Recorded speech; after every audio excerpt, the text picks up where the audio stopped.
it doesn't matter what people say on the outside. It's about the men in this room. Continue to believe in each other. Continue to fight every single snap. We got special people in this room. This is a special group of men. Believe it. Continue to lean on each other. Continue to trust in each other. We can go as far as we want to go. Texans! Yeah, Texans swarm. Houston, you are AFC South champions of 2023, baby! Hell yeah.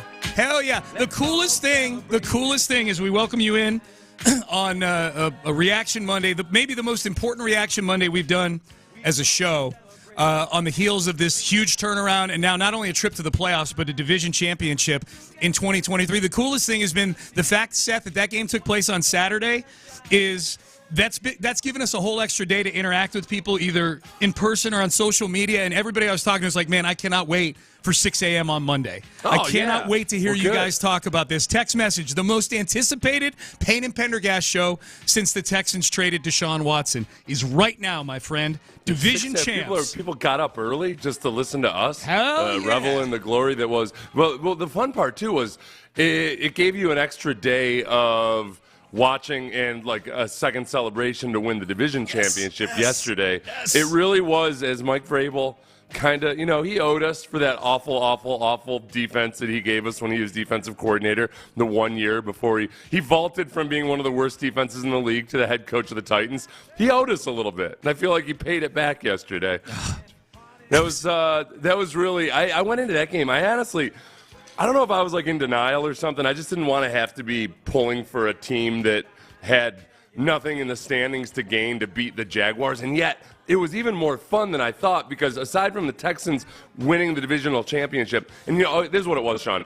I was worried it felt like the classic, like, well, all right, the Texans are just going to be the recipient of something somebody else does. Then you realize, like, oh, no, it's all played out this way. Yep. The Jaguars just a few weeks ago were they say on NBC last night? 96%. 96% chance to win the division and go to the playoffs. Yep. And then all of a sudden they peed down their leg. Oh, but their quarterback was injured. Oh, was he? Was he now? I seem to recall the Texans quarterback missing 2 entire games with a concussion. Dude, half the league got injured at quarterback. Yeah. Suck it up, man. Not to mention, your little injured quarterback was sailing balls 18 yards over the heads of receivers that might have had a chance. It was so awesome. God, it was great. It was fun rooting for Derrick Henry yesterday. It was, especially because he's a free agent. Yeah. You're like, oh, well, man, this year. dude. But we'll get to the division. We'll get to yesterday. But man, this is the first chance you and I get to react together to Saturday. And C.J. Stroud, dude, C.J. Stroud and Nico Collins too. But C.J. Stroud, we were saying last week, like, games like this are why you drafted him. And performances like the one on Saturday are why you drafted him. I don't know a bad decision that he made in that game. Like, that felt like as close to a perfect game when you consider the lack of weapons. It was Nico Collins and a little bit of Dalton Schultz, and the running game wasn't great. And CJ was phenomenal. The first play from scrimmage, a 75-yard dime where he takes a wallop from DeForest Buckner and just gets up and celebrates with his teammates, man. Like this. That was so cool to see and so cool to experience, and another close game right down to the wire where the Texans don't flinch, man. It's really fun rooting for this team. The part two, I mean, when you talk about clutch, the first half was great, obviously. I mean, right from the very first play from scrimmage for the Texans offense. But then in the third quarter, they kind of got mucked down. And, it was a punt, it was another punt, it was a field goal, and then all of a sudden – it's a 12-play touchdown drive where CJ goes 7 for 7, including one play. You talk about CJ not making any bad decisions. I don't know about everybody else, but I thought for sure he was about to get an intentional grounding. And then all of a sudden, Nico comes out of nowhere and scoops the ball up. And what Troy Aikman said at the time was, like, you gotta believe, like, or see how far this ball traveled. Because I thought, well, yeah, okay. When they panned out and showed from the wide angle how far that ball had to travel as CJ was off balance, and to understand that he could throw that ball without danger, It honestly, it reminded me of Tom Brady when the Texans played Tom Brady with Brock Osweiler, and the Texans got off to a surprisingly really good lead in that game. But Tom Brady just had such an understanding of what he could loft up into the air and get away with because he understood the coverage so well. Remember, he threw a couple ducks that otherwise should have been interceptions, but he knew what he could get away with, and that's what CJ did right there. He knew what he could get away with. They ended up getting that touchdown.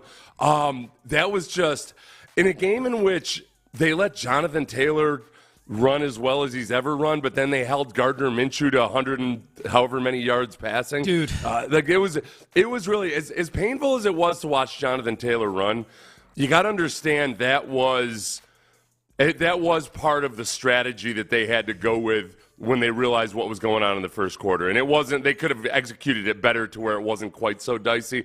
But I think that DeMeco and Matt Burke actually deserve a lot of credit for managing that game the way they did, because it was painful. It was painful there at times, but they managed it really well. Yeah, I mean, it was a weird game from that standpoint, Seth. You're absolutely right. Like, if you told me before the game, Jonathan Taylor's going to go for $180 and they're going to quadruple your rushing total. Like, they outrushed them. The Colts outrushed the Texans 227-60. And if you told me that before the game, I'm like, all right, well, they lost by 3 touchdowns. You know, like it was just 227 yards rushing the Colts had. Yeah, you know? yeah. But they had 120. They had 130 yards passing. Right. And there it is. Like, it's 2024, and it reminded me of the Giants' strategy versus the Bills in the Super Bowl when they had to say, all right, you know what? Thurman Thomas is going to get his, but we're going to keep you from killing us over the top. So Pittman gets 3 catches immediately right off the bat. Yep. And all I'm thinking, we talked about it in the pregame, like, man, they're really good on these quick hitters to Pittman. So they had to sit back. They had to take their lumps in the RPO game, which I think Steichen does a brilliant job with. And they just – because you've got CJ on the other side, you can afford to have that strategy. Dude, there are so many people up right now weighing in and texting in. I love this. It's awesome. We'll read your text. Back to that drive, Seth, that's the game-winning touchdown drive. The degree of difficulty on that drive, I mean, a 12-play drive is always tough to string together. The degree of difficulty on that drive, though, of a couple of the C.J. Stroud throws, you know, like the one that you were talking about that Nico scooped up, was, I mean, just, you know, like just the mere distance the ball traveled, as you pointed out and Troy Aikman pointed out. The dime he threw to Nico that got them in goal to go was holy smokes. He was getting hit on that one, too. Yes. He threw that off balance. Yeah, and Nico snares it, takes a horse collar. But, Seth, on that drive, they had 2nd and 20, 1st and 20, 2nd and 14, and 2nd and 13 on that drive. Like, if you're rating a 12-play drive on some sort of degree of difficulty scale, that's a 10. You know what? The only thing I would disagree with you there is that they managed those setbacks so well, and that they only had 1 third down on the drive, and it was a 3rd and 3. Right. So they actually. It was weird. It was gritty. I just felt like that was a gritty drive because everything they had to earn, they did it the hard way. Dalton Schultz broke tackles and powered his way up the sideline. Nico, multiple times during this game, was just out for blood on the sidelines. Yeah. I mean, I thought he was going to get a flag for late hit out of bounds on that drive down near the goal line. Trucking guys, just trucking like dudes. Seeking people out to truck over. Yes. It was so cool. Yeah, and we got to acknowledge Nico. And we will acknowledge officially Nico at 7:20. You know what? Do we have the hotkey? I'm going to acknowledge Nico Collins. Acknowledge me. I'm going to acknowledge him right now. 9 targets, 9 catches, 195 yards, the 75-yard touchdown to open the game. And Seth, he put together, I called it in the postgame show with Clint, he put together a sizzle reel. Like, there wasn't a single type of catch that Nico Collins didn't make, it felt like. He's missile screen, no problem. Crossers, slant routes, no problem. Deep ball to open the game, sure, check. He was incredible. And he was incredible with really no other receivers out there to draw attention away from him. Robert Woods and Noah Brown both out. Credit Bobby Slowick, honestly, he's the bravest man in the world. Or maybe the most idiotic, I don't know, but like just to continue to run into the teeth of that Colts defense, whose strength is their interior defensive lineman. There was a method and a strategy to it, but my God, it was hard to watch at times. But I mean, the Singletary was really, really good when he needed to be. I was a little bit alarmed when I looked at the box score and saw that he rushed for less than 3 yards per carry. But he's always down moving on that forward. Always moving that forward. touchdown run. I mean, that touchdown run, he had to redirect in the backfield. Yeah. The Texans used tight ends that I weren't even sure were still on the roster. Yep. In the passing game, yep. They had to make do with every little scrap they had. Man, it was like that movie with the Argentinian rugby team that got stuck in the mountains with the plane crash. Alive, yeah. I know it's based on a true story, but I choose to believe the movie version of it, however that was. They were eating corpses by the end of that game to win it. There you go. Spoiler alert. I left for work. Spoiler alert. I left for work 30 minutes early, especially so I could listen to y'all's show live this morning. We appreciate that. Derwin checking in. LFG. I've never been up this early. I had to be up this early to listen to you guys this morning. Payne and Pendergast increasing productivity rates in the city of Houston. You got that right. A lot of times they worry about after a big victory, what happens to productivity the next day? Goes up. I'll tell you what, it goes up. I don't even have a clue what it means. I just see it in the paper. That's right. All right, keep checking in with us, guys. If you're up, check in. This is a great day to be a Texan fan. Great day to be a Houstonian. The Texans are AFC South champions. 3:30 Saturday. You already knew that, against the Cleveland Browns. We'll get into that. This weekend was all about fourth down. Fourth down for the Texans defensively, and fourth down yesterday afternoon, Jags, Titans. We will relive the magic next. But first, I got to tell you about Yellow Rose.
two T's in a pod this morning.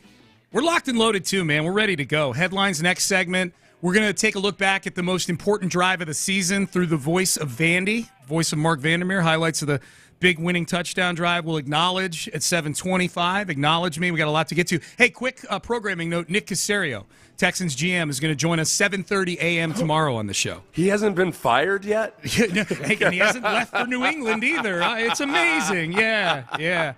Lock-in Fora. God. It was good that the real reporters weighed in on that after Lock-in Fora threw his smoke out there. So Nick will join us tomorrow at 7:30 on the show. We look forward to that. Good season for the Texans GM. So the Texans season basically boiled down to 2 fourth-down plays. When I say their season really boiled down to one. The division championship boiled down to a second one, and we're going to get to both of these right now. When you see plays like this, Tyler Goodson is the name of the running back that the Colts targeted on the most crucial fourth down of the season. And if you're a fan already, you know what happened. 4th and 1, minute 6 to go in the game. The Colts are deep in Texans territory. Touchdown probably wins the game, right? If they score the touchdown, make the extra point because Kami Fairbairn missed an extra point earlier in the game. Here's what it sounded like. 4th and 1, minute to go in the game, Colts driving. As big a play as you'll have all season. 4th and 1 at the Houston 15. Minshew in the gun. Minshew to throw. Minshew swings it out to the back left side. It's incomplete. And the Texans take over on downs with 1:03 to go in the fourth quarter. What a stop. Colts can't complete it. Texans have it. Okay, and I mean, Goodson's never going to live that down. Seth, what were your thoughts on that? Because you and I texted about this yesterday, and I always like to put myself in the shoes of the radio hosts and the fans in the other city. I'm guessing they were getting peppered with, Jonathan Taylor ran for 180 yards. All you needed was 1 yard. You overthink it. What are your thoughts? Honestly, for one, the play should have worked. You know, if the quarterback makes the throw properly. But the other is, I felt like I was in the Twilight Zone or something. Jonathan Taylor had been getting stuffed that entire drive. He had a couple nice runs, but he had 5 of 9 runs or 4 of 8, whatever it was, were for 2 yards or less. Multiple for no gain at all. And he was out there on a bum ankle. Like I see all these people criticizing Steichen and not mentioning the fact that he probably shouldn't even been on the field, that Taylor shouldn't have been on the field. If anything, maybe you put Zach Moss out there. And the Texans were being appropriately aggressive. I think they brought Petrie down into the box a few times. So, the play call should have worked. I thought that it was fine. I'd credit the Texans defense for, after getting gashed for 3 quarters by Jonathan Taylor, they called some aggressive defenses, and Taylor on that ankle just wasn't going to make anything magical happen. He gotten stuffed for a yard on the play before. He had just gotten stuffed. He at one point had like 17 carries for 160 yards, something like that. He finished with 188 yards on 30 carries. So his last dozen or so carries were, they were, by and large, they were shutting him down. The play they drew up, I mean, it was there. I mean, if he catches that ball, he's getting the first down, and he's probably getting down near the goal line. I'm going to tell you another thing. I'm glad that the TV folks got that timeout by the Colts leading up to that 4th down, because Troy Aikman and Joe Buck had early onset Al Michaels disease. They were acting like it was just another. They were acting like it was midway through the second quarter, about to go to a commercial break or something. I turned to my wife and I'm like, "What? This is the game right here. What the hell? What's going on?" I had to check myself. Yeah. This is why people don't like Joe Buck, Sean. It has nothing to do with like an anti-Astros bias or anything. It's because when big stuff is happening, he's out to lunch. They need to put him out to pasture just like Al Michaels. Were you surprised on 3rd down? I think it was on 3rd down on that drive. The clock was running. Were you surprised DeMeco Ryans wasn't using timeouts with the Colts driving there? You know, that he let the clock run down to a minute 6, knowing that you might have to get the ball back and try and go get a game-winning field goal. Were you surprised? No, I thought that. I mean, they needed a touchdown. They could have won it. I guess no. I hadn't really thought of that. I just felt like they planned on making a stop. Yeah, I had no strong feeling one way or the other. I think you could have made an argument that he could have used the timeout there. Because they were on their heels a little bit.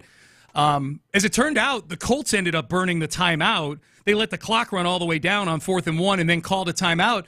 That ended up being the game right there because they don't convert that 4th down. They've only got 2 timeouts left with a minute on the clock. So the Texans run it twice, burn those 2 timeouts, and then after that, they get to run the clock all the way down to 8 seconds. It is. If you think about the way the Texans had been operating that evening, everything was sloppy. A lot of penalties, a lot of dumb penalties too.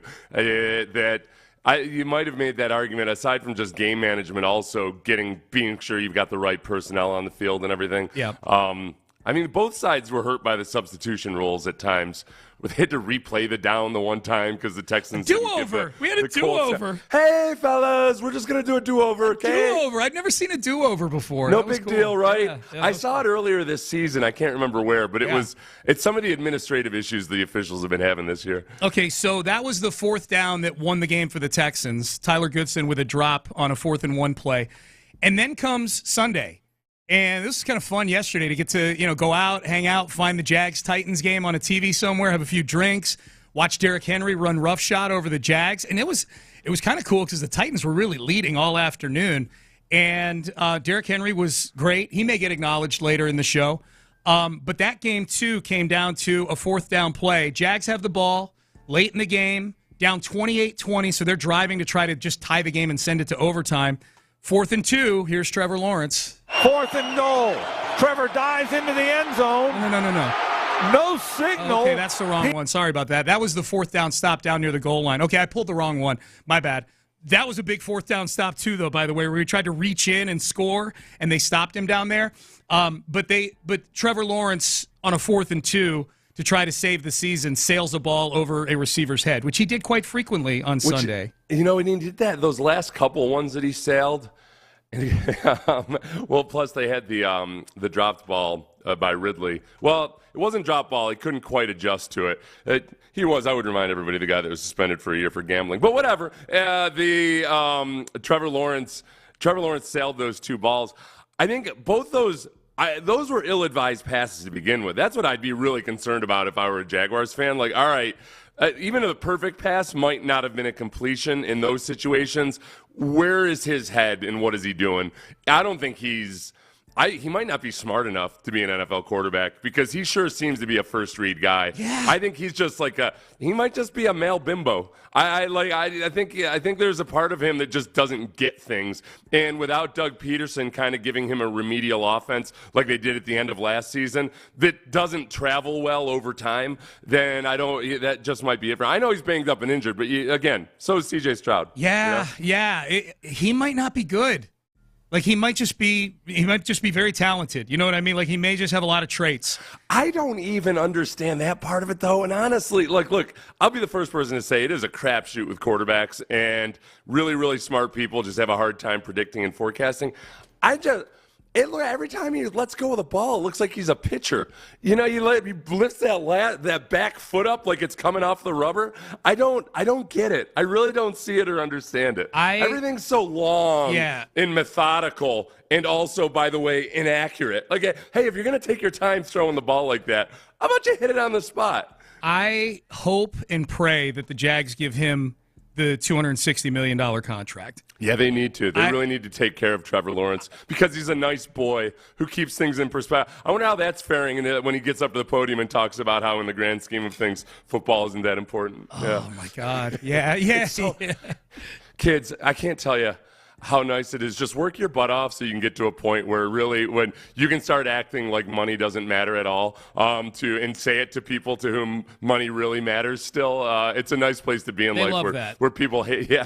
They love that. People love it. People love it when a young millionaire gets up and preaches to them about how money doesn't matter that much. How we feeling about Cleveland, man? How we feeling about Saturday? I feel better. I think that one thing I've noticed about Cleveland fans is that because they're doing so well with a backup quarterback, I think they look at having beat the Texans so soundly and thoroughly with Case Keenum is just the same as beating them with C.J. Stroud at home. Yeah. So, I think there is a little bit of, not by the team itself, but by the Cleveland fans, a little bit of cockiness that, frankly, they're not accustomed to wearing. So I think they need to be careful with exactly how they treat this team now that C.J. Stroud is back in town. Well, here's the thing. Like, if they give up 36 points again defensively, it doesn't matter if C.J. Stroud or Tom Brady's at quarterback. Game flow and management, Sean. It's when you can actually convert third downs and keep the ball away from Joe Flacco and what have you, then that matters. Totally agree. But like all the mistakes on the back end, you know what I mean? Like, you can't give up 265 yards receiving to Amari Cooper. You know, like they made a ton of mistakes in that game. We got the right fourth down? Okay. They had so many failures on fourth down, the Jags, that they got all mixed up. Here's the one that clinched the division for the Texans. 4th down and 2. 4th and 2 from the 33-yard line. You need to get it to your own 35. 4th down play. Dearness Johnson, the running back. Shotgun. Titans showing blitz. They come again. He drops. Fires left side way too high. Incomplete. Evan Ingram was well covered. The ball goes over on downs. The Titans will take a knee a few times. And the Jags will be turned away here at Nissan Stadium.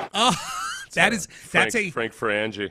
Is that who that is? Yeah, it's the play-by-play guy, longtime play-by-play for the Jaguars. Yeah, you want to hear what a season going into the toilet sounds like? That was that right there. That's the of a monumental collapse, right? Like the bizarro version of their season last year, where they won like 7 in a row at the end of the year to steal the division. This was the total opposite.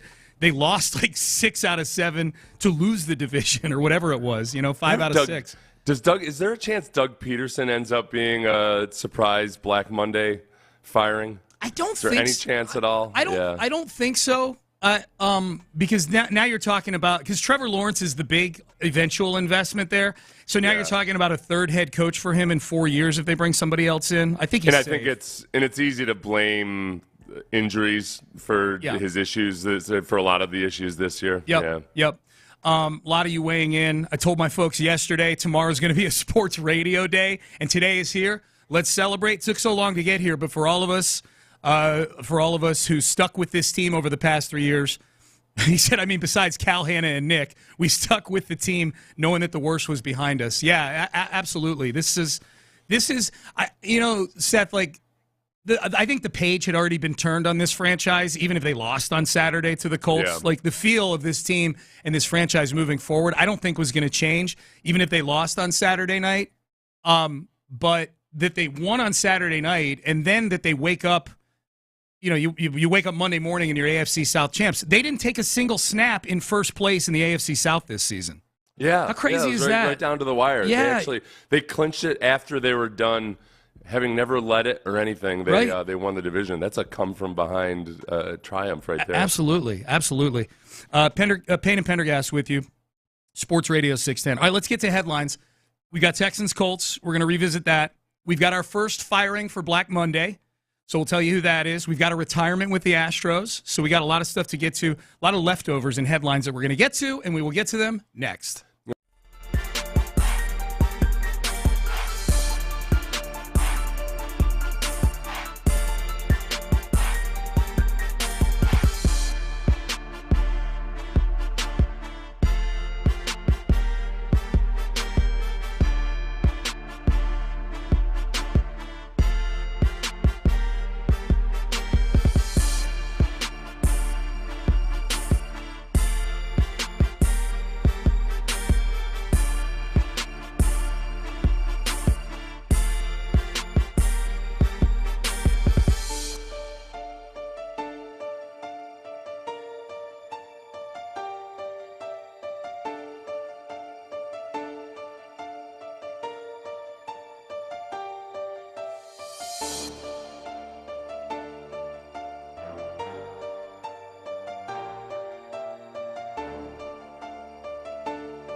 probable of all of those division championships.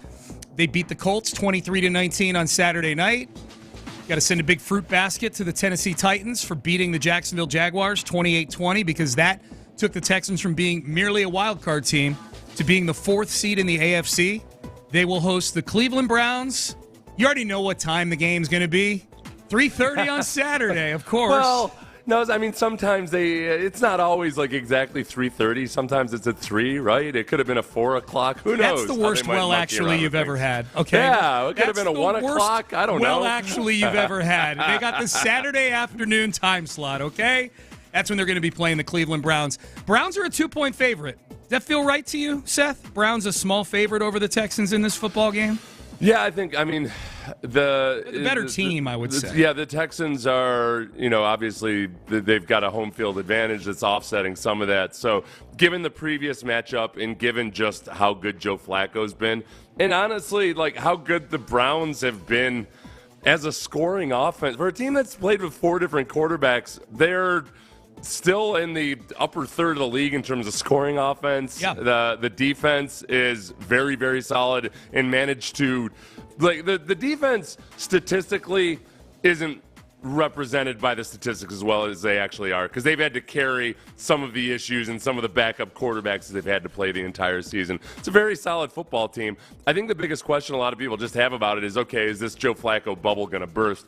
The timing would suggest that it's not. You go back to any time that a quarterback comes in the back third of a season, whether it was Trevor Lawrence last year, Nick Foles a few years back, whenever their defenses don't have time to really adjust to what the strengths and the weaknesses are of that quarterback in that system. The biggest thing that the Texans have going for them is that Flacco is still turning the ball over a lot. I've actually defended some of his turnovers because some of them are just kind of veteran arm punt type of turnovers. The 2 against the Texans were like that. Yeah, exactly. But there is still that potential. I think that's the biggest thing that the Texans need to capitalize on. Yep. You know what's fun? Oh, no, and by the way, and to point it out again, yes, the Texans' defense was horrendous versus the Browns, but they were also playing with a backup quarterback at that point. So in terms of how the entire game flowed and turned out, it likely would have been a lot more competitive with C.J. Stroud in there. It absolutely snowballed on them, for sure. You know what's fun? I'm on ESPN.com right now. I just went to the front page. The lead article, how far can C.J. Stroud take the Texans? Big picture of C.J. Stroud. This is kind of cool, actually, being able to read all these playoff guides to all 14 teams in the playoffs. It's fun to be able to read these again and not feel like the kid with his face pressed up against the candy store window watching all the rich kids eat candy. Trying to figure out which marginal assistant coaching moves your team might make to just coax the situation a little better. Fun, man. Or hey, are the Texans running an actual coaching search or just a sham? Let's remember that, everybody. Yeah. Let's remember a year ago, it was still DeMeco Ryans hadn't been hired. A year ago, we were sitting here wondering just exactly where the Texans going to do like this time around. Yeah. And remember, God forbid, like there are all kinds of people acting like there's no way a guy like DeMeco Ryans should take a job with the Texans. Oh, dear God. Why Keyshawn Johnson? Oh, why the Texans? Why is that his only opportunity? Which shows you how checked out Keyshawn Johnson was at that point. Yep. He was acting like, that was the only place that would offer DeMeco Ryans a job. Yeah, and DeMeco Ryan, boy, Seth, it was really fun on Saturday after the game being able to watch all the post-game coverage. Like CJ getting a 10-minute interview on Scott Van Pelt, and the Texans literally following CJ and DeMeco into the locker room for the celebration. They played DeMeco's speech on SportsCenter. I'm like, man, I turned to Clint. I'm like, this is about as good an infomercial for free agency as you can get. Watching DeMeco Ryans do his thing in that locker room. DeMeco, honestly, I think DeMeco would be one of those coaches that people are actually intrigued and excited by. I never want to oversell the importance of fit and all that when it comes to free agency because so many guys make the decision just based on who's the biggest payday. Mm-hmm. But when it comes to breaking ties or just choosing between one and the other where the money's genuinely or generally equal, I think the Texans have a huge advantage now that they haven't had in a long time. Yep. Sunday Night Football last night, the Bills beat the Dolphins, so the Bills are your AFC East champs. They'll be the 2 seed. The Dolphins will be the 6 seed in the AFC playoffs. Other news in the NFL, Black Monday is here. we got our first firing overnight for Black Monday. There were already 3 jobs open where there were firings in season: the Chargers, the Raiders, and the Panthers. The first one postseason is Arthur Smith in Atlanta, whose team got walloped by the Saints in a game that Atlanta had to win to keep their season alive, 48-17. The big story from that game, was the Saints tacking on a touchdown at the end of the game. Yeah. Up 41-17. The Saints returned an interception down to the 1-yard line. All they had to do was take a knee and run the clock out. Jameis Winston decides to go rogue, fake taking a knee, and hand the ball to Jamal Williams to get Jamal Williams a touchdown because he deserved it. He hadn't had a touchdown yet this season. Which, and by the way, though, of all the ways to violate that little tenet of sportsmanship, faking the kneel down to turn it, that's on the one. Yeah, that's a messed up one. So I was torn here because Arthur Smith had himself a hissy fit over all of it. Yeah. Went out and met Dennis Allen at midfield and tore him a new one. Where my first response is, all right, just like stop him. But it was a dirty play too, on which they got scored. So it was ugly. Arthur Smith fired. He had to go through that bit of drama, and then he went in and got fired. I think you sent it to me. Jameis's interview in the locker room afterwards about it. Oh my! It's 3 minutes long, and I didn't have time to really get the good parts of it. Maybe we'll play some of it tomorrow. Jameis called it a team decision. So I'm curious about exactly at which point they all apparently got together on the sideline and voted as a team. No. A team decision for which he had to apologize to Dennis Allen about it. Yeah. I apologized to DA about it. It was a team decision. I'm like, is the coach part of the team or no? I got to go check. Is Dennis Allen's bio on the roster, or is he an independent contractor? He's not actually an employee of the team. Jameis Winston is He's a gem. He's a comic strip, man. Yes. He's like Beetle Bailey or whichever character kind of just floats through life doing weird things and getting, He's amazing. All right, that's your NFL news. Let's get to a little baseball. Literally 1 minute after we went off the air on Friday, Seth, Michael Brantley retired. Uncle Mike, 15-year career, really solid career, 6-time All-Star. Of course, he will forever be a hero here in Houston as a part of a World Series champion in 2022, part of several teams, 4 teams that went to, or no, 4 or 5 teams that went to an ALCS. A professional hitter, Michael Brantley, but probably his most famous play, I would say his most memorable play as an Astro, was in the field. The double play in the top of the 7th inning in Game 6 of the 2019 ALCS against the Yankees. Little fly ball, that is trouble, and diving catch by Brantley from behind the runner. One of the best double plays in ALCS history. That was badass, man. Uncle Mike flashing the leather right there, Seth. One of the other great moments that wasn't caught on video was his speech during the 2022 World Series too. That a lot of Astros cite as a turnaround for that series. I would say that one of the turnarounds was just having superior pitching too, but that's neither here nor there. He gave a hell of a speech, and that was where even as his play on the field started to wane, his presence still mattered to a lot of guys. Absolutely, no question about it. So happy retirement, Uncle Mike. You are a true Astro legend. Close out headlines, reminding everybody, college football playoff championship game tonight right over at NRG Stadium, 6:30 kickoff. Michigan and Washington.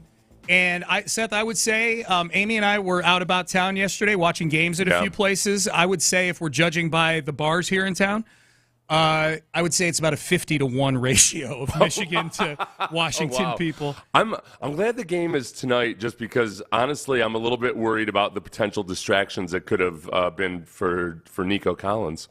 Michigan Wolverine, proud Michigan Wolverine. Yeah. One of those many interviews that C.J. Stroud did after the game the other night, somebody tried to spark a little bit of Ohio State versus Michigan. Scott Van Pelt. Oh, was it Scott Van Pelt? Yeah, okay, all right. Did you see how... CJ didn't bite, right? No, well, CJ's like, no, Nico and I have a truce. We have a truce because I never beat Michigan when I was there, and he never beat Ohio State when he was at Michigan. And CJ kind of tried to play the middle the whole time, and then at the end he just kind of looks, he goes, No, but it sucks that he went to Michigan. Oh, that's right. That's what it was. Yeah, it was really funny. Hey, real quick, speaking of Michigan folk, did you see Taylor Lewan hugging Mike Vrabel before the game? No. Taylor Lewan has lost some weight, but he might need to. He needs to course adjust a little bit. I thought he might be. I thought he was like a sick person. That like. Oh, wow. I thought this was like yeah. I thought they were doing something nice for a sick person. That podcast life is stressful, man. Stressful life. Yeah, trying to scrambling for guests. That's it, man. That's it. All right, let's go back and look. The most important drive of the season, one of the most important drives in Texans history, took place in the fourth quarter of the win over the Colts on Saturday. We are going to relive it through the voice of Vandy. The highlights, the big highlights from a drive that was full of them, and you'll hear them next. But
one-star ticket.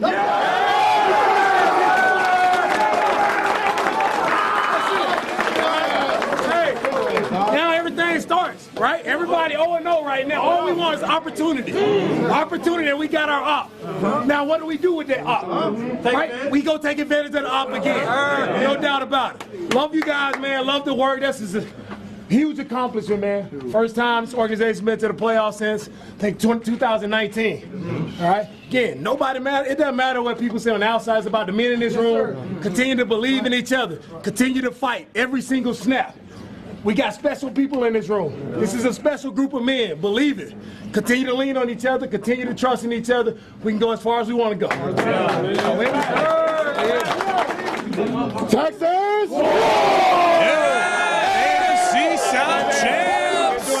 AFC South champs. Seventh time in franchise history. The Texans are champions of the AFC South. They clinched a playoff spot with that fourth down stop that you heard earlier on Saturday night. And then the Tennessee Titans did the rest of the dirty work on Sunday, beating the Jacksonville Jaguars. Seth Payne. That was beautiful. Beautiful weekend. The best part of just a lot of this season, and just that win especially, is DeMeco himself and his relationship with the players, but just I think the feel that he brought everybody. I don't know if you saw the clip of him in the tunnel afterwards, where he was in hit kind of a quiet moment. Yeah, where he just kind of put his head down, cool, and you could just see everything kind of hitting him. I'll credit ESPN for giving that. That was like as they were segueing into their Scott Van Pelt show. That was really, really cool. And like, it's kind of funny. I think there are a lot of teams and fan bases that might hear, they haven't been to the playoffs since 2019, and feel like, oh, is that so awful? No, dude. There's the Bill O'Brien era.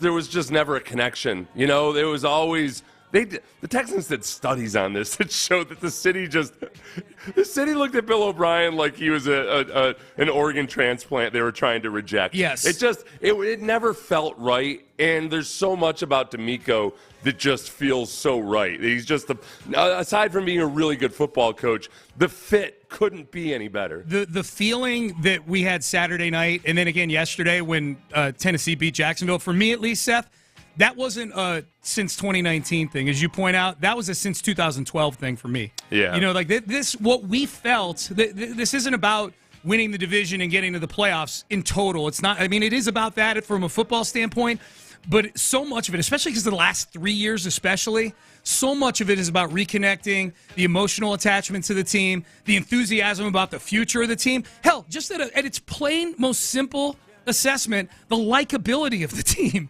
There's not a single guy that's not likable that we were watching and rooting for on Saturday night. You know? Now you're okay. I don't want to go down this road. I'm gonna power rank the least likable guys on the team. Don't do that. You know what I mean? I'm being hyperolic. Let me tell you something, probably two Sean. jerks on the team. They do a good job of hiding them. Yeah. If there are. Yeah. Well, I'll say this: none of them are the front-facing guys. I'll tell you that. So there's that. The game on Saturday came down to, I mean, it was a back and forth. It looked like the Texans were going to take control of that game late in the second quarter. They went up 14-3. They were going to get the ball to come out to start the half. They got a little sloppy at the end of the half and gave up a field goal. And then Indianapolis came out of the locker room at halftime and took it to them. The most important drive of the season was the one where they took the lead, 17-17. They took the lead on the touchdown. We're going to play highlights from that in just a second. But here is C.J. Stroud on that particular drive. Yeah, I told him before we went out there, this is the most important drive of the year. And the look that I got back from my teammates, man, it was like, man, let's ride. Like, it was like, let's do this thing. It was nobody holding their hat down on a previous play or anything like that. It was just like, man, let's go win this game. Let's do it. And every play, like, even we moved backwards, I think, 2 or 3 times. Like, we had 3 penalties, and we still, like, persevered through that. And I just think that's a testimony to the work we put in, the type of guys that we brought into the system, our coaching staff, how they called a great game. Just a multitude of an organization just putting it together, and I'm just blessed enough to be a part of it. And then I pulled Larry Tunsil aside, said, "Really, don't, please, no false starts on this drive." No kidding. Can we do that? Can we hold our water for a little bit? Drives in the first half. What was that? All right, let's get to some of the important key plays on this drive, because this was the most important drive of the season. C.J. Stroud got sacked on 1st and 10 from the Houston 38. So they were backed up early in this drive. They got a first down right out of the chute, but then they get sacked. The blitz off the edge by Harrison, number 48, that DB, came untouched off the edge, sacked C.J. So now it's 2nd and 20.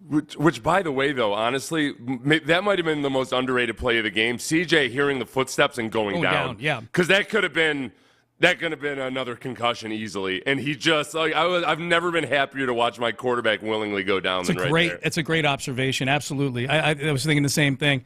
So it's 2nd and 20 now. So now you're backed up. And in a game where you've been struggling to move the football other than throwing it to Nico Collins, this to me, Seth, might have been the most underrated play that's not going to wind up on Sports Center kind of thing. Yeah. But this Dalton Schultz 17-yard catch and run on 2nd and 20 was huge. 2nd and 20 from the Houston 28. Stroud in the gun, one back Singletary. CJ to throw. CJ launches it right side and hits Schultz, breaks a tackle. 40 up the right sideline. Breaks more tackles, spinning and takes it across the 44 to the 45-yard line, bringing up 3rd and 3.5. What a run by Schultz after the catch.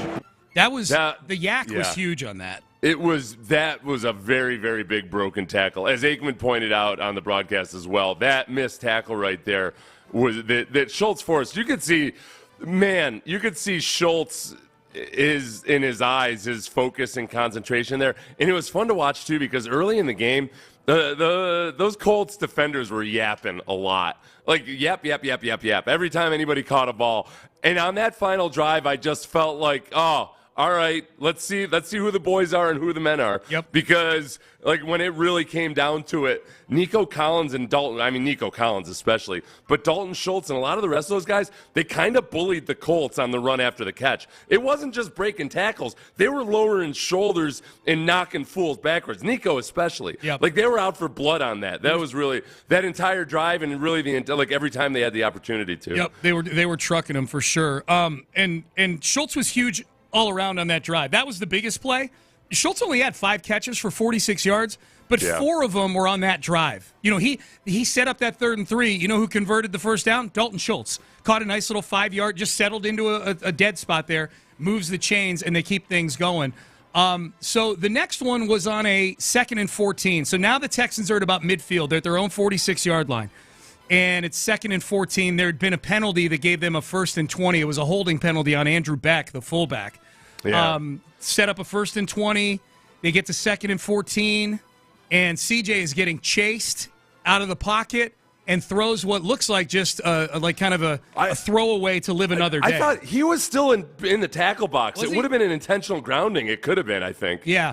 At least that's how I felt it at the time. I was like, is he still in the tackle box? Yeah. This is because he spun. He ran around, but the question was whether he would have still been where geographically the tackles had started. Yeah, at least at risk for it, right?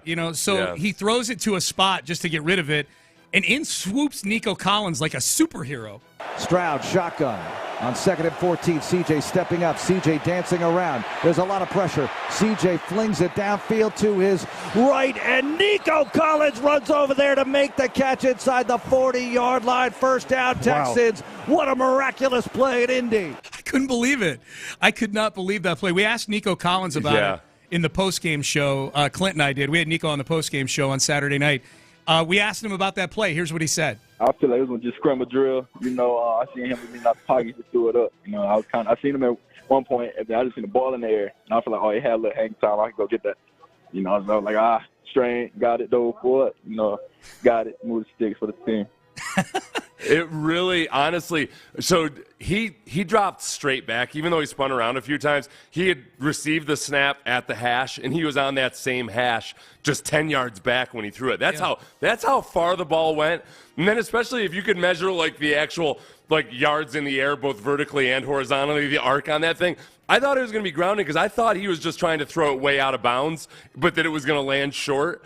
And then Nico comes out. It was so perfectly placed. If you're going to throw a football where you hope that your guy gets to it, but it can't be an interception or it goes out of bounds, except that with that arc, like an Ephus pitch. He Ephus pitched it, Sean. Yeah. It was incredible. It was remarkable.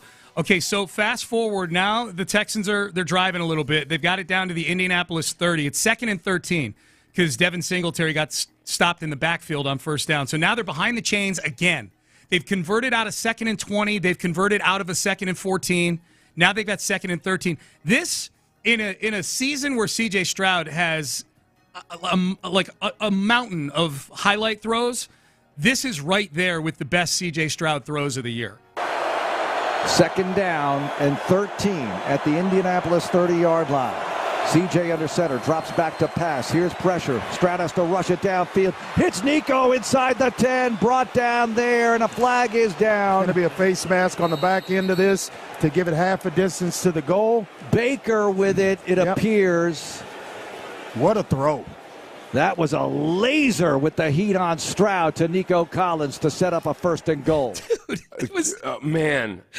And honestly, too, Sean, that throw, for one. Are you looking at it? You're looking at it right now, yeah. Nico was getting hit. I just wanted to confirm what I thought at the time, which was that he also, CJ was getting hit. Yeah. But then CJ also had the wherewithal to realize that the safety was just enough out of position and taking the wrong angle. I mean, if that safety had judged it right, I think the safety thought Nico was going to sit down on it or something, and he didn't. It was beautiful. It was really what a play. Wow. Yeah, it was incredible. That was a big boy throw, man, no doubt about it. And that eventually led to this. Hutchinson to the right side. Singletary in the backfield. Stroud under center. 1st and goal at the 3. Texans try for the go-ahead touchdown. Motor with the handoff. Motor to the right. Motor to the goal line and in. And the Texans are back in front. Singletary 3-yard TD run. What Singletary did a great job of on this play was one that initially looked like, oh, wow, that was super easy. Was, okay, once he dodged the tight end who'd gotten driven 3 yards into the backfield, then he found a really nice lane, but it really wasn't easy at all. Other than it was good blocking by everybody else. It was but he had to squeeze through a pretty tight hole there in the backfield before he found that lane. Yep. So that put the Texans up 23-17. I haven't heard the highlight yet of the missed PAT by Fairbairn. I just want to throw that in here. Let's hear. Fairbairn's extra point. This is big. Left hash mark, 33 yards away. Uprights facing downtown. The kick is up, and it's no good. He missed the extra point. Wide left. That's his first PAT miss of the season. It happened. That's when I thought, all right, the gods are going to find a way to screw us in this game. 11 penalties, most of which were decent calls. The Texans were sloppy, but that missed PAT set, that stuck out there like a meatball for the rest of the game. It was one of those things where at the same time you've got Jonathan Taylor having gone not just in the medical tent, but to the locker room, right? Correct. Yeah, he went to the locker room. Yeah. To the locker room. The rumor was that he had an Achilles issue or a heel issue, and he wasn't going to come back. And then he comes back out, and that Aikman's talking about how he was psyching himself up on the sideline and everything. And I thought, man, this is either going to be epic by Jonathan Taylor, or it could be like this is a moment where Steichen should have told Jonathan Taylor to go ahead and we're going to shut you down, because I felt like the Texans defense did a great job of they flat out stuffed him.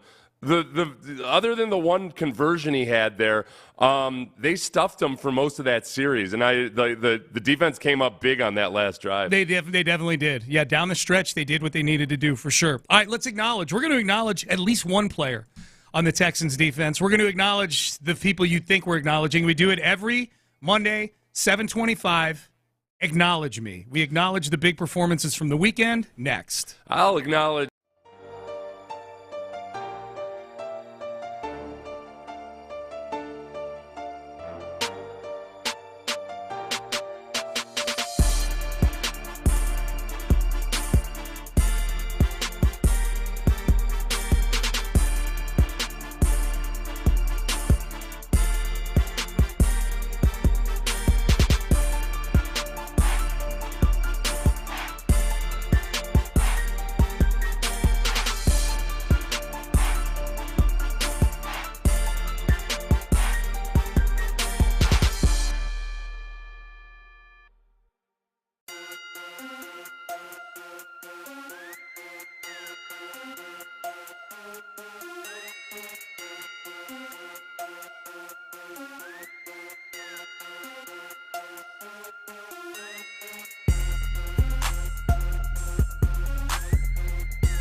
DJ Moore and a ton of draft capital for Bryce Young. Scott Fitterer, the general manager in Carolina, is gone. So David Tepper continues to clean house in Carolina.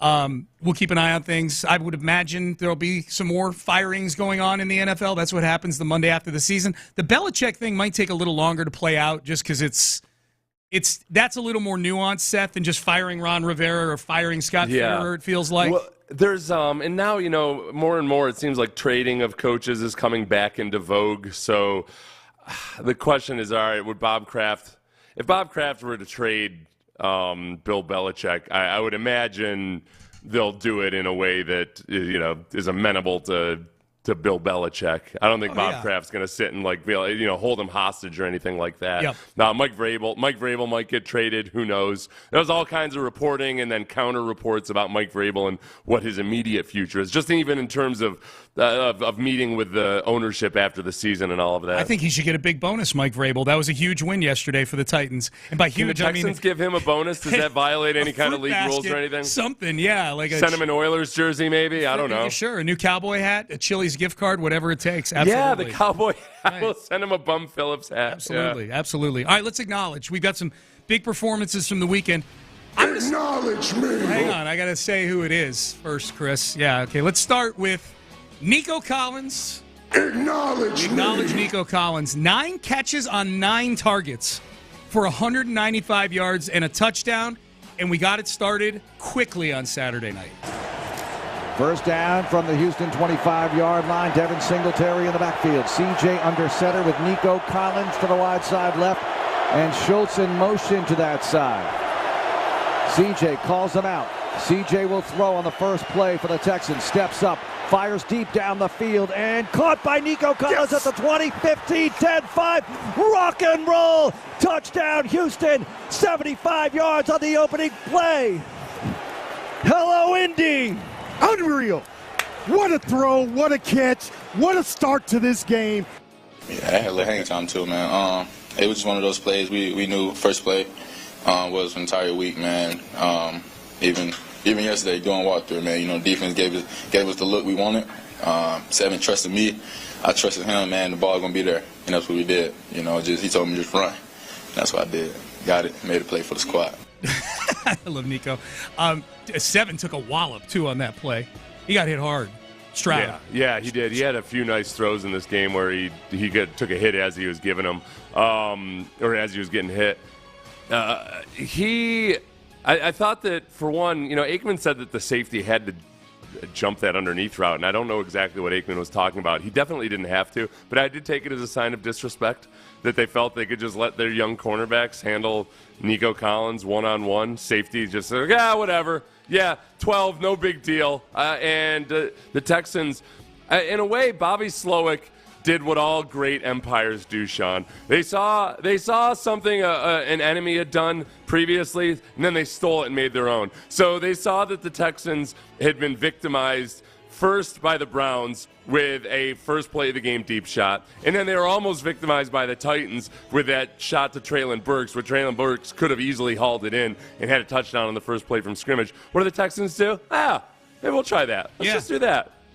Gave them the look they wanted. Not a bad idea at all. Threw it over the top. Several people pointing out on the text page that Nico actually had 9 catches on 8 targets because of the Stroud throwaway. Was it counts as a target in the box score? That was calculated though, because that was part of the scramble drill. Yeah, it was I fully call that a target. Yeah, I know the joke, but yeah. All right. Speaking of Stroud.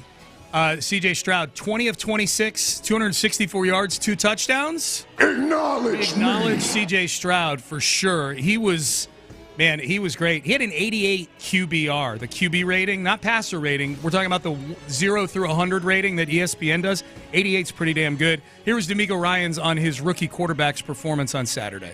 Yeah, C.J., he doesn't surprise me. Right? We've talked about it earlier in the week with CJ just being special in these big-time moments when we needed most to step up and make plays. He's done it time after time throughout the entire year. So I don't think it's not surprising to anyone. That's who he is. Right? He's one of the best passers in his league, and he shows it consistently game in and game out. Him going 7 for 7 on that go-ahead score. Oh, the drive, yeah. On that drive, and all of the plays that went into it, both from the receivers and the running backs, but also just CJ himself just being scrappy as hell. That was a gritty drive. That might be the grittiest drive that I've ever seen. There were just so many moments in there where they just were physically dominating the Colts at times with the run after the catch, or CJ was just making the absolute best out of a bad situation in the offensive backfield. And Devin Singletary on that final touchdown, again, the blocking was not perfect on that, and he made it look way easier than it could have been. Absolutely. Let's flip over to the defensive side for the Houston Texans. Christian Harris. Acknowledge me. 12 tackles. He had the only sack of the game for the Texans. Tackle for loss.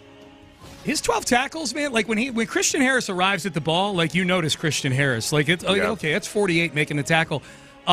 He's had a really good second half of the season, I think. I'm curious to get your thoughts on Harris in a second, Seth. Here was DeMeco Ryans on the teams, and we should acknowledge, too. You know what? Another acknowledge for the entire defense. Acknowledge for their performance on third down. 1 for 11 on third down, the Colts were. Here was DeMeco Ryans on their performance on third down, and he mentions Blake Cashman and Christian Harris. Yeah, defense stood up. The guys did a really outstanding job on third down to hold a team to one conversion on third down. That's winning football. So when we needed to make plays, we made plays. Christian and Blake, they both made a lot of tackles, ran around sideline to sideline, made a lot of plays. It's just overall, right, everybody. In the passing game, our secondary did a really good job, right, at keeping the ball in front of them. Just overall, the guys, they gritted it, they grinded it out, right? It wasn't our best performance in the running game, right? We let a few get loose there. Tackling wasn't great. But when we needed to make a play there on 4th and 1, right, to come up with the play, a stop for the game there was huge.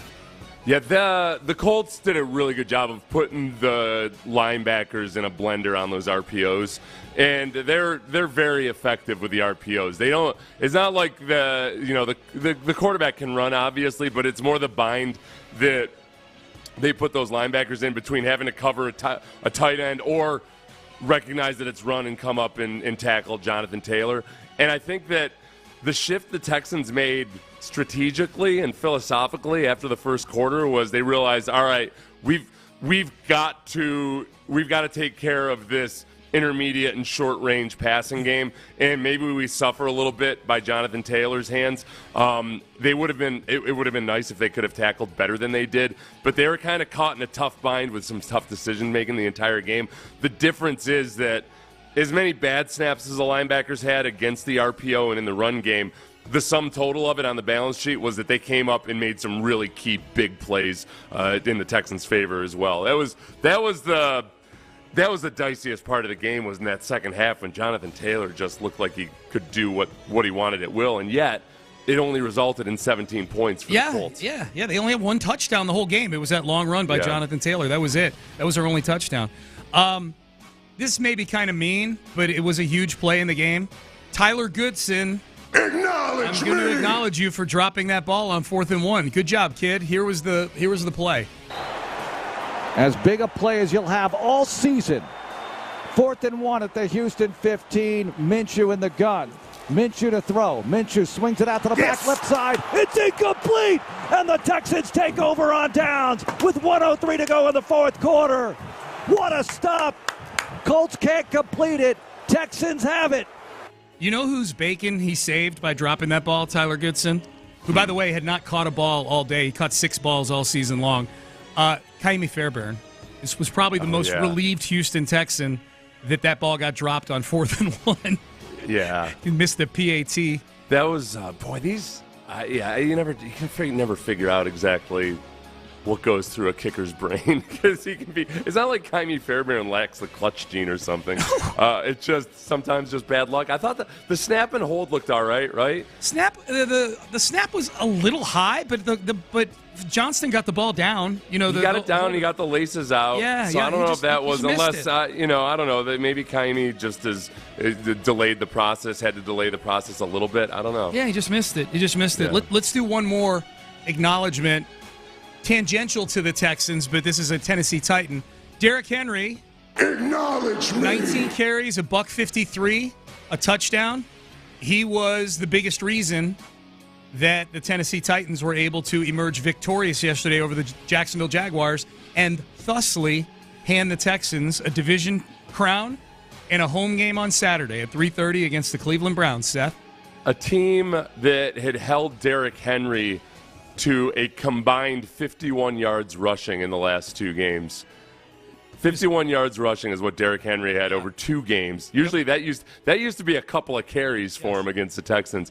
He went and had his biggest output of the season with 153 yards rushing, 8.1 yards per carry. An astoundingly clutch performance by Derrick Henry in sealing his potential future team, the Texans, their division victory. Thank you, Derrick Henry. Yeah, I'd be for it. Absolutely. Absolutely. Text message. I said earlier when we were going back through the game-winning drive that Dalton Schultz 17-yard catch on 2nd and 20 was kind of one of the more under-the-radar, not on SportsCenter plays in the game. The one on the defensive side of the ball that I tweeted yesterday is the same one that Texter says. Second biggest play of the game, Malik Collins knocking down that pass on 3rd and 9 that led to the 57-yard field goal miss to get the Texans off the field. You know what, Malik Collins, acknowledge him. Acknowledge Malik Collins for that. They held the Colts to 1 for 11 on 3rd down. Yeah, that was it. It was astoundingly effective. Of all the lopsided stats there were in this game, where there are so many different box score items where you might look at just that item and be like, well, clearly the Colts won that game. Totally. Or clearly the Texans won that game. Yep. The 1 for 11 on 3rd downs is the big one, that it's really, really tough to overcome that. Texans, they came up in the clutch moments when they had to, despite all of the yardage given up in the run game. And Gardner Minshew did only have 133 yards passing. Yeah. It's not like they were just having their way with the Texans defense. Nope. All right, so the Texans are your division champs. With the division championship comes some scheduling gifts for next year. Boy, this 2024 is going to be fun on the schedule. We will get to that, and we'll kind of close things out here. How did some of the Texans do as well, looking for hardware and awards on Saturday in their final statement to try to win some hardware? We'll get to that in the next segment as well. Soda weight loss is what I want to tell you about right now.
The Twin Peaks Studios, here's Payne and Pendergast. Hey, real quick, Chris, get the hotkey ready again. Sean, don't forget to acknowledge DeAndre Hopkins for catching the game-winning touchdown for the Texans to win the division. We need acknowledge. We'll acknowledge D-Hop making plays. It's nice to see D-Hop making plays for the Texans again, Seth. That was cool to see yesterday. Yeah, clutch moments. It was a good combo effort. I might have to relent a little bit on some of my Tennessee hate for at least a couple months. Like a week, maybe. Yeah. A week, you think? Yeah. No, I said Jesse Watt from Morning Mix was asking me that. Her husband Tyler used to work for the Texans. He's a big football guy, and he said he had asked, so does the Titans win over the Jacksonville Jaguars yesterday absolve them for all the Oiler gaga from a few weeks ago? And I said, no, it's like getting a fruit basket from your ex or something like that. Like, yeah, that's a nice gesture, but that doesn't eliminate all the cheating through the years and things like that.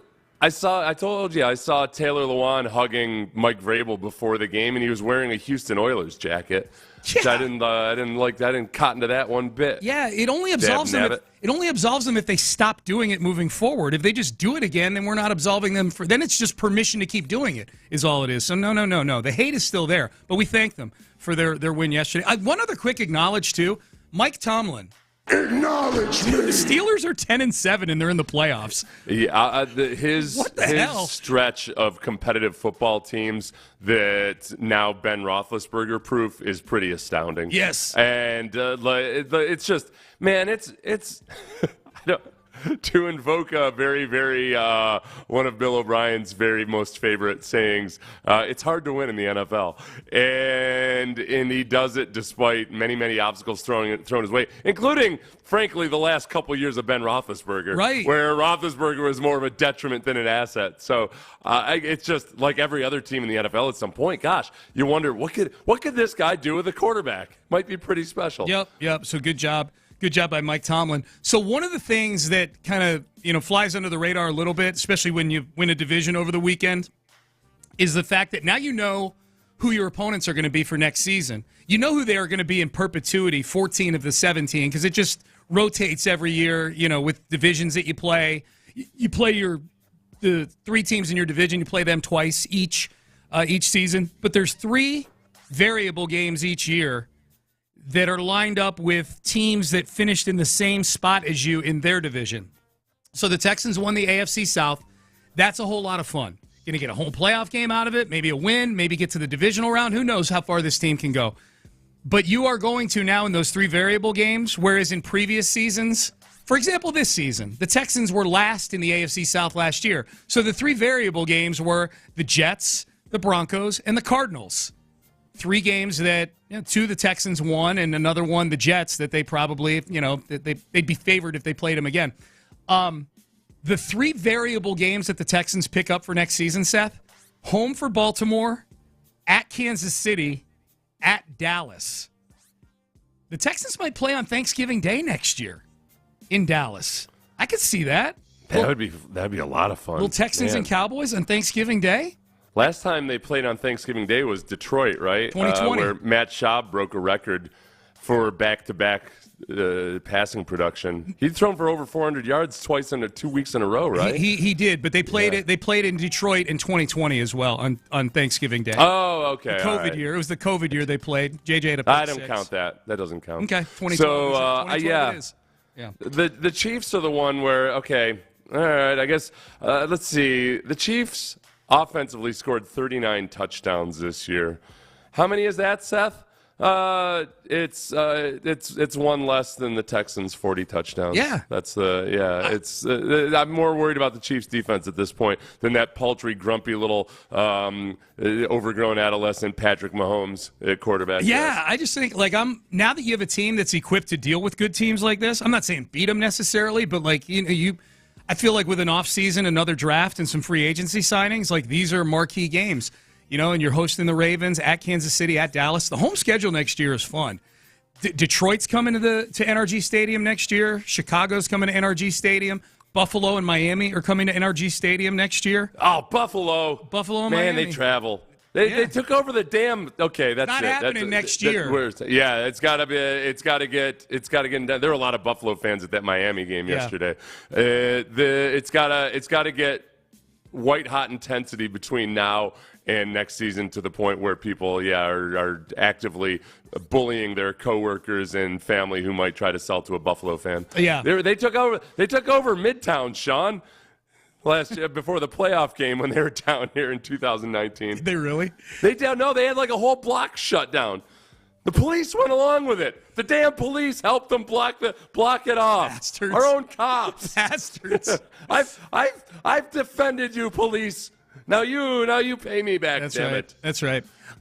So that'll be so that's next year. We got a nice home schedule. Those 3 games you pick up. Seth, as far as with the regular season over, how are we feeling on the various honors that Texans are up for here? Stock up, stock down after Saturday for these awards. I think C.J. Stroud effectively extinguished the whole Puka Nacua mania on Saturday. Yes, that was big. That Puka Nacua, who broke a record this weekend, also though did not. A, he's not a quarterback. B, it's not the same feel-good story in terms of the franchise. Sure, the Rams are better than the Rams have made a marked improvement.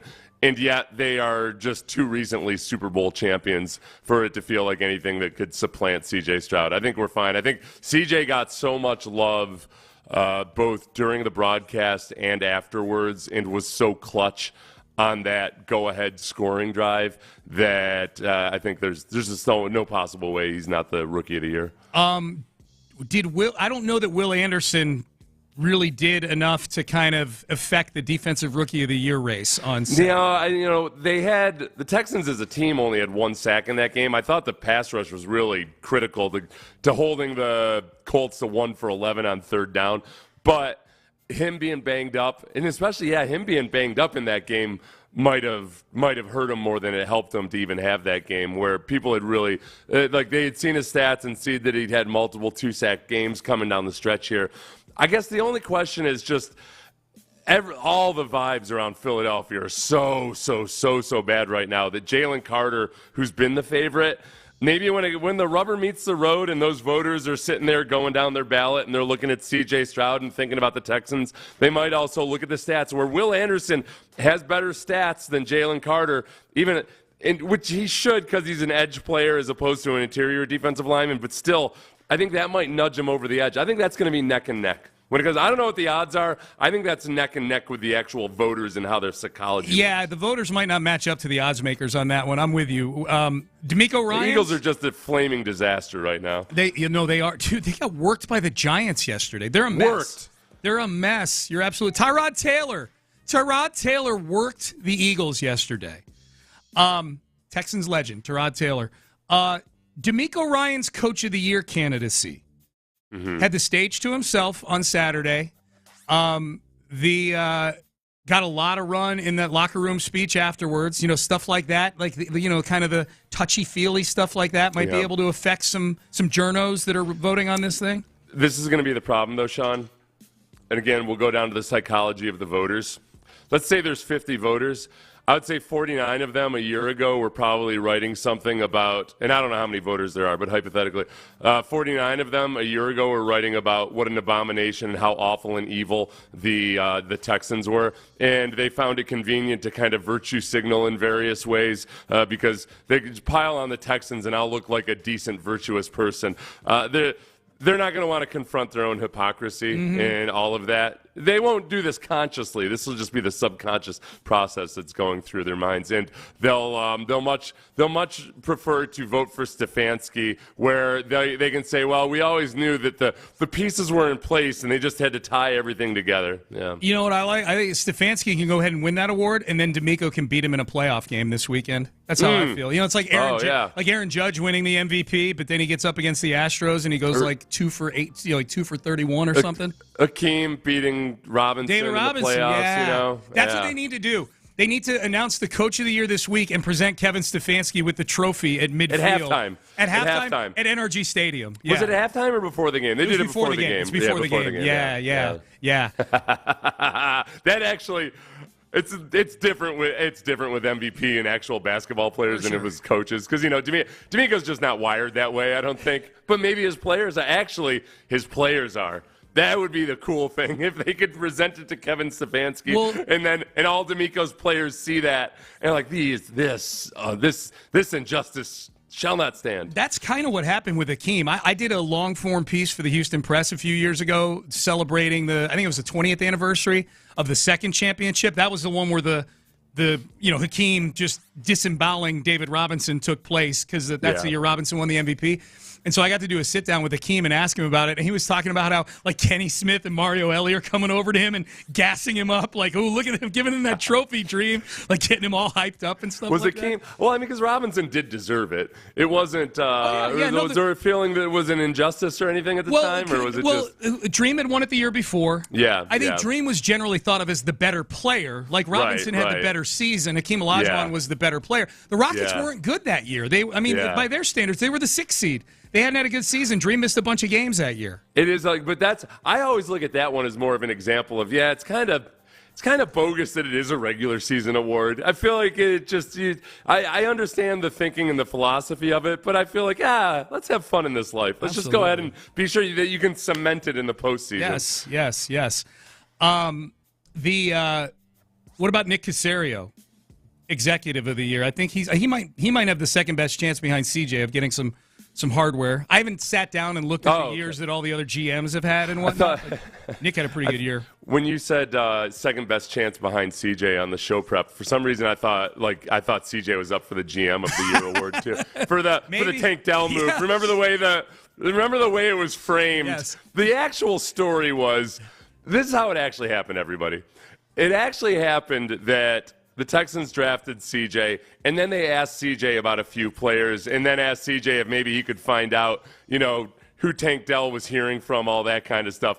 The way it got spun was that CJ told the Texans, now you go out and get me Tank Dell, damn it. In which case, I like that one better. That's a fun story, even though it's inaccurate. Yeah, and then he would be up for Executive of the Year. Yeah. We'll ask Nick tomorrow. Do you feel like CJ is going to threaten your candidacy for Executive of the Year? Nick joins us at 7:30 tomorrow, by the way. The odds, Do they put odds out for the Executive of the Year? I don't know. I haven't seen it. We're not on that email that we get. Not on the email we get every week. This is an interesting text. I hadn't realized this. Someone asked, are the Texans the only team to sweep their division on the road the last 2 seasons? I have no idea if they are, But that's a pretty remarkable stat that the Texans are 6-0 on the road in the division over the last 2 seasons, which is crazy considering one of those 2 seasons they were picking second in the draft. That's right. Yeah, and they really shouldn't have swept it. This is the other thing too that I don't like. This is the dumbest thing to get annoyed by concerning that last game versus the Colts last year was just people just assume that the Texans would have drafted Bryce Young given the opportunity. Like they act like, oh, the Colts saved them. Where, when you look back on it, there's probably at least a third of the league that actually already liked C.J. Stroud better than Bryce Young at any given point. And at that moment, I just don't know. I don't know if it's that much of a slam dunk. The biggest thing to remember is that the Texans don't subscribe to that S2 service. Right. Well, the Panthers very much do. And I don't know if they would have judged Bryce Young the same based on some of that stuff. Panthers fired their GM today, Scott Fitterer, so they've cleaned house. They fired their head coach, their GM, a bunch of the assistants earlier this year. Their GM is gone as of today. I was thinking this set after the first touchdown of the game by the Texans. We're watching the game up here, Clint and Parker, a few other folks. My son was up here. And I'm looking around the room and going, can you imagine being a Carolina Panthers fan and sitting and watching this game right now? Like watching C.J. Stroud on the first play of the game. The first time the Texans have been on national TV all year. This without Sunday Ticket, this is the first time you can sit down and watch the Texans in Charlotte. And the first play of the game, C.J. throws an absolute dime for 75 yards. Every time I think of Dave Tepper, Dave Tepper, the billionaire owner of the Panthers, who has meddled his way into just destroying that organization. I can't help but think of the scene in The Big Lebowski, where remember there's this really rich guy, the Big Lebowski, the rich Lebowski kids, who it's a long story, but his wife has supposedly been kidnapped, and they walk in and see that this Lebowski character is distraught and broken, and he's sitting in front of the fireplace just besides himself with grief. And I like to think of Dave Tepper in that role. Yeah. Where he ultimately, the Lebowski had done that to himself by marrying a whore wife. And that's right. Dave Tepper married a whore football team, and it's his own fault. It's his own fault. He bought it for billions of dollars. Yeah. I would just quit watching football if I was a Carolina fan. I would just quit football altogether. All right, Seth, we are done. We are out of time. Mark Vandermeer, John Harris are up next. Antibodies to you, and happy AFC South Championship Day. Antibodies to you, and a happy national championship game to everybody. Yeah, absolutely. You Michigan and Washington folks, welcome to town. All right, we're done. We're out of time. Mark Vandermeer, John Harris, they start now. We'll see you tomorrow at 6 a.m., everybody. Soak it in.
going to hear along the way, of course. And congratulations, Texans fans, because you are winners of the division. A playoff berth earned Saturday night, division champion yesterday as Jacksonville. Thank you so much to those deep steel blue wearing Tennessee Titans coming through for us. You know, if they wore the H-Town blue, it wouldn't have been the same. They had to don the deep steel blue and do the job, and they did. Thank you, Derrick Henry and company. I've never rooted for you before, but I do now. Well, did yesterday, and that's probably pretty much it unless you go to a team that's trying to knock off a Texans opponent next year. So that was phenomenal. And, Johnny, here we are in the playoffs. Who would have thought it? I know there's a lot of reflection. Oh, my gosh, can you believe what happened? DeMeco Ryans was hired, I think, right at the end of January, and here we are, it's January 8th, and you're AFC South champions. If you told me that, I would say, come on. Even me, the Norman Vincent Peale of Sports Talk Radio, I would have had a hard time digesting that one. But here we are today, and soak it in, yes, like the Sports Radio 610 promo said, and get ready, because Cleveland invades on Saturday, and the Texans will be ready this time. You know, it's hard. We talk for a living, but trying to find the right words to say after what we saw. I mean, I took kind of a moment as Indy's got this long corridor. I think you can see it after the game where DeMeco was standing at one end of it, and then at the other end of it is like right where the locker room is. And so I always stand in the back, like waiting for my interview. So I try not to get in the mix, but I mean, I could hear everything, and players got to go by. I mean, guys were just, it was incredible. The look on Laramie Tunsil's face, like I saw Laramie going off the field, it was, I don't even know how to explain it. I mean, it was joy. I just was like, LT, we're back, man. And he just was like, man, like he couldn't even say anything. I mean, it was just incredible. I mean, you think about what, Laramie, Weeksy, and Kaimi were those are the only guys that had been there the last time they played in the playoff game. And they played in the playoff game on Saturday night. And it's incredible to me how, there's so many plays in the season, right? I mean, how many plays are there in a season? And Goodson's, I don't even want to put a drop on him. That was a horrible throw. It was the right play. I was like 10 yards away from him, Mark. You know that. It's a great debate. Is it a drop or not? It was thrown behind. It's a drop, but it's a bad ball. So poorly thrown. Yeah. And the thing about it was, DeMeco was like probably 10 to 15 yards from me, and he was trying to get Cashman and Nelson's attention because he knew it was coming. And I knew it was coming because I could see Goodson on my top. So who was the double on Pittman? Because two guys are on Pittman at that point. They were running a pick play. So what happened was Pittman did an unbelievable job. His route was literally get in the way of Cashman. So Pittman's route is really not even a route. He's just trying to run something that looks like he's running a route, but he's picking Cashman. That's what he's doing. If you watch him, he's not even looking back at the ball. It was a good call. It was a great call. It should have worked. It's a great call. It was bad execution from Gardner Minshew with a bad throw, and then Goodson with not to catch. But what if Goodson catches that ball? Now we got a minute to play, and they've got a first down inside the 10. So you have that play where it's a drop, a bad throw, whatever. And then you fast forward to Sunday, and Trevor Lawrence comes up, 4 inches short? Oh, in the goal line? When he tried to, Space Jam that thing like Michael Jordan? 2 inches, Johnny. Maybe, I don't know. He went over the top. I saw the replay. They had a good goal line cam on that one, and he did not make it. All he's got to do is kiss the plane with the ball. That's it. Just a little bit, and it's good. And he couldn't get there. They did not have a good review of it. It was funny because when they got to the third down play, I said to my wife as we're watching, I was like, it's too far. She's like, what do you mean it's too far? I was like, he can't go over the top. She didn't understand what I was talking about. But I was thinking about our game, and I've seen him do that before. He did it in a playoff game. When he's close, he's 6'6". All he's got to do, like you said, he's just got to kiss it. But he comes up 2 or 3 inches short because, what he did? He went on his own. He went rogue. They were running a run play to the right. Oh, and he called his own number? He called his own number. Not good. If you watch the end zone view, you can see all those guys. You see Sheriff. Sheriff, the right guard, he's starting to zone block to the right. They're blocking to the right, and he's trying to sneak it in, and he comes up 2 inches short. Went out on his own. What if those two plays? But they get the ball back. They get the ball back. I know. And also, he would have scored, but then they had to get the 2 point. And there's no guarantee you get that either. I wasn't worried yet, even if he had scored right there. Yeah, I mean, you got to get the 2, and the Titans. Look, they weren't setting the world on fire, but Derrick Henry had found his Derrick Henry legs. Yeah. And Tannehill, that pick, oh my gosh. When he threw that pick, what are you doing? Especially that joker. Don't turn back into Ryan Tannehill. Look, I like Ryan Tannehill, but come on. That was not that was not a good play. Late over the middle. I've learned from Andrej Ware. Late over the middle, not good unless you're an elite player and you know exactly what you're doing. But anyway, they got the job done, and the afternoon, surprisingly, it had some stress, that game, but it got off to a pretty good start, relatively, and I thought, this could happen. I started writing an article in the fourth quarter. I said, I'm writing because we want to hit send right when the thing's over, AFC South champions. But honestly, heading into the day, I thought there was a shot. Yeah. But I thought, come on. The Jags, if they have any intestinal fortitude whatsoever, you go beat the Titans in Nashville. You got to get a lead on them, and you got to put them to sleep, and they didn't do it. And it's not like they're doing the Texans' dirty work.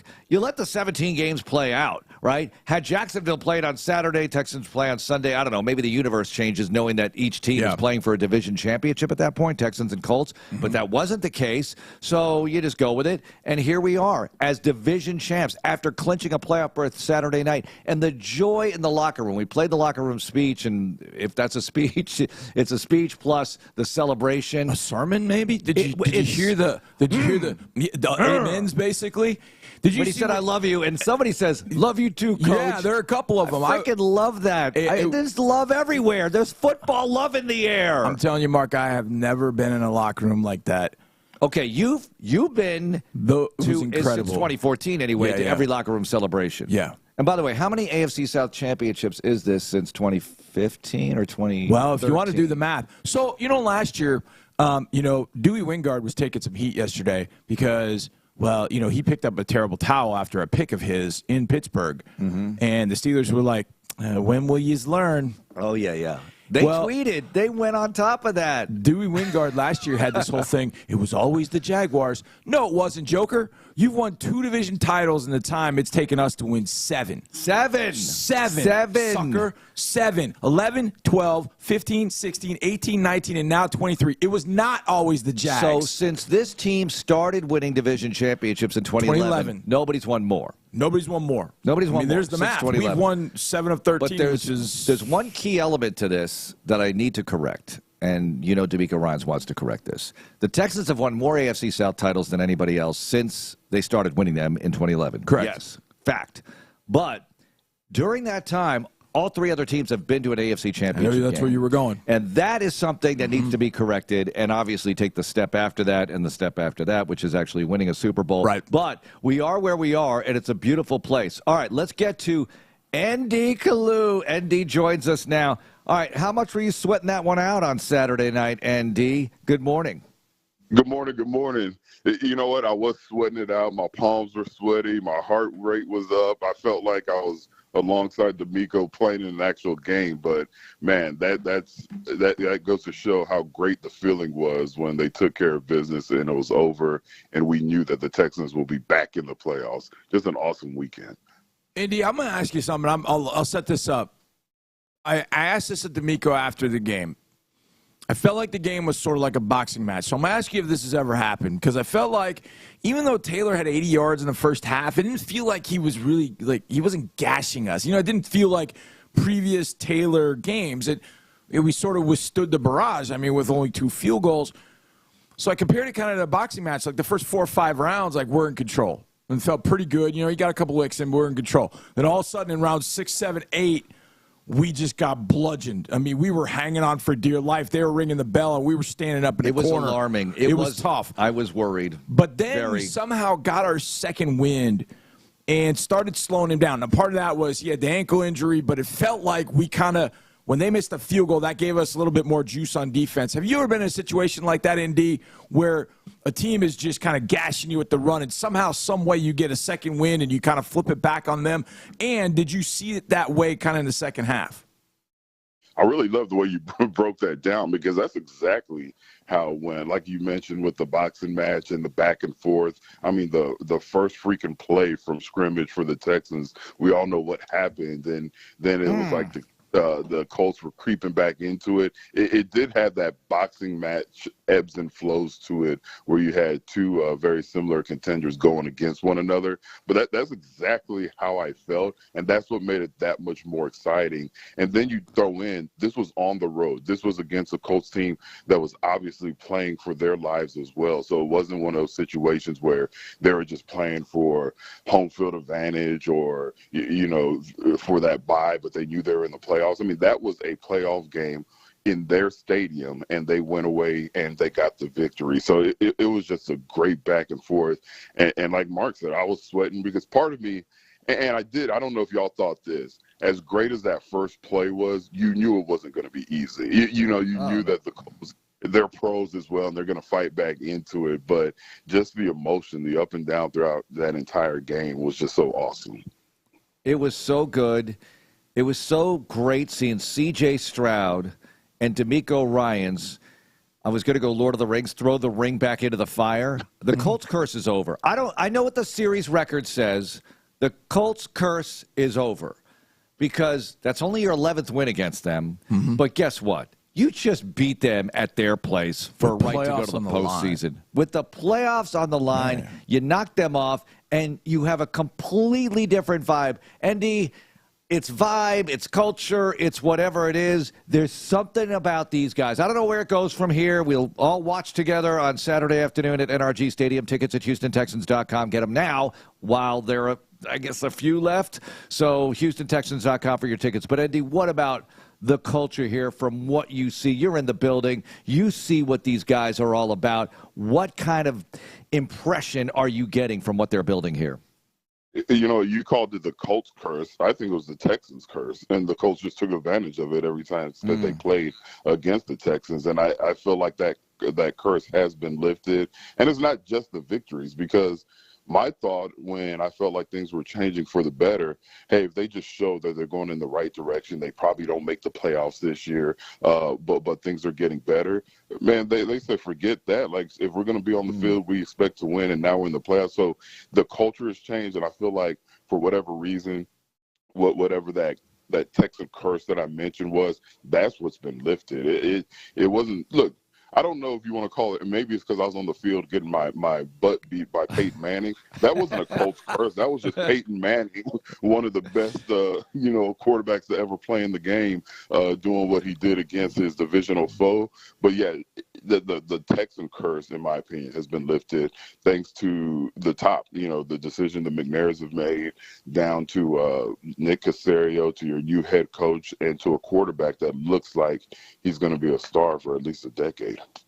Andy, I think it was me, you, and maybe DP talking about this a while back. We were talking about there should be some kind of combined team number of sacks, TFLs, and quarterback hits. Yep. And we were talking about, I think it was the Colts game, because we gave up 6 sacks, I think 9 TFLs, and 10 quarterback hits in week 2. That's a number of 25. I mean, that's a rich number. And that was one number that I kind of had my eye on. Well, Saturday night, the number for the Colts was 11. Now, that's still not perfect, but compared to 25, in a game in which if you made a field goal, you're within 8, you're driving to go tie the game in week 2. What did you think overall of just kind of the trench work on the offensive side? I know it wasn't the most beautiful thing, but the fact that CJ only took 4 quarterback hits, took a couple sacks, one with a free runner, what did you kind of think overall of how the offensive line protected CJ and then opened up some holes for Devin? The fact that, but like you mentioned, with the blitz from, I think it was Rodney Thomas Jr., the sack that he got, I always think, tip your hat to the defensive coordinator when you get a sack like that. Then when DeForest Buckner got his sack, the fact that I had to say, oh, yeah, DeForest Buckner's on their team, that's a shout-out to the Texas offensive line, because he's a dog. I mean, he's a beast. John, I'm going to steal one of your terms. He's that dude. And for me to have to be reminded that he's on that defensive line, that says a lot about the offensive line. Wasn't great against the run, but, again, when you talk about protecting C.J. Stroud, I thought they did a great job. All right, let's dig into Cleveland here for a second. They're coming in Saturday, 3:30. It's the semi-annual Texans playoff slot, 3:30 Saturday afternoon. Here we go, and we're all about it. Let's get it. This is our time. Take advantage of it. It's so funny, the debates going in texts last night, people saying, well, I know we've played a night game before in the playoffs at home. I'm thinking, well, it gets dark at 5:30 this time of year, so it turns into a night game at some point, and that's how it feels in your memories. But this is what they've got, and it's awesome to be able to see the Texans take on the Browns again. Now, when we last left this matchup, it was Christmas Eve, and Joe Flacco threw for 368, including that bomb to begin the game, which really stuck in the craw of DeMeco Ryans and the whole staff and the whole organization, really. They talked about this and the fact that was surrendered. They really hated that and didn't respond well the rest of the day.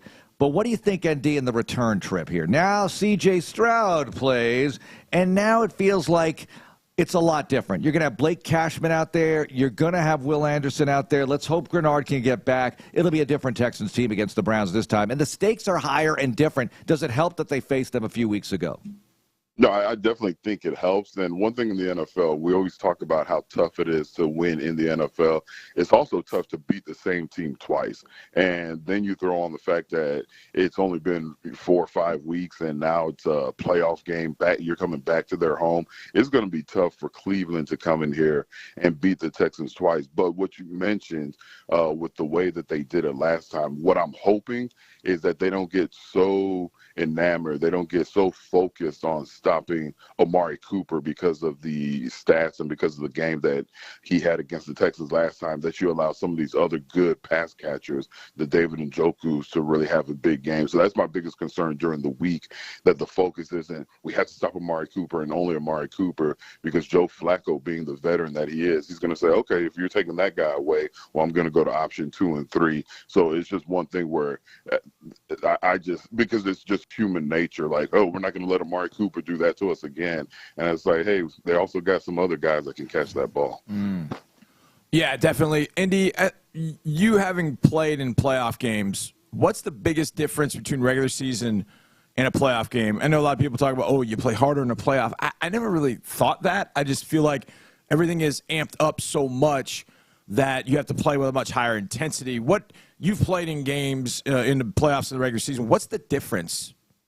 I'll never forget when I was young in the NFL, and I believe it was like my second season, we were actually going to play in a playoff game. And one of the seasoned vets said, okay, you've been through preseason and you realize that the NFL game is much faster than college just in the preseason. You've been through the regular season and you saw that the game was faster. And I remember him telling me the playoffs is going to go up a notch. And in my mind, I was like, there's no way it could go up a notch. Like everything that I do is so intense, and it's at the 10th level. You know, when you're playing in a regular season game, it doesn't go up a notch, but it absolutely does. I don't know what it is.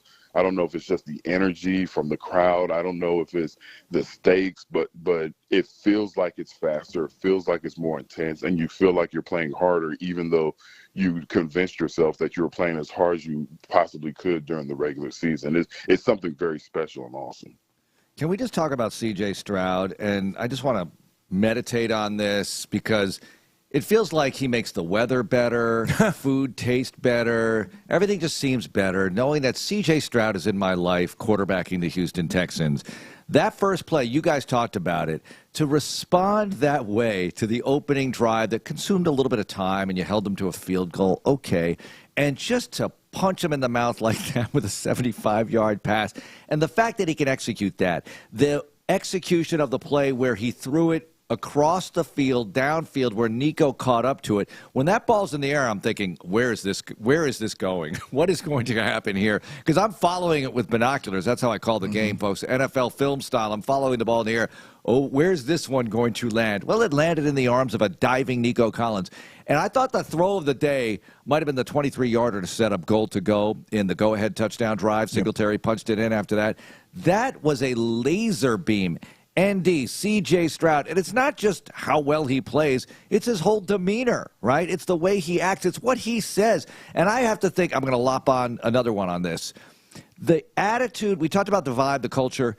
the positive attitude these guys have. You could talk about the faith. It's all positive. And I got to think that in the 10 games they've played that have all come down to the final moments here and sometimes the final play, like Saturday night, that all that positivity does help in those instances. They believe good things are going to happen. Maybe I'm getting too metaphysical here, but that's the way I feel. Thoughts? No, well, first with CJ, and you mentioned the throw of the game. I actually thought the throw of the game was an incompletion. There was one play, and I don't know if y'all really had a chance to see it. I had the benefit of replay where he was being pressured. He threw off his back foot. He threw into a coverage of 3 defenders, and the ball hit the receiver right between the hands, but the receiver was unable to come down with it. Yeah, when I saw the replay, yes, exactly. When I saw the replay, I was like, wow. Like, and you know, you could easily say, oh, that's not a throw you should make. But it's almost like he didn't just throw it up and it was a prayer. I felt like he knew what he was doing, and he was thinking to himself, oh, I could put this ball right where it needs to be. And like they showed the replay twice. I ended up rewinding it like another 3-4 times during the game because I was so impressed with that throw. If you have a quarterback that young, that confident in his skill set and in his wide receivers to attempt throws like that, I actually think that's a good thing, and that's the type of play you need in the playoffs because you can't be overly conservative. And as far as the rest of the team and their attitude, because I was lucky enough, and thanks to you, Mark, and Texan Radio, to have the podcast with the players every week. Every single week, I was telling Drew Doherty, I just become a fan of another player. And, you know, I've played with guys, and I know how locker rooms are. And the vast majority of guys in the NFL are just good guys. But something about this Texan team, they're not just good guys, but they're so personable. They're so humble. Even with the success that they're having, you know, they'll sit and talk to an old has-been like me, and they never felt like they were they never felt rushed. They're like, no, how much time you need? You know, they're just good guys, and they're also guys that believe in themselves, believe in their coach. So if they're anywhere near a game to win it towards the end, I feel like they're going to have the confidence, they have the personality, they have the character to finish it off. Listen, Endy is so humble. They should be begging to talk to Endy Kalu, businessman. Never mind former NFL player.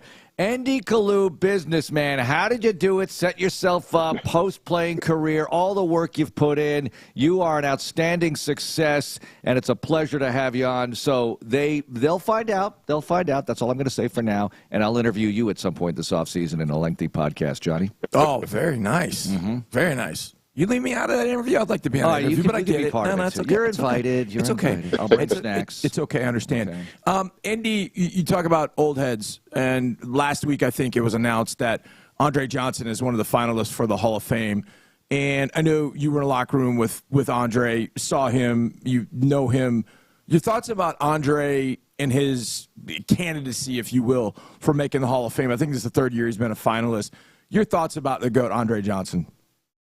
If he doesn't get in this year, I'll lose a little respect for the Hall of Fame because that means they're just looking at numbers. I've played with Hall of Famers in their prime, and when you talk about the impact that they had in the locker room, on the football field, Andrej Johnson matches that, if not has more so than some of the guys that I played with. And it pains me that, you know, and I know some of the receivers, and I didn't play with Torrey Holt. I didn't play with some of these other guys, and I know I played against them, and I know that they're good in their own right, or they're great in their own right. But just the impact Andrej had on the football field, practice every single week, the type of football player he was, not just a guy that can score touchdowns, but the physicality of a linebacker, but playing the wide receiver position, his attitude, even when things weren't going his way. If he doesn't get in, I would lose just a tad bit of respect because I know that they're simply just looking at the stat line and saying, oh, he never had double-digit touchdowns, so we got to put this guy in before him. As a football player, he's a first-ballot Hall of Famer. And I've played with Bruce Smith, with Deion Sanders, with Brian Dawkins, you know, with Hugh Douglas, with some of these guys that are considered the best of the best, and he's right up there with them. I love that description. That is awesome. To me, if you're one of the top 3 players of your position for 7 or 8, 9 years in a row, whatever the number is, you should get in. Anyway, that's it for this segment. ND, thanks so much for joining us. We look forward to a Tuesday night show. You and Wade Smith and Drew, that is going to be awesome. Talking playoffs with the Houston Texans. Thanks, ND. Thank you. See you all tomorrow. All right, and John McClain is next. What does the General have to say about the Texans clinching not only a playoff berth, but the AFC South Championship and the Browns coming in? It was just 2 weeks ago. Wait, it was 2 weeks ago yesterday that the Browns were here. Was it? 3 weeks. 3 weeks ago, because it was Christmas Eve. Wait a minute. Last week was New Year's Eve. 2 weeks ago was Christmas Eve. By the time you hit the field, it's 3 weeks ago that you played them. But, wow, it was so recent, and it's so different, isn't it? Come on, Cleveland. We'll see you Saturday at 3:30. And, look, if you need to see a primary care physician or find one, Houston Methodist has you covered. You log on to houstonmethodist.org/PCG. Primary care physicians. Obviously, you need one. You can get one through Houston Methodist, the official health care provider of the Houston Texans. Houston Methodist, leading medicine. It's Texans Monday. Back with more of Texans Monday in a moment. Just fight breast cancer when you can outsmart it. At Houston Methodist, we're developing AI to assess breast cancer risk with greater accuracy. We're creating nanodevices to directly treat tumors, minimizing side effects. And repairing nerves during breast reconstruction, restoring feeling to your chest. That's the difference between practicing medicine and leading it. Houston Methodist, leading medicine. To learn more, visit houstonmethodist.org. Is your phone plan messing with your savings plan? Don't get stuck paying for things you don't want. With Verizon, you only pay for what you need. And for a limited time, when you bring your own phones to a Verizon store, you'll get an amazing price on your plan. Plus, you'll save on things you actually love, like the Netflix and Max with Ads bundle. And it's on our award-winning 5G network. Bring your phones to your Verizon store today for an incredible deal. A better plan to save is Verizon. Additional terms and conditions apply. David's Bridal, where brides and bridesmaids get fabulously dressed. We let our friends pick out what we wear, show off our dance moves, obsess over every little detail. Hold your hand through it all. Smile bravely when it's time to let go. Make your dreams come true. Wedding dresses starting under $200, bridesmaids dresses starting under $100. The things we do for love. Only at David's Bridal. You don't want to miss it. We punched our ticket. The Texans are going to the playoffs. Your Houston Texans are the champions of the AFC South. Touchdown, Houston. 75 yards on the opening play. Now everything starts. The playoffs start Saturday at NRG Stadium when the Houston Texans take on the Cleveland Browns. Kickoff is at 3:30. Get your tickets at HoustonTexans.com. What a day. He's in! Touchdown, Houston! This is Texans Radio. It's always football season in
stop him short of the goal line. Or let's say he scores. Yeah. All right, they take the lead with the extra point. We get C.J. Stroud and a minute left and all 3 timeouts. Now, if he doesn't score, that's when you start banging the timeout. Sean and Seth were talking about this, but I was thinking about it during the game. It's not ideal, but you'd be down a point. You're banging 3 timeouts. That's 3 plays for them inside the 10, right? So you end up with, 40 seconds to go, 45 maybe, something like that, right? 46 seconds left at the end of the game with C.J. Stroud. Needing a field goal, Johnny, not a touchdown. He's done it before. He's done it before. I'm not saying it's going to happen. Right. But, look, Sean himself said earlier this season, now we have left too much time on the clock guy. So at what point, and I thought about this during the game, and we'll get to the general in a second. At one point, we score, they get the ball. At what point did you think, ooh, this is it? This is their final drive? Well, for the Colts? Yeah. During that drive, time was coming off. Yeah, and then it was like, okay, now it's clear. There's no going back. This is their final drive right here. So just come up with a stop. And that was kind of the way I was thinking. Well, but I thought you could come up with a stop, but you might leave time for them. And not that they have C.J. Stroud, but, it's handled NFL. The end of the game perfectly. There was no second guessing. Perfectly. You were all over in the analysis. And you and Dre talking about it. And it was just, hey, get the safety, get out of there. Yep. And figure it out. Free kick is better than a rushed punt with a team that destroyed a punter a few weeks ago at Tennessee. Let's get the General in here. John McClain joins us, the Hall of Famer. General, here we go. Playoffs, AFC South champions. And what is your reaction? What is your reaction to the Texans pulling it off in Indy and then getting the division banner on Sunday? I'm not surprised they pulled it off in Indy. They win every time they play in the AFC South on the road when they're bad, and then when they're good this season. I thought taking the ball out of the hands of your best player, even if he had been stopped in the fourth quarter, was a stupid decision by Steichen. Yes, Tyler Goodson was open, but Minshew the coverage was outstanding. We're talking about the coverage against the Browns was the worst of the season. Coverage last night, Michael Pittman, 2 catches for 23 yards after the first drive. Alec Pierce, no catches on 0 targets. Those DBs did a tremendous job on coverage. But you put a guy out there who's caught 6 passes all season. I'd wanted somebody a little more reliable. He'd been in more pressure situations. And I felt bad for Goodson. His quote after the game, he wanted to call his mom and dad because they're probably the only people that liked him right now. And but boy, what a great night for the Texans. And I love the fact the Browns are coming back here. It's hard to beat a good team twice, especially when both of them are in their stadium. I feel bad for Goodson. Guy should have, first of all, he was put in that position to make a play in 4th down. He's the best receiving running back they've got at that point because Taylor's hurt and the Texans had stuffed him. And Zach Moss is not that guy to run that route. So he's really the only guy. And it's the right and perfect call against the defensive Texans we're playing. They're playing man coverage. It's the perfect route. It's the perfect call. And the ball's thrown behind Goodson. It's thrown behind him. That's on Minshew. And Minshew missed a couple of throws throughout the night. The throws that he made against us in week 2, he did not make in week 18. So, Colts go home. General, what was I don't even know what was the most surprising aspect of the Jaguars losing to the Titans, but just simply how surprised were you the Titans pulled it off and beat the Jags on Sunday? I wasn't surprised. It's like when the Titans went to Miami and beat the Dolphins. Mike Vrabel's history has been when he can muster up enough to pull off upsets. Derrick Henry, boy, he went out in style, if indeed he's gone. Ryan Tannehill had 2 touchdown passes. He knows he's gone. So they jumped on him early, and even though the Jaguars came back and had a chance to tie the game, it's obvious from a lot of the throws, Trevor Lawrence wasn't the same. But it was just it was old-fashioned Titans football with Derrick Henry running all over him, and then Tannehill throwing multiple touchdown passes, and now they can go back. Texans fans can go back to hating the Titans again. Outstanding. I loved it yesterday. Deep Steel Blue Titans getting the job done for the Houston Texans. Thank you very much. Now I'm going back to being a Titan hater. But for one day, I was all over that team and their success yesterday against the Jaguars. General, let's get to some Black Monday stuff because it started. Arthur Smith gone in Atlanta. We've got some others. Ron Rivera gone, of course, in Washington. What else are you expecting? And I'll lop this on top of the question. Antonio Pierce in Vegas, they got to go with him, right? I know the Harbaugh rumors are out there, but my goodness, he's done a good job down the stretch. I think that Mark Davis is going to swing for the fences, but I do a weekly show in Las Vegas, and they've wanted Pierce now for the last couple of weeks and going out in style. And there was a great video of the fans cheering for him after the game. And I think that Mark Davis learned his lesson with his interim coach the last time, Rich Bisaccia, who helped him go to the playoffs, and then he hired Josh McDaniels. I think he's going to stick with Pierce. You know, the Panthers also fired GM Scott Fitterer. And I think it's amazing that the Josh Harris, the owner of the Commanders, has hired Bob Myers, longtime Golden State Warriors executive, who won, I think, 4 championships when he was still with the Warriors, who's gone into TV, to head the search along with former Vikings general manager and longtime personnel director Rick Spielman, who does some gigs on Sirius right now. But there's more coming. We just don't know who they are, but Harbaugh's going to be in the running. And if I'm another coach and I have a pick of the jobs, I want to go to the Chargers because the Spanish will stay out of it. Got a great quarterback, got some talent on both sides of the ball, and don't know if that's where he'll go. But to me, that's the most attractive job. General, the NFC, and we haven't talked too much about the NFC because we've been so focused on us and what's going on, getting into playoffs, all that kind of stuff. It feels like the NFC is wrought with drama in these 3 wild card games. You have Green Bay at Dallas, which is probably going to put up an astronomical TV ratings number because it's Green Bay at Dallas. Then you have Matt Stafford going back to Detroit with the Rams in that particular game. And then you've got the full-on meltdown that's happening in Philadelphia as they take on a Tampa Bay team that's played very, very well since they left here when we beat them. Which of those games do you think has the most drama involved? Is it Stafford going back to Detroit? No, it's the Packers and the Cowboys because of the history and tradition. Stafford will be a big deal in Detroit, in that area, but the Packers and Cowboys will be a national story with the biggest audience. And I'm amazed at what's happened to the Eagles. They just can't get anything right now. They got that disease that afflicts every Super Bowl loser. There hasn't been any Super Bowl loser go back other than the Patriots since the 90s. And I'm not sure why that is, but they've got it. And I certainly don't think they're going to the Super Bowl. And from a fan standpoint who wants to watch football, playoff football, I'm glad the Texans are playing that early game because then you can watch the others. And the joke is they wanted the Chiefs on the Peacock channel so all those fans of Taylor Swift will subscribe. Oh, that's not a bad thought right there. That is not. That seems dead on, actually. I guess I'm wondering this. If the Texans did not get that result in Nashville yesterday, would they be at the Chiefs Saturday night? We'll never know.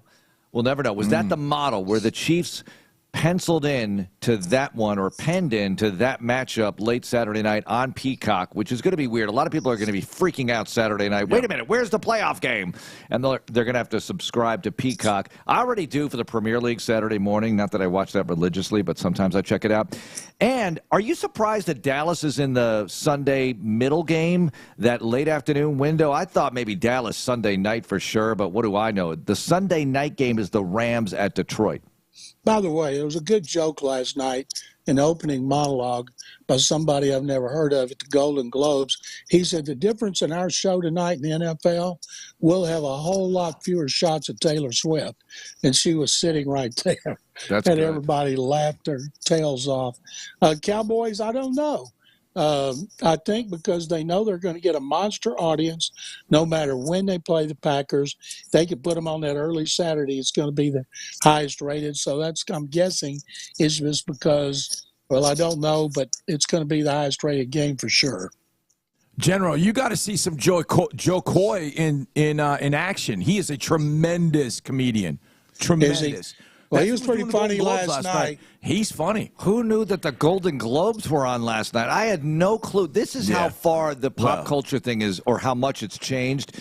And the NFL, did you? Well, you showed me know that who graphic. I'm living with, so that makes sense. That's right. Yeah, your daughter is a Hollywood actress. All about it. So tell me, though, what was the number of television programs in the top 100 that were football of any kind? It was something like 95 out of 100, and 55 of the top 56 were NFL games. That's how the NFL dominates everybody. General, next year, the Texans' schedule.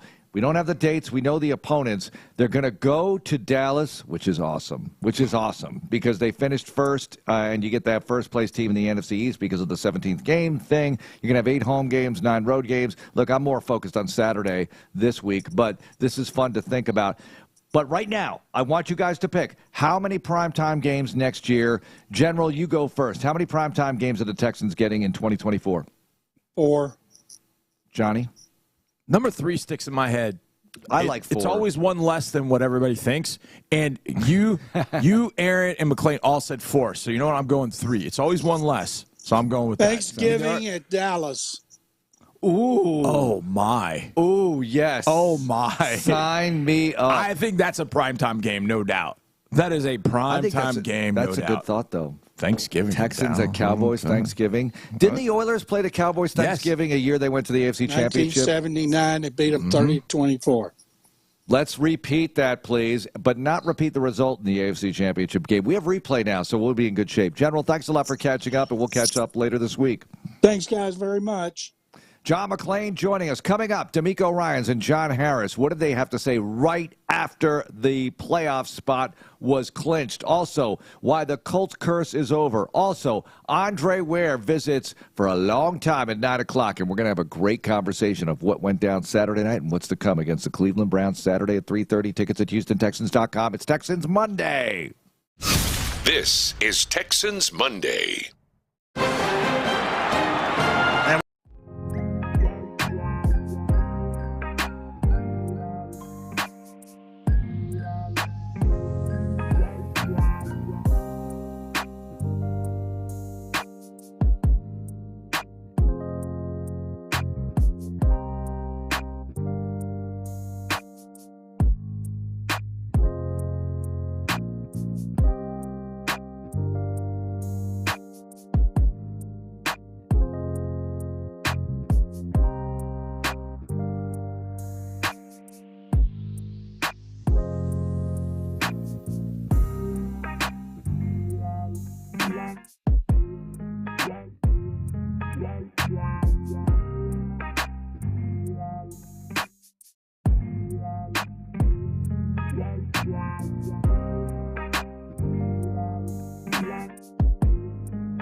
working together in concert to get the running game going. And Singletary, almost 900 yards on the season. How about that? This is his all-time best season, and they found something. I still think you can get Pierce going, but I understand why they're doing what they're doing because they can't take any chances. They feel like we got something that works. We're going to press that button a lot because this is the ground game right now. And we'll work Pierce in as we can because we all love Dameon Pierce.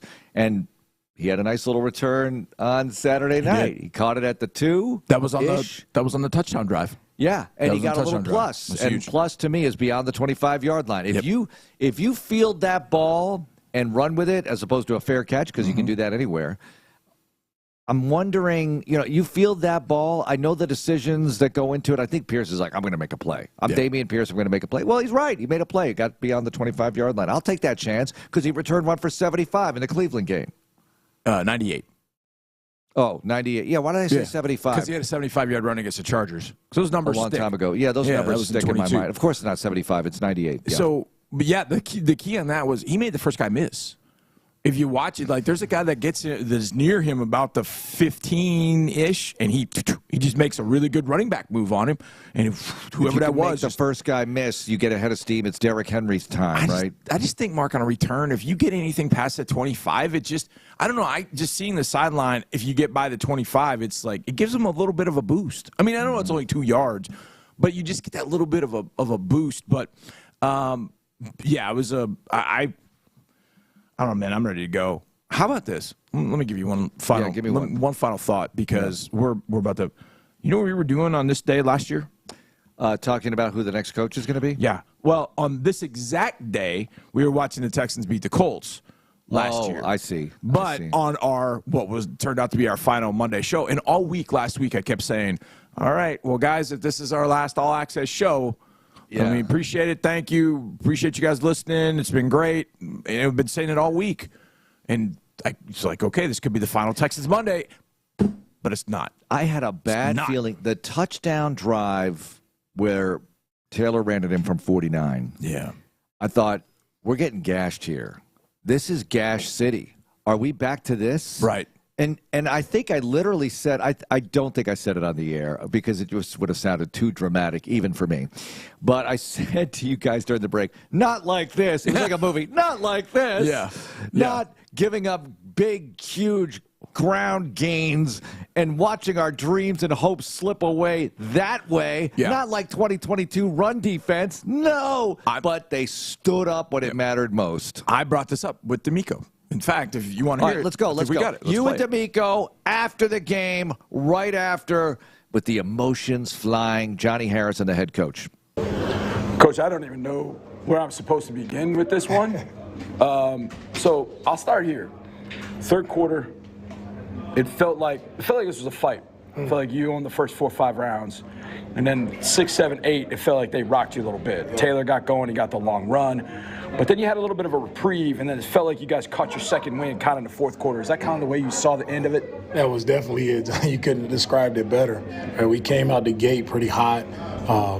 Came back out third quarter. They got some runs on us. They just stayed after it and kept running. And we didn't tackle well. We didn't play great technique, and we allowed them to get back in. And so they hit us with a big punch. But we were able to make some adjustments there in the fourth quarter and really, stop the run as best we could. And, when we needed to make plays, we made plays, especially on third down. Yeah, third down, you're absolutely enormous.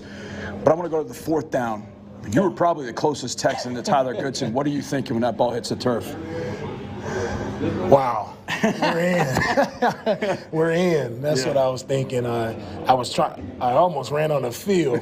I was trying to tell Cash and Nelson the play that was coming because I saw it. I knew the play that was coming. I wish I could have went out there and made it for them, but I knew it, and they were able to be in position to make the play. Seeing that ball hit the turf, it's like game over. Yeah, absolutely. The drive. It'll be one talked about by a lot of people, that drive.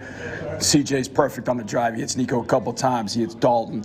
And then, Coach, I've been on the sidelines 10 years. I've seen a lot of Texas teams get to the 3-yard line, have to settle for a field goal.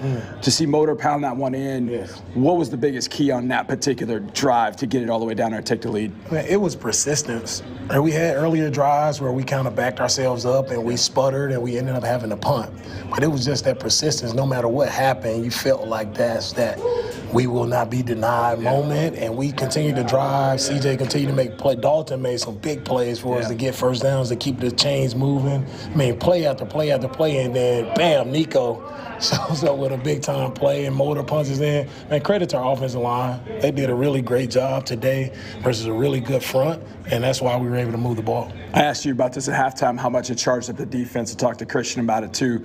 When CJ hits Nico on the very first play of the game to answer, I mean, there are big plays, and then there's that. How much did that just charge up the sideline when that play happens? You talk about a momentum boost. That woke everybody up. We gave them a field goal early, and we were kind of not where we wanted to be. Felt like we could have got off on third down, but you talk about, man, a big-time play, right, to give a boost of excitement to our entire sideline, our entire team. I think that fueled our momentum to move forward in this game. We can officially say it now. We can use the P word, playoffs. You haven't avoided it. I mean, you've talked about what you want this team to do. You want it to keep playing. But now it's official. You're in. What will you do on Sunday? Rest. I get to sit back and watch some other people, all right, give themselves a heart attack in the fourth quarter. But it's we get to sit back and just enjoy, right, watching football, just like all the other fans. We get to sit back and enjoy it and see where we'll end up playing. I can't believe I'm going to say this, but go Titans. Coach, congratulations. It's been one heck of a season, and it continues next week. Thank you. Awesome. Thanks, John. All right, that was John Harris and DeMeco Ryans right after the game. Go Titans. They got the job done beating the Jaguars. And one thing I really love, in addition to many other things, about DeMeco Ryans is that he went right to, and I think we should hear the locker room speech again. Oh, yeah. It starts over. Let's go. Mm-hmm. This is it. This is not the end. This is a celebration, but it's not the end of something. This is the beginning of something, because now you really make the hay in the postseason, and we'll see where it takes us. Andrej Ware is going to join us next. Let's get into it. We got a lengthy conversation with Dre on everything that went down Saturday, AFC South Championship, what it's going to take to beat the Browns, and the Natty is tonight, just a few feet from where Johnny and I are sitting right now here at NRG Stadium. It's all decked out with all the Natty stuff with UW and Michigan, and we'll see how that goes this evening. It's Texans Monday, presented by Houston Methodist. Keep it here for more exclusive info on your Texans. Texans Monday, presented by Houston Methodist. What if a world-leading hospital could also be your neighborhood doctor's office? With Houston Methodist, it is. Our primary care physicians invest time in your visit so you're seen and heard, virtually and in person at locations across the city. And we're always ready to connect you with our network of top specialists. To learn more, visit HoustonMethodist.org. Houston Methodist, leading medicine. As the official ticket marketplace of the Houston Texans and the NFL, Ticketmaster has a wide selection of tickets available for every game. Whether you're cheering on the Texans at home or away, Ticketmaster has you covered. With Ticketmaster's interactive seat map, you'll get a 360-degree preview of your seat so you can make sure you have the best view of those pivotal plays. Plus, the Ticketmaster app makes it easy to sell or transfer tickets if your plans change. And mobile tickets make getting in on game day a breeze. Find tickets today at Ticketmaster.com/Houston Texans. The Texans and SLB are proud to present the Houston Texans Stats Challenge for our 8th consecutive year. This program is designed to help middle school children learn and sharpen their math skills using the game of football. With interactive worksheets and fun videos from Houston Texans representatives, the Stats Challenge presented by SLB makes math a blast for everyone. Last year, over 700 teachers and 85,000 students across Texas completed the challenge. Help your local middle school be the next to join them. Visit HoustonTexans.com. What's up, Texans fans? No matter in season or out of season, rep the Houston Texans all year long with exclusive and premium threads from the Houston Texans Team Shop.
congratulations on the field goal. Here's a touchdown in your face. Yeah, I mean, stick it right to them, right the first play, and let them know that you're going to be there all night. You can take 6, 8, 10 plays in your drive to come away with 3 points, but here's a quick one for you to think about. And that kind of put the Colts on notice when, you don't have Robert Woods, you're without your complete receiving core, Noah Brown.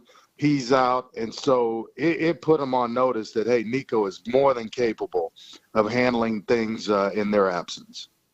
Okay, I got 2 things. Number one, this is a very just simple answer, Dre. Did Nico Collins help win you a fantasy Super Bowl this weekend? I finished second, so okay. he contributed in a major way, and well, I'll leave it at that. It was a very profitable fantasy season. Okay, here's the other one. You said it, Mark. The thing is, I don't always do this, but I can take the mic down. But I was losing my mind because I was kind of taking some business from the Colts fans on that sideline before the game starts. They sing with headphones and, not as bad as I was taking from Tennessee, So but whatever. that explains why your voice was gone. Right, because exactly. Were you yelling back? Yeah, I was yelling back because we got C.J. Stroud and Nico Collins. And by the way, if you listen to the hit that I did right before that play, the last thing I said was C.J. to Nico, let's go. That's what I said. Oh, yeah, anyway, you did. Oh, here's the other one for both y'all. Now, the three of us, for people that listen to us, they think we're choir boys. We're not. How hard is it to actually hold back what you really want to say in that moment? As broadcasters, how tough is it to go, you know what, I really want to tell them this, but I know I can't say that. So how hard is it to actually hold it in? It's not that hard for me. Go ahead. Well, it's not that hard for me because I know that I'll get fired, and you'll have to be. It's a decision that you make at that point, not your employers. But the emotions are flying, Johnny. Sure. That was an emotional game, and I don't know how you felt, Dre, but there's certain games that I call where my emotions are so high that I just got to remind myself, call the game. Don't get too swept up in this. You have to describe what is happening still. You can't just go, because I want to. With that fourth down, where they got the incompletion, something almost took over my body and said, listen, you got to hone in on this thing here. Dre? Yeah. There's a discipline, obviously, that you have to do this job. And, when you, especially in my chair, because when I'm flipping back and forth, when I've got to be neutral on a Friday night, and then, I'm all Texans on Sunday, it allows me to let loose. I feel like on a Sunday I can let loose, but I really can't.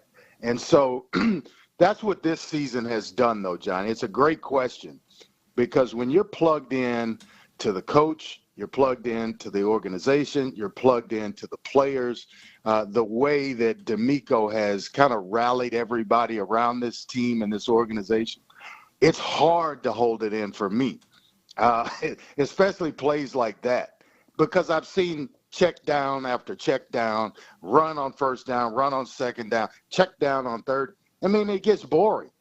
And that's a hard game to call. So when you have a play like that and the way the defense is played and you set a franchise record in sacks, I'm talking about all of it across the board, it is hard for me at times to hold it in. And I just got to sit there at times before I even speak and collect my thoughts to deliver. But sometimes it comes out. Luckily, it comes out in the right manner. Dre, I asked ND about this, but I want to get your thoughts, too, because I think from a former player in this league perspective, and, even what you had at UH, the culture, vibe, whatever you want to call it, what they have here with DeMeco Ryans and the enjoyment, I think there's real love from the players. Look, it's a job. It's a professional experience for them. But I think he makes it fun, and he wants to make it fun because he remembers being a player so not that long ago, and he's able to use some of that in his coaching. What do you think of what they have here in the environment, culture, vibe, whatever? I 100% agree with that, and here's an example of why I agree with it. I watched a video this morning, the win cam or the dub cam is what I was watching, and every player kind of goes by this camera, and they wave a W with their fingers, and dub cam, and they'll just yell that out. And when it got to Dameon Pierce at the very end of that video, who hasn't played a whole lot, who has basically stepped aside and allowed Motor to do the job. He gets kickoff returns and maybe a couple of plays. I don't know that I saw him in the game offensively, but he's every bit as plugged in as everybody else. That's what the culture breeds, that everybody has a hand on the rope and they're all tugging in the right direction. And when I saw that let me know that DeMeco has implemented the exact right culture for this team, and it's sincere. Every player cares about the other, and every player only cares about the end result of a game. Not how much I've played, not how much I've contributed. Man, they're not giving me the ball enough, or I'm not getting enough passes thrown my way. No, it's whatever I can do to affect the outcome of this game where it's on our side. And that's tremendous. Dre, I want to go back to a question I asked you, but I want to spin it a little bit differently, because over this last offseason, and we've called every game of Nico Collins' career, and there was a lot of noise this offseason about, well, the Texans wide receiver core doesn't have this, doesn't have that. And then at the end of the year, people are like, oh, my God, the Texans have Nico Collins. Look at this. But there was so much doubting of Nico Collins. Is he a number one? Oh, no. He only tops out as a number two at best. And I don't know. I was one of those saying, wait a second. This guy's got a ton of talent. Let's see if we get CJ in here and they start linking up, and they have. How do you look at the growth in Nico Collins and what he means to this offense now? Because I know watching it at field level on Saturday night, he was on a freaking mission, and he showed it out on national television. It was incredible to watch, but how have you seen his growth for this offense this year and just through his first 3 years? I'll do this. The growth has been tremendous, and I'll tell you like this. First year, David Culley, was that right? This is Nico's third year, right? Then last year, Lovie Smith. We set the world on fire offensively doing anything other than Damian Pierce, maybe last year. Much. Nope. And not so much. So systems matter for players. Coaches matter for players, because if you get the right player in the wrong system, you're not going to get anything out of them. I don't care who it is. Stick CJ in Culley's offense. Stick him in O'Brien's offense. I mean, it's not the same player. And so when you have it match up the way it's matched up for Nico, all Nico needed was to stay healthy. That's all he needed. And he's had some bumps and bruises, obviously, in a 17-game schedule this year. But the size, when Nico walks up to you, Nico is a grown man, size-wise. You are looking up to a big receiver, and it's something that in that building you haven't seen. He's bigger. He's taller than Andre Johnson. He's taller than DeAndre Hopkins. He has size. He has speed. He has catch radius. All of it's there. You just have to marry him with the right offense and then be able to be patient with him and not rush the process. And I think when you look at it, how he's playing now, it's tremendous. He's running over defenders, over 1,200 yards receiving. It's always been there, but it just needed to be the right system. And luckily for him, they found it this year. They know what they have. They've got a treasure in Nico Collins. Dre, you talked about it out of the chute that there was no Robert Woods, no Noah Brown, obviously missing Dell for weeks now, and they have the kind of game they have with Nico Collins and C.J. Stroud. But this week, you've got the Cleveland Browns coming in. C.J. didn't play last time. This game just took place a couple of weeks ago yesterday, so by the time you hit the field, it's 3 weeks ago. But now you have C.J. and company now. And company, we don't know what the company is. Woods worked out before the game, and it was iffy, and obviously he didn't go, so maybe he goes Saturday. That would be awesome. Maybe you get Noah back. I don't know if you do or not. Noah's not on IR, right? So maybe you get Noah back. Maybe you get Grenard back. You didn't have Will Anderson last time. What do you think about playing the Browns? And let's start with the offense here, what you need to do, because you weren't able to move the ball well last time, but now you've got your quarterback and maybe some others back. Yeah, that's certainly going to be a big deal in this one when you have CJ back. And, I'll throw in from just revisiting the Colts game that, with the amount of zone that they were playing, I really thought Schultz, Jordan, and Saubert would have big games. I think Schultz and Saubert had catches in those games, and Schultz is always money on third down. So now it flips. Cleveland's going to play a little more man than obviously Indy does. So that's how and why things change for fans that, certain teams play certain ways, and here comes Cleveland that loves to get after you with their defensive line, and they can play man-to-man behind it. It's going to take one of those guys. So you're going to need another healthy receiver other than just Nico Collins. So Noah, hoping he gets himself healthy. Anybody else, Robert Woods, hopefully he is back from an ankle that he suffered, because he can really run routes against man coverage and find the spacing that CJ will need. So it'll take it's going to take a heck of an effort. This is one defense that not a lot of teams want to face, and they're not completely healthy on the back end. They've got some starters that are out. Grant Delpit was lost for the year, who was a heck of a safety, and some others on the back end for Cleveland. But it's going to take an entire team effort to move on after beating Cleveland. I feel like it's a doable job, and especially being at home, but it's going to take all hands on deck for this one. Dre, that kind of leads to my question, because I think one of the things that I've loved about this team is how every single week you look up and it's, oh man, Saubert made a big catch. And that was that to me, that throw to Saubert showed the growth of CJ, because that was supposed to be a downfield throw, and he checked it down. Yeah. So my question is for both of you. I love how this team is almost whole is greater than the sum of its parts in some sense, because they've gotten so much. But I'm asking this because I think this is a good discussion point. Not CJ. You can't pick CJ, okay? Mm-hmm. Who would you say is the Texans' MVP? Dre, you go first. Who would you say? It's not CJ. Take CJ away from you. That's tough, man. Who would you say is the Texans' MVP? Dre, go first. You're talking about on both sides of the ball? You can pick one. You can pick one on both sides of the ball, however you want to do it. Who's the that makes it a little easier. Yeah, that makes it easier, because it's Nico Collins for me. On offense. And who on the defensive side? See, defense gets a little harder. It's hard. Yeah, defense gets harder, but it's not that hard for me, because the guy the last couple of games has just played out of his mind. And I think they're really in the playoffs because of how he's played. And it's Christian Harris for me. And that may be a surprise to some people. But with Blake being out for an extended period of time, he really stepped up, and he has done one heck of a job.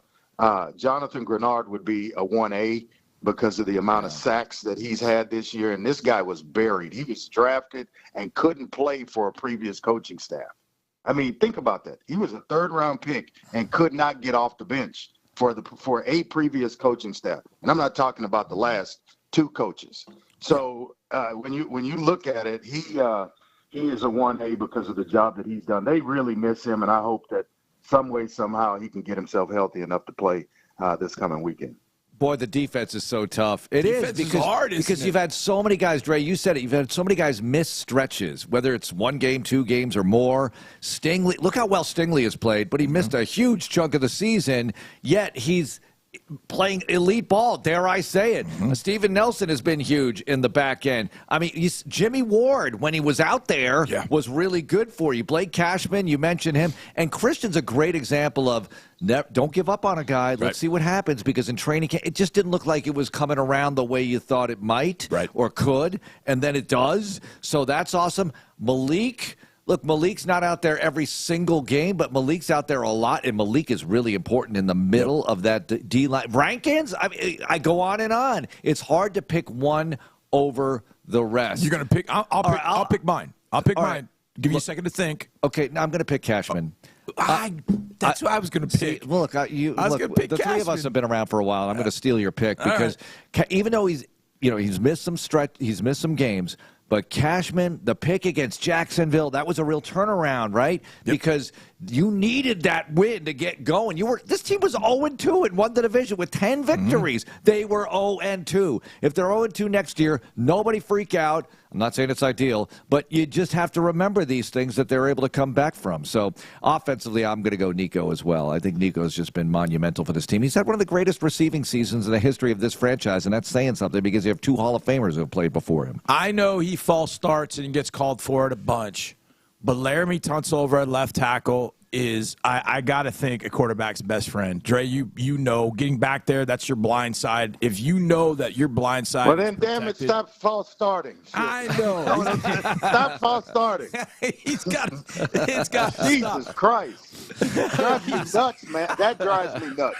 You guys know it. I mean, some of the stuff that we talk about off the air, that's inexcusable to me, to a player that is in, what is it, his 8th year and is a so-called Pro Bowler.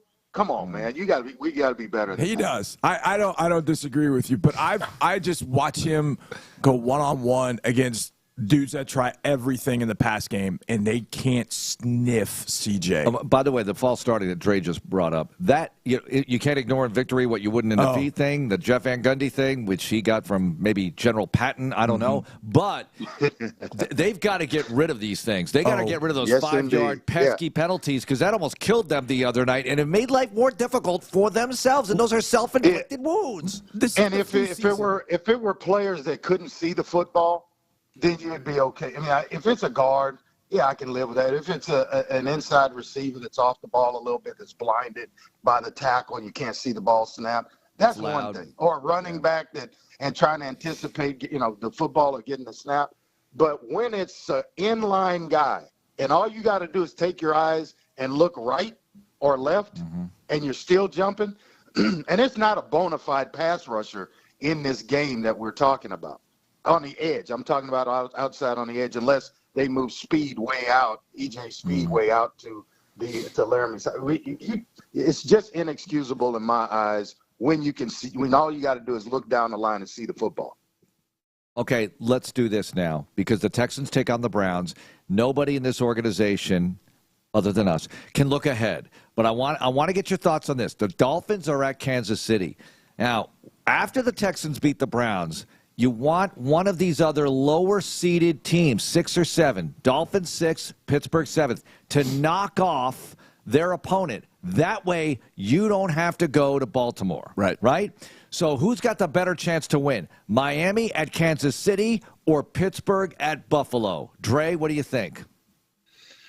Without T.J. Watt, I don't give the Steelers much of a chance on the road. If they were at home, that'd be a totally different story, but he's obviously going to miss with that grade 2 MCL sprain. And so I would go to the great matchup that you can't even make this up, man.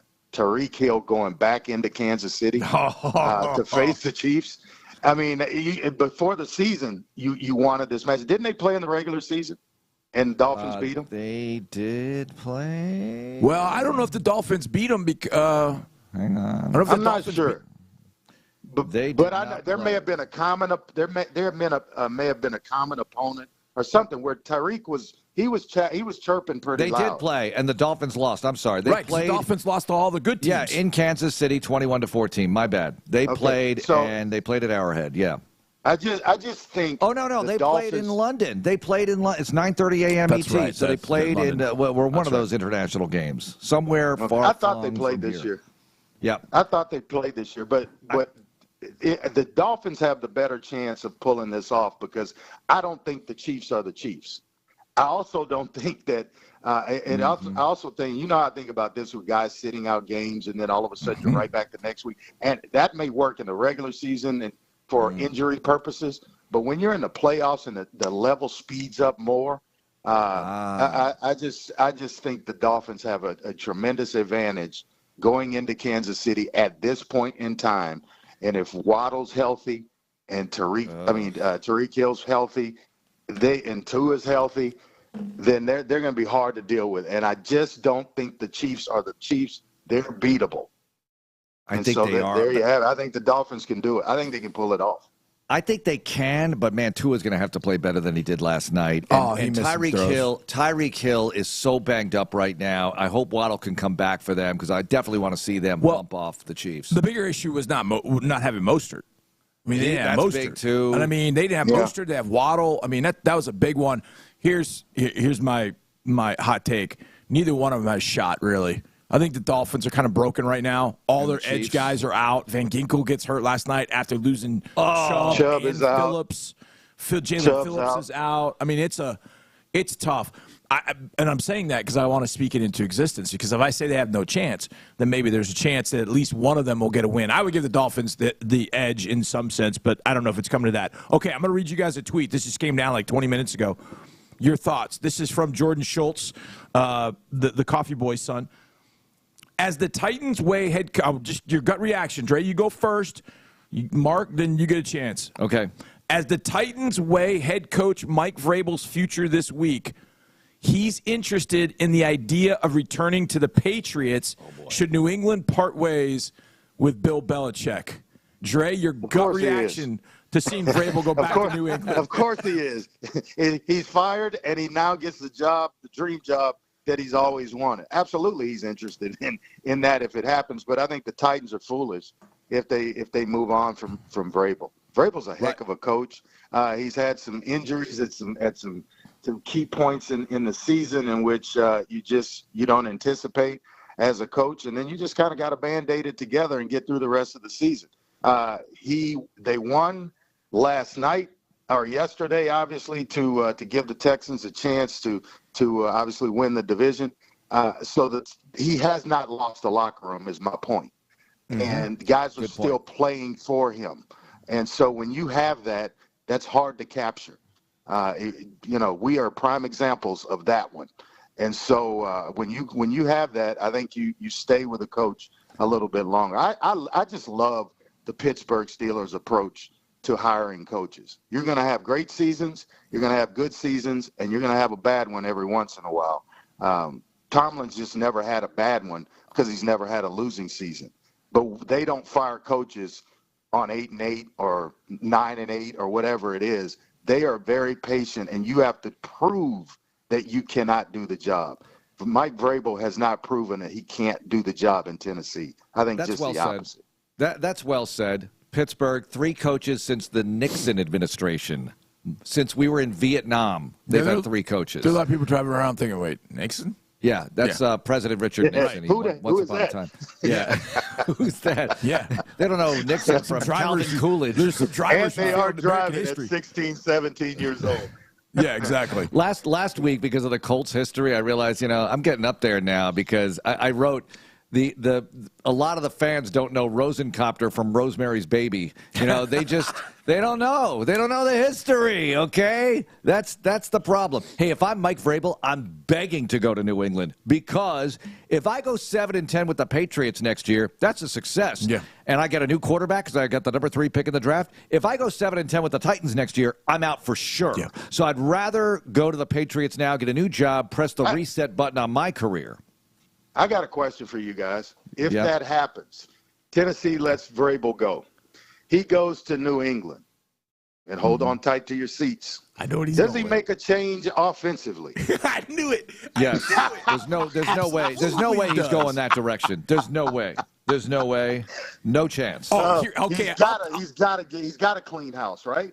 Yes. I'll give you another curveball. Does he take Tim Kelly with him to be his offensive coordinator? That's a better question right now. That's a better question because, he's working with him now. Does he really believe in the system? Because that's the same system. Does he really believe in it? Or is he thinking now, you know what? I liked it when Matty LaFleur was here. Or Arthur Smith. Does Arthur Smith go back there? Oh, yeah. Get the band back together in New England with Arthur Smith. Saw them having lunch at the Combine. They're buddies. All right, Dre, that's great to have you on, and I can't wait for Saturday at 3:30, my friend. Looking forward to it. I can't wait till tonight as well. It's a little national championship action tonight. All right, I forgot. Give us your thoughts on the Natty tonight, UW, Michigan. Who do you got? What do you think? Man, you're talking about 2 contrasting styles. Very balanced approach by Michigan, and they are going to throw it around. They are a throw-first, run-second offense at Washington, especially with a running back, their star running back, banged up. Man, I find it hard for Washington to do what they've done all year against Michigan, but I don't discount Michael Penix one bit. So I like the Huskies in a very close one. They're going to take the wide open approach, whereas Michigan's going to take the more conservative approach, and I think the wide open approach wins this one. There's that movie poster of 300. Yeah. The movie 300. Yeah. And I don't know, it's the dude And he's standing there in the movie poster, and it's just this cavalry coming at him, and he's just ready. He's just standing. You see him from the backside. That's Michael Penix going against Michigan tonight. Yep. It's just 1 against 100, and he can keep him in the game. I don't know if he can finish it, but he can definitely keep him in a game. But I think Michigan's physicality ends up winning out in this one. Okay, we'll see. Dre, thanks a lot. All right, guys, we'll talk. Andrej Ware, it's always fun on Texans Monday to chop it up with the boys in this segment. And coming up, why the Colts curse is over. Texans facing Cleveland. Johnny's early thought on the matchup and what it's going to take to score points on the Browns and derail Joe Flacco, because he was magnificent 2 weeks ago here at NRG Stadium, and they got to stop that Saturday at 3:30. It's Texans Monday, presented by Houston Methodist. Stay tuned for more Texans Radio. Why just fight breast cancer?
CJ dancing around. There's a lot of pressure. CJ flings it downfield to his right, and Nico Collins runs over there to make the catch inside the 40-yard line. First down, Texans. Wow. What a miraculous play at Indy. Oh, man. That's the first time I've heard that one again, because I was wondering, did I call that right? Because I don't remember. That was just out-of-body experience. And CJ, where's that ball going? Oh, it's a completion for a first down. Well, thank you very much. I whispered in your ear, Nico, because Nico was, I could see, I was right in line with the throw, like directly in line with it. And so as I see CJ let the ball go, there's nothing but green grass. How far away was he? How many? He ran a bunch of yards to get under that. You don't see it on television. But Nico had crossed all the way from the other side of the field, but he was kind of slowing up. But when CJ kept it alive, he kept running. So when he sees the ball in the air, I don't know where exactly he is, but I can see him out of the corner of my eye. I'm like, I think he can get there. But I'd like to know if CJ knew he was there. I'd like to know that. I mean, I feel like CJ was kind of throwing it away, but he also knew there's nothing that could hurt him over there. You know what? There's nothing over there that could hurt him. There's not a blue shirt over there. Nothing could hurt him. And then Nico, on TV, it looks like they had it totally planned out. My view of it, Nico was far away from that ball, but it was thrown perfectly. That was going to give him a chance. Well, totally planned out is definitely not in play. Right. That was not totally planned out. You're But right. CJ might have thrown it to an area where, hey, I don't see any DB over there. I know the coverage. Right. So it's either one of our guys or I'm risking intentional grounding here, but I'm not going to take the hit. Right. Exactly. Did he take a hit there? He might have taken a hit. I don't know. He following the ball. I think he took a little bit of a hit. Who got the sack where he kind of ducked under? Ronnie Harrison. Yeah, and that was good. All right, you took the sack, but you didn't get drilled taking the sack. Right. Okay, let's get up. Because Johnny, I was thinking about Tom Brady. I was talking about this with my son. Brady played 2 decades in New England, and he missed 1 year with the injury when Bernard Pollard hit him in 2008, right? And that was coming off that amazing 2007 season. The rest of the time, he plays every game, right? Every game he's available for, he's playing. And I thought, how did he do it? You know, he takes great care of his body, yes. But taking great care of your body and having Aaron Donald smush you into the ground, it doesn't help that much, right? There are certain instances where you take a shot, it's not going to mean that much. But I think he knows how to avoid shots. He knew how to avoid the big hit so often, got rid of the ball quick. And I think CJ's learning that already. So that's huge. Amazing. He's 22 years old. He continues to improve throughout the course of the season. I'm so excited for the future, and the future is Saturday at 3:30. So the brilliance of Brady, which I hope, and Brady's gotten to be closer with CJ, so I hope there's some there. But the brilliance of Brady is really seen with the biggest hit he ever took, which is the tuck rule game. He takes a bad blindside shot in that game from Charles Woodson. Yeah. And we all know the whole tuck rule thing.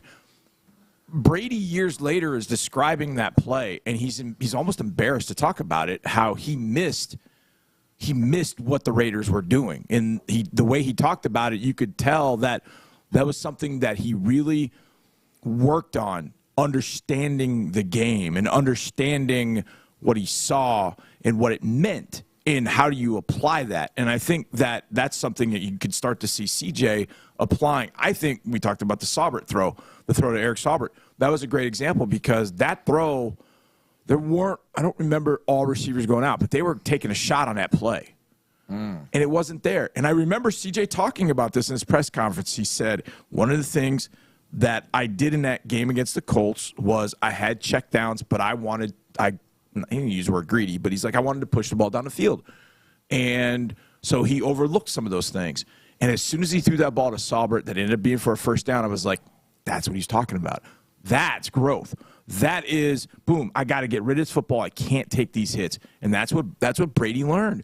Brady learned after, taking a hit by Charles Woodson, boy, I better understand what these defenses are doing so that I know where everybody is. And then as he got better and better and better with that, I mean, the ball just came out of his hands so hot because he knew exactly where to go with it. All right. And that's where CJ hopefully is going. Browns Saturday, 3:30. Obviously, you have CJ back. Awesome. Let's hope you get Woods back with Nico. Maybe Noah, too. That'd be great. Mm-hmm. All right, let's get the band together and go play some offense against Cleveland. But Joe Flacco threw for a gazillion yards in that game, and you didn't even touch him. I mean, you barely touched him, right? Right. You had no sacks. He threw 3 touchdowns. He did have the 2 picks. Right. He had that one late in the first half, which was just sort of an excuse me, I'm taking a shot in the end zone without much of without many repercussions. Right. He was 22 of 47, 368. What can you do to stop Flacco? How can you get heat on him? What needs to be done? You held them to 54 yards rushing. They carried the ball, Johnny. How many? Do you want to guess how many carries? They carried it a decent amount. 30. Yeah, 30 carries. Yeah. They threw it 42 times. They were dealing on offense. You've got to get off the field. What were they on third down? They were 6 of 16. That's not killer. They were 4 for 6 on fourth down, though. That was, remember those fourth down completions? This was 2 weeks ago. It feels like 100 years ago. But you've got to find a way to slow down or stop Flacco. How does it happen? Yeah, well, let's also go back to the fact that you had neither John Grenard in that game because the first pass rush, he beat James Hudson badly. But then Derek Barnett, friendly fire, just like with Jerry Hughes the other night. Friendly fire, rolled up on Grenard. Oh, Jerry. So you were without Grenard and Will against the Browns. Now, I'm not saying they're going to make all the difference in the world. But the other day against the Colts, I stood back there and went, 1, 2, 3, 4, 5. They're in dime. They were in dime. I was like, hold on. Texans were in dime. They have not been in 6 DBs plus in a while. All right, so who were the extra? You had King out there, nickel. So you had 3 safeties. So you had King, Petrie, Amos, DHC, and or Kareem. Kareem was out there. Yeah, Kareem. All right, so with Kareem and Dez in the game, those are really physical DBs. Yep. So you feel good about their ability to make tackles or like get into the box and make plays that way, right? So the first thing when you say something like what I'm about to say, it makes it sound not so great. But I'm going to say it as positively as possible. The first time a Browns receiver goes across the middle, somebody needs to crack his you-know-what. Just crack him. Legally, I'll take it. Whatever. Crack him. You got to let these receivers know that you're not going to run in our secondary all free-flowing like you were. Now, I know Cooper did a lot of his damage outside, whatever. I get that. But as soon as a Browns receiver crosses the middle, that dude needs to be cracked and hit as hard as humanly possible just to send the message like, hey, pal, not going to be the same. Yeah. Not going to be the same. And you got to find a way to make sure that you're playing within the scheme, know what you need to do. And, I think there was a lot of talking points about Jalen Petrie in that game after the Browns. We talked about it. Jalen, I thought, played, other than the legal contact penalty he got, which was a legit one. Jalen played, I think, his best game. I told him in the locker room, I said, man, I think that's your best game this year. And he's like, yeah. I thought he was great. He's a key back there because got to keep it under control. You're going to have to help guys. I know a lot of people have been talking about, hey, do you travel Sting with Amari Cooper? I don't know if I'm all the way there yet. I was going to ask you that. I don't know if I'm all the way there yet. But I think what I do, because that's not part of DeMeco's defensive scheme. You don't travel a whole lot. But they're going to put Cooper on the other side. They want to stay away from Sting. Okay, so here's my thought. And this goes back to what the Patriots did to us when we had Hop. The Patriots would take their number 2 guy, and he would travel with Hop. But they would give him help. Then they would take their number 1 guy and put him on who our number 2 guy was, whether it was Nate Washington or Will Fuller or whomever, and put their number 1 guy on our number 2 and say, you got that man-to-man. My point being, if he ends up on Nelson's side, right, and Steven's not 100%, I mean, Steve's playing through some stuff now, give Nelson some help. Go ahead and give him some help. And that's the thing. They were trying to do that against the Browns the first time, but guys just didn't play the coverage right. If he's on Nelson and you feel like, hey, do you want to give Steven some help just to feel good? Yes, okay, let him double. If it's over on Sting, you're on an island. How did Buffalo do it? Because they were bracketing Hop a lot. But remember we went up to Buffalo in 2015? Oh, that's because we had Ware at quarterback. Oh, sorry. But they put a lot of attention on Hop. They had 2 guys right there on him. I remember Belichick. He would stand up there and he'd be like, 10, 10. That's who they were supposed to double. It was cover 1, double 10. Rex Ryan would do the same thing. It was taking away that number one weapon. And look, I know the Browns have other weapons that can hurt you. Njoku, anyone? But we just got burned by a guy for 265 yards. I'll be damned if that guy's going to get 65 in this one. Yeah. You got to throw straps over him, and you got to. So there's a lot of familiarity here. Yes, a lot. Both sides. The only thing missing from this matchup is one certain quarterback. Yeah. Could you imagine? Introducing number 7. Here we go. What can he do? All right, smoking hot players of the game. Let's get to it and more on the Browns matchup. So much to talk about before we make way for In the Loop. It's Texans Monday. Texans Radio continues in a moment. And we're back with the action. Coke Zero Sugar might be the best Coke ever. That's right, Jim. With an irresistible taste and zero sugar, Coke Zero Sugar is a must.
wide acre open Andrew Beck back in the end zone. What did Andre and I talk about for about a half a quarter of how confused the Colts looked in the secondary? Yeah. They were all over the joint. I mean, it started in the first play. Nick Cross is, I don't know what he's looking at. He's in quarter. He's supposed to be in quarters coverage. He should be helping underneath that route to make it a lot harder to throw to Nico, to allow Brents to stay on top of it. And there's Nick Cross like, hey, there's Dalton Schultz getting mauled in the middle of the field. Let me watch that route and let everybody go. They had been that way for a while. They were screwing up routes left and right. Well, they matched the first route. Mechie going across the middle pretty well with Zaire Franklin. Beck goes to the back of the end zone. Two guys run with motor to the flat. Two Colts. There That's it why is. Beck is wide open. And by the way, who's the only Texan to score in 3 different ways this year? Receiving, running, and kickoff return, Andrew Beck. Meet your boy, Andrew Beck. And that's his second receiving touchdown of the season. So good for him. Oh, that's right. He had one, the game we tried to forget. Yeah. Oh, is that the one? The Browns? It's the Browns, right? I guess so. I don't know. I think it was. I know he did it. Yeah. So I'll go back and look. But smoking hot players of the game, Nico Collins, one of them, obviously. And Nico puts together a 1,200-yard-plus season. This is one of the best seasons we've seen, and we've seen some good ones from receivers here for this franchise. When you look at Andre Johnson, DeAndre Hopkins, Hall of Fame, Andre Johnson, yes, and DeAndre, I would think so. Another great year with Tennessee. By the time, yes, he looked really good. For maybe not 2015 good or 2016 good, but he looked really well. 16 was Brock, and he didn't have a great year because Brock somehow forgot that you should throw the ball to number 10 a lot. Right. But yesterday, all the former Texans helping you out. All of them. Ross Blacklock with a tackle. Garrett Wallow making plays. Zentner, you dropped that punt. My gosh. You didn't get the memo that you're supposed to win for us today. Who else am I forgetting? Oh, Chris Moore looking good out there. Yeah, Chris made a couple catches. I mean, boy, he would come in handy right now here with all these injuries. I think CJ would enjoy having him on the team. But the guys on the team stepped up. So Nico's certainly one of them. One thing about Nico Collins that stands out, Johnny, is that when he catches the ball, he's hard to tackle. Very hard. You know, Dre's right. He's a big dude. He's not Andre Johnson thick, but I think he is taller than Andre Johnson. Yeah, I think he is too. And he's strong. He's got a strong frame. He's hard to bring down. And that catch right there, he didn't go to the ground. He just kept going and scored. He's done it all year, and we talked to Ben McDaniels about that. You know, one of the things that they focused on was him after the catch. To me, that screen on the drive that led to Beck's touchdown, they threw him that screen. That, to me, showed everything that Nico's about. They threw him the screen. He ran away from Zaire Franklin, who had to dive to try and tackle him. He ran away from Franklin. Then a DB came up. I don't remember who the DB was, and he just sloughed him off. And then he got going up the field, and then Jalen Jones says, yeah, I'll take you on, big guy. And then Nico ran him over twice. It was Nico Collins in a nutshell. I mean, it was everything you wanted to see. I'll throw Coleridge, Bernard, Stroud, the fourth, in there with home smoking hot players of the game. 134 rating, 20 of 26 in a playoff game, essentially. 264, just took 2 sacks, got rid of the football, 2 touchdowns, no picks. How about the fact that CJ's only thrown picks in 3 football games this year? That's incredible. Unbelievable. Who does that? That's unbelievable. In the who does that department, I'm taking a tangent here. Rookie coach, rookie quarterback win their division. It's never happened before. In the history of the NFL. Right. Never happened. Think about that. Until now. It's happened. Even Harbaugh and Flacco went to the playoffs. Yep. Rex Ryan and Sanchez went to the playoffs. Right. And it didn't work out so well for Sanchez, except good broadcasting career with Fox, I guess, working with our boy Kevin Kugler now. Right. But the fact that you got that done, it says so much about these two, the whole organization, everything. All right, so that's my tangent. Other smoking hot players of the game. I mean, look, the whole defense, I know it wasn't good in the run defense department, but the third down department was airtight. And the fourth down department worked out pretty well as it stood. I'm going to give you a guy that back on July 31st. They're in the Seoul in Houston, including me. Now, I knew he was out there because I actually saw him play at Nebraska. Had no idea that he would play a role. They could not block Khalil Davis at certain points in that game the other day. I mean, literally could not block him. He has a TFL, and it's like he took Ryan Kelly and just went whack right upside the shoulder pad, and Kelly just flailed, and Khalil goes and makes a tackle in the backfield. Khalil Davis, I thought, numbers aren't going to say it. He had the TFL, but they really had a hard time blocking him. But I think defensively, I feel like the linebackers are put under against that offense, they're put in such a bind.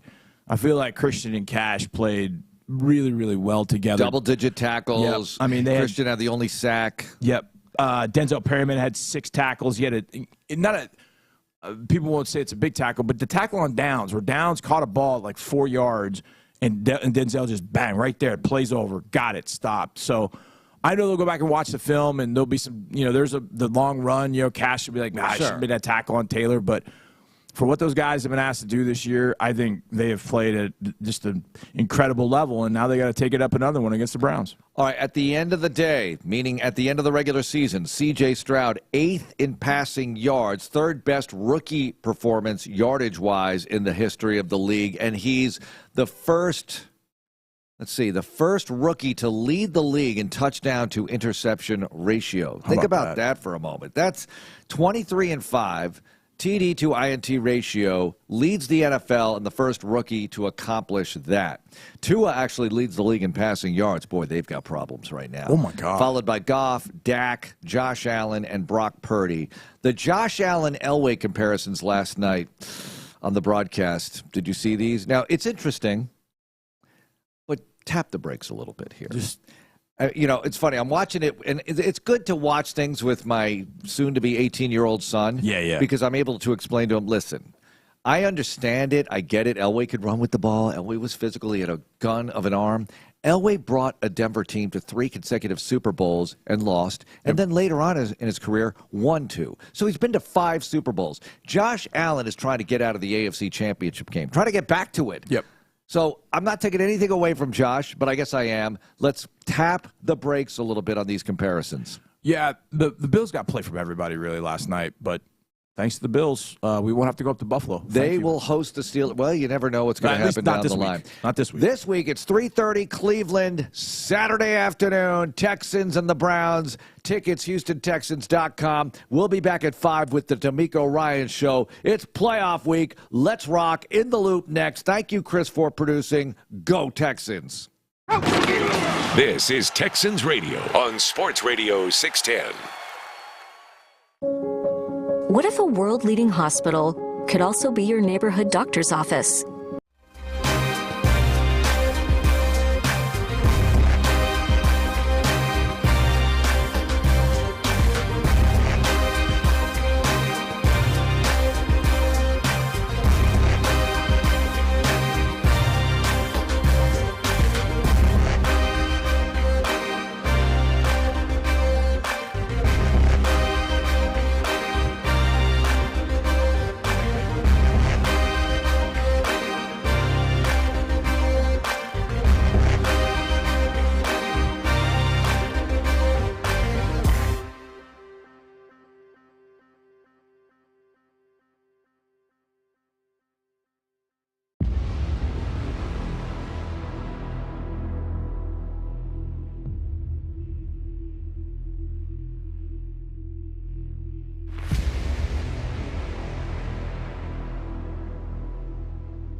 Figgy, let's hit him big time.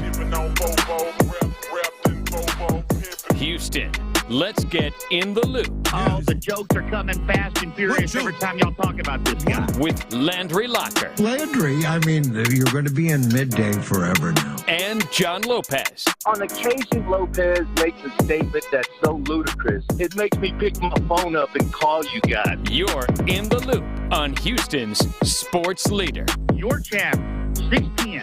Sports Radio 610.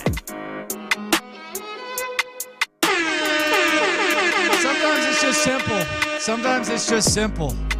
It's all about the quarterback. Landry Locker, John Lopez, Figgy Fig with you on Reaction Monday, playoff edition.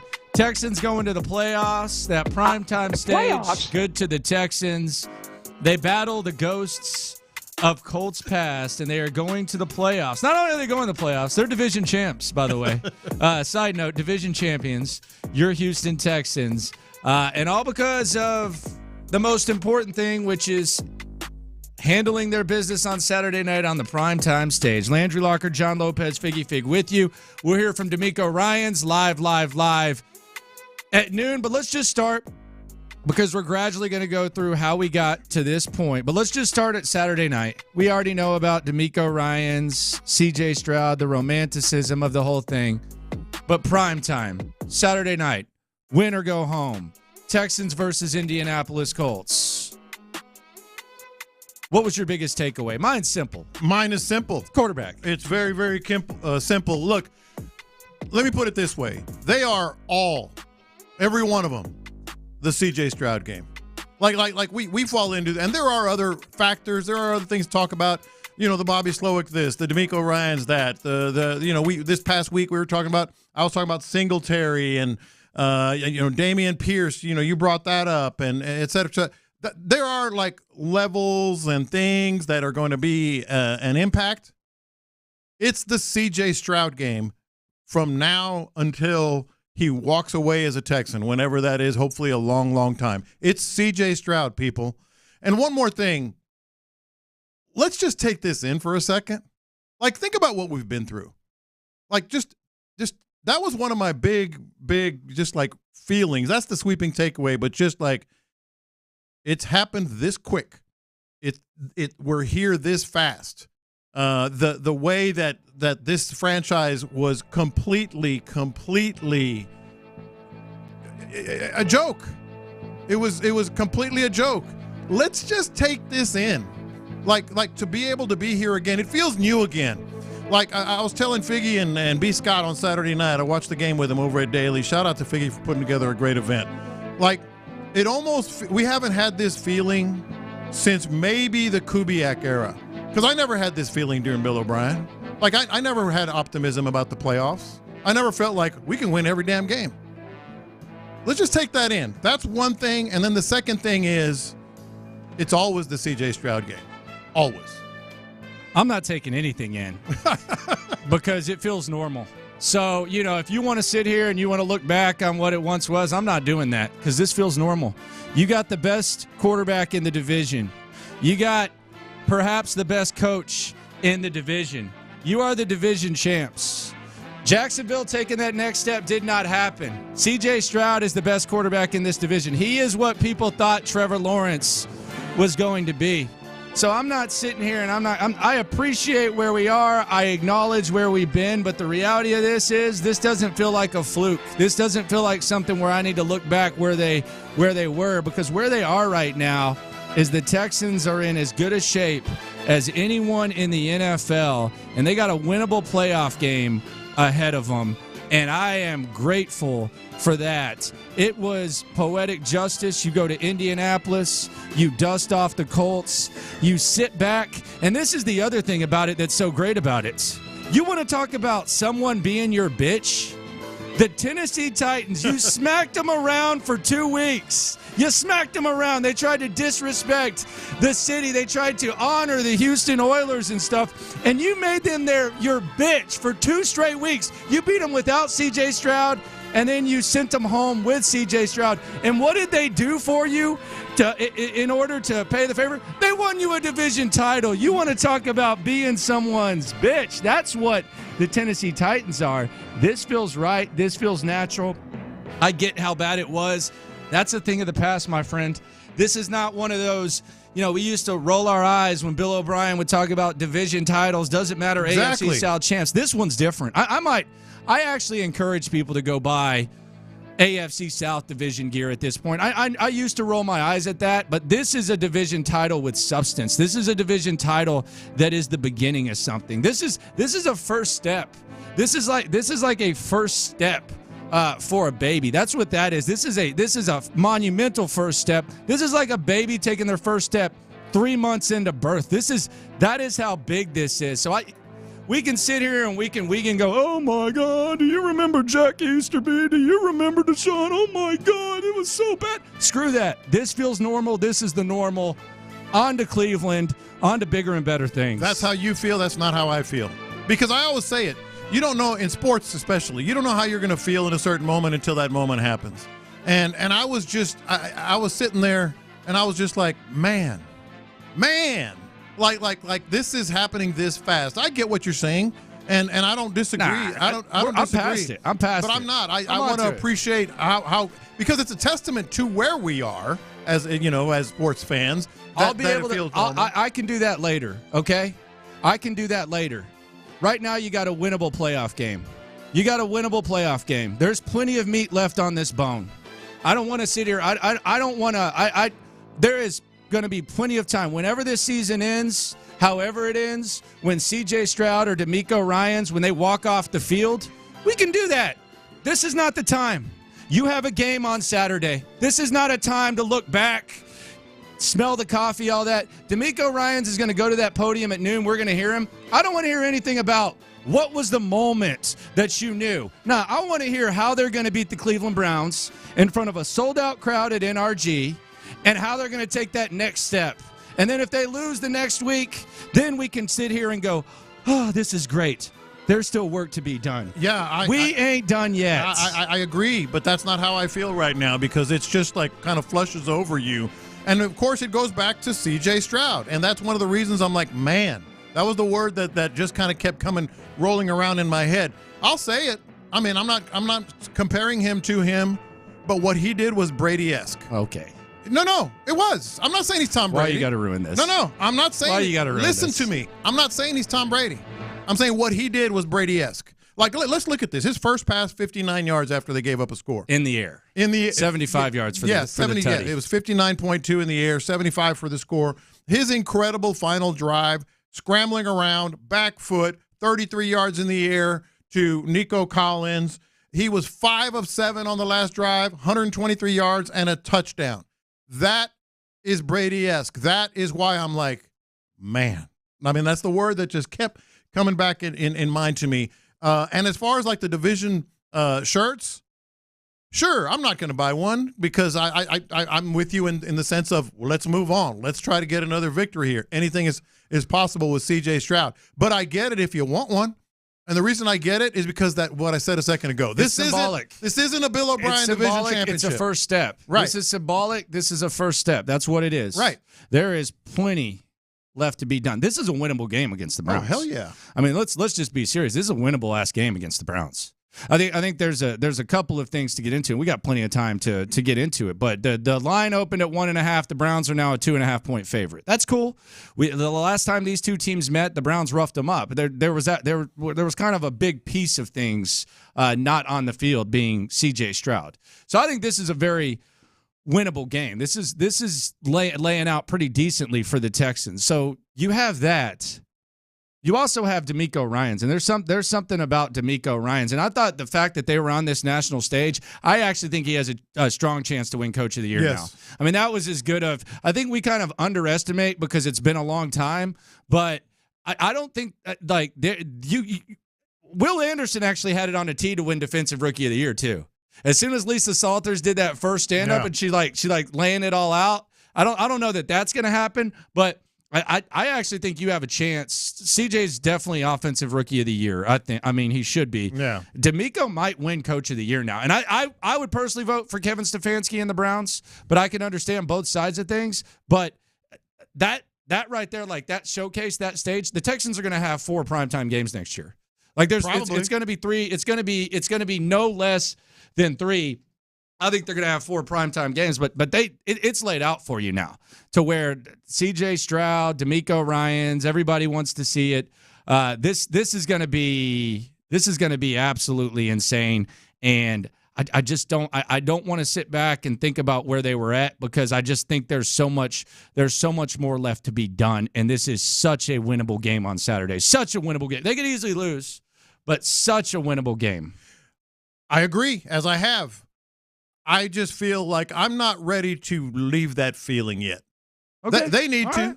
They need to. Yeah, okay. They will. All right. But to be standing there after, I mean, think about what do what you want to do. I'm focused. Think of like I'm not. No, I mean you're it's all great. Look where we were, blah blah blah. If they go wet the bed in the playoffs, and let's say they get beat down by the Browns, I mean, yeah, I'll eventually be able to get there. But right now, I mean, both things can be true. Yeah, well, no kidding, John. Yeah. Like that. Thanks for informing me you're of saying that. you're saying they're I always not. love when someone says both things can be true. Yeah, but you're saying kidding. they're not. You're saying that I'm. No, just I'm saying I don't think it is. Yeah. So, but both things can be true. Thank you for the breaking news there. I'm just saying that. There is such an opportunity now to where there's going to be time to reflect. They're going to have 9 months between games. There's so much time to reflect. I'm very happy with where this team's at. I'm getting a little bit greedy now. I'm getting a little bit greedy. You should be, and I am too. I think it's a very winnable game. And getting back to the big sweeping point here, C.J. Stroud makes it that way. C.J. Stroud did things that were absolutely incredible on the biggest stage with the best broadcast crew, the most popular anyway broadcast crew out there, and I'm getting greedy. I just want it to wash over me a little more, man, because that's been a long time coming. Let's hear the first play of the game. By the way, the Texans, the first team in the NFL this year to score on their first offensive play. I would say that's pretty good. And not only did they score on it, they had one healthy wide receiver. Nico Collins, 195 yards receiving on 9 catches. The rest of the receivers combined, 2 for 11. Yeah. So he did what he needed to do, and they came out with 3 tight. And you were wondering, is Bobby Slowick just going to try to run the rock, max protect, 6 points straight off the top? Nico Collins to the wide side left, and Schultz in motion to that side. CJ calls him out. CJ will throw on the first play for the Texans. Steps up. Fires deep down the field and caught by Nico Collins at the 20, 15, 10, 5. Rock and roll. Touchdown, Houston. 75 yards on the opening play.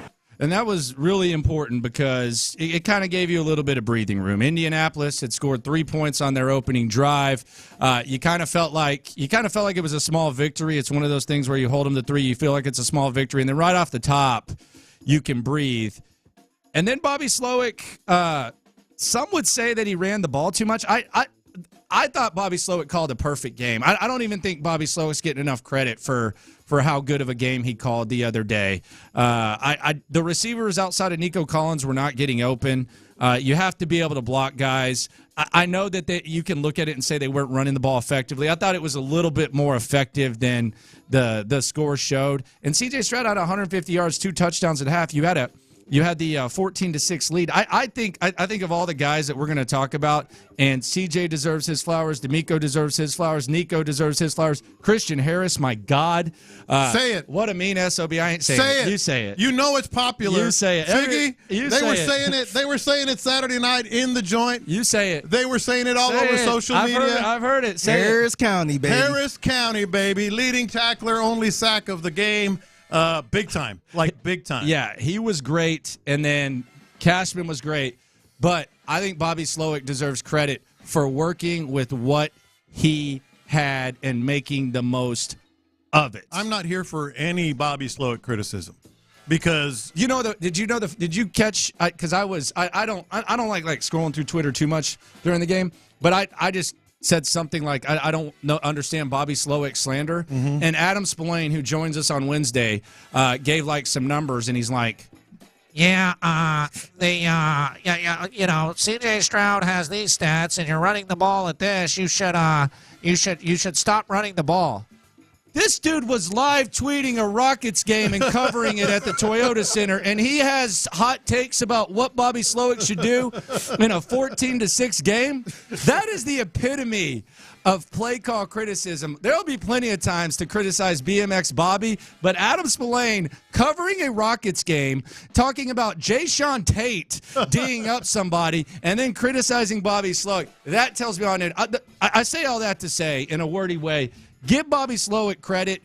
It was not pretty, but the receivers were not getting open. You have to block and be able to get open, and he is a big part of why Nico Collins did what he did. So give Bobby Slowick some effing credit. And that's what I was going to say. I'm not here for any of it because it was effective in spurts, and it was necessary throughout the whole game to run the ball. And he went with his horse. He went with Devin Singletary, and he stayed with him. By the way, Cameron Johnston had one more carry than Damian Pierce, and he stayed with the running game. Man, he should have stayed in. Why don't you put your head down and at least run to the sideline? Well, I don't want Cam Johnston getting hurt. I really didn't like that. I did, except he ran right out. He should have just stood there. But why not forward. just have a receiver catch it then? Well, you could. You absolutely that would have made more sense. Yeah. Just have a receiver back there. Yeah, just have a receiver back there. But he stood in that corner and then just fell out. Yeah, all he had to do was stay there run like around, that. run around, run just a little more. Yeah, but no, Bobby Slowick, his game plan, given the circumstance, one real wide receiver and on the road and all that, it was very much effective the way that he ran Singletary. Yeah, and I am intrigued to see what happens with his Cleveland game. We'll get more into that game in a sec. 713-572-4610. How you feeling? Texans going to the playoffs on Saturday. Lopez wants to reflect. I want to reflect, just not right now. I think this is a winnable game. It's not so much reflect I'm not on reflection. Like I said, I want it to just continue to wash over me while I'm looking at that round. I just feel like there's been a lot of reflecting. It seems like there's been a lot of hey, what was the moment? And it's been going on for a while. I'm not doing that. Let's look ahead. Let's get a playoff win. How about that? Let's get a playoff win, because you know what happens if they beat the Cleveland Browns? DeMeco Ryans has gone as far as any coach in Texans history in his first year. I'm not talking about that. I'm not talking about what was the moment. I'm talking about that it happened so fast. That was incredible. It didn't surprise me. Heading into the weekend, it was laid out. Heading into the weekend, we'd already been there. Yeah. We're there. We're there, baby. Yeah. Lopez passing thoughts. I'm looking forward to these. Texans topped the Indianapolis Colts, and there was a lot of good. Let's react to it. Want to hear from you, 713-572-4610, also on the YouTube and the Twitch. Reaction Monday Playoff Edition continues next. It's a reaction.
Indianapolis John Deere on Sports Radio 610. Here's In the Loop with John Lopez and Landry Locker.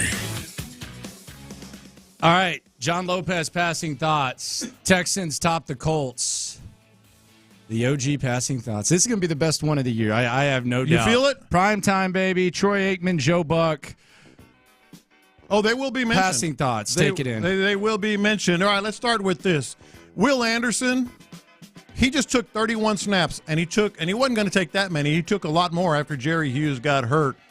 But he was about as effective as you could get. Like, you've got, like, all the little subtle, so-called heroes of this game. He had just one snap on the very first drive where they had a field goal. But it was a pressure on third down that made him kick a field goal. Like, Will Anderson, you got to give him credit. Next passing thought. Shane Steichen's script had me terrified early. Terrified. But, and we talked about this last week about how he's had that script. He kind of wadded it up and tossed it away, whether it was because he saw what Jonathan Taylor was doing or because the Texans responded well enough, to keep him at bay, so to speak. I don't know if this was scripted or not, but Bobby Slowick's decision to go over the top on the first play. Oh, that was scripted. Brilliant. Yeah, that was something. Brilliant. That was something they probably had. Mm-hmm. That was, we're going to do this. We're taking this shot right off the top. You got to figure it was scripted, but not just because it was successful, because it showed everyone, including the Colts and the Texans and everything, that C.J. Stroud, on this day, it was going to be balls to the wall. Like from the start, not going to be denied. We're coming at you. No protection, no little dinks and dunks and all that stuff. Next passing thought. The entire offensive line played every single snap and allowed 2 sacks. That was pretty damn impressive. We may need to be talking about the offensive line coach, Chris Strasser, at some point, because it was thanks. It was pretty damn impressive. The run game was, like I said, it was in spots pretty good. Next passing thought. The weapon, Cameron Johnston. I've called him the weapon. Oh, God. Dude.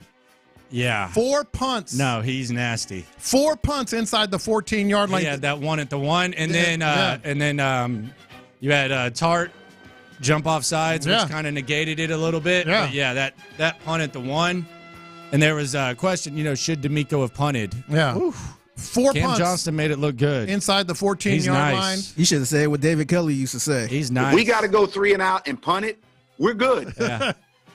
All right, like it or not, Landry, it's catching on, man. It's catching on. What's catching on? He led the team in tackles. He had the only sack. Christian Harris? You got to say it. Nah. You're denying the news. Nah, he's Christian Harris. You're denying the trend. He's Christian Harris, brother. On 3, Figgy. 1, 2, 3. Harris County, baby. No. Harris County, That baby. is so easy of y'all to come up with, too. But nobody else did. I've seen other people. Because they're copying me. Another passing thought. Laramie Tunsil does not have a target on his back. Dude, this is a you cannot ignore in victory thing. He's got a target on my back. They had the rhythm going. They were drive killers. There was the one where they had the rhythm going, and they were going to go for it on 4th and 1. And I was actually kind of intrigued. Like, is the QB sneak still in the bag? Yeah. Are they still going to use the QB sneak with C.J. Stroud? I would hope so. Yeah. But right when they're about to go for it, you feel like they're going for the 2-possession lead. C.J.'s in a rhythm.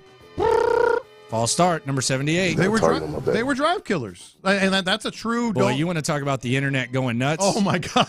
Laramie Tunsil false starts break the internet. You should have heard the people over at Daily just groaning and screaming and yelling at him. They need to bench him.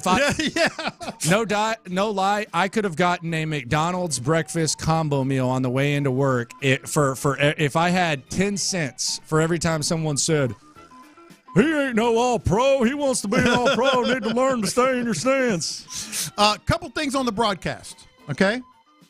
One not so good and made me scratch my head. Kirk Herbstreit said it was a clean game. What? It wasn't a clean game. When?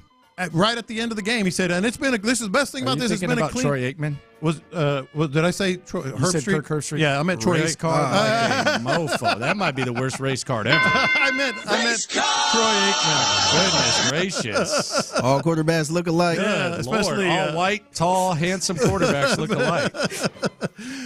He said it was a clean game. It wasn't a clean game. They had 11 penalties, the Texans, which, by the way, is another don't ignore in victory kind of thing. The other broadcast thing I think showed exactly why this was a big-time crew. So Lisa Salters, they tossed it to Lisa Salters, right? Yeah, right off the top or no, this after? was about midway through the second. Maybe it was third quarter. She's such a pro. They tossed it to Lisa Salters. But then the Colts went no huddle. And she immediately said, guys, I'll get to it right after this play. And she tossed it back to them. That, you want to know, like this is inside broadcasting kind of stuff. But that was awesome. Because a lot of sideline What about her stand-up at the beginning? I didn't hear it because we were over there. Oh, man. She was like laying out like last year. And dude, she put it on a platter for Will Anderson. Yeah. They kick it to her. They're like, we'll be back with Lisa Salters. They kick it down to Lisa Salters. She's sitting there looking all professional and everything. And she's like, last year, the New York Jets were the first team to have the offensive and defensive rookie of the year. This year, the Houston Texans have C.J. Stroud and Will Anderson, blah, blah, blah. She put it on a platter for Will Anderson to go out there and win this thing. And then she talked about DeMeco Ryans, like first-year head coach, all that. She set the scene, man. When they say, like a lot of times you kind of, I don't want to say you roll your eyes, but when someone says, and they get on that national stage and you just get this opportunity to elevate yourself, dude, that was it. Yeah, but when she did that, I turned to, I think it was Fifth Ward Crenshaw. He was over there. I said, that's why these guys are so good. That's why she's awesome. She didn't try to, like a lot of people would have kept on with their, well, I was talking to the coach and blah, blah, blah. She goes, guys, I'll get to it right after this play. Shots fired. And she tossed it. Shots fired at Vanessa Richardson. Goodness gracious. What's your problem? Good Lord. What's your deal? Another passing thought. J.J. Watt and DeAndre Hopkins jerseys will never go out of style. There were a couple in the in the bar Saturday night. They were cool. It was badass watching them. I think the best throwback jersey to wear for me is a Cushing. Cushing's a good one. I agree. It's just the psycho element. Yeah. Like I think when I see, and you see them all over the place, you probably see like 15, 20 a game. The Cushing for me is the one that is just the one to rock. It's not like the star jersey, but it's like you in the sticks. Oh, you for real. Like if you told me I had to like pick a jersey to wear to a game, I would go with number 1, Cush. Number 2, Arian Foster. That's a good one. And then, but JJ and Hop never go out of style. No, they look cool in there. No. I'm going to tell you 2 things that came out of my mouth like screaming at the TV on Saturday night. The first one was this. Are they FCC friendly? No, but I'll edit myself. When the Texans were giving up all the gashes to Jonathan Taylor. Dude, he's badass. I said it at least 3 times. He's badass. I said he's a warrior. These guys can't stop the run for bleep. Yeah, he's a warrior. But they won't face another back like that. It was almost like a big win for running backs because if the Colts hadn't given Taylor that contract, I don't even know if they're in the game. He's a warrior. That dude is a badass. Salute to Jonathan Taylor. And then I said this when C.J. Stroud went 7 for 7 by number 7 on the final drive. Heisman moment.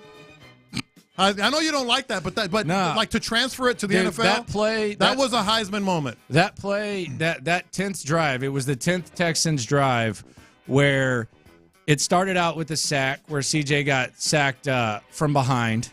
Then I think Schultz picks up 16 to lower the blow. Then he hits Schultz again. Then Beck gets a holding call. Yeah.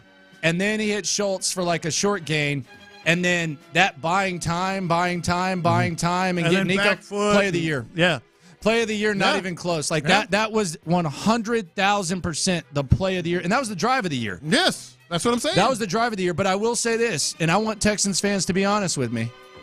Y'all had PTSD when that extra point was missed. You were anticipating losing the game by 1. I want y'all to be honest.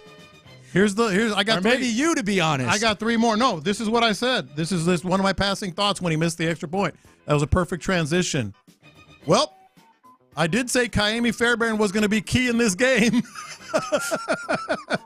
And he was. Kaimi Fairbairn was key. I had a premonition. I just kind of misinterpreted. A couple more here. I do not care what the Colts say about they've run that kind of play before. They have confidence in Tyler Goodson. Gardner Minshew said everything about that final play that was a drop when the Colts were driving. Dude, that was a Marshawn Lynch vibe. That was run the bleeping ball to Jonathan Taylor. Yeah. I'm glad they didn't. Yeah. But man, they got multiple backs that can make plays too. Texans need that in the worst way. Yeah, but oh man, I just want some more running backs that can make plays. I don't care what they say. That was stupid. Last one. These first round yeah, playoff. but what if he was hurt?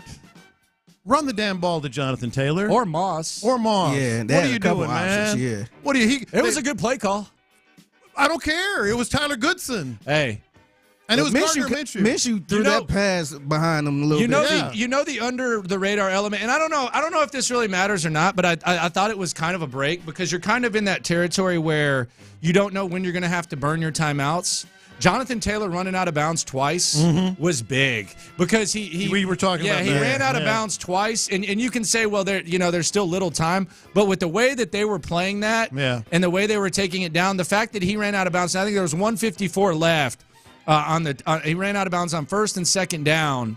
I thought that was big because it allowed DeMeco to save his timeouts in case he needed them. We were sitting there talking about, man, he needs to start using these timeouts because they're going to run the ball and bring the time all the way down. We got lucky that they got the first two because on 4th and inches, if they move the chains, then you have to start to use it. Fortunately, that ref called the first down. I actually tweeted this before that drive started, and I didn't think it was going to come to pass, but it was close. You had to, if they got inside the 10, you had to kind of start thinking about letting them score. You really did. There was like 58 seconds left. If they're first and goal at the 5, you should have thought about it, but they didn't get to that. But anyway, last one. Overly dramatic columnists all over the country are having a field day this week. Oh, yeah. McCarthy against the Packers. Texans versus Deshaun's old team. Matt Stafford versus the Lions. Tyreek going back to Kansas City. It's going to be some great storylines for the first round. Coming up, you want to talk about being someone's B? You get smacked around 2 weeks in a row, and then you hand your arch rival the division? My goodness, let's localize it. Plus, take in some of that national stage that the Texans enjoyed on Saturday. In the Loop continues on Reaction Monday next.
finally be safe.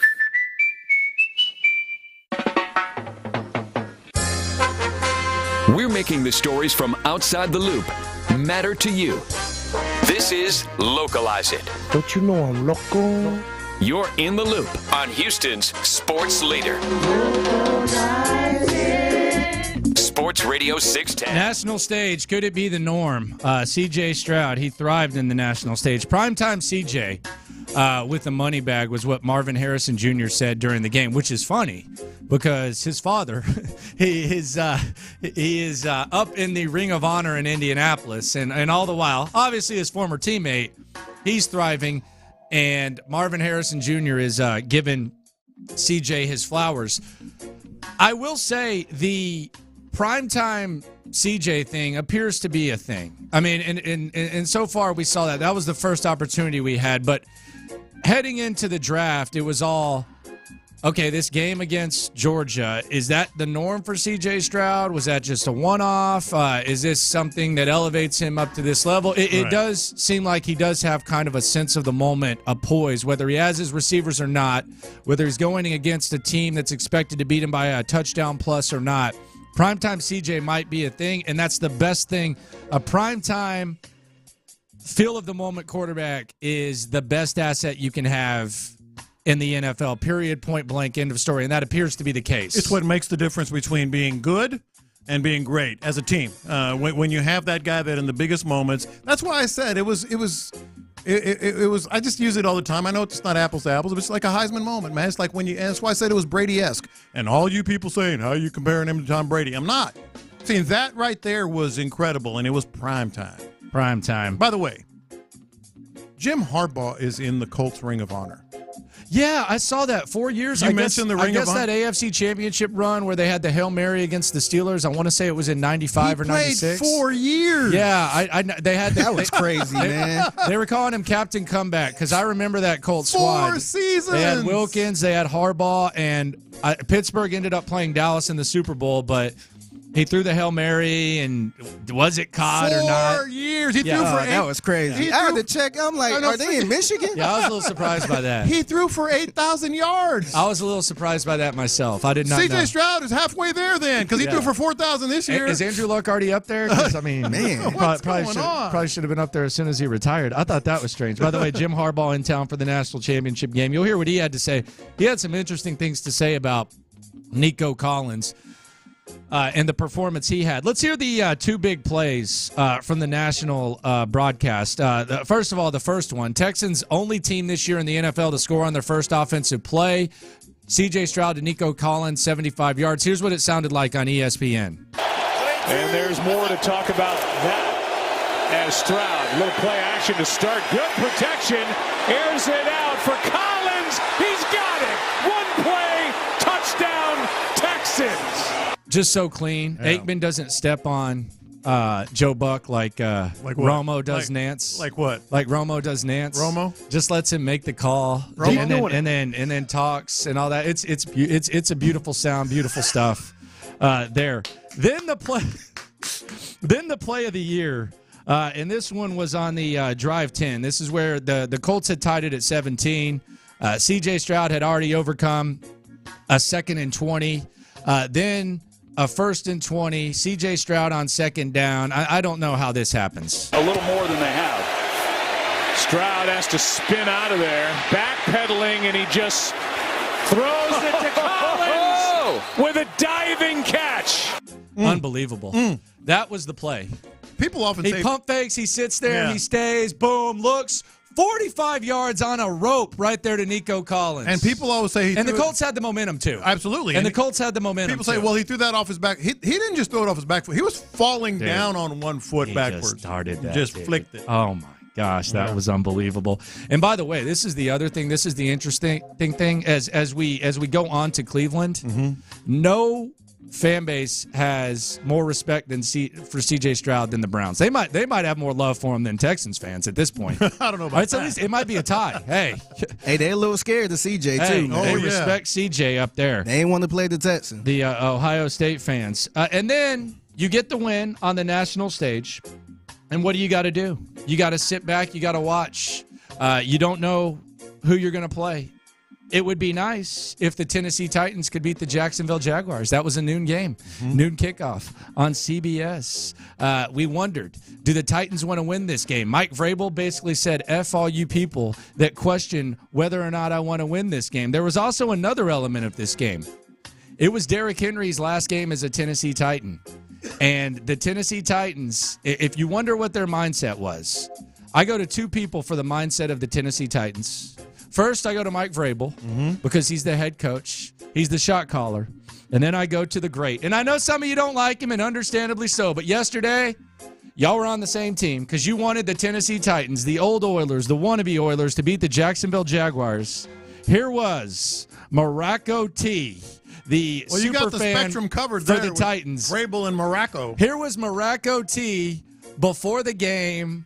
And this is the mindset of the Tennessee Titans heading into the game against the Jacksonville Jaguars. You know what time it is? Hey, I need everybody at Nissan Stadium, everybody at home, or wherever you watching the game at, to represent this two-tone blue nation like a motherfucker today. Hey, this the last game, and we only got one job to do, to make sure that this is Jacksonville's last game too. Hey, we doing this one for the King today, baby. Tighten the up. It's game day. Let's go. And I'll be dang, the Tennessee Titans. It wasn't as easy as it probably should have been. But the Tennessee Titans, after the Texans smack them around, the Tennessee Titans, they topped the Jags 28-20. And the Houston Texans are the AFC South Division champs. And the rest, you were just sitting there watching and enjoying. There's certain elements to it, but you knew at that point, 3 o'clock p.m. yesterday, that the Texans would be hosting the Cleveland Browns. And you said the Titans are the Texans B? I mean, they embarrass you, they smack you, you try to disrespect them, and then you go hand them the division. I think the Texans are more like their pimp. like what else you want me to do for you, Texans? Oh, sure, I'll go do that. I think the Texans are the Titans' pimp. That was wild. It was awesome. That was wild. It was awesome. That was absolutely wild. And they got the job done. And I got to say this, man, like as we take a step back, like we're enjoying the moment. This was supposed to be Jacksonville's division. They were supposed to have the once-in-a-generation quarterback. They have the Super Bowl winning coach. If I'm looking at the state of this division, assuming that Vrabel stays with the Tennessee Titans, I would argue that the Jags have the second-best quarterback in the division and the fourth-best coach. I don't think you're wrong. Now, the fourth best coach, I think I could understand some pushback. Yeah, I could understand some pushback too. But my thing is, if you're going to say he won a Super Bowl, then is Joe Flacco the best quarterback in the AFC North? Is he better than Lamar Jackson? Is he better than Joe Burrow? Right. Is that what we're doing? Like, is that where we're at?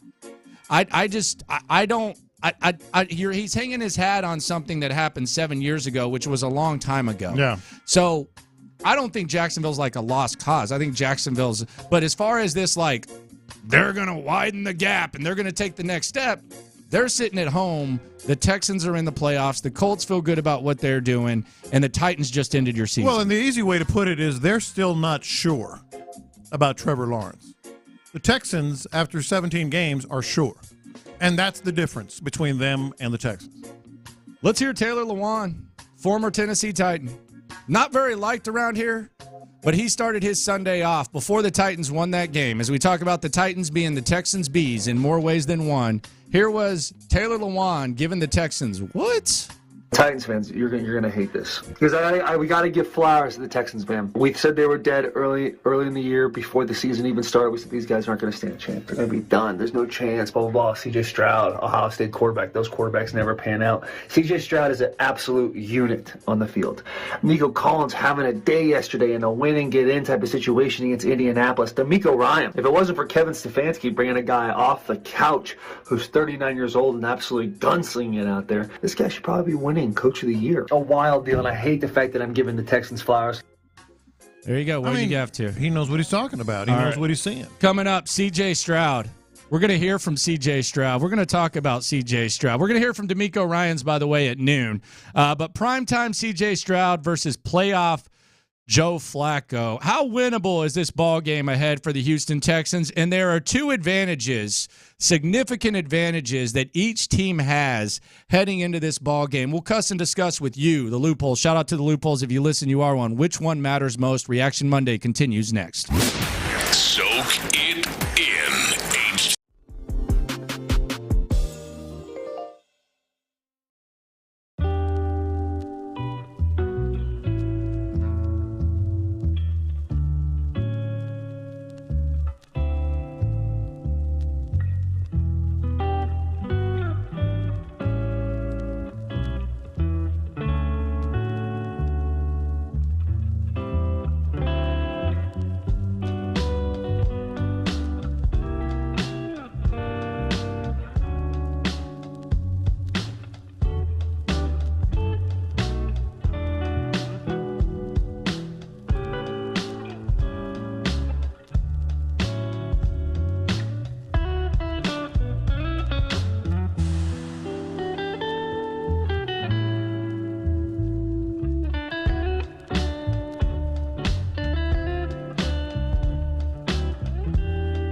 insider access, exclusive content. The Texans play here. Always live on the free Odyssey app.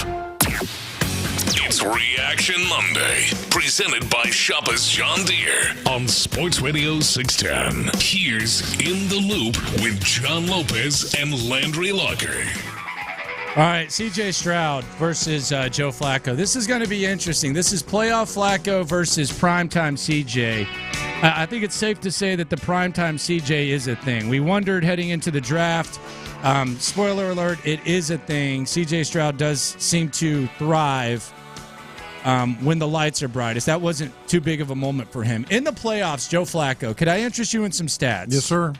So Joe Flacco is 10-5. He had a good squad around him, but he's 10-5. Mm-hmm.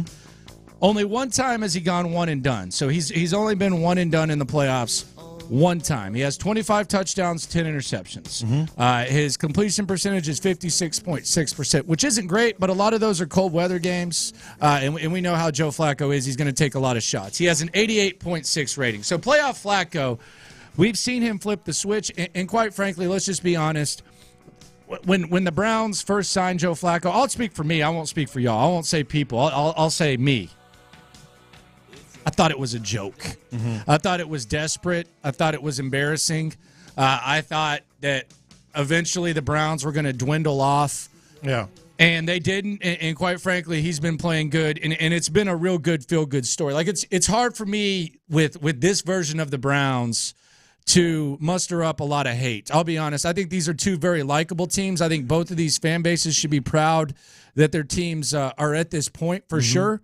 But Joe Flacco is playing really good, and he has shown in the past his ability to flip the switch. Yeah, and I just think, like, I like the Browns. I like the Browns a lot. I don't like them this week because of Joe Flacco and the story, and because of the kind of chaos that's going to come about if they make a run.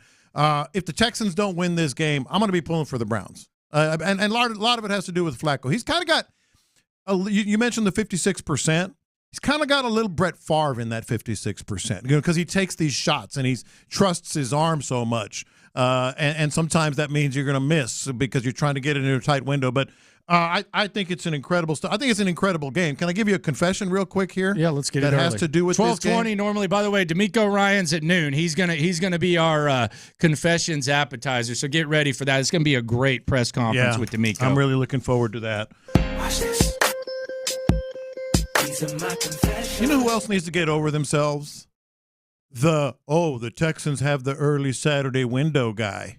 It's a tradition, man. It's a tradition, baby. I could care less. They've played 7 first-round playoff games. Couldn't care less. All 7 have been the first game on Saturday. I could not care less. Couldn't care less. Yeah. Couldn't. Whatever. Whatever. Like, who cares about that? They put the – no. People want to see C.J. Stroud. I'm fine with it. I'm very much fine with it. Yes. Give me that. I'll take it all day. I'm good with that. C.J. Stroud, primetime C.J. We feel like that's a thing. We feel safe saying when the moment's big, it's not too big for C.J. Stroud. We had our suspicions. There were talks about it based on the Georgia game, but we can now confirm that C.J. Stroud is a primetime ball player. What did we say last week? You can worry about a lot of things, but don't worry about the moment being too big for C.J. Stroud. So you have primetime Flacco, or playoff Flacco versus primetime C.J. Stroud. Those worlds collide at 3:30. Let's hear from C.J. Stroud. And on the back end of this, there's two significant advantages. Before we even get between the lines, there's 2 advantages, one for the Texans and one for the Browns, that I think deserve our attention. But let's hear from C.J. Stroud. This was him straight off the field reacting to his performance and taking the Texans to the postseason in his rookie year. Yeah, first of all, I just want to give all glory and praise to my Lord and Savior Jesus Christ, man. Ooh, it's a good game. It's a lot of respect for those guys over there. And to be my first season to make the playoffs, man, it's been a heck of a year, man. I'm blessed enough to be in this position for this great organization, this great city of Houston. And, man, I'm just blessed, man. And words can't explain how proud I am of my teammates. And without them, there's no me or no winning, or you know what I'm saying? So it's just a blessing just to be able to be part of something special. See, you mentioned in preseason that you guys were going to talk a little early. now you're in a position where you're the guys that make it play. How special is it to be a part of this moment? It's tremendously special. It's just, like I said before, just a multitude of great people and a great organization putting together this time. You know, like one thing that I think about, like all the time we spend together, away from our families, away from our hometowns, away from people we love, like it means something now, you know, like it always has, but just the time that we put in together to see it kind of for the fruits of that labor to come to be. It's a blessing, man. I'm just blessed to be a part of this. Now, just knowing that you guys have already been through and built some grit, won all these close games, play that makes you built even better for playoff football. 100%, yeah. We definitely know what it takes to win, and I always tell them boys, like, it don't got to be close. So hopefully, man, we start putting 4 quarters together. But in these type of games, man, like that's kind of how it goes. You know, it's uphill battle, it's up and down, and all you want is the dub. So we're proud of that. Gone with this franchise wrong the last couple of years. Hannah and Cal hired him to be the rookie head coach. A lot of work went into for them to draft you as well. Hannah runs off the field tonight, screaming she can't stop crying. To give her that moment and this franchise that moment means much to you. The conversation I had on the phone with Mr. McNair when I got drafted was like man, like God sent him like to be a part of my life, and Miss McNair has been amazing as well. Just like, cause I mean, it's my first team, so I really don't know, but like a lot of my teammates say, man, a lot of other places aren't like that, you know. So I'm just blessed enough to be with them through this time, you know. And DeMeco is a perfect guy for this job, man. He brings something out of his players that like is undescribable, just like that strain, that mental stability, that toughness that he talks about. So, man, I can do nothing but just be appreciative and just be thankful for where I was picked and like the situation we're in now, and it's just been a blessing. All right, there you go. That's C.J. Stroud. So I think there's 2 big advantages. DeMeco Ryans, by the way, at noon. Lunchtime confessions. I got to tell you, bro. Mm-hmm. When we get to lunchtime confessions, you're kind of acting a little creepy lately. I am not. You're acting creepy, and you're creeping out some of the Texans' best players. I got to talk to you about this. We'll talk about it at 12:20. We need to have a talk. The last thing I am is creepy. We need to have a talk about this at 12:20. Yeah, I think you might come on my side and say that you're doing say that I am creepy. Yeah, you're doing some you're doing some creepy things. You know what? I am creepy. Yeah, you know what? You're right, Landry. I think you might agree. 12:20. I'm not creepy. You know Lopez, he's a lightweight kind of creepy guy. We'll get there at 12:20. and I think he might be to blame for the worst thing that happened to the Texans on Saturday. Honestly, I think he might have. Who? You.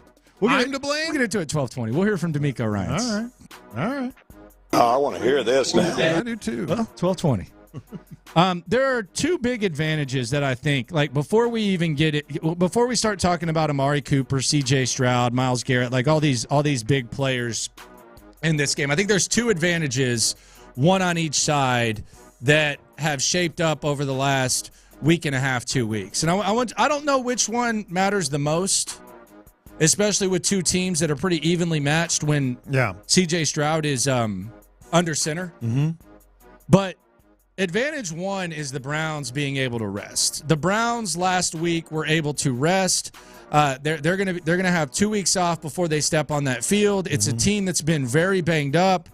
You got to think they're going to be as healthy as they could possibly be Saturday afternoon at NRG. That's one advantage. Joe Flacco, Myles Garrett, Amari Cooper all sat out. Yes. Yeah. However, on the Texans side, and I don't know if there's value in this or not, they've basically already played a playoff game. Yep. Like, not basically, that was a playoff game in Indianapolis against the Colts. And they already had to go through the win or go home mindset. Like, they already had to go through that. So that is they're already in that routine. They're not, resting, chilling, week off, show up to the game in your sweats, just hang out, ice up. They're already in that mindset that, that win or go home mindset. So I think that it can either be an advantage for the Texans, it can be an advantage for the Browns. They can both be advantages. But I do think those are things worth at least acknowledging before we get into this thing. Yeah, what I like about it is last week was treated like a playoff game in practices too. Like they were basically all walkthroughs the Texans had because they need, we're just rest all week. The season's over. There's not a whole lot else we can learn from tackling and full contact.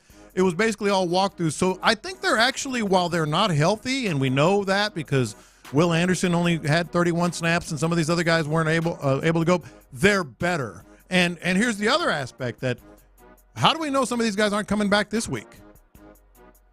The Texans. There's a very real possibility that some guys that were out are coming back now. Yeah. And I would look at Robert Woods. Robert Woods was on the field working out before, which leads me to believe that he could give it a go this week. Yeah. I don't know about Noah Brown, Jonathan Grenard, not sure. And it's the foot or whatever, so he can ice that up. But you also tomorrow's injury report's going to be real telling because we're going to get a grasp of who's hurt, who's more hurt, who's not hurt, who's feeling good, all that. So that tomorrow is going to give a lot of clarity. But it is interesting, you being in that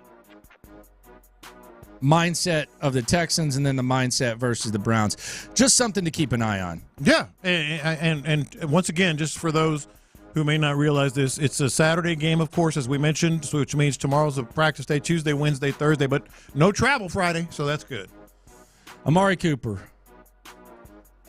What they going to do about Coop? That was quite the performance he had last time Stingley should have followed him around. Well, I know DeMeco Ryans says that's not what we do, but is this a time to maybe change what you do? No, they're not going to change. Here's my concern, and we're getting into the Cleveland thing. My concern is this: I think Steven Nelson's really hurt. Yeah, I do too. He's been playing hurt all year. Props to him. You could kind of see it against the Colts. I don't think he's right.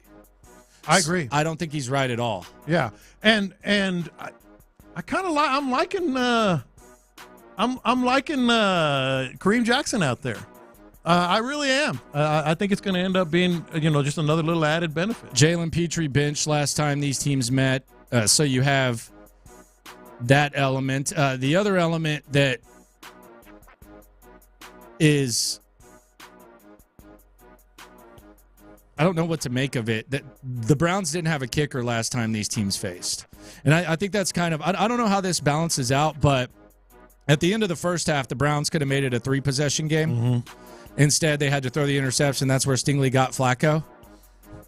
And now, but there were other times where they went for it on fourth down. They ended up scoring. Yeah. So I don't know where that balances out. Like the Texans got beat 36-22. The game looked worse than the score because it was that dominant. Mm-hmm. But a lot of these fourth down conversions and stuff that they had, those aren't, I think in other instances they're probably going to be leaning towards kicking. So I don't know how that balances out too. Especially on the road playoffs. Playoffs being the operative word. I agree, but bringing it back full circle again, C.J. Stroud didn't play, man. Come on. What are we doing here? You can't. There's not a whole lot that you can get out of that when you just saw what C.J. Stroud did, and he didn't play in that first Browns game. Do you fear Joe Flacco? Yes, absolutely. That was quick. Yeah, I said he's kind of got that Brett Favre feel, and he's hot, and he's in the perfect position, and he still doesn't have a whole lot of pressure on him. I know the playoff game brings more pressure, but he's just He'll out there. throw it to you, though. He will throw it to you. He'll throw it to That's you. what I said, the Brett Favre thing. But I think he's out there just like feeling good, loving life, just getting it done with the Browns, and he has that defense. He's a scary. This is. Ultimately, last week I was like, I don't know, maybe go to Kansas City over the Browns. Once it happened, I was like, yeah, this is good. With the way the crowd's going to be, the stadium's going to be rocking. CJ coming off of that big game, first playoff game that it kind of has a feel better than anything Bill O'Brien, gave us during his era. I love the home game factor here. It's going to be sold out, first sellout of the year at home. I like that over anything else, but that is a scary, scary opponent. Make no mistake about it. I feel pretty good about the game. You fear Joe Flacco, Figgy? You fear him? I kind of fear playoff Joe Flacco a little bit, but I don't think it's going to be like a blowout or nothing like that. But I do kind of fear playoff Flacco. Okay. You? No. Really?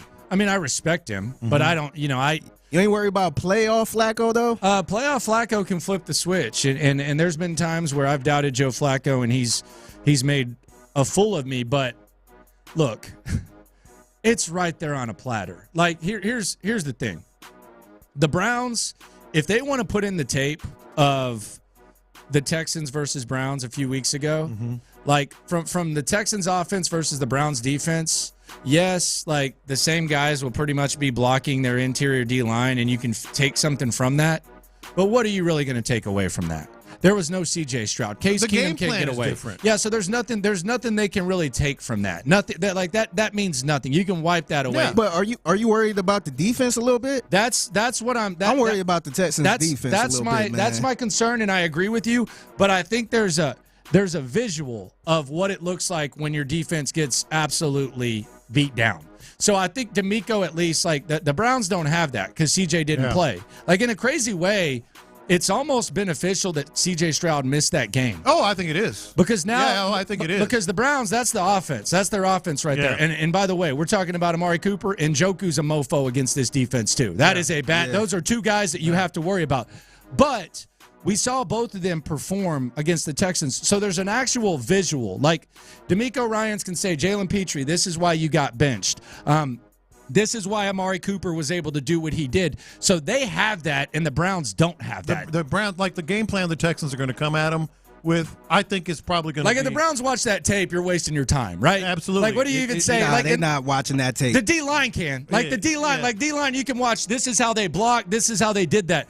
But even the mindset that Bobby Slowick had in that game versus what he's going to have now, that is nothing. But DeMeco Ryans, as a defensive guy, and Matt Burke and all these guys, you have a visual of what an assing looks like handed to your defense. So I think that is one advantage that the Texans do have. Another one, we started with just two advantages, one on each side.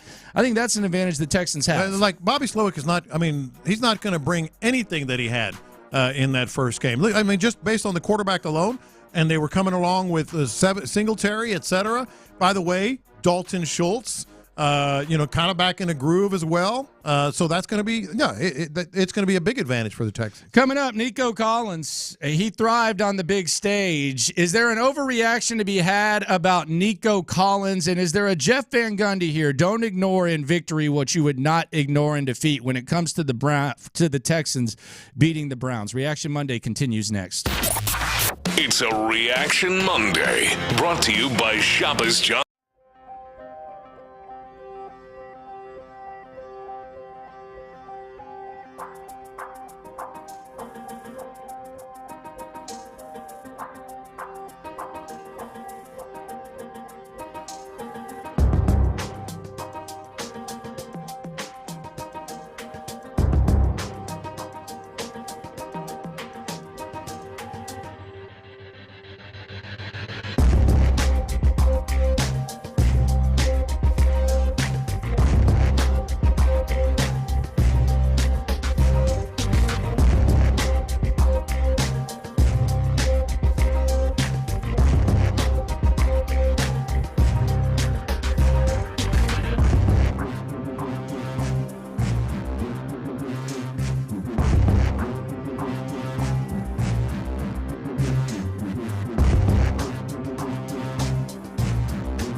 Don't believe us? Check out our brand new Twitch and YouTube live stream. Every show, every day. See your favorite 610 hosts like never before on YouTube and Twitch. Houston's sports leader. Sports Radio 610. In the Loop with John Lopez and Landry Locker is presented by La Michoacana Meat Market. It's Reaction Monday, presented by Shoppers John Deere on Sports Radio 610. Here's In the Loop with John Lopez and Landry Locker. Nico Collins, 9 catches, 195 yards, touchdown. Texans' first team to score on their first offensive play this season in the NFL. I would say that's pretty good. And they needed it. Robert Woods scratched. Noah Brown out. We already know about Tank Dell. They needed every bit of what Nico Collins did, and he was able to produce. The other receivers, 2 receptions for 11 yards. Mm-hmm. Look, I like what Nico Collins did. I love what Nico Collins did. But is this sustainable, or are they going to need some more help for Nico Collins, especially as they face a much better secondary? That was kind of like an element that we didn't really get into. Indianapolis secondary, very, very, very, very banged up, very, very inexperienced. So if you were going to be thin somewhere, wide receiver would be the spot. Career game for Nico Collins, needed every bit of it. But is this sustainable, or are they going to need Robert Woods, Noah Brown, one of those guys, both of those guys, something? We know the someone answer, to right? step up. Like, we know the answer to that. Like you need another weapon on, as a receiver, because as much as we were like, okay, who's it going to be? Who could it be? Xavier Hutchinson, John Mechie. It's not happening this year. I mean, I don't mean to be dumping cold water on a great moment here, but it's not happening. Mechie, I mean, we're talking 17 games, 18 weeks. They couldn't get it done when they had the best opportunity of the year in the most important game. So, yes, you have to get one or both of these guys back. Have to. If Noah Brown's not back this week, I think you got to start considering elevating Steven Sims or something. I like agree. that, because at some point, and I know they're being really cautious with Steven Sims, and they don't want to elevate him because he's out of elevation. So he would have to be on the active roster, which means you would have to get rid of someone. If Noah Brown can't go this week, I mean, maybe you hold off hope that you beat the Browns and then he can come back later. But they need to find other ways because you're dependent on Nico right now. You need to find someone else that you can get the rock to, because now he's going against a completely different caliber of corner as we get into the playoffs, and it's going to be a lot more difficult for them. And as far as Nico, if those other guys don't go, he's not going to have 195 yards. Yeah, I mean that and I don't think Amari Cooper's going to have 265. I understand that, but what I'm saying is, with that defense and the pressure that they can bring. By the way, that offensive line of the Texans against a really, really good defensive front that we talked about a lot, just really 2 sacks and not a lot of pressures. I mean, I know the one. You take away the false starts, you would say it was about as good as you could expect from the O-line. Yeah. So yeah, it was a good job by them. But the other thing about Nico, and I know you got the same probably. Texts and tweets that I did. Do you think he's a number 1 wide receiver now? Do you think he's a number 1 Look, it was a career game. I don't think he's a number 1 wide receiver. Well, I gotta ask, but like my question back would be like, what is a number 1 wide receiver to you? Like, I think Nico is a piece. I think Nico's really good, but tell me what a number 1 wide receiver is. Because when I think about it, I think of Justin Jefferson. I think of Jamar Chase. I'm thinking about Cooper Kupp. I'm thinking about Tyreek Hill. You don't think he should get paid like those guys? No, I don't. Yeah. But I do think that's the answer. I think he's in the T. Higgins type of category, and I think C.J. Stroud clearly likes him. But look, I would love to add more wide receivers. I would like there to be a Jalen Waddle, Tyreek Hill type of situation. But yeah. He's a number 1 here, and he's a big-time player, and he's definitely a guy that they need to bring back. But as far as, like, a number 1, you got to tell me what you mean by a number 1 wide receiver. And it doesn't even matter at this point. Well, let me illustrate it for you. This is DeMeco Ryans this year. Nico Collins this year. He's had 195 yards receiving, 191, 168, and 146. He's had 4 games over 146 yards receiving. He's also, though, had 13, 18, 30. I mean, I know 39, 34. So I know you're not going to have 160 yards receiving every game, but he had 5 games with 34 yards or less too. Yeah. That's a number 2. That's a guy that is going to be an unbelievable asset if you get another dude. No, I mean, like if we're looking at this and we want to compare this, like Ayuk with the 49ers, he's their best wide receiver. Do you think Nico Collins is in that class? Yes, I do. Mm-hmm. I think he might be above that class. But when you start saying, is he a number 1 wide receiver? He might be the. Mm-hmm. But like when you say that to me, that's what I wonder. Look, he's performing like this. CJ trusts him in the right time. I do think he's going to need a little bit of help because you're going to be going against a much better secondary, and if it's this blatantly obvious, and I was actually kind of surprised that the Colts didn't put. We talk about the Texans, and as we head into this Browns game, we talk about DeMeco Ryans not paying more attention to Amari Cooper.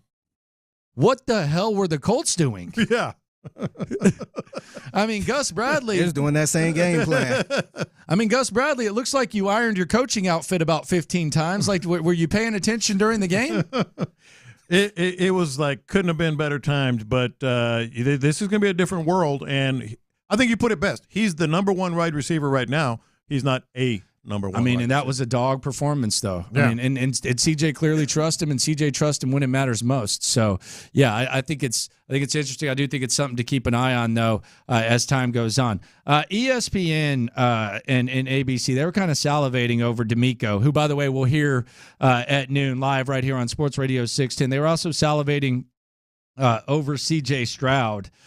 Here was some other national takes on the Texans. This is Ocho Cinco and Shannon Sharp. And really, for all the talk about, the trenches and all that type of stuff, this is really what matters. This is Shannon Sharp and Ocho Cinco on the nightcap. Be this far ahead of the learning curve as a rookie already, with a chance to clinch the division and already change the franchise around in a short amount of time. Man, that young fella, man, C.J. Stroud, I'm going to give you flowers early, baby. For him to be a rookie and to go on the road with so much at stake, he doesn't play like a rookie. There's a reason he has that captaincy on his chest. There's a reason why that when he's in the game, you don't hope to win, you expect to win. And that's what the expectations are for the Houston Texans moving forward, because they got one. They got one. Oh, yeah. Yeah, they got one. And I mean, that's really all that matters. Like this experience, like the experience that CJ Stroud's getting. Like we talk about, you talk about, well, they ended the drought and, look where they were and look where they are. I think when I look at this regime, I look at DeMeco Ryans, I look at CJ Stroud, I think about the ultimate goal. Mm-hmm. I think about the ultimate goal.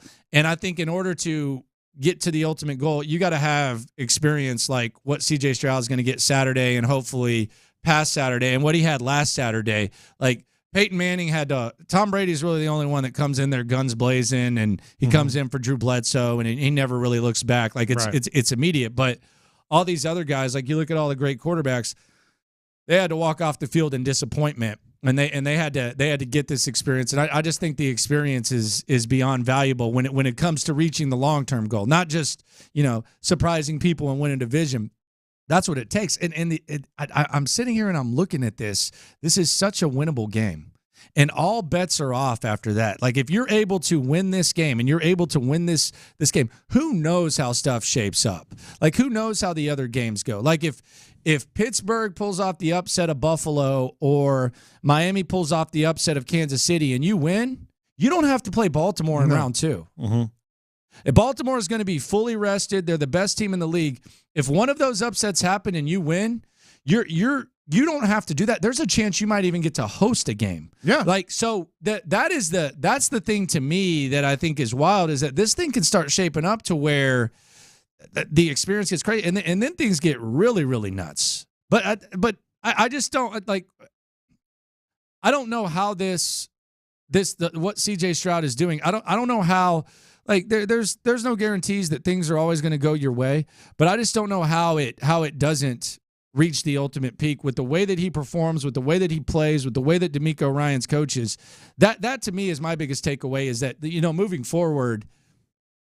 I don't know if it's next year. I don't know if it's 3 years from now. I don't know if it's 5 years from now. But that ultimate goal it looks about as in as good of a place as it could possibly look. It's in play probably more so than it's ever been. Even though this team has had some moments, back in the Kubiak years, and certainly when you got Deshaun, you start thinking about it a little bit.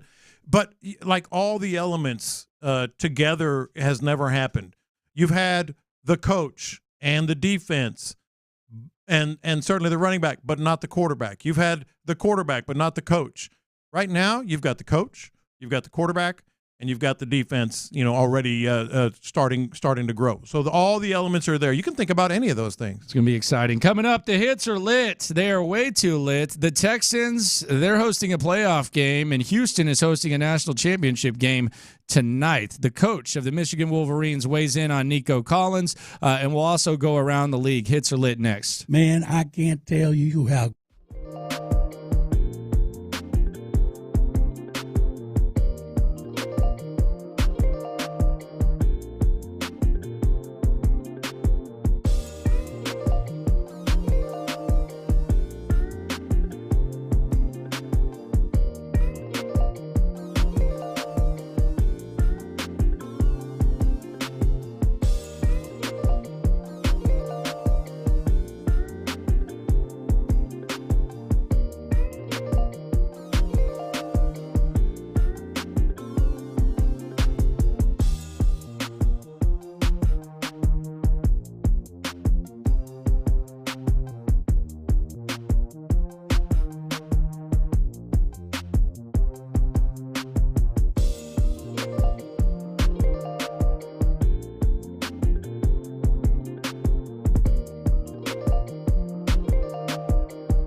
873-7809.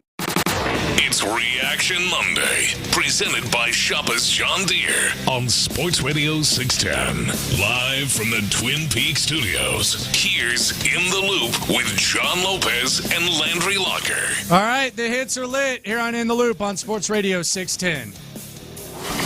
Playing all the hits. These are the hot stories of the day. You're listening to In the Loop with Houston's sports leader, Sports Radio 610. All right, Texans 23, the Colts 19. C.J. Stroud, couple touchdown passes in the first half. Nico Collins, 9 catches, 195 yards. We talk a lot about the offense. There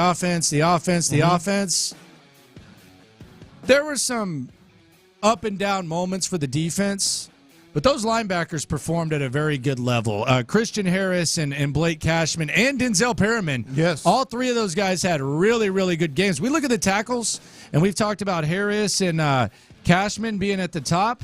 PFF had Denzel Perryman ranked as the Texans' highest-rated linebacker. He was actually 4th overall behind Collins, Stroud, and just Derek Barnett on the PFF grades, which we take with a grain of salt. But Denzel Perryman played his ass off, as did those other two guys. If they get the linebackers playing well, that's that DeMeco magic dust that you talk about. Yeah, the pixie dust. And Christian Harris has been on a tear, man. Like, it's every week now that Harris County gets it done. But here's the other part. It's really hard when Jonathan Taylor's just shredding you to say, oh, but the defense. However, I think you can in certain spots. Like if you look at this team, they only gave up 17 points, 19 with the safety. So there's that. And you mentioned the linebackers. I thought key moments, as much as they were getting moved around in the running game, and a lot of it had to do with Jonathan Taylor, the interior defensive line. Like the interior defensive line made some big time plays when it mattered. Malik Collins, Khalil Davis up, made 2 plays. What's up, dog? He did a suplex. He threw Taylor down like a damn rag doll. Yeah. That -4. So at the end. Look, there is a but they gave up all that yard. But still, Jonathan Taylor's a good running back. Yeah, but they made the plays. Yeah, it was really, really nice. Sunday, all eyes were on Titans versus Jags. The Titans topped the Jags 28-20. Derrick Henry, 19 carries, 153 yards, and a touchdown in what will most likely be his final game as a Titan. Titans, after getting roughed up by the Texans a couple of weeks, the Tennessee Titans will be one of the best things that happened to the Texans this weekend because they give the Texans the AFC South Division. Pimped them. the Texans are the Titans pimp. What else can I do for you, sir? Oh, go ahead and beat the Jags. We said we're going to whoop your ass this week, and then next week, I want you to do this. And give us the championship. Yeah. And they did. And a lot of Texans fans probably felt a little dirty. And where's my cut? Having to root for the Titans. And they did, and it actually paid off. Jags. Now, where are those people now? No playoffs I can't rule for the Titans under any circumstance. Well, you should have yesterday, I guess. So the NFL playoffs, this is how it lays out. The Baltimore Ravens, they have a bye. They're just kind of chilling. They didn't have to play anyone this week, so they're just kind of hanging out. On Saturday, your Houston Texans versus the Cleveland Browns. The 4-seed Texans versus the 5-seed Browns, 3:30 p.m. on NBC. So you're going to get a little NBC action, a tradition like no other. Houston Texans first playoff game on Saturday. Who would have thunk it? Most people. So you got Texans versus Browns. Saturday night, 7 p.m., the Miami Dolphins, they lost yesterday. Some would say that they choked it away to the Buffalo Bills. They choked away that AFC East that they wanted so badly. As a result, they will be the 6th seed. They will travel to Kansas City to take on the Chiefs at 7 p.m. on Peacock. What's wrong with that? Kansas City Chiefs versus Miami Dolphins. They put the Chiefs You don't like Peacock? Peacock. Sure, I've seen a lot of people complaining about it. I have too. But who cares? I got to sign up for a streaming service to watch the game. McLean thinks it's like a Taylor Swift theory where Taylor Swift fans will want to watch it, so they'll. But it's actually smart if that's the real reason. I'll tell you this though, and maybe this is me knowing too much information and kind of exposing myself. A lot of Taylor Swift fans already have Peacock because of some of the shows. That's what Keeping Up with the Kardashians is on, and there's some other stuff. So a lot of Taylor Swift fans already have Peacock. And it's bundled. See, I'm not the right person to ask on this because I've had it with one of the bundles that I got. So I didn't know that many people don't have it. Yeah. Is that true? You think Peacock's like a common thing? I mean, it's. You think it is like an oven? It was given away for free at one point. If you got like Xfinity, yeah, I didn't ask for it. I got it. I don't even pay for it. Yeah. Yeah, I don't know. Some people were worried about this. I'm whatever. I'll be watching the game. You'll find I got a way to watch it if you I want got to watch it. Yeah, I got it. Yeah. For sure. Sunday noon on CBS. The Pittsburgh Steelers. How about Mike Tomlin? Man, that is crazy. Man. I feel like nobody's really is talking about that, man. They know how to back that ass up into the playoffs. Yeah, they do. Like juvenile. They should just play juvenile all the time because there have been so many times where they've just backed that ass up into the playoffs. 10-7, man. And Pittsburgh is in the playoffs. They're going to be in Buffalo to take on the Bills. Now, that's the good news. Here's the bad news. You're going to have to do so without T.J. Watt. Yeah. T.J. Watt is not going to be able to go. Grade 2 MCL. He's not going to be able to play. By the way, he's the first player in NFL history to lead the league in sacks 3 times. Mm-hmm. I think that's pretty good. And the only 2 people to have multiple 19 sack seasons are he and his brother. Yeah, that's pretty good too. But they will not have him. Mason Rudolph, undefeated since they went to him. He been playing all right, man. Mm-hmm. Do you think they have a chance? No. Because if either Pittsburgh or Miami wins and the Texans win, then that means you will not have to face the Baltimore Ravens. Yeah, I'll be pulling. They reseed. I'll be pulling for Pittsburgh, but I really don't think they have a chance. Mike Tomlin is a separate thing. I mean, they're just, as we've been talking about, like, just incredible. They've had 3 coaches since, like, 1971. Like, it's unbelievable. So it's a double-digit betting line. It's Buffalo minus 10 right now. Okay, I thought I saw 10. Maybe you can get a hook there, but it's 10.5. It's 10 points right now. Mm-hmm. Miami is just a 3.5 point dog against Kansas City, and the Texans are right now a 2.5 point dog to the Browns. On the NFC, 3:30 p.m. Fox. Mike McCarthy takes on his former team, the Green Bay Packers, as the Dallas Cowboys host Green Bay. Dallas right now a 7.5 point favorite. And, oh, by the way, Dallas getting some luck. Philadelphia, A.J. Brown gets carted off. Jalen Hurts, his middle finger is going in different directions. They're an absolute disaster right now. Dallas Cowboys right now, perhaps the hottest team in the NFC. And that's not where the luck continues. Sometimes when other teams suffer injuries, it's not good. You don't root for it, but you get luck. The Detroit Lions, Hardo, Dan Campbell, all gas, no brakes. Sam Laporta yesterday injured. Doesn't look good for him. The best tight end in the NFL. Lions could be without him, and they're hosting a familiar face. 7 p.m. on NBC. Matthew Stafford returns to Detroit. They got a shot to take on the Lions, and the Lions are a 3.5 point favorite. I like the Rams are starting to play well. I like the Rams. The Rams got Cooper Kupp, and they got Puka, and they got Williams, and they got that guy named Aaron Donald, and they got all the experience. I like the Rams a lot. I do too, and that is a hint. And the Laporta thing's huge. Huge. The Laporta, I mean, that's huge. Yeah. He's the best tight end in the league this year. You said it kind of in passing, and maybe some people were raising an eyebrow. I don't. He's the best tight end in the NFL. This year. Yeah. This year, for sure. Yeah, and so he's gone. I mean, imagine the Chiefs. How'd they do without Kelsey? Yeah. Yeah. That's big. And then Monday night, the Tampa Bay Buccaneers backed into the playoffs. 9-8. They won yesterday. They're going to host the NFC, the defending NFC champion Philadelphia Eagles. And the Eagles are only a 2.5 point favorite at Tampa Bay. Yeah. Eagles have to go to Tampa Bay, that tough luck where the wild card, and I'm sure Cleveland's feeling the same way. You got to go to Tampa Bay, and you're only a 2.5 point favorite. I don't know about this. I've never seen a team just break like the Eagles have. That's what I was going to say. Ever since Sirianni ran through that tunnel yelling at Chiefs fans, they've fallen apart. That's true. I don't believe in the Bucs for obvious reasons, although Mike Evans. But do you believe in the Eagles? That's what I was going to say. But what is there to believe about in the Eagles? And you know, the other thing on this game, I hate Monday night playoff games. Why? It just feels weird. Come on, man. It just feels like unfair almost. You know? It just feels like, come on, just play on Sunday. Feels cool. I mean, I'll watch it. It's cool to be watching on Monday Night Football playoff game, but I just feel like if I was at either of those teams, I'd be like, man, what are you doing to us? Speaking of Monday Night playoff games, there's one down the street. Hopefully you're a fan of that one. Jim Harbaugh, he was at College Media Day, and he was asked about his future. NFL head coaching rumors all over the place. By the way, Ron Rivera and Arthur Smith both fired. Here's Jim Harbaugh, though, being asked about his future in downtown Houston. How much will the result of this game influence your level of interest in coaching in the NFL afterwards? No idea about that.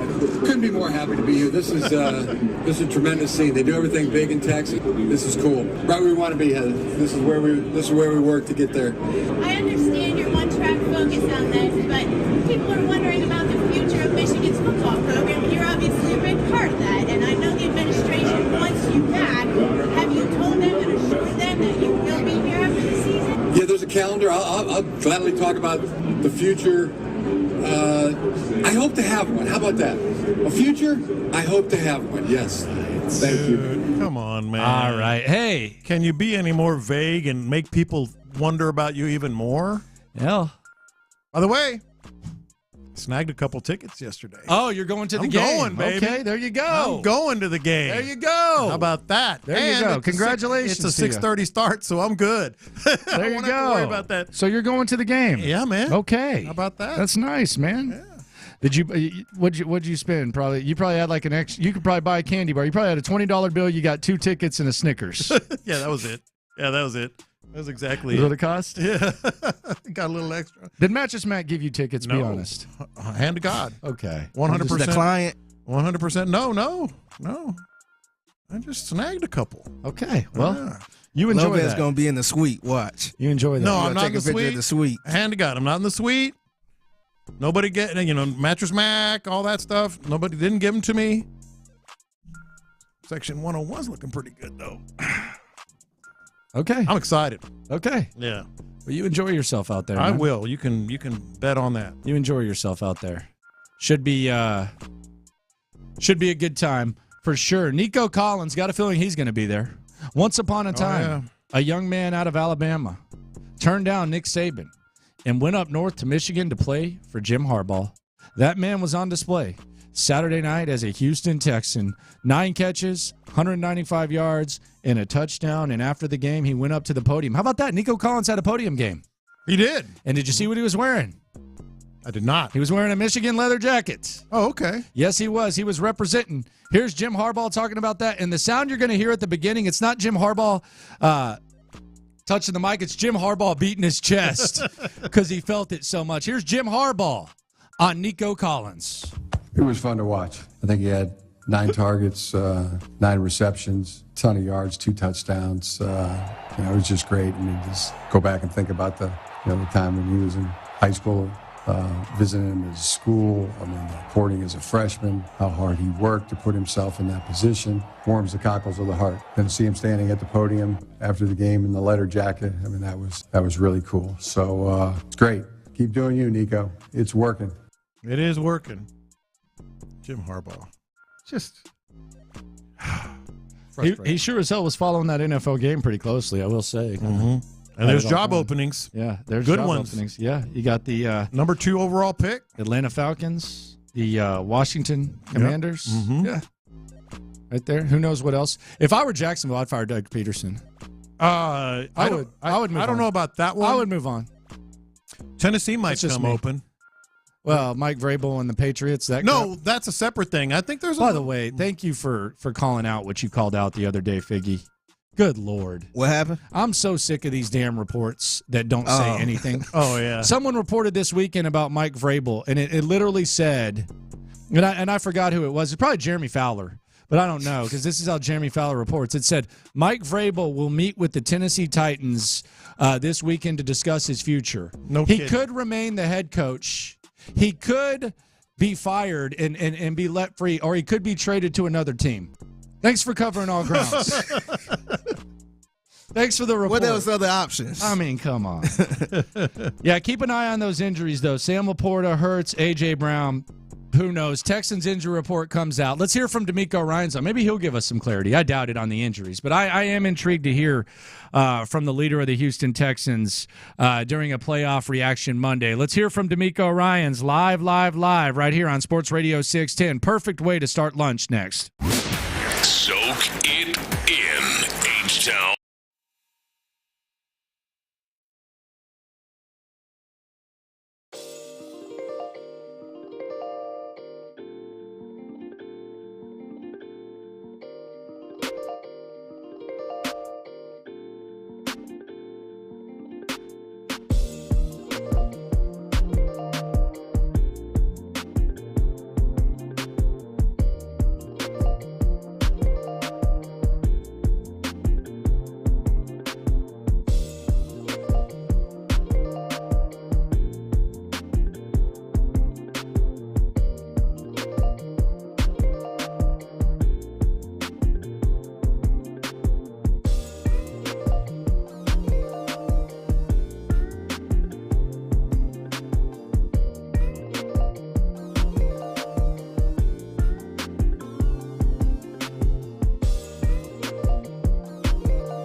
Insider access, exclusive content. The Texans play here. Always live on the free Odyssey app.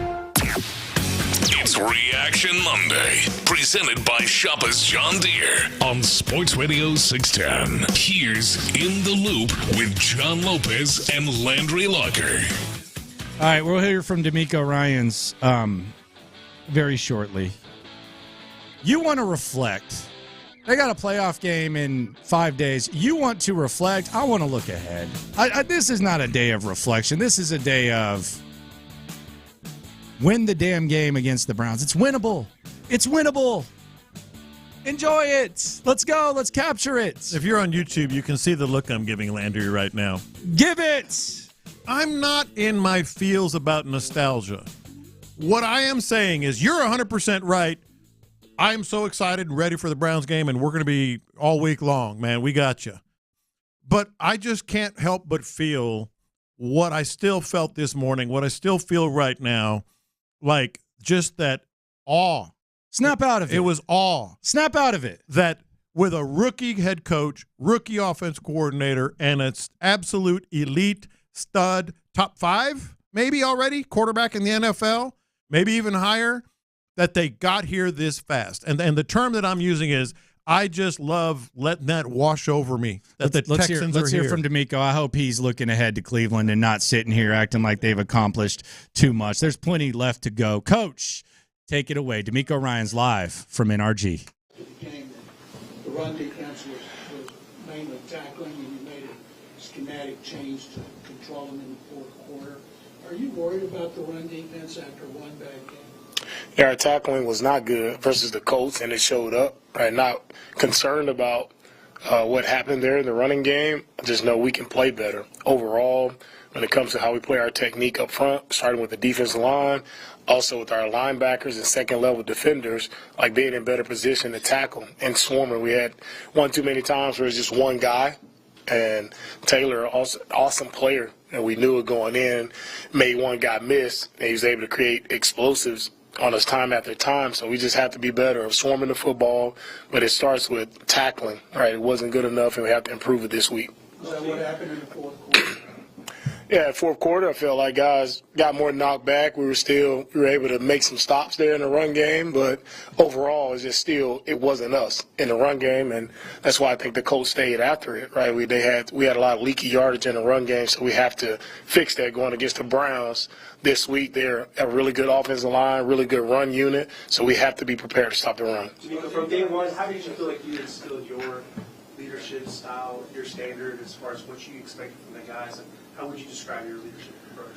Yeah, for me, when you talk about my leadership approach, it's all about, right, positive reinforcement. It's all about positive energy. It's all about just getting better one day at a time, and that's what I tried to instill in all of our guys, is just a get better mentality, and I think our guys have taken that on. We've gotten better from day one. Each and every week we've gotten better. Always things to improve on, things to clean up. But all I want our guys is just continue to do their best and strive to get better every single day. Coach, do you feel like this team has exceeded expectations by making the playoffs? And for me, what are the expectations, right? Every team that lines up on every team that starts the season, your expectations have to be to get into the playoffs and have an opportunity to win it all. That's why you play the game. And, I don't know any other expectation. When you're a competitor, right, that's why you compete. And that's, we continue to do our best and work the right way, and we'll have an opportunity, and that's what our guys did. And we're here with our opportunity now. DeMeco, what does it mean to you to have orchestrated such a remarkable turnaround in just 1 year, especially as a first-year coach? Yeah, for me, I'm proud of our guys. It's our first year, so I don't know about the turnaround. It's our first year together as the 2023 Texans, and our guys have done a great job this year. Hey, Coach, when you, even though the team is going to be a little bit more healthier playing against the Browns this time around, when you go back and take a look at the film, what are some of the intangibles you feel that this team needs to improve in order to succeed in this round?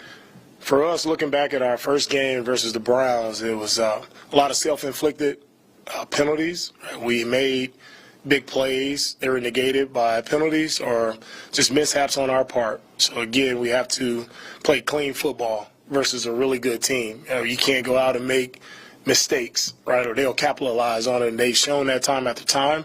And that's on the defensive side. We gave him too many explosive passes, and Amari had an outstanding game. Watching it again, he had some of the best catches I've seen all year, right? Even though guys were in coverage and in position, he still made unbelievable catches. He had an outstanding game. So we have to be in position to cover him better. We have to be able to make plays, right, to get off the field on third down as well.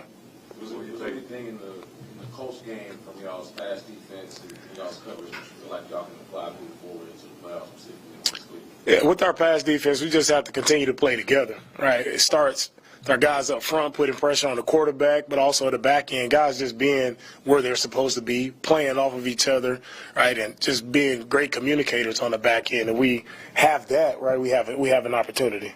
DeMeco, so many of your players have talked about the level of trust that they have in one another, the belief that they have in one another. How fundamental was that to what you tried to instill in this team from day one? And if it was, how did you get that done to the point where their trust in one another is now 100%? Yeah, trust comes from when you see each other execute. Right, you see the work that guys put in throughout the week. You have to earn that trust, and that's one thing I'm all about is earning everything that you get. You have to earn it, right? Whether it's a playing time, whatever it is, you have to earn it. Playing time, trust, you go earn it, and you show it by the way you practice, and guys see that, and that spurs the belief in one another because guys see each other execute on a day-to-day basis. They see each other make plays in games, and that drives that belief in our entire team. DeMeco, can you talk about any of the injury situation, anything new on Noah Brown or Charles Ingram?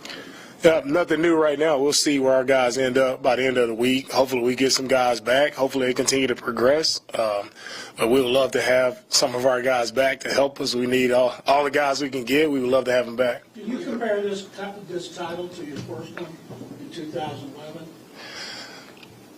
It's a special one. You know, it's special to win the division, right? And that's always the goal, right? You know, you win a division, you're in the playoffs, so that's the goal each and every year, right? Just to get started into the postseason. So, you know, we're proud of that accomplishment, right? Proud of the work that our guys put in throughout the year, and they went out and they earned it.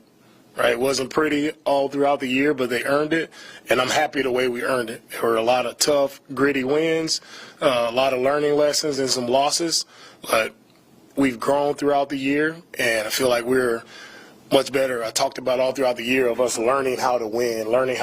I feel like we've done that, and we have valuable experience, right, that'll carry us throughout these playoffs. How did you take in yesterday's game, the Titans, Jaguars game? Charlotte already took care of business the day before against the scene. Like, what were you doing? How did you take it in? What were your emotions once it was 3-0 in the division?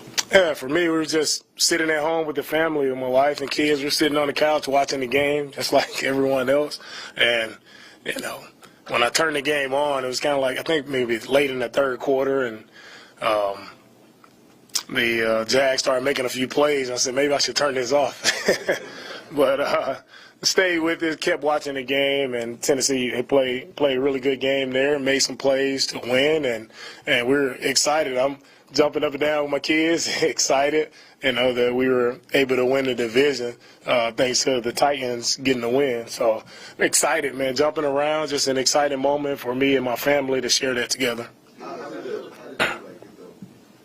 did the team, I guess, everybody saw when you guys took the division, but what was that message amongst the team when it was clear that you guys did win the division? What was that message among the entire group? Yeah, there was no message from me, right? It's you win a division, all right, now it's everybody know, okay, now who we're playing. I think that's what everybody was focused on, who would be the next opponent, where we have to go, right? That's where everybody's focus was, but the message is, man, it's back to work. Right, it's back to work. Let's put the work in. We know we have the Browns coming in here, really tough opponent.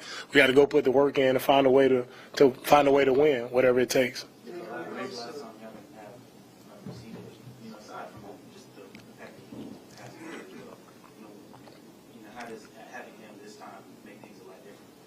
Yeah, having CJ, having your starting quarterback always gives you a chance to win. So we're excited to have him. DeMeco, you have these guys in such a great place mentally. It's like they're happy with their accomplishment, but they are still so hungry, and that's not an easy thing to do, to get everybody in that place mentally to really do that. Yeah, our guys understand our goals and what we set out to accomplish. As I mentioned earlier, like just as true competitors as we all are, right? We talk about all the time, we didn't come this far just to come this far. Yeah, everybody's excited, happy about the division. I mean, congrats. Now we have to move on. We have to continue to play football and go win games in the playoffs. That's what it's about. When you look at the X-Men mentality, especially when it comes to the development of young players, a guy like Christian Harris comes and steps up in the pass rushing department, gets a big sack against Gardner Minshew. As a former linebacker, where have you seen his biggest growths, and more importantly, how has he continued to take on that leadership role for the defense? Christian has truly developed all throughout the entire year. He's gotten better each week. He's become more comfortable with what we're asking him to do. He's playing much faster. He's playing physical. He's playing mean. I love his tenacity out on the field. I think when it comes to just playing ability in the passing game, he's making plays there, whether it's sacks, getting after the quarterback, or attacking the ball when he's in coverage. But also just the way he's tackling, right, the physical nature of his tackling, it's grown, and he's done a really great job of, I think, showing up and making impact plays for us. And that's where Christian has truly grown, and I'm very proud of Christian, right, to see his growth throughout the entire year, see him develop into a quality starting linebacker making plays for us.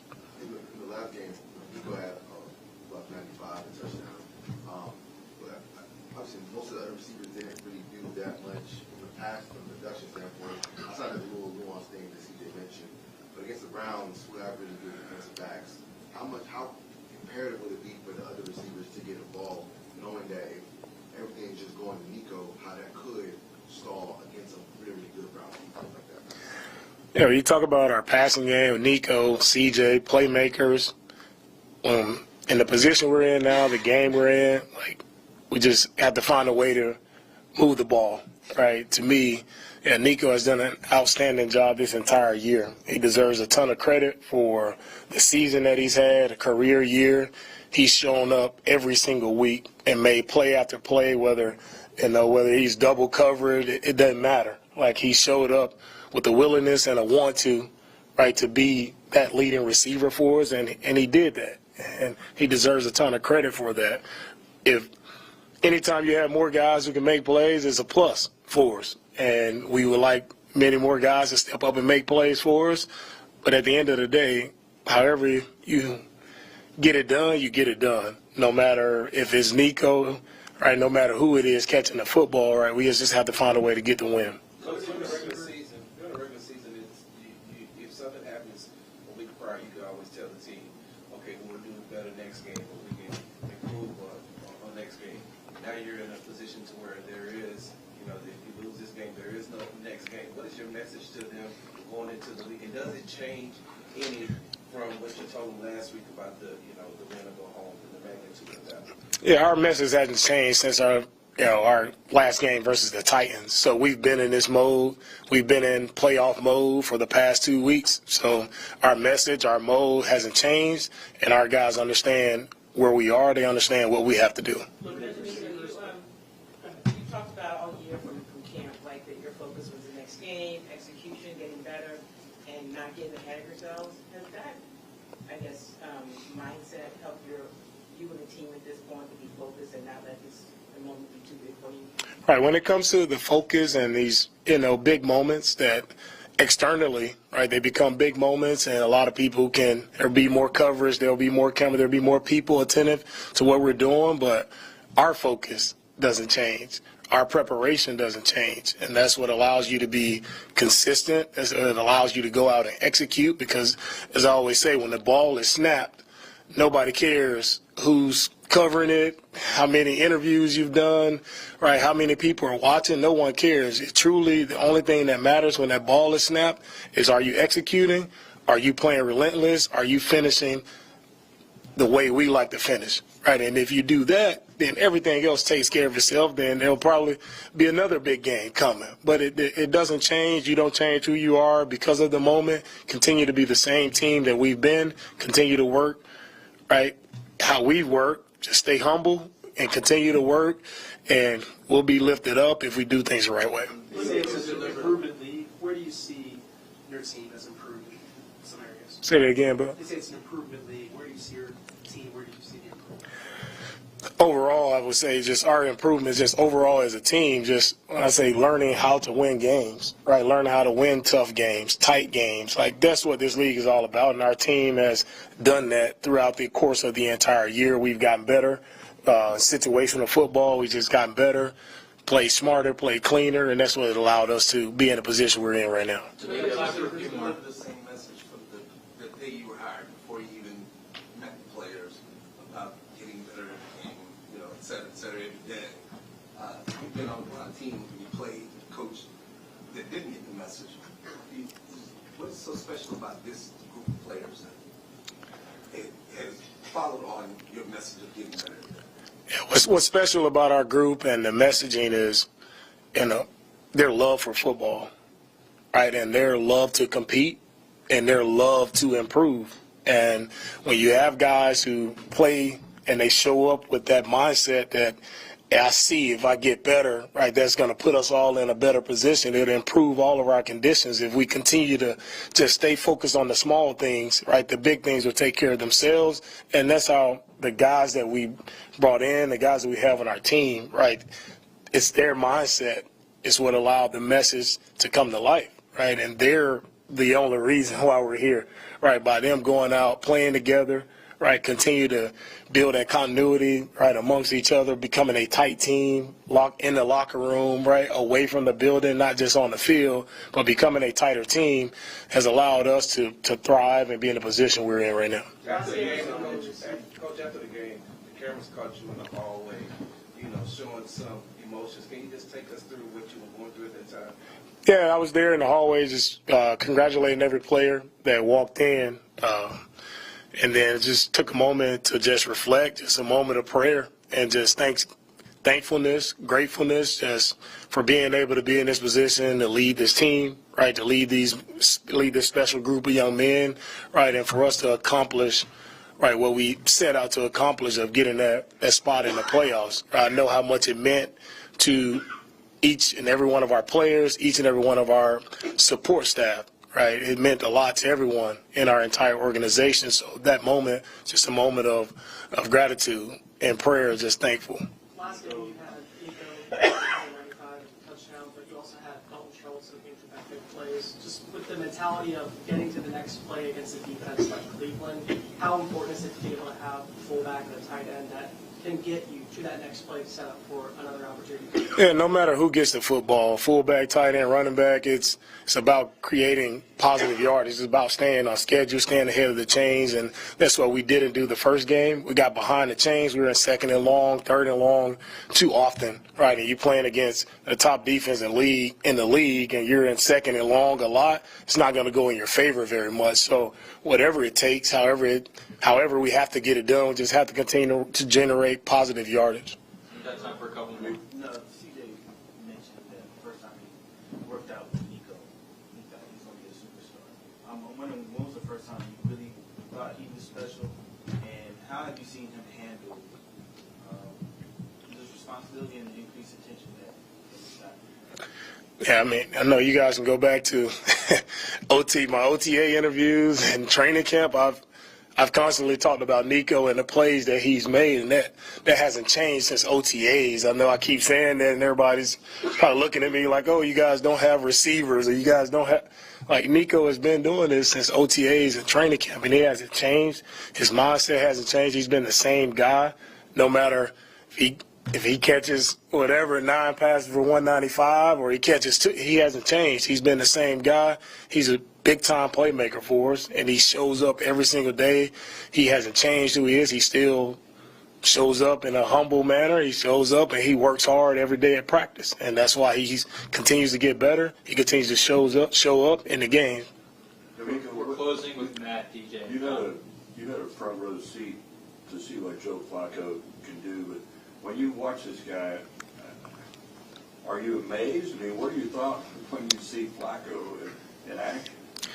Flacco has done a really, really great job, leading this team. To only be there for about a month now, just see how much they trust they have in him, seeing the plays that he's able to make in the play-action passing game, the shot plays down the field, the accuracy. Right, they're doing a great job of protecting him.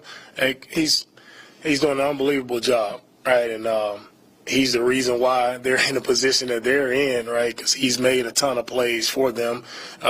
Hasn't surprised me because Joe has done it for a long time throughout his entire career. So he hasn't surprised me one bit with the plays that he's been able to make.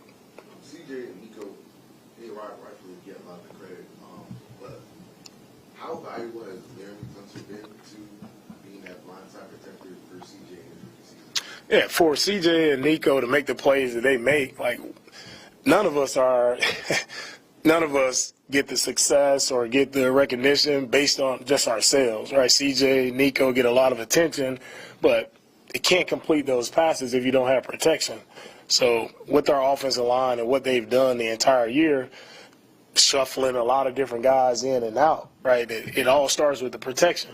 And Laramie has been the guy he's helped us a ton with protection, right? You can block a lot of guys one-on-one, and you can send help elsewhere. And when you have a guy like that, it truly helps the entire offense. So Laramie's done a great job, but it's also the entire offensive line. Every man that stepped in there this entire year has done a great job of holding it down, protecting CJ, and giving him an opportunity, right, to complete the passes that he's made downfield.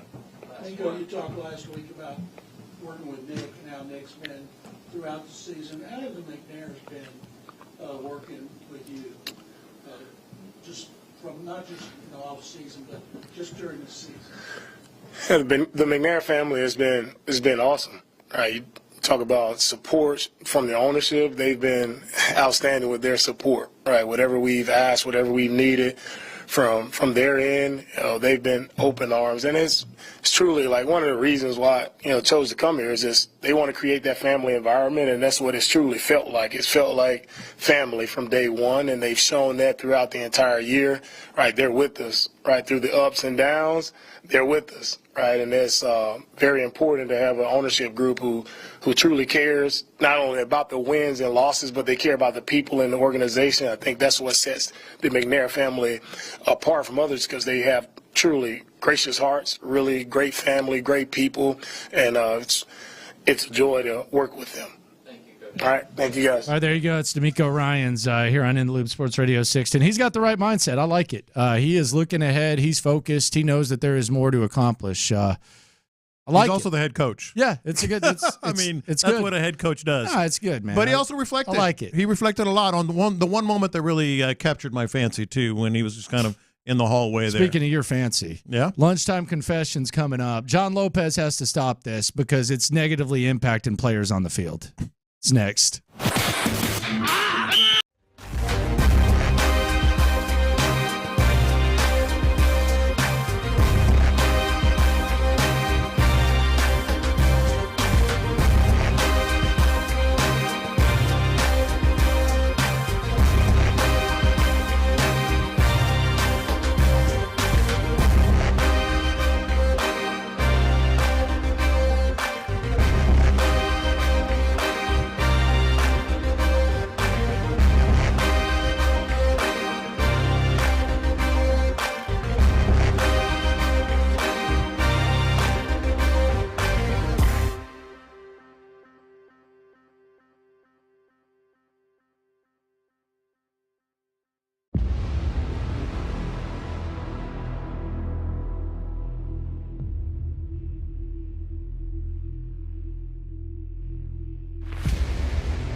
and Landry Locker is presented by La Michoacana Meat Market.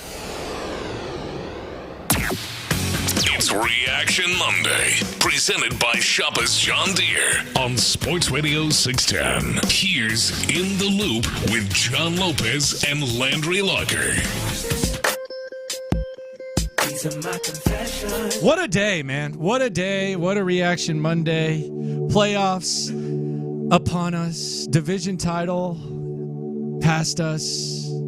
It is time for Lunchtime Confessions. We confess our sins to you, the loopholes. Shout out to the loopholes. If you listen, you are one. Some of these confessions have to do with sports. Some have nothing to do with sports, but we're transparent with you 24/7. Let it hang a little bit lower during Lunchtime Confessions. It is time to confess. Watch this. These are my confessions. I thought one of maybe the coolest moment of all on Saturday night. And you didn't watch Miracle, did you? No, I 1980 didn't. I knew what team. happened. The final scene, Herb Brooks did almost exactly what DeMeco did, kind of leaning against the wall, not really jumping around, jumping. Just He's the coach? Yeah, Herb Brooks was the coach of the 1980 hockey team. Okay. I mean, that reminded me of the Herb Brooks scene in Miracle. And DeMeco just talked about it a little bit. He said it was a moment of gratitude. Everything reminds you of Miracle. No. Miracle might be your new Seinfeld. No, I brought it up twice in the last year. Twice in the last week and a half. Okay, twice in the last year as well. Twice in the last 2 years.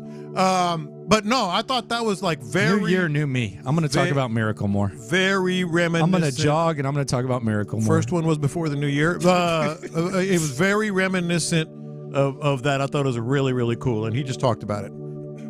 Watch this. These are my confessions.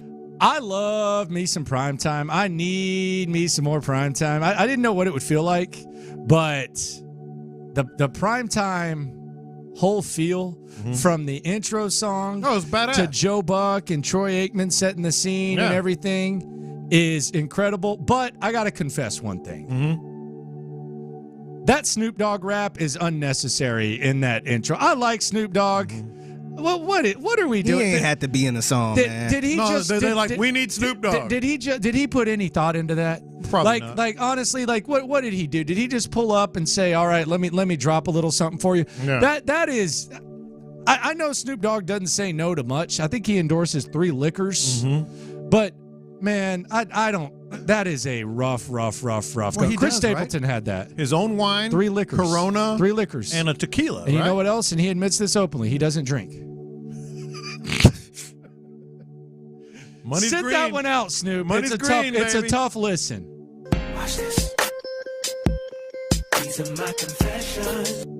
I had a premonition last Sunday night, Monday morning, and it kind of came true. My premonition was Kaimi Fairbairn will be in the middle of one of the most crucial moments. I just copied it from last week's rundown.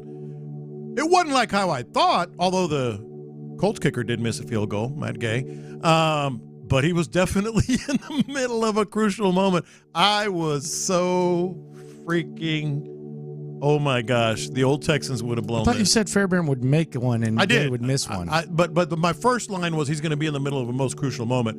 And then I said I thought he was going to make one and so Matt what's Gay the was going to confession miss here? one. I was right. And you have to admit it. No, you were wrong. No, you said Fairbairn makes field goal, Gay misses field goal. I said you started that on the tooting show. your own horn about it, and then Fairbairn missed an extra point. See, this is where you're wrong again. So your confession is I was right. And you should admit it and you're not. Figgy. No, hold on, Figgy. No, you always look for Figgy for something. Who else am I going to look to? Who else am I going to look to? You always look to Figgy for confirmation of something that you know is incorrect. The weirdest thing ever. Landry, I literally clipped and pasted this from last Monday's rundown. The first sentence, Kaimi Fairbairn will be in the middle of one of the most crucial moments. Yeah, but you did. You keep going. And then Gay will miss a field and goal. then Fairbairn will make. And then I said on the show incorrectly, I thought that's what I was talking about, that he would make one and Matt Gay would miss one. But what I said was he was going to be I don't know if this is like a confession or anything, John. My confession is you need to admit it. Confession and you're is not. Who cares? And you're clearly not. Well, because you weren't right. Except I was. You weren't. Yeah, he missed the field goal. Except you said he was going to make. You said he was going to make the big one. Go back to last Monday's Goodness rundown. gracious. Watch this. These are my confessions. I got to confess this, Lopez, and I think you need to admit this. I got to confess. What are you talking about? You've kind of been creepy with players, Texans players, and personnel lately. 100% false. Give me some examples. Here was Laramie Tunsil last week. We were talking about St. Elmo's shrimp cocktail. And this is one of a multitude of times when John Lopez, I think, has kind of taken things a little bit too far. Freaking cocktail shrimp in Indianapolis is the go-to. Dude, it's undefeated, bro. I'm not going to lie. It's cocktail shrimp, though, man. It's undefeated, man. It's undefeated. They got this sauce. I know. It's called cocktail sauce. It's spicy, very spicy, dude, bro. I guarantee you I could make you some cocktail sauce just as good. He wants to try. Guarantee. You got to quit offering to cook for strangers so much. That's creepy. You keep. This is like the third time you've offered to cook for someone who doesn't even know us. You've offered to take guys fishing and stuff like that. This is starting to get a little creepy, John. All right. So that's way off. You constantly reach trying to make me look somehow. I could cook you some cocktail sauce, well, Laramie. Again, let me be clear. Let me cook you some cocktail sauce. All right. So again, let me correct you. I said I could. I didn't offer to. I said I could. That wasn't an offer? How was it? I said I could. I didn't offer to. But it's all right. Come on my fishing boat. I'm used to you. What else? We haven't met. Come on my fishing boat. Okay, who did I offer to take fishing? I think Rex Burkhead, Jonathan Grenard. Rex Burkhead, I was told by their PR staff that he loved to fish and I should take him out. So I said, okay. That's not an offer either. Burkhead and Grenard, I think. And then maybe. Now, Grenard, I don't remember. But I know Burkhead, they said, hey, he loves to fish. I said, cool. Did you do that with Damian Pierce? Was it Pierce? Nah, I don't it was think somebody you did it with Pierce. It was somebody else that liked the But the point here is like Landry's twisting and turning things I say all the time. No, I just think that Laramie was creeped out, and that's why he was false starting so much. That's what I think. I think your creepiness negatively impacted the ball game. Except it wasn't. Let me cook you some cocktail sauce. I said I could. Goodness. But I'm used to this. That's all right. Watch this. These are my confessions. Think of the two most opposite coaches in the NFL. I'll tell them to you. I'll tell you mine. Bill Belichick and I don't know. That's currently employed? No, not currently employed. Okay. David Culley. Yeah, I was going to say. Like the two most polar opposites. Yeah. I thought of David Culley today when I heard Bill Belichick. Asked about his future, he says, as far as I know, I'm under contract. And I went, oh, my. Oh, Lord. I heard that one before. Oh, my. Oh, Lord. That sounds like David Culley. God. It was crazy. Lord. Watch this. All right. This drives me nuts, and this isn't the first time that he said this. I got to confess, of all the things that these national media type reporters say, this irks me the most. This was Ian Rappaport talking about Trevor Lawrence before he took the field yesterday against the Tennessee Titans. Where he is right now, from what I understand, he is not at risk of making this worse. He is not at risk of re-injury. All right. Is he stepping How do you know that he's not at risk of re-injury? He's talking about Trevor Lawrence. So I've heard this when someone has an effed up shoulder or someone has an effed up foot. Just by sheer common sense, when you step on a football field, you're at risk of injury.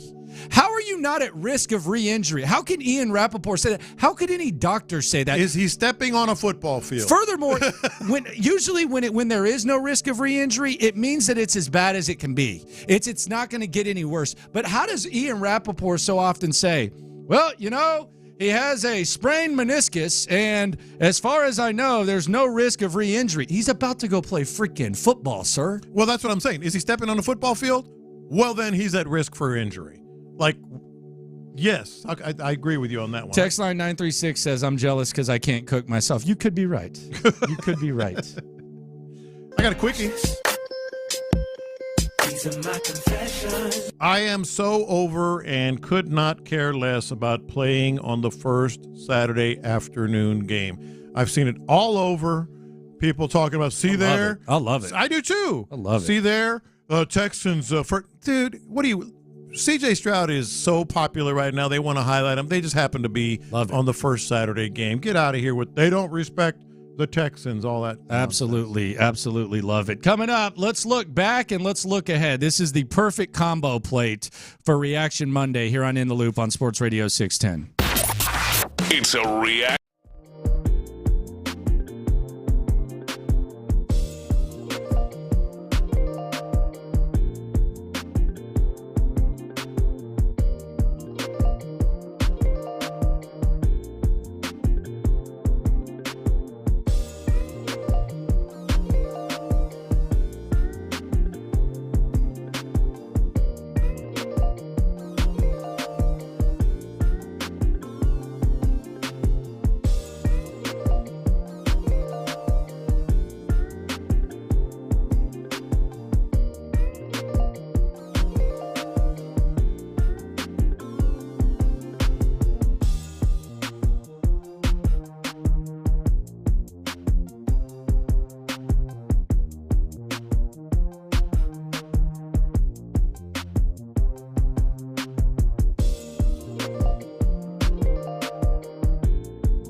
Reaction Monday, presented by Shoppers John Deere on Sports Radio 610. Live from the Twin Peaks studios, here's In the Loop with John Lopez and Landry Locker. Texans top the Colts. Win or go home. Texans, they win. Colts, you don't have to go home. You can stay home. Keep your ass in Indianapolis. Texans get that dub. It was about the quarterback. Yeah, it was all about, there's other factors, but at the end of the day, it was as simple as some made it. We talked about it, why is everybody picking the Houston Texans? John, I turned on Friday, and I talked about this on the web stream, Locker Room on YouTube. Shout out to all the people on the Sports Radio 610 YouTube right now, as well as the loopholes. If you listen, you are one. Get up on ESPN in the morning. Everyone picked the Texans. Mm-hmm. The Athletic, their entire 10-man staff of NFL writers, they all picked the Texans. Around the Horn, ESPN, they all picked the Texans. There's only one national media type that I saw pick the Colts, and it was Scott Van Pelt. And his reasoning for picking the Colts, he was the last one to pick. He said, might as well be different. Yeah, that's the best you got. That was You pretty sure much that wasn't what he John said. McClain? That was pretty much what he said. So I sat there and I looked at this game, and I tried to get to the bottom of it, and I tried to say, okay, Indianapolis is playing pretty good ball. Indianapolis is, they have some advantages over the Texans. The Texans have some advantages. What is everyone seeing nationally that we're not seeing? And it was just as simple as C.J. Stroud over Gardner Minshew. And I think that is the story of that game. Make no mistake about it. Gardner Minshew left some meat on the bone. He missed the touchdown early. Some people would say he threw it behind the receiver on fourth down. Hit his hands, probably should have caught it. But this was very simple. C.J. Stroud balled out. C.J. Stroud, depleted wide receiver core or not, he got the job done, and this was simply about the quarterback. Every game is the C.J. Stroud game. And we can certainly talk, and we will, about other big factors. He's that good. The only chance you're going to have against anyone, the best chance you're going to have against anyone, is because C.J. Stroud's on the field.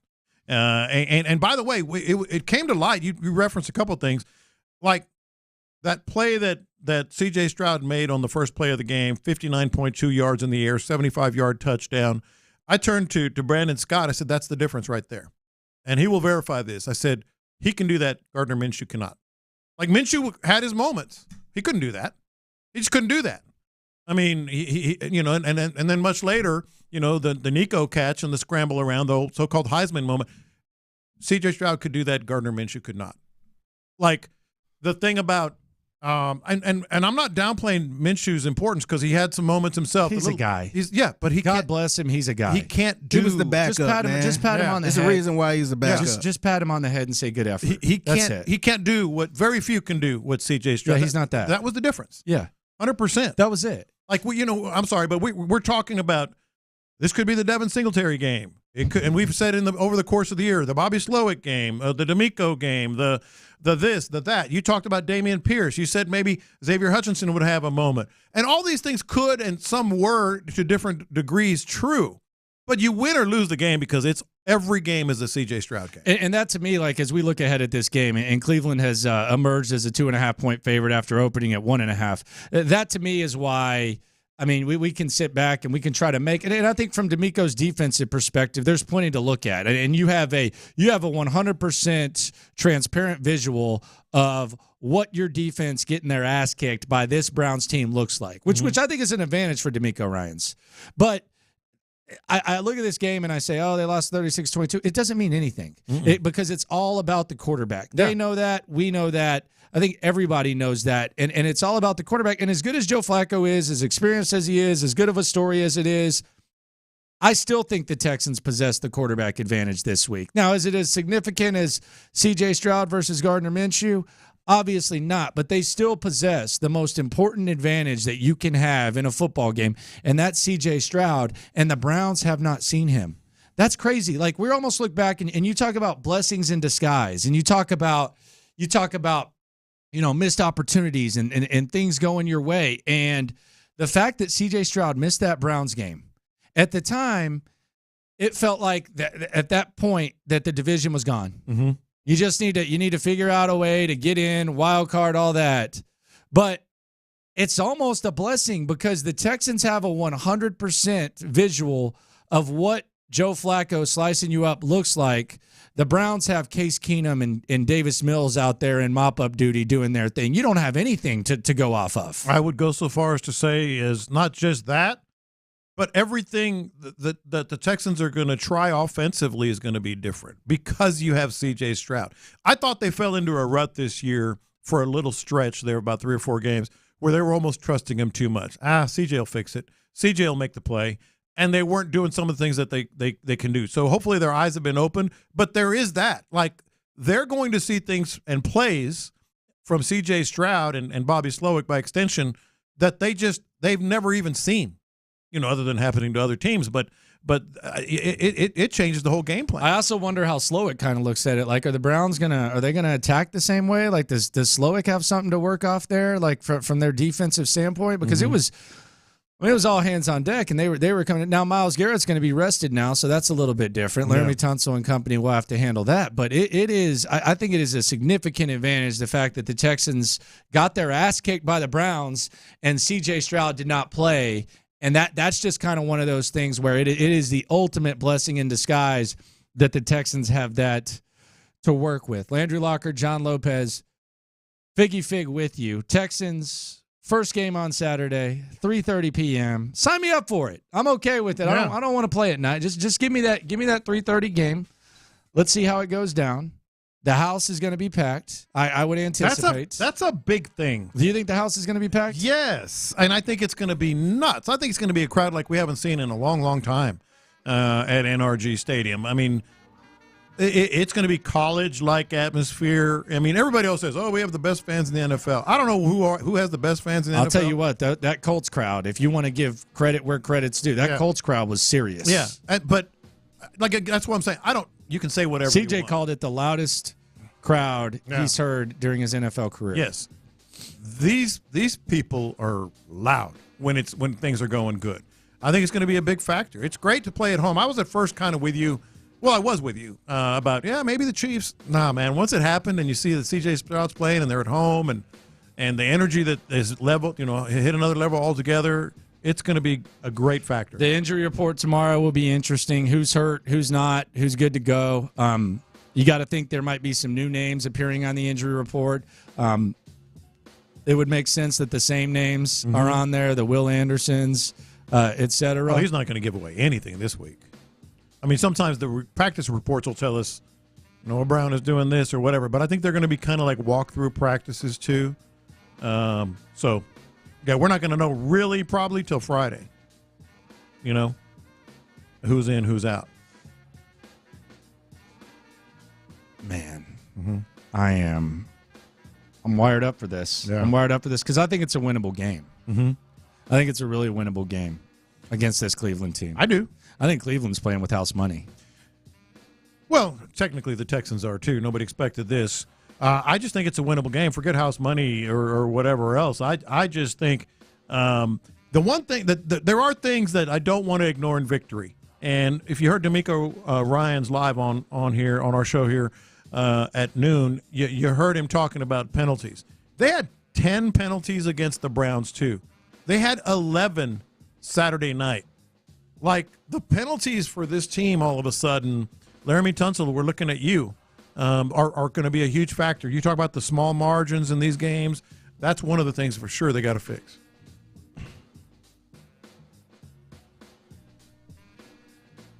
We won't talk about him too much, but I do wonder, what is Deshaun Watson thinking right now?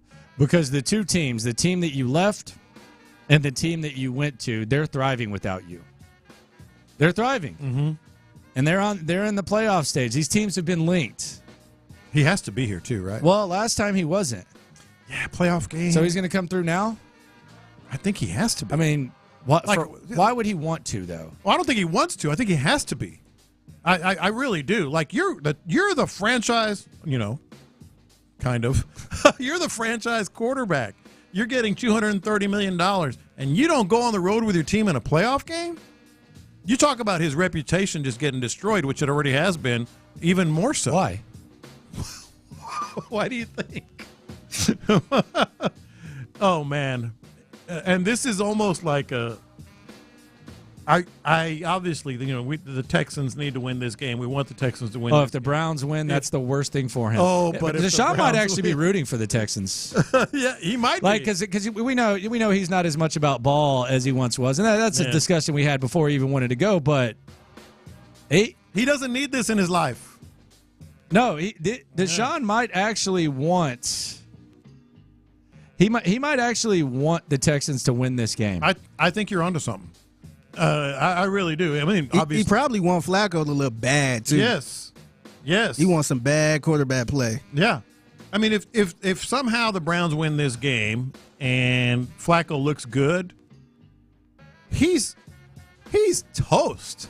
Like in terms of his reputation, like his reputation and what Cleveland and what people in Cleveland are going to be thinking. Landry, I mean, figure you still have some family and friends up. All of my family. They're all ready, right? My mother-in-law is totally out on Deshaun Watson, man.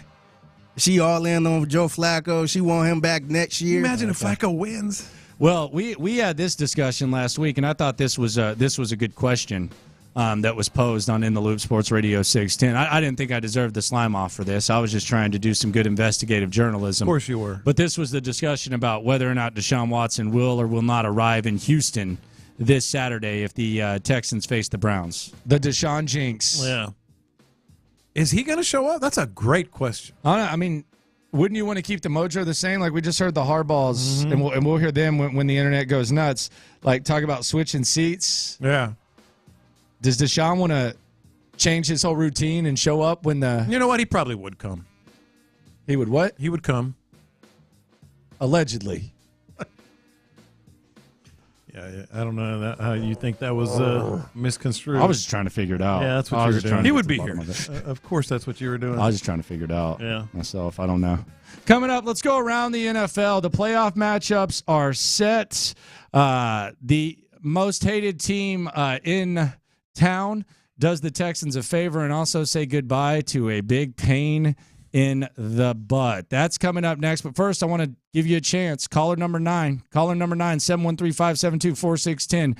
$50 to Texas Star Grill Shop and an opportunity to win a case of that John Lopez OG sauce and a Traeger grill. How about that? 713-572-4610. Caller number 9, you're getting a $50 gift card to Texas Star Grill and an opportunity to cash in even more. Round the league.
exclusive content. The Texans play here. Always live on the free Odyssey app. Let's go around the NFL to keep you in the loop. This is Houston's sports leader, Sports Radio 610. Nico Collins, huge game, 195 yards, touchdown, 9 receptions. Jim Harbaugh, he's in town. Nico Collins probably going to be on the sidelines today. You think Nico Collins gets a shot like they say Texans receiver Nico Collins? Absolutely. You think? Oh, yeah. You think he gets that? Especially after Saturday night. Okay. Right? I hope so. Yeah. I hope so. I think he deserves that. Jim Harbaugh, his Michigan Wolverines taking on who they play? You know who they're playing. I have no idea. Who are they playing? You don't remember? Washington, okay. You blocked it out? No, I just haven't. I've seen a lot of Michigan people going around town. I haven't seen any Washington folks, so I didn't know. Oh, yeah. Oh, they're here? Oh, yeah. Oh, okay. Oh, yeah. Oh, okay. Yeah. Here's Jim Harbaugh talking about the performance of one of his former players, Nico Collins. It was fun to watch. I think he had 9 targets, 9 receptions, a ton of yards, 2 touchdowns. It was just great. I mean, just go back and think about the time when he was in high school, visiting his school. I mean, reporting as a freshman, how hard he worked to put himself in that position. Warms the cockles of the heart. Then to see him standing at the podium after the game in the letter jacket, I mean, that was really cool. So it's great. Keep doing you, Nico. It's working.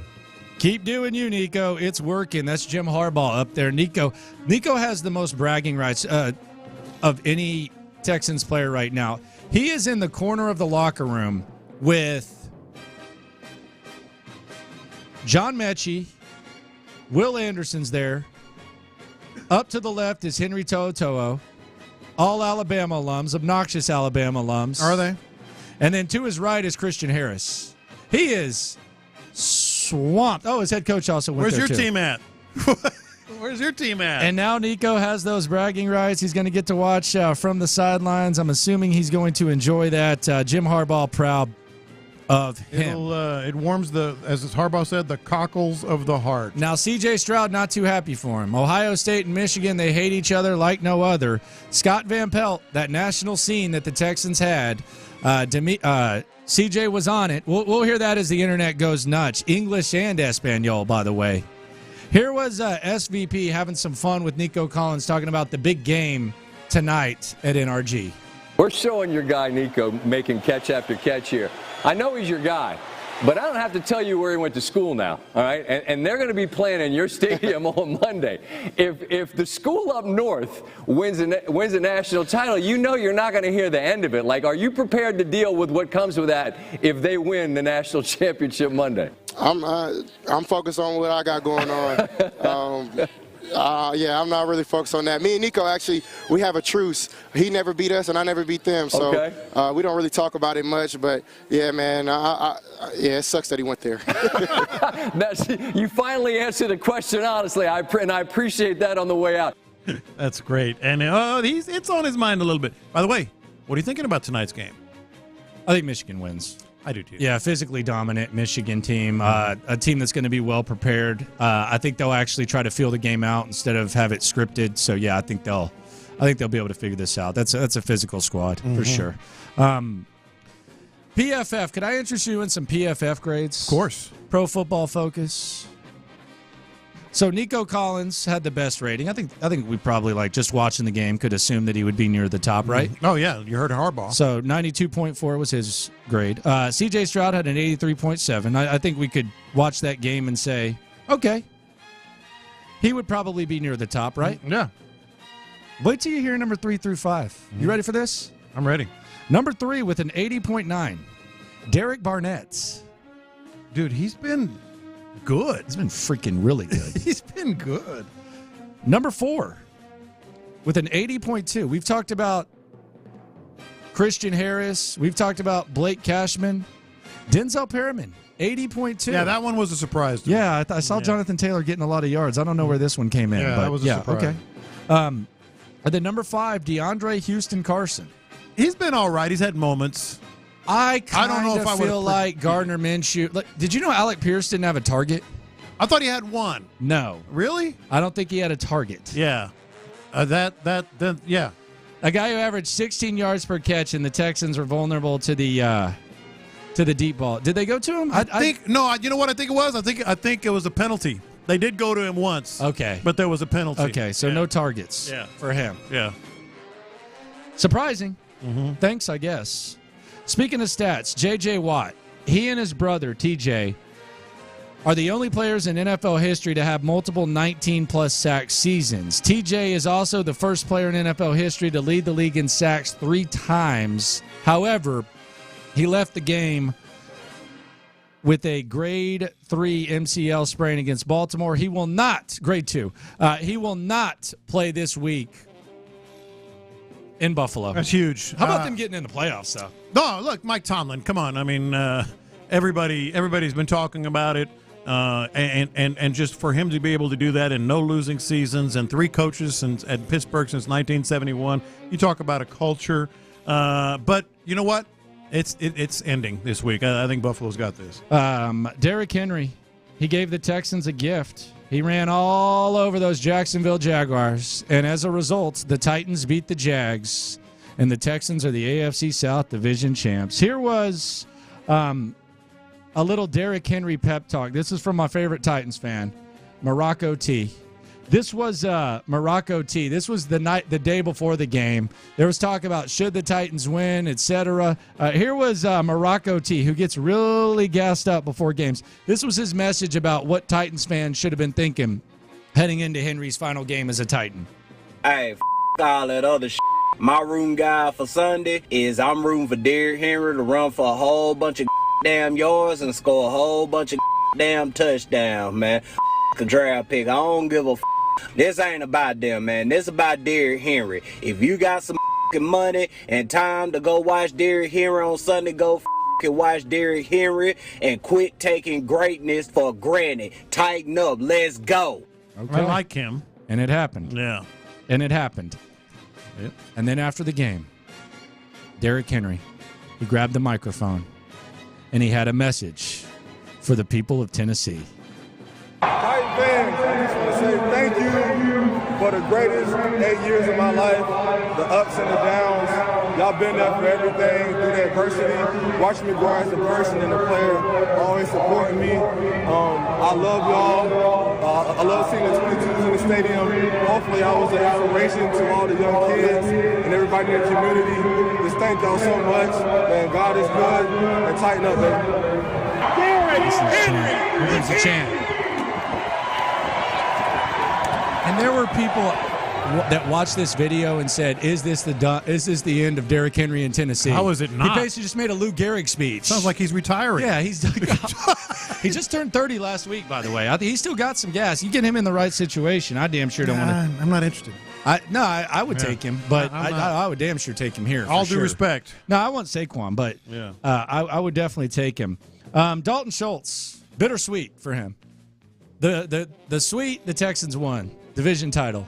The bitter, he needed 6 catches to get a $250,000 bonus, and he finished with 5. And he had that one that just went over the fingertips that normally he would have caught.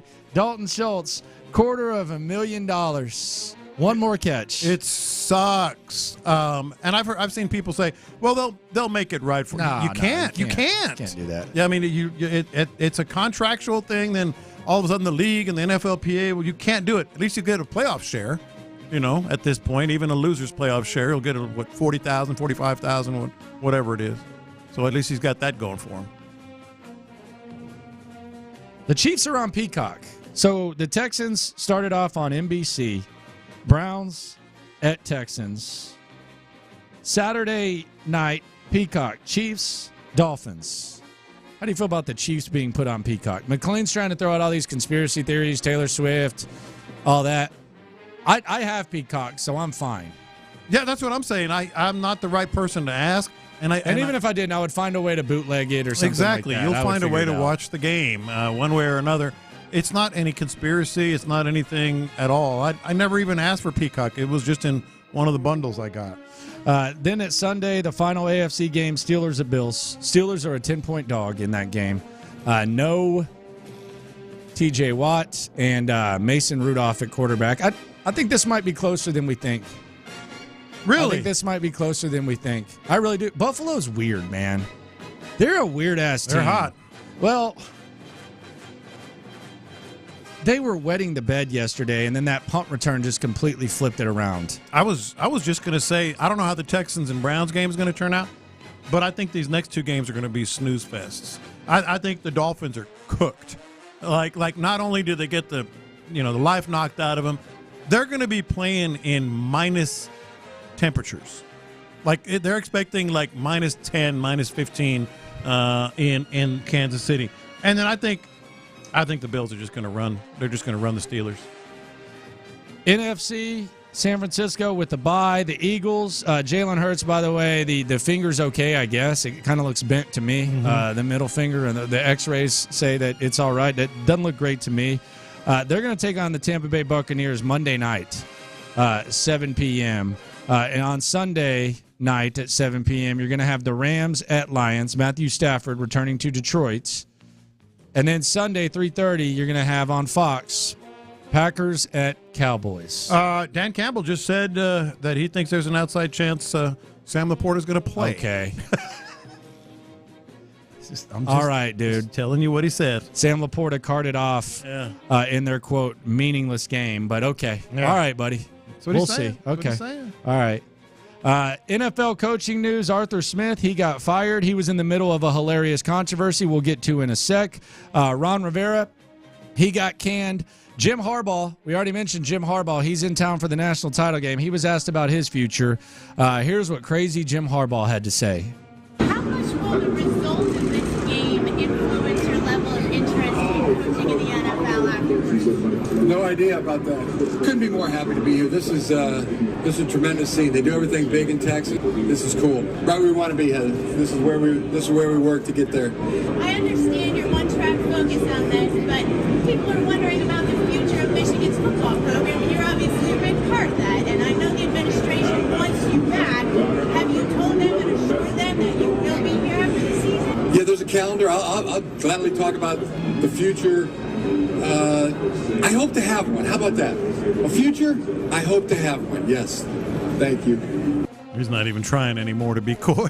He's just completely evasive of it all. But, he could easily dispel all this. He's not. So there's. He shouldn't know. He'd probably figure something out. He's got to go. Chargers are just chilling. Right? No. What I'm saying is, if he wanted to stay, he could easily diffuse it. So Arthur Smith, he was canned. I don't know what happened to this guy. As soon as he got the job, he just became a jerk. Like, he went from being the ultimate grinder to becoming a jerk. I guess it happens in all professions. You work, you act a certain way, then you get the gig, and all of a sudden you're just like a weirdo. Maybe that happened to Arthur Smith. Maybe he'll be calling plays for the Titans next year. Who knows? But there was some drama at the end of the game. And I'll be honest, when I initially saw it, all I saw was Arthur Smith getting pissed at the end of the game. Yeah. Because I guess the Saints had scored a touchdown late. And I was sitting there thinking, okay, well, they lined up and they scored. Like, what are you upset about, Arthur Smith? Get the hell out of here. Yeah. Then I saw the play. They lined up in victory formation on the one and then ran the ball. They didn't just line up normal. They lined up in victory formation. There's clearly a little bit of, trickery there, whatever. Deception. To take a 48-14 lead. But I go back to what I've always said. Don't ever run up the score in high school because it's usually just big mismatches. I disagree, because if it's the backups, then I would let the backups play. Let them play, but don't run it up. I'm talking like in late situations. Yeah, play ball. No. High school. If this kid doesn't get to play, get in there, Johnny. Throw your touchdown. No. Yeah, throw your touchdown. Let him play. No, it's all good, Johnny. No, that's the. Johnny's he got benched earlier this year. Had to play a couple games at JV. Go get you some touchdowns. To continue, never ever run up the score in high school. You can in college if you're not playing some bye game. This is a big rule book. It's just a very skinny rule book, and it's easy to recall. Never do it in high school. Occasionally it's allowed in college, and just play defense in the NFL. These are professional football players. They were lined up in a victory. I don't care. That was kind of sick, though. It was kind of sick. If you're in the NFL, can do that at the end of a half, and bust it through. If you're in the NFL and complaining about another NFL team running up the score on you, you suck. And you should probably be fired. Well, they suck. That's why you got fired. Right. Dennis Allen, after the game, however, disagreed. Apparently, they went rogue, and we'll hear who went rogue shortly. It shouldn't surprise many people. Here's Dennis Allen, the Saints head coach, talking about the drama. we should have taken a knee. So I want to apologize to them. I wasn't happy about that. So they asked me about getting Jamal a touchdown at the end.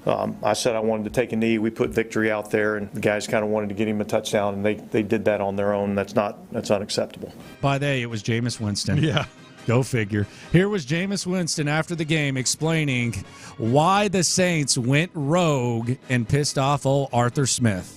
Apologize to DA because the play was victory, but I also explained to DA that it was a team decision, and I think when you have a team morale, and I asked the guys, I say, guys, like, what do you want to do?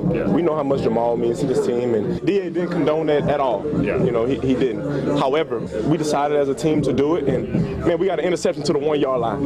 You know, like, so if we would have scored, would it still would have been disrespectful? Right. You know, however, when you return the ball to the 1 yard line and you have that opportunity, we just had that opportunity, and we decided. I think it should be forgotten, especially when the score is already 41-17. So I don't know how much worse it can get. I want to disrespect him. That was not my intention. My intention was to lead the team that I've been with the entire year, and we made a collective decision that we wanted to get one of our guys who they fight with blood, sweat, and tears every game in the end zone, and I'm gonna feel good about that. All right, he feels good about it. God, he's hilarious. So then a reporter had a little back and forth with him, and Jameis Winston asked the reporter's opinion. The reporter gave his opinion, and here was Jameis Winston explaining himself. It's about us as a team making a collective decision. But I do apologize to Dennis. I apologize to DA because that was not his call. Do we regret for scoring 41 points on them? Do you think we regret that? Well, you do have to play these guys twice a year. That's all I'm saying. We already played them twice. I know, but I'm talking about the future. You know, somebody's got to play these guys twice a year. That's all. How do you feel about it? Tell me how you feel about it. Not good.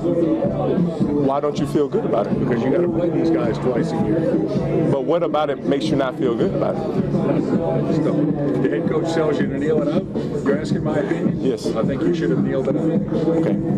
Well, I'm just telling you as respectfully as I can. You answer my question as respectfully as you could, and I'm telling you as respectfully as I can that I respectfully disagree with you. That's all. You disagree with me or the entire team? Whoever made that decision. Okay, so you disagree with the entire team. So thank you. No, I'm just being honest and respectful.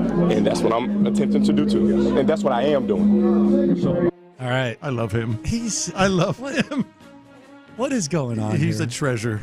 He is. What and are his we doing facial expressions during the interview were just awesome. What are we doing Off here? the charts. What are we doing here? That is absolute insanity. Jameis Winston, my goodness. Coming up, CJ captures the hearts of the nation, and the internet goes nuts. That's next here on In the Loop on Sports Radio 610. First, though, want to talk about Orchard's win-win program. It's stressful selling your home. It's very, very stressful because you want to minimize stress. You want to maximize profit. You put a lot of sweat equity into your home, and you don't want to feel violated. You don't want to feel cheated. That can last forever. I'm not being dramatic. A bad experience selling your home and transitioning into that next phase of life, it can be traumatic, but the Orchard Win-Win program is here for you to eliminate that possibility. Step one, Orchard makes you a full, solid, guaranteed cash offer for your home. A legit, serious cash offer from Orchard, not some home buying company trying to lowball you.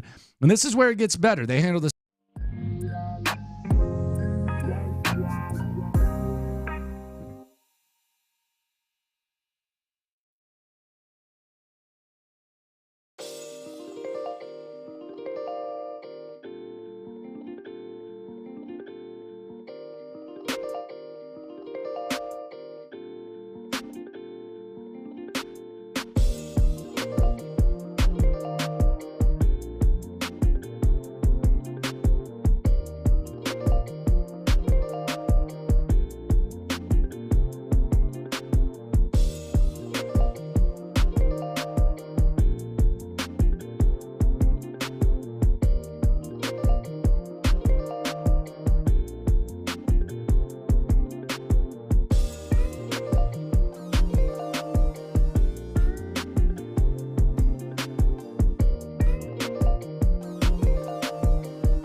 Reaction Monday, presented by Shoppers John Deere on Sports Radio 610. Here's In the Loop with John Lopez and Landry Locker. Internet going nuts here on In the Loop on Sports Radio 610. Landry Locker, John Lopez. It is Reaction Monday. Texans on the big stage on Saturday, and the whole my favorite thing about the Texans and being on the national stage is you kind of get a grasp of what the nation is talking about, what people think about the Texans. Yeah. It was clearly the DeMeco show. It was clearly the CJ show. And primetime CJ was on display. Yeah, look, we said this at noon if you weren't listening, and I think it's really, really important because, now we're in the playoffs. CJ Stroud is the guy, is the story, is going to be the difference in the game every time. Every time. I mean, there are a lot of guys that we're going to be dissecting and analyzing and talking about. Devin Singletary, is Noah Brown going to be back? And they're all important. Is Nico Collins going to be able to duplicate what he did? That's all factors. Those are all little pieces. Hell, we talked about how Cameron Johnson was a weapon in that game and pinning the Colts. Going in the sticks now. You're going the punters. But what I'm saying is, it's C.J. Stroud. Like how is CJ Stroud? He is the guy. He and DeMeco. It's a combo platter. My whole thing, and this has been our biggest disagreement, is I think there's too much reflection going on at this point. This is a winnable game on Saturday. You got to get greedy. It's cool. There's going to be plenty of time to reflect. Once CJ Stroud and DeMeco Ryans walk off the field for the last time, cool, we can reflect. But at this point, you got a winnable game on Saturday. There's no house money. Yeah, this is a discussion we have if they lose. It's time to get greedy, John. I am too. I'll get greedy. Forget the reflection. And I'm not reflecting like nostalgia, back in the day. This no, I'm talking about just letting the moment wash over me and how important. I say it all the time. You can't predict how something's going to make you feel. And I just felt like, not like DeMeco in the hallway, but I was like, wow, man, I think I said man like 3 times. From where this organization was over the last 3 years to here so fast, I was just like, it's not reflecting, it's not nostalgia, it's just like appreciating what happened. And I don't even know how the Browns handle looking at the last game. I mean, there's certain things you can look at, but CJ Stroud wasn't there. What do you do? Mm-hmm. There is not. It's not Case Keenum. It's not the ghost of Case Keenum out there. CJ Stroud was not on the field. I don't know. We can sit here and we can say it was a beat down and all. The straw that stirs the drink was not on the football. That's what I'm field. saying. They know it better than anyone. And I was happy to see CJ get his flowers. I was happy to see DeMeco get his flowers on the national stage. It was nice to see that, and I think it's going to be the norm. We're going to see this team on prime time way more often, maybe 3-4 times next week. But it was fun to see what people thought, and they really simplified it. Everybody, the only national person I saw pick the Colts was Scott Van Pelt, and his reasoning was, I want to be different. There was no it was I want to be different because it was all about the quarterback. Wise man once told me it's all about the quarterback. As long as you have a quarterback, you have a chance. Texans have a quarterback. Texans have a chance for sure on Saturday. There's going to be time to reflect. I'm looking ahead. I wonder how much noise they can make. Yeah, and to look ahead, this is going to be an altogether different environment too. How many times this year have we said, well, I don't know. Is it going to be sold out? How many Browns fans? Hell, in the last Browns game we were saying it. How many Browns fans are going to be there? How many Titans fans? Hey, there might be some, but this is going to be like a throwback to, speaking of nostalgia, to 2011, 2012. How would this make you feel? Internet going nuts here on In the Loop on Sports Radio 610. I got the internet going Does nuts. Andre Johnson have kids? Andre Johnson? Yeah. I believe he does. Yes. Okay, like if Andre Johnson, let's say Andre Johnson had a son, and his son was one of the top prospects heading into the draft, and the Colts were putting it on the Texans, and Andre Johnson's son was praising the Colts quarterback, how would that make you feel as a Texans fan? It's fine. I get it. Okay. Well, that's what happened with the Colts. Marvin Harrison Jr., who played with C.J. Stroud at Ohio State, primetime C.J. money was what Marvin Harrison put. There was all kinds of stuff going on the internet. Marvin Harrison Jr., I think he'd be okay. I think you could forgive him for that. Absolutely. Kind of crazy. Yeah, crazy. It's just awkward. I got the internet going nuts. I haven't mentioned this yet today, and I should have earlier, but it does have the internet going nuts. It's with regard to Ron Rivera getting fired. I'm telling you, I'm not saying they're going to hire him because there's some great candidates out there. Maybe even Bill Belichick. Maybe, they hired the Bob Myers from the Warriors to oversee it. They also, you see who else they hired? They hired the 49ers. Rick Spielman, too. And the 49ers assistant general manager. The 49ers. They're interviewing him. They're interviewing him, not hiring him. They're interviewing him. So I say all that to say this. I think Bobby Slowick's going to get an interview, if not there, especially after Saturday night. I'm not saying that he's even going to get offered a job. Some people were upset with his play calling Saturday night, which I just can't get down with. I can't either. I thought they were throw the ball. They can't block. The receivers aren't getting open. I kept hearing throw the ball. They got one receiver. To who? There's one guy. He's tired. And look, I'm not saying I'm wishing any of this, but Bobby Slowick is going to get some interviews. Yeah, he might. And that might be a good spot. He might. In Washington. He might. Number 2 overall pick. I got the internet going nuts. This was CJ with Lisa Salters. This was after the game. This went viral. This had the internet going nuts. We'll hear this version of CJ, and then we got a little Deportes, little ESPN Deportes interview with CJ Stroud. How about that? Here is step 1, ESPN/ABC, Lisa Salters with your quarterback. Welcome to the playoffs. How does that sound to you? Man, it's a blessing. I can't do nothing but just thank my Lord and Savior Jesus Christ, man. I'm sorry. I put a lot of work in. My team has. Everybody counting us out from the start. So, man, it's just special to see the city of Houston just on the come up again. And I'm just blessed enough to be the vessel that Christ picked to lead this great franchise. So I can do nothing but just thank the Lord. I'm just curious, we could see you writing something on your wristband as you came out of the tunnel to start the game. What was it? Yes, ma'am, I put a lot of stuff, but I put a cross, 777s, and then to the glory of God. And then I put Proverbs 3, 5, and 6, which is my favorite scripture, made for this.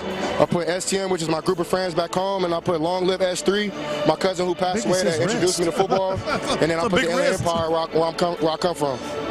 CJ, you introduced yourself to a national NFL audience tonight. Just what do you think that you showed everyone? I think it's not me. It's my teammates, my linemen, my receivers running great routes, my running backs doing their job, our tight ends, our defense being very great. It's not just me out there. But I think tonight we showed the world what the Texans can do, and we're going to continue to do that. You told me that all week you kept reminding yourself, just you is good enough. Why was it important for you to keep telling yourself that? I just feel like God wouldn't put nothing on me that I couldn't handle, and I feel like who I am as a person, the work I know I put in, that's plenty. And that might be just too much. I put my blood, sweat, and tears into this, and it's just really cool to see the fruits of your labor come out, man, and I'm just super blessed. Congratulations on the win, and again, welcome to the playoffs. There you go. Appreciate you. So he wrote down 777 on his wrist? Dude, that's actually sick, though. It's like the old school WCW. I know you weren't watching wrestling back in the late 90s. I can't blame you. But like he walks out of the door. He has the Sharpie in his hand, and like Bill Goldberg used to they'd knock on the door and then he'd just come out like that. That needs to be CJ Stroud's new thing. He just walks have someone knock on the door and then he comes out and he's just writing on his wrist. Yeah, that's sick. 777. I wonder, does he write the same thing or does he write something? He probably writes something different every time. But he was 7 out of 7, and he's number 7. 777 on that last drive. 7 out of 7. In that the 10th drive? Yeah. Which, by the way, do you agree or disagree that the play on the second down after they had moved the chains to Schultz, the play to Nico Collins was the play of the year. I called it the Heisman moment. Okay, the Heisman moment. So there you go. Yeah, I mean, it was absolutely the play of the year. Probably in the league, in terms of the magnitude of it all. I thought he was throwing it away, and I was gonna say good job. I mean, that game was. Let's remember that game was slipping away, man. No, the momentum. Like they were lucky to hold him to 3. It was 17-17. It was drive 10. You started off with a sack, so you lost 10 yards. Then you picked up 16 with Schultz. Then you found Schultz. You moved the chains. Then Andrew Beck got a holding penalty, and then on second down you find Nico Collins, and then you find Nico Collins down to the 5. You get the M1 on the horse collar, and Singletary scores. Not just off his back foot, but literally falling backwards. The other thing that I thought was interesting, and a listener brought this up, is at the end of the game, you can say that they played it perfectly. So I don't want to question like what Shane Steichen did. He made a good play call, but they were clearly playing to not give CJ the rock. Oh, absolutely. So there was a CJ impact, and when you're doing that, you leave such a small margin of error that one drop on fourth down. Ball game. So I think you even saw like the CJ impact, not just on offense, but you kind of saw it on defense because you saw they were aware. It was a don't leave too much time. The 46 seconds against Tampa Bay. When they're like 5:36 left when they got the ball. We saw them against Tampa Bay. We saw them against Cincinnati lead late drives. They were aware of that. They were very aware of that. And I tweeted this when that drive started because you have CJ Stroud. Had they gotten inside your 10-yard line, and they were damn close, with just a minute or so left, you had to consider letting them score so CJ could have another shot. No doubt. Internet going nuts here on In the Loop on Sports Radio 610. Let's obla a little bit. I need you to help me out here. All right, let me write this down. ESPN Deportes was on the scene. They interviewed CJ Stroud after. I guess there was something where you cut something, and I guess Houston won tamales, I think, or something like that. I don't know what the guy was saying. I think he was joking. It went over my head. He says it. Where you cut something. He cut something open. With tamales? Oh, it's a celebration. And then the guy made a joke. You'll hear the joke. Okay. I'm not as stupid as I sound. I sound like the biggest dumb white honky in the world. I promise you this will make sense. This is CJ Stroud with ESPN Deportes. significa en tu primer partido en primetime guiar a tu equipo a los playoffs? What does it mean, your first primetime game and you guys get a win a los playoffs? I'm not for to embarrass myself, but I don't know. You probably said something nice. So muchos gracias. I appreciate that, man. I'm blessed enough to be a vessel that God put me in this position to lead this team to victory tonight, and I'm just super blessed, man. I can't wait to get to the playoffs. Sí, muy agradecido. Dios me puso en esta posición. Háblame de la conexión con Mills. So just talk about your connection with Mills, your receiver, en fuego tonight. Yeah, Nico is a dog, man. We had a lot of guys step up big time, and I mean we set the tone from the first play, from our coaching staff calling a great game to us players executing, man. So that's what you do when you put a full game plan, put the work in at practice, and go put it on the field. Sí, Nico, tú eres un perro. Todos tuvimos un gran plan. So finally, the three wise men arrive on the January 6th with a rosca de Reyes. Oh. So if you can grab it, listen, and cut it. Shrimp. Yeah, it's here. Where was that? Right there. Oh. You can take it out. What's that? That means that all of Houston will get free tamales en la Candelaria. Mi amigo, congratulations. Now it makes sense. Okay, yeah, help me out. I don't know. I didn't know what was going on. A king cake. Rosca de Reyes. Yeah. And then you get Those the things that baby they or brought whatever. the other day. Yeah, like you get the baby or whatever. It's a good luck. Is that a good treat? Well, I don't want to swallow that plastic baby. Yeah. No, I'm talking about it's all the right. cake. That cake didn't look like. The cinnamon ones are good. It didn't look like the best effort. But I guess they had a promotion of some sort. Yeah. Where all of Houston gets free tamales. Yeah. See, you looked at me like But I you was just said sitting they here saying cut a something like that. tamale, You looked at me and like I'm I'm talking Chili Relleno or something like that. Come on, brother. You look at me like I'm talking about Chili Rellenos. You earned it. Internet going nuts here on In the Loop. I got the internet going nuts. So I've noticed this. I want to know if you've noticed this. Mm-hmm. There's a lot of good moments when the Texans are winning a primetime game, but there's one thing that happens that just completely ticks people off, whether it's on the stream, whether it's online, whether it's on the text line.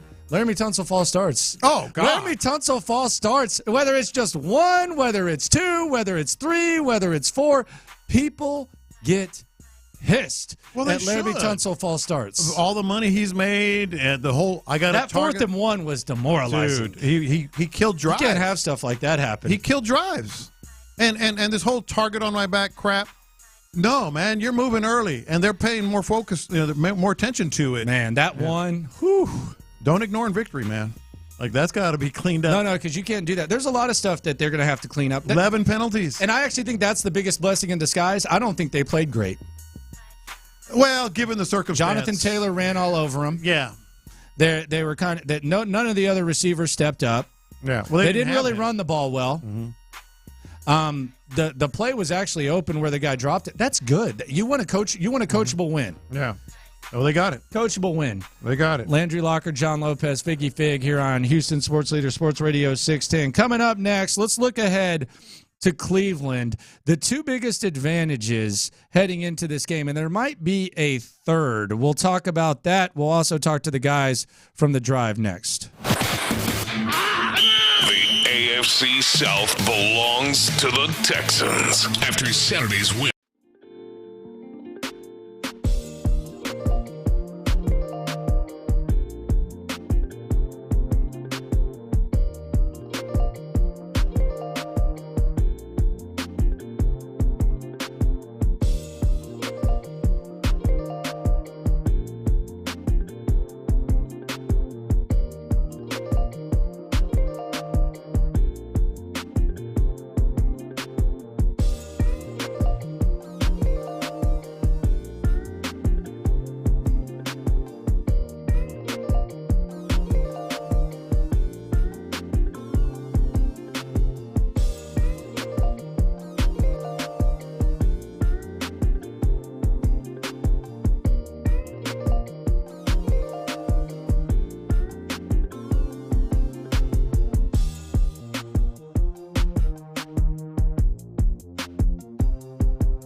presented by Shoppa's John Deere on Sports Radio 610.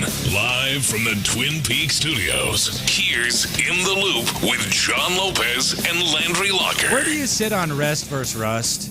Some people roll their eyes at it, but where do you sit on rest versus rust? That whole thing when it comes to teams being able to rest, usually before playoff games, and usually in the type of situation that the Texans find themselves in Saturday at 3:30 on NBC and Sports Radio 610. 1 week in football is not rust. Okay. And like people always bring this up, and it's kind of silly. When was the last time an NFL team had a bye week and anybody said, even after a loss, well, wish we'd have played last week? Yeah, nobody. I mean, sometimes you try to make sense of things, and it's the immediate, like, low-hanging fruit for if a team loses coming off a bye. Yeah. Much like they just wanted it more type of thing.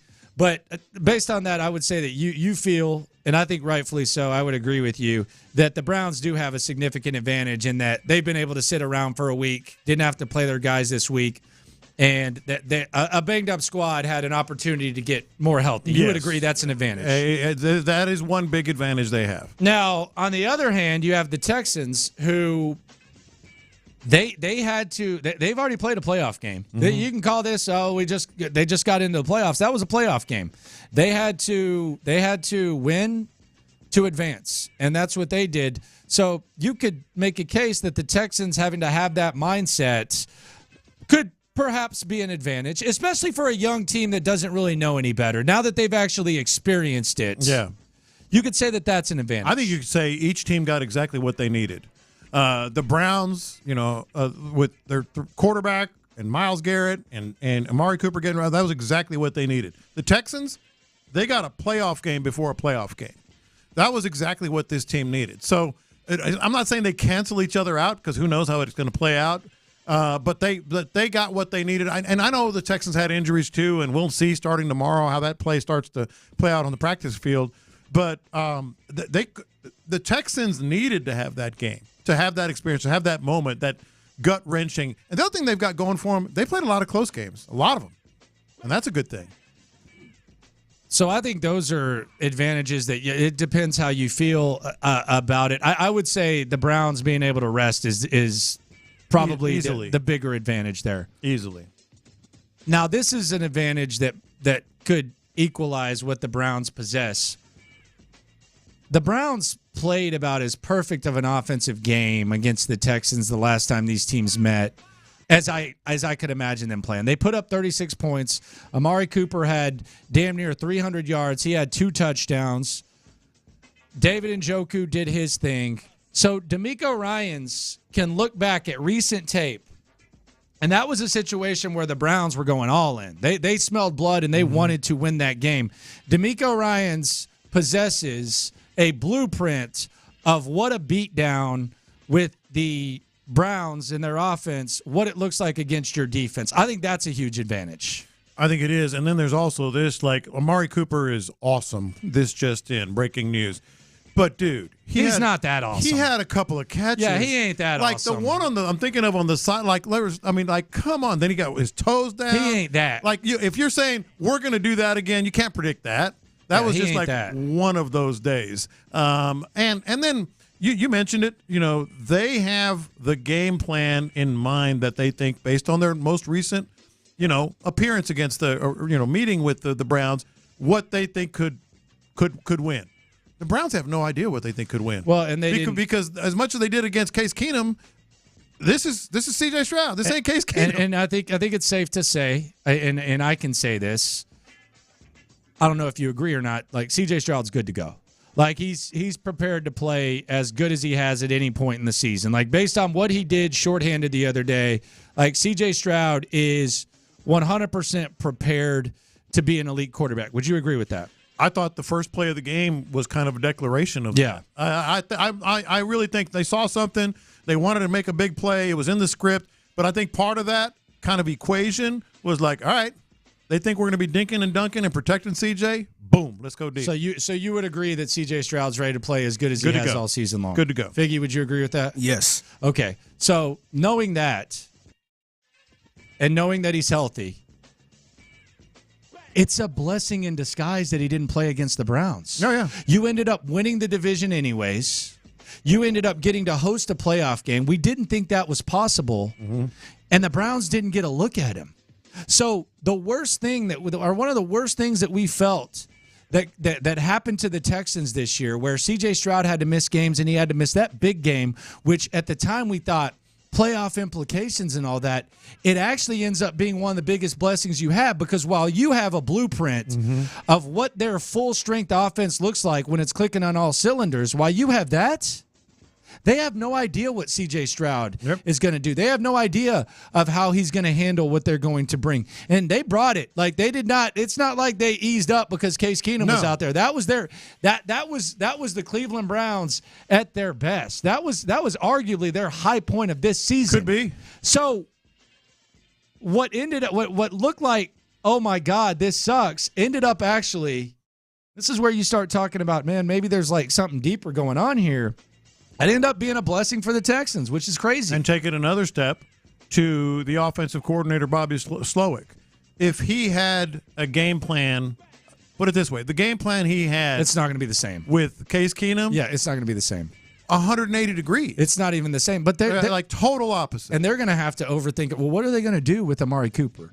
Because I know DeMeco said, when asked about, potential Stingley following him around, DeMeco said, that's not what we do. Okay, we'll see. You damn sure better not do what you did. This ain't the regular season. Yeah, you damn sure better not do what you did. So that you going home. Yeah, that you're very aware of what's going on there. But they do have two guys right there, Njoku and Amari Cooper, that can get the best of you. But I just think that what ended up being like the end of the world and all that, it ended up playing out perfectly, and everything went your way. Titans beat the Jags. You smacked the Titans around for 2 weeks, embarrassed them. All of a sudden, they tried to crap on Houston, and then what do the Titans do? They help you win the division. Thank you. Yeah. Very much. Now go get me a lunch. Go get me a diet soda. And give me 10%. Get me a beer. Yeah. Exactly. Goodness gracious. It's a different world that they're looking at right now, the Browns, in terms of offense. Defensively for sure, and even offensively. DeMeco is not going to say, "Well, I thought that worked out just fine." And here's what's real weird, and I look at this as the show of record in Cleveland, out there at our sister station. Ken Carman show with Anthony Lima. I think that's the go-to as far as getting a pulse of what's going on. Sometimes, I'll be honest, I love him, but sometimes Ken will have like some straw man arguments. But he does have as good of a pulse of that city as anyone. He's the top TV guy there, and he's the top radio guy. Friend of mine as well, worked with him for a little bit. But he's saying that they're not excited in Cleveland. Like, he's saying he's getting a feel that the fans aren't that excited, like they're not feeling it. Yeah. What? Not are you feeling overlooking? what? Are they overlooking the Texans? I don't know. We'll dive more into it tomorrow. But this is Ken Carman saying it doesn't feel like Browns fans are excited about the playoffs. Do they honestly think they make the playoffs a lot? Yeah. Do they think what happened 3 weeks ago matters? Like, do they think they're just going to walk through the Texans? Do they not realize that guy who played at the college that they love, C.J. Stroud, was not on the field? Like, what is going on there? It could be a straw man, but I think that's weird. It could be because I'm feeling the excitement with that Texans might be fans. a straw man because everybody I seen didn't want to see the Texans because it's C.J. Well, that's what I was going to say, Figgy. The Browns have always been very knowledgeable football fans. Say what you will. No, big time. Very knowledgeable football fans. They know what they've got coming or where they're going. They're familiar with C.J. Stroud work. They know where they're going. Yeah, they know his work. They know all that. That's crazy. They also saw Saturday night. It's crazy to me. Yeah. I will be interested. If the Dolphins can upset the Chiefs and the Texans can beat the Browns, you avoid Baltimore in that second round. Whew. Yeah. Whew. That's a hurdle I'll cross after Saturday afternoon. Okay, Hardo. No. I'm saying, but what's it sound like? Gotta win the game first. Yeah. Let's focus on the game before we start talking about that. I believe I said that's a hurdle I'll cross after. They gotta win the ball game. Counting all your eggs before it hatch. But I don't think the Dolphins have a chance against the Chiefs. Okay. Yeah. Okay. Now there's other possibilities. Remember you said that. I won't forget. Yeah, mark that. Mark it, Figgy. Mark that one. I could be wrong. Mark that one. Mark the hell out of that one, by the way. I merely said the hell out of it. I merely said I don't feel good about the Dolphins against the Chiefs. I just don't. I do, but we're minus degrees, minus temperatures. We'll go harder all though. That stuff. We'll just worry about the. We'll just worry about the. I didn't say that. The game in front of us. Yeah, just yet another thing I didn't say. Texans versus Browns. They got to get through the Browns first. Very winnable game for sure. Very, very, very, very, very winnable game, and possess some advantages for sure. I think you should go to. I'm going to set your schedule for after this. I think you should go get you a division cap, man.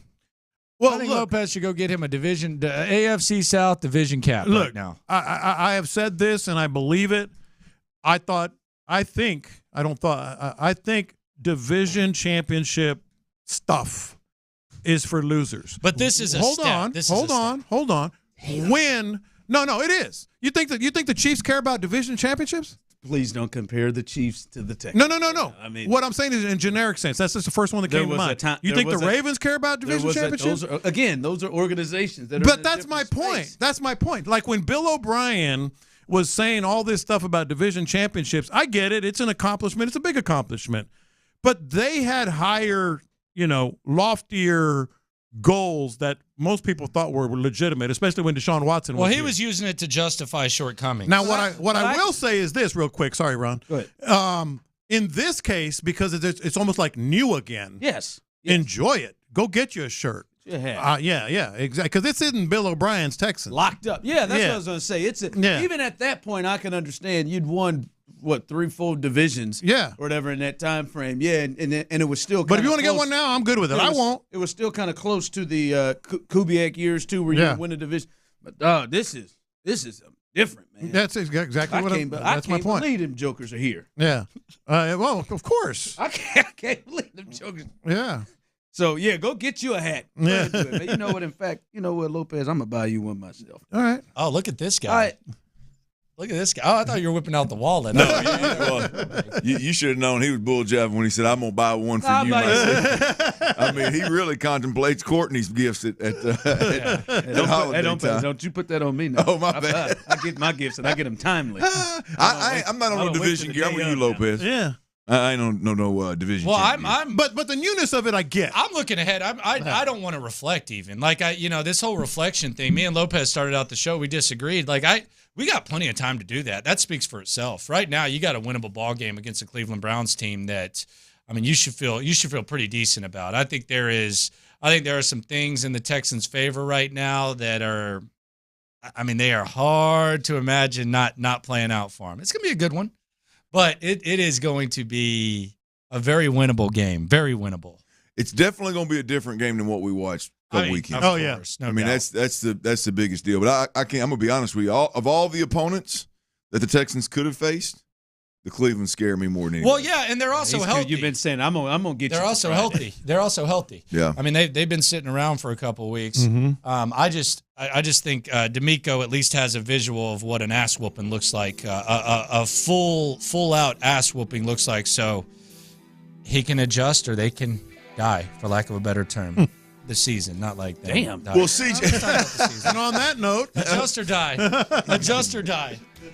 But CJ just makes such a huge difference. You can't even look at it as he just helps the offense. He clearly makes it significantly easier on the defense as well. The question is how much. Yeah, well, the Colts, you can say that they played it perfect, and, if it was a perfect play call by Steichen, and if Minshew maybe makes a better throw and the guy catches the rock, then it goes on. But they were aware they did not want to give C.J. Stroud the ball. Correct. Although Jonathan Taylor probably shouldn't have run out of bounds twice. That kind of helped a little bit, too. The hell was he thinking? He could have cut it up easily. Or just fall down or something. But, hey, thank you very much. But, yeah, they were definitely aware of C.J. You know what I'm aware of right now? You're listening to KILT-AM, KILT-HD2. And The Drive is Mother Effin' Live. The Drive is live. The Drive is live, and the Houston Texans are playoff bound. And not just playoff bound, they won the damn division. I'm going to tell you what, baby. I see Tyler in his Victory Monday shirt. Clint's wearing half zip down. He's showing taco meat coming out. Just a little bit. That's excitement right there, baby. There you go. The Texans are in the playoffs. I cannot believe they are there. And I am happy. Playoffs? Happy to have chosen Brevin Jordan, who did nothing. Although Brevin Jordan had a couple of fantastic blocks in this game, I believe, on the edge. They were important. They could have gave him one toss. Nothing. Not a damn thing. Did he even have a target? No. Not even a target. I don't remember him getting a target. And Brevin did all the dirty work. That's all right, though. I picked Brevin Jordan. I had a hunch that backfired on me. But Clint picked Christian Harris and Nico Collins right off the damn bat. Both times, both of them. Each opening possession are just making. Christian Harris made every damn play on the first drive, and then Nico, for some odd reason, the only receiver that got out there, and their safety just stood in a five-yard range, moving back and forth like this, and just let him run right past it. Nico has got him on fire, baby. You talk about a corner who expected help and didn't get a lick of it, and then Nico comes right out, and I'm like, well, hell, I didn't lost. I looked over at Tyler. I said, shoot old Ron a text and let him know that old Brevin Jordan's going to light this thing up, these last 3 quarters up, in order for him not to have to buy that Mad Dog. Damn, Christian got a sack, a tackle. Hold on, Joe. But I am bringing in the Mad Dog. I got a little peach and cream. Okay. Peaches and cream, Mad Dog, boy.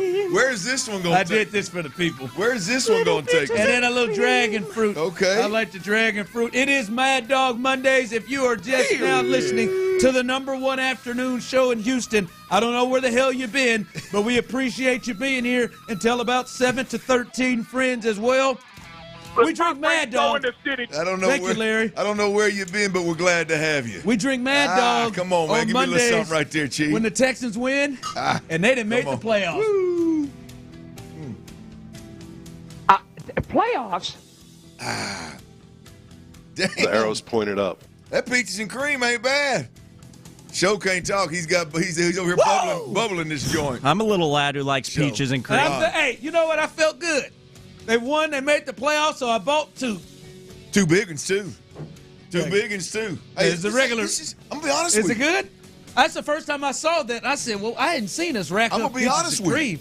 Is that good? You got to take another swig? I'm going to be honest with you, Ron. Try the peaches and cream. I'm not a big fan of peaches. I'm not either. That's weird. It's one of your nicknames. It's not a real nickname. That MD 2020 peaches and cream. It don't have the peaches. Hughley. It don't have the take me back mid to late 90s burn at the end of it. It's good, huh? That's the first time I've seen it. Hold on to it. A little slippery. Hold on to it. It's the first time I've seen that peaches and cream, baby. If you got your Mad Dog, take a swig, baby. So the Houston Texans, they're there, and they are in the playoffs. They will host the Cleveland Browns, who they saw a few weeks ago. They will host them 3:30 Saturday, the first playoff game. And Clint, I want to hear from you and the people. Tyler in this as well. Like, we've been following this team since day one. Training camp, hell, OTAs, rookie camp, mandatory mini camp. We have followed this team from the jump. You were probably as stepping out there on faith as anybody with the win total. You had pushed from 8 to 9, 7, 8, 9. I went 9, 8, back to 9 when Rodgers got injured. But I'll be completely transparent, completely open and honest here. I mean, hell, they lost 3 of the games that I had as W's. you know what I mean? Or 2 of them. The damn sure 2 of them. I mean, Atlanta. I had them beating Atlanta. I had them beating Carolina. But you didn't have them getting probably the Steelers or the Bengals. Yep, I damn sure didn't have them getting the Bengals. Yeah, on the road. But I just, from day one, and this to everybody, all of the Drive family, how shocked are you that they are here? When I say here, they have gone 10-7.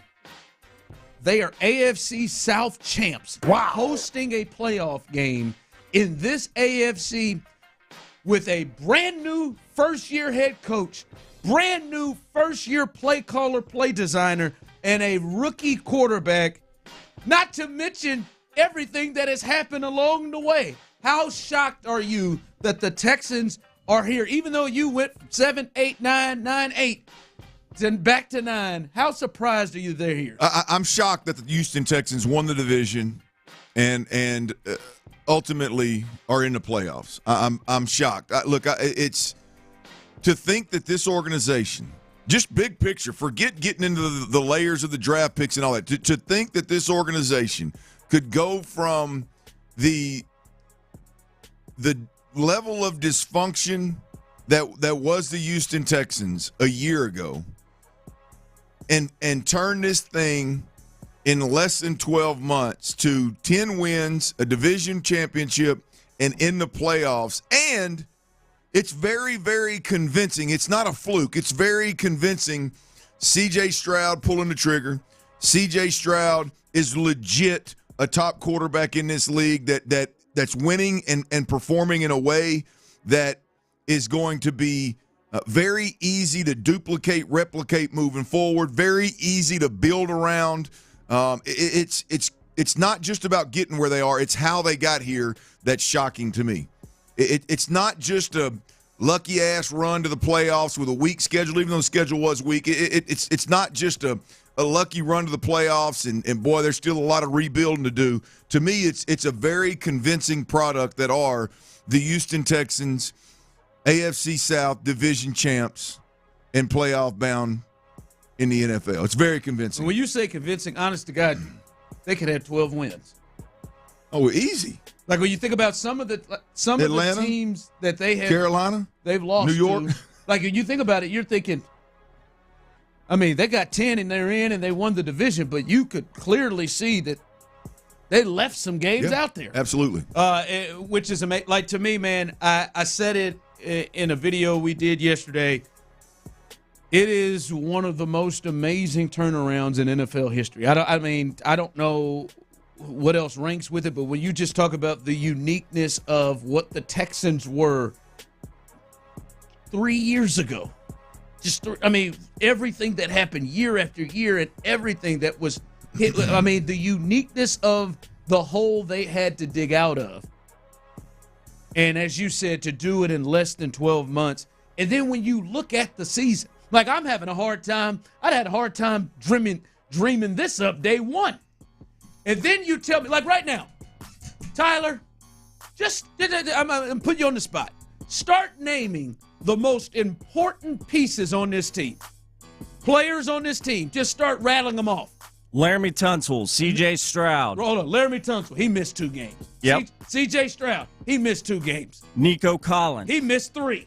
Tank Dell. He's missed 8. I don't know how many he's missed. I don't know how long ago that was. Titus Howard. Hell, he's missed more than Tank. 8 or 9 himself. Christian Harris, he had a concussion. He missed a couple. Will Anderson Jr. Will Anderson missed 2 or 3, and he still ain't right. By the way, to that kid, that dude, he ain't do nothing production-wise, but that MFer gave it everything he had.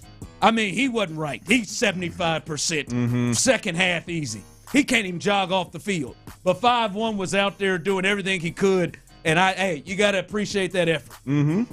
All right, Nico Collins. Like I said, he's missed Grenard. 4. Blake Cashman. Jonathan Grenard has missed 2. Stingley missed 6. Not only have they done it, they have missed every important piece of the team. They've got 4 centers. Malik Collins, he's missed a game. Oh, my God.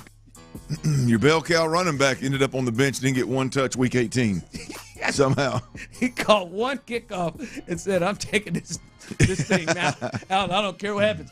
They've had injuries significant. Blake Cashman, he's missed several in this thing. I mean, they have had, it's not only, you would have thought before the season, I remember last year, Tyler hit us with, hey, man, I think the Texans could win 10 if everything goes perfect. That's what I would have said this year if you'd have said they're going to win the division and go and win 10 games. Everything went perfect, right? No, it didn't. Right. Hell, they lost to Zach Wilson. He got 30. When I came out of the darkness. And to think that this team was able to pull that off with all of the things that happened to them in this thing, it's just crazy. It's just crazy where they are, man. They beat that Tennessee team, and we saw what that Tennessee team did to Jacksonville, and they somehow found a way to beat that team with the ghost. The ghost. I mean, it's Case Keenum just gave him everything. I mean, they won a game with Case. I mean, it is just insane, Clint. To the point, man. It's just that much more convincing, right? We get into the games where guys were missed, then all of a sudden you got to talk about the depth that was built from the roster construction with Nick Caserio all the way to the development, through the strength staff and the coaches. When that much depth has to play and you continue to play at a high level, for the most part, there were inconsistencies. There were times that it was a mess show and it was tough to watch. But for the most part, the depth on this team was strained significantly and stood up and played really, really well. Gave the team a chance to win. And it doesn't matter whether you're talking about the receiving core or the offensive line or the defensive line or the linebackers or the secondary. At some point in time, every one of those position rooms were strained in a major way. And so, to me, that's one of the reasons. Number one is C.J. Stroud makes me believe that it is very convincing in the staying power of the Houston Texans being a playoff caliber team, if not a Super Bowl caliber team, sooner rather than later. Is the staying power is tremendous. Number one is C.J. Stroud. Number two is how that depth was tried and how it exposes the job Nick Caserio had done and the job that DeMeco Ryans and the staff, what they do from a developmental standpoint, from getting guys prepared. You couple those things together, a great quarterback that's a game changer, along with a staff and a general manager and a coaching staff that allow guys to play above their heads. Ooh, you got staying power. Now all of a sudden you go out and you sign some game changers. Now all of a sudden you stay healthy for a season. You never know what could happen. No, you can't. As people are rolling in, hell, Jimmy Ward missed about 5 games. Yep. Got it. Fairbairn, hell, you had to weather 3 or 4 games without him. Hell, didn't the punter miss? I think he went on IR. Yeah, hell, Cam Johnson did. Cam Johnson, what a kick he had in that game. What a punt he had to the one. He missed 4. Kaimi missed some. That's what I say. Yeah, he missed 3. Yeah, 3 or 4. I mean, it's great. Literally, any single key piece you can think of on this team missed time. I mean, really, the only Shaq Mason? Shaq Mason and Devin Singletary. I mean, those are the only 2 guys offensively that didn't miss. I mean, just from a starter standpoint. Yeah, you lost Noah Brown. You're like it is. Whew. Yeah, they were. That was something else. I know. We learned a few things. Can I say this though? I just, Clint, I don't think this team needs to be going out for the hunt for a number 1 wide receiver. You're there, huh? Yeah, especially with CJ. Now, I'm not saying Nico is in the Tyreek Hill range. I think there's a separation of some of these guys where, A.J. Brown and all those. But with C.J. Stroud, yeah, I don't think – I'll just put it this way. When the season started and we were talking to DeMeco and you told DeMeco you were concerned about this receiving core, which was completely fair, I was thinking, boy, they go out and get him a weapon on the outside. I don't necessarily believe that is a priority at this point, Clint. That was grown man stuff. Hey, man, we're gonna come in this game, man. You're the only real threat. Yeah. Everybody else is hurt, man. There's no Tank. There's no Noah. There's no Robert Woods.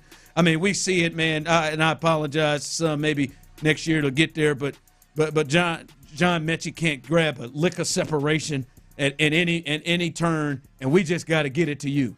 And my man comes out with 9 for. I mean, it's just Nico has got him on fire, baby. It's just 9 for almost 200. I mean, you got to be kidding. Well, the most impressive job that Nico did, in my opinion, is how he accumulated those numbers. He went over the top and took advantage of a safety that was sitting heavy in obviously the first play of the game. He comes back, he takes a screen up the sideline for a huge explosive play where 2 guys have the angle on him and they both somehow miss. By the way, he did that. He did that from the number 1 receiver in a 3-by-1 formation. He was closest to the quarterback. Then you look at the scramble drill where he comes out of nowhere and catches a ball that I believe C.J. Stroud was throwing away. I believe it too. Yeah, and then there's a couple of other routes there where where did he come from? I don't know. Where did he come from? Somebody was talking about Ryan Clark said they ran the wrong route. They ran the wrong route, which I hadn't seen it yet. I saw his drawing, but I couldn't tell what was going on. We were doing the post game show, but just the way in which he accumulated those those stats, man, was this kid can legitimately run the route tree. There were two different routes where he put a DB on skates. I mean, it ain't quite Tank Dell. He ain't got Tank Dell route running in him, obviously, but he put an NFL DB on skates in terms of the route he was running and gave the quarterback ultimately what was an unbelievable amount of separation and a throw in the ocean. It's just when you watch that game, as you mentioned, it's one thing to say, man, he was the only wideout of the top 4 guys that were healthy. But it's another to sit there and watch how he did it, which is exactly what we talked about last week, Ron. The answer was going to be more Nico. Nico's got to make plays at all levels of the field. He did that. He's got to make a big play, boom, over the top, touchdown. I mean, he was better than he's going to get credit for if you really break down how he accumulated those stats. Yeah, for the life of me, I'll never understand how come Gus Bradley and the Colts didn't just say, all right, I at one point, and I've seen coaches do this in very extreme. I've watched coaches I'm gonna go ahead and line up like we're defending a punt. Yeah. And I'm just I don't even know if they had to go to that level, but some 2 people just right there to just say, CJ, you're just gonna have to go somewhere else. I mean, he had 9 targets and caught all 9. Yeah. He took that screen, man. That screen. He took a screen. He had 8 targets and caught 9 balls. Oh, you done that last time? Yeah, that was a throwaway. He wasn't. Ain't no way in hell, CJ. See, I can't wait till CJ's asked about that one. He better not lie.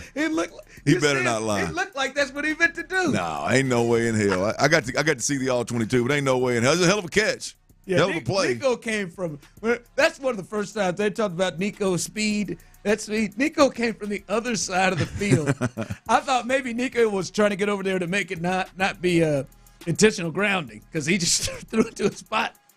But he put that thing on there. Yeah, man, that was impressive. Someone texted, Nico looks like Mike Evans. I mean, I don't want to get to that point, but it's something. It's something. Man. Yeah, look, 80 for 12. Almost 1,300 yards, 1,297 yards on the season, and he missed basically 3 games. Yeah. He played the first snap against the Jets and then missed the rest of that game, but missed 2 others. That's crazy. 8 touchdowns, too, with Tank also on the other side. That's the crazy part is we thought that him and Tank had chemistry. The Jokers look like they got, serious. Yeah, look, clearly, CJ is a very wide receiver friendly quarterback. I mean, he clearly gets it and puts the work in and puts the works all the details to make sure that they're on the same page, to make sure they have that chemistry. I don't know. I don't know where I'm at. I think the Texans with the number 1 overall wide receiver, or look, just whether they're going to spend money in the offseason on a wide receiver, or even the first round draft pick on a wide receiver, I think it's changed from need to want. Yeah, I do think that. I mean, I still think if you want to go out there and compete for championships week in, week out, you got to have a flat out man beater. You got to have a 50-50 ball catcher. Now it doesn't have to be Devontae Adams. It could be the 1B like T. Higgins has been to Jamar Chase kind of deal. But it's gone from need to want, Ron. I think. You know what I mean? Do you want to go that route?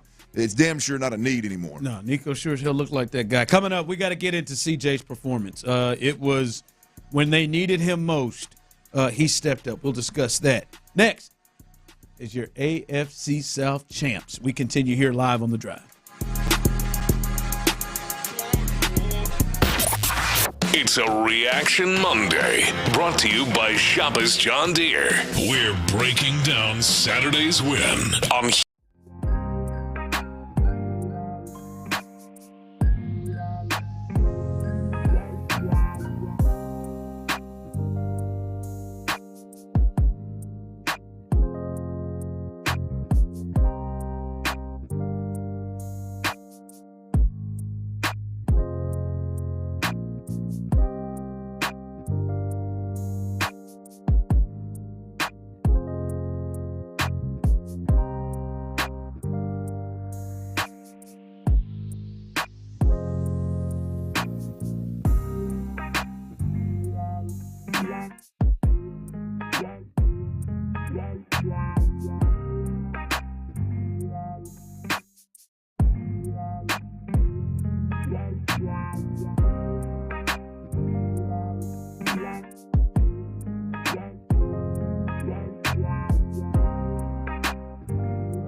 you, if you could improve one thing, what would it be? Running game on offense, and it's not even close because it's an offensive league, but it's still a league that is largely dictated by being able to score points, being able to go get points at crucial junctures in the game, converting third downs, things like that. It's not, John, it's a total no-brainer running game, and the ability to run the ball on 1st and 10. Subscribe to Hootopia Football Podcast, available on the Odyssey app or wherever you get your podcast. It's Reaction Monday, presented by Shoppers John Deere on Sports Radio 610. Here's The Drive with Stoerner and Hughley. CJ will throw on the first play for the Texans. Steps up, fires deep down the field, and caught by Nico Collins at the 20, 15, 10, 5. Rock and roll! Touchdown, Houston! 75 yards on the opening play. Hello, Indy! Unreal! Go ahead, Andre. Unreal. Andre might have been pushing to being butt naked up in there, boy. Unreal.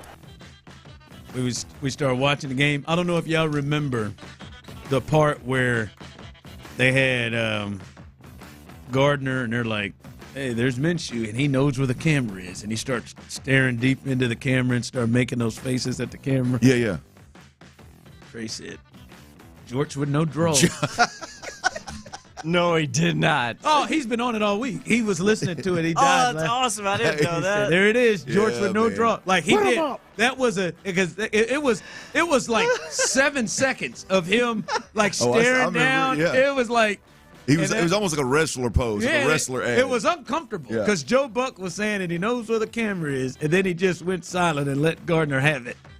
And then that's what he said. Telling you, man. George with no draws. Long hair, headband, George, no draws. There he is. Woo. There he is. Gardner Minshew, his ass going to be at home watching playoffs this week. And he's going to be at home because he was severely outplayed because of C.J. Stroud on the other side. And Clint, you've been in the position of playing quarterback in the NFL, playing in big games. That was something else, especially the one drive they had to have in the second half. Yeah, man, that was the plus one that I kept talking about last week, Ron, was I mean, there's a certain level of don't lose the game, don't try to do too much, but then when the moment arises for you to put your foot on their throat, ultimately, that's the plus one. And I'm going to tell you, man, what CJ did in that drive in the fourth quarter to give the Texans what should have been a touchdown lead, but the 6-point lead, that's what legends are made of, man. The season's on the line, you're on the road, you're shorthanded, the game's tied, the momentum has swung hugely in the Colts' favor, and the defense gets a stop, you get the football back, and you make multiple plays in a drive that are absolute show-stopping type plays. 12 plays, 73 yards, over 7 minutes. They overcame a 2nd and 20, a 1st and 20, a 2nd and 13, and I believe a 2nd and 14. I was talking to Sean yesterday. The two throws to Nico Collins, the one where I think it was intended to be a throwaway where Nico comes back and gets it. He put that right on the money. That's exactly what he meant. I mean, if he did mean to do it, he put plenty of air under it and located it perfectly where nobody but Nico Collins could go get. And then the dig route to Nico Collins where they had the horse collar, we got him down inside the 5-yard line. Where he was getting hit. I mean, he's getting smoked. It is a quick release, short stroke delivery. And he ripped it, son. I mean, he absolutely ripped it, and it was on the money. The route was nasty by Nico Collins, but that drive right there was, it's just that's what the great ones do. Things weren't perfect. There were penalties. There were sacks that put you behind the chains. All the things, all the negative plays that coaches say you can't have, you can't win with. It happened in that drive, and C.J. Stroud over and over and over again overcame some pretty desperate down and distances, if you will, and made plays. That's one that I think as we look back, whatever this season ends up being, that's one of the 3 or 4 or 5 moments that we're going to look back with C.J. Stroud and say that right there was big time.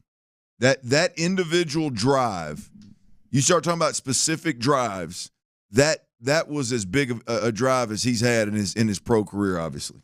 Yeah, because they were struggling mightily coming into that. In the second half, up to that point, I think it was like 40-something, 45 yards of total offense that they had. And it seemed like they were figuring them out. They were bringing pressures, and they were doing things, and they weren't letting Nico, at least for a moment leading up into that drive, beat them. It was looking, and you felt it, right? You felt like they need something. They got to put something together right here and stop the bleeding and not have to put this defense right back on the field because they were running the ball down their throats. And like, you hate to use this name, but it felt like some real Brady, Joe Burrow type stuff. And when I say that is, like, I think one of the great things about Brady, and I think Burrow is like this too, is they kind of do what needs to be done to win. I mean, they'll take what is given. They'll take what is given, and if I need to play this way, this is how I'll play to win. Like guys like Josh Allen and Mahomes, they're trying to cut your throat every single time down, and in the process, sometimes they screw up themselves and put their teams in a bad spot. But you could tell CJ, I'm gonna take my shots, I'm gonna take my chances, I'm gonna do things here, I'm gonna do what I need to do. I'm not gonna do anything. And then when he had to have it, all right, I'll slide this cape on real quick when I have to do it. And it reminded me a lot of those two guys that I mentioned before, not saying that CJ is going to be those guys, I'm not saying but it reminded me of a very mature game. And that was one of the things that I thought was, we'll see what happens when CJ gets in a huge game like this, the game of his life. And he did. He played this thing to where he needed to do. They had a big shot ready to go on the first play. It was there. He hit it right there and then did what he needed to do. And then, all right, now I got to go be aggressive. And on that drive, man, he threw it into sometimes triple coverage a couple of times to go and try to make plays. You could tell he felt he had to go and make plays for his team. So, man, that was as impressive a performance I've seen from a young player to just maintain kind of that maturity in that game. Well, there's something about all the guys you mentioned. There's a game control factor of, and I've said this about Brady a million times, and you're right, Joe Burrow's this way. I think you can even look back at some of the older heads, Kurt Warner. I'm trying to think of the guys that played the game fast, but had the ability to control the game as well. But you look like Brady had no problem taking the check down for 4 quarters and letting you beat yourself. Until he had to. Until he had to, right? I always tell the story about I went and watched a basketball game, Lakers and Memphis, and it was like Kobe played, got a little sweat, whatever, and the game kind of went according to plan. And it's like with 7 minutes left in the game, Kobe stood up, yanked off his tearaways, and was like, "All right, give me the rock. Let me finish this thing." And he went out and did what he had to do to it's like there's a certain level of game control that all those guys have. And you're right, CJ has it. CJ has no problem. He's comfortable in a tight game. He's comfortable up 3, down 3, no matter who the opponent is. The only thing that makes a guy like that uncomfortable is if the clock runs out on him. If the other team holds the football and ends up putting a knee in it and kicking a field goal to win, and they never get a shot. There's a game control there that, boy, CJ, you're right. The great ones have it, and I think CJ's shown to have it the first year. You could tell he wasn't going to make a mistake. Right. Like it was in his mind, this is a game I don't need to make a mistake, and we can roll. And the game was playing that way. It was playing that way. They were in total control. They forgot, I guess, old Andrew Beck was in camouflage in the end zone, lined up off, and he took what they got, but he knew what kind of game it was. And even in the second half, when they were struggling, he knew, like, I'm not going to take chances. They got pressure. They got me. Let me throw it away. We'll punt. Our defense is playing well until that thing got tight again, and he said, all right, like, I got to be more. You could tell he was more aggressive. There was a switch and a change in what he was doing out there. So, like I said, one of the most mature performances I've seen from a young quarterback ever. And then at some point he had to throw his cape on, and he threw it on. And the drive of his life and one of the biggest drives in the history of this franchise. All right, coming up as we continue to look at this huge game as the Texans win and they win the AFC South and enter the playoffs. Listen, we got to look back at that game, and DeMeco and company did a hell of a job. But what the hell was Shane Steichen thinking? What was he thinking? We'll discuss that coming up next. H-Town, you're not dreaming. The Texans are...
headache, pain at the injection site, and muscle pain. Ask your pharmacist or doctor about Pfizer's RSV vaccine, Abrysvo, respiratory syncytial virus vaccine. For full prescribing information, please call 1-844-989-7284 or visit Abrysvo.com. Brought to you by Pfizer.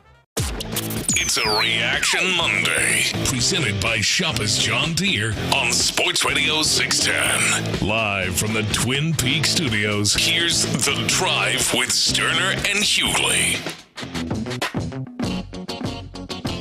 A lot going on, baby. National championship is here tonight. I really enjoyed that suit that Stephen A. had. That Shannon had on. I'm gonna try to recreate that. Now I don't have his build clearly. We'll see where red takes me. I like that little number right there. That little green number, that green with the flat. I'm gonna try. There wasn't nothing little about that. I mean, you know what I mean. I mean, that thing was loud as hell. I mean, it was loud. I mean, I'm just at that little number he had there, man. I'm telling you, man. Let me get this thing right, man. Tell you, I'm prepared to go to a real tailor now. Spend real money on the suit. What's real money? I'm prepared to go between $500 and $1,000. 500 and 1,000? Yeah. That ain't good enough for a suit? I don't know if that's that ain't good enough for a custom. I think it'll get you a solid custom jacket. Hold on. How much for a tailored custom suit? Minimum $1,500. I can't get it for $1,000. No, that's a lot. You ain't getting $1,500. That's a lot. Right, but Ryan, you can't you gotta get jacket and pants, obviously. Jacket and pants. You gotta get shirt and tie. Okay. You can't wear no what did Larry call them shoes? You can't wear no sidewinders with that joint. But I'm just talking about the suit. I'm just talking about the suit. I'm not. You talking about the whole fit? I'm not talking about. I'm just talking about a suit. I can't get the jacket and pants. Maybe if I slide into a vest, but I would set aside at the very least $2,500. Just for the jacket and the pants? No, I don't know. I don't want to brag. I've never bought just jacket and pants. I always bought jacket, pants, shirt, everything. 713-572-4610. I would set aside. I'm trying to a good tailor. That money. Like I'm talking for normal folks. But you're not talking about something. You're talking about going in and picking the cloth, then measuring you and having picking the liner. What do you want the liner to say? What do you want? All that stuff. Yeah, I would set aside $2,500. I think you'd have a hard time keeping that thing under $1,500 if you went down here and got something off the rack. Boy, that escalated quickly. If you went to there's one right down here that I actually picked up my cousin's suit for a Are you? wedding. Is it you with this, Tyler? When's the last time you had a suit tailored? Last year. How much? It was somewhere in the neighborhood of $1,500. I can't remember exactly. And that was the jacket and the pants? Yep. Just the jacket and the pants. Then you had to go an extra right. With the shirt and the. Yeah, the vest was not included in that. I mean, I'm gonna go out on a limb and tell you that whatever Shannon had on, you ain't getting for $1,500. Well, listen, I know I'm not getting that. I feel like as I watch HGTV, maybe I get something at a different level. Yeah. That could. I mean, here's the deal. I mean, I don't know what it all breaks out to. Somebody's like $1,500. Like I'm gonna tell you, I think you should set a solid $2,500 aside for everything. I don't know about just pant and jacket, because the reality of it is, you damn sure can't go get Shannon's jacket and pants and not put some serious thought into everything else. Like, it's got to be right. Like, I would put a solid $2,500 aside and go get them right. Somebody texted in $750 for the jacket alone, easy. Minimum $2,000.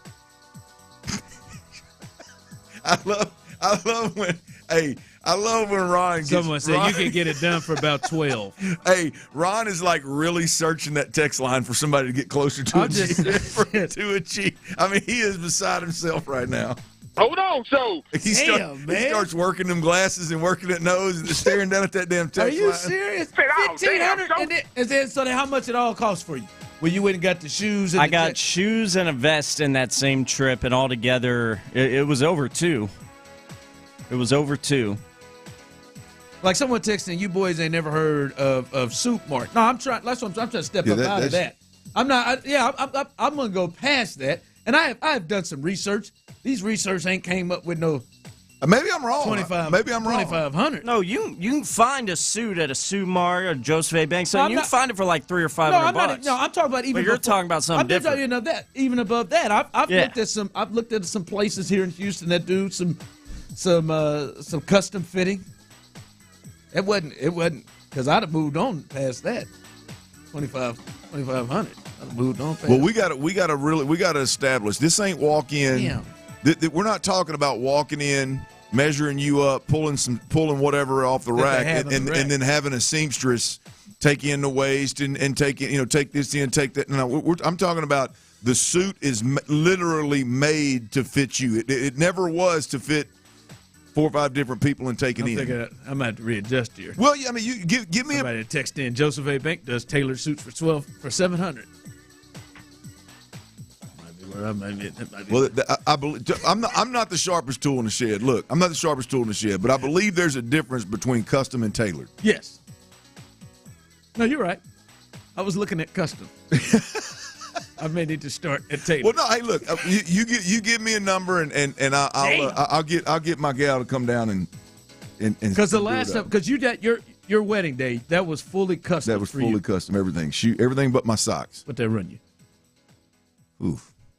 Just be honest. I hate to tell you. I don't remember, to be honest. Completely honest with you. Up there, yeah. But that's I would say. No, I wouldn't. It wasn't quite 4. The material was really expensive. Like it was. And here's the other thing, Ron. I'm just to be completely honest with you here. I'll say we are not built to skimp on material. Tyler, you can wrap some old bad toilet paper around his ass, and it ain't gonna rub him one bit. Me and you, we got to add a little elasticity to not just the waist. Everything on there. We got to. If you want to sit down in that suit, you gonna have to upgrade that material, Chief. Text line. Just spent $1,800 pants and jacket. Hey, that's not even. I wish like he's dead ass serious too. He is. Every time somebody texts him with something up above 1,000, he's like, "Oh damn!" It's like it's breaking his heart. Hang on to this Camry for a while. I can get you a hell of a deal. I can get you a hell of a deal with my gal. I really misjudged that. I mean, when 27 people tell you, oh yeah, let's start with Taylor. Damn. Well, let me see what. Go back to the drawing board on that one. All right. Some of you are thinking, what the hell was I thinking? Thinking I can ride in there 500 to 1,000. Give me a custom suit. Hey, what was Shane Steichen thinking? What was Shane Steichen thinking? Oh, I'd be if I was a Colts fan right now. I'd be hot. Seriously. Hot. He called the timeout to do it. They got 3 timeouts. Minute something left. All right, man. You know what? If you get on the ball, you have a play ready. Like the game isn't over if you get stopped because you got 3 timeouts. Mm-hmm. My man said, "No, I want the game right here on the line, and I'm gonna call a timeout." And then he waltzed over there, threw that timeout, and he said, "You know what? Let's take Jonathan off the field. Let's take our best player." I mean, it's just, did he say it out loud? All right, this is what I'm going to do. I'm going to take my best player off the field who is balling tonight, who's got 188 yards rushing and a touchdown on a 4th and 1. I'm not even going to leave him in for a decoy, Clint. I'm just going to take his ass off the field to signify to Will Anderson, who never came off the edge fearing run, who came off the edge rushing the passer, which made the throw tougher because there was no fear of run. All right, I'm going to take Jonathan off, not the game, the season's on the line. Take Jonathan Taylor off the field, and I'm gonna get this thing set up to purposefully throw the ball to someone who's got 6 receptions on the season who was on the practice squad 2 weeks ago. What in the hell? If I'm a Colts fan, I am irate, Ron, for the reasons that you just said. Jonathan Taylor, 30 carries, 188 yards, was averaging at one point was averaging over 9 yards a carry, but that was averaging 6.3 yards per carry. And like you said, I would be okay if it was some kind of decoy. At least play the run. At least he's on the field. Oh, at least something.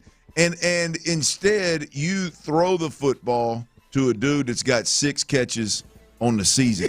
You haven't even That's a running back. A running back. Here's the other thing too, is a lot of people are here talking about, well, the throw wasn't perfect. Well, no, you're right, the throw wasn't perfect, but a huge reason why you go to the DeAndre Hopkins of the world, the Jonathan Taylors of the world, or the Michael Pittman, who is the lead blocker in it. He's the lead blocker in this. The reason you throw the football, the reason you put the football in the hands of your best player is because they make plays like that catch. They make it look easy. They flip their hips, catch that football, foot in the ground, go get plus yardage, go get the first down. Boom, you're in position to make another run at the end zone. That's why you have Jonathan Taylor. That's why you have Zach Moss. That's why you have Mo Alley Cox. That's why you have these guys that are your best players, and you depend on them week in, week out, play in, play out. And you, with all of it on the line, you're going to give and it was a design to go to him because, as you said, Pittman was blocking. He was out front. Oh, wow. At least put Pittman there. At least hot. I just don't. There had to be somebody when this thing came across during that timeout. I don't know who the offensive coordinator is. I don't know anybody. There had to be somebody. Shane's calling them damn plays. I know, but I don't know who the coordinator is. Somebody else, other offensive coaches, saying, "Hey, Shane, you sure we want to go with this?" He called a timeout to do this. Yes, Ron. That's the part that gets Ron, me. that situational football, like 4th and inches, season on the line, what are we doing? That's something we should be practicing from training camp on. And that's it. That's what you came up with. I'd be hot.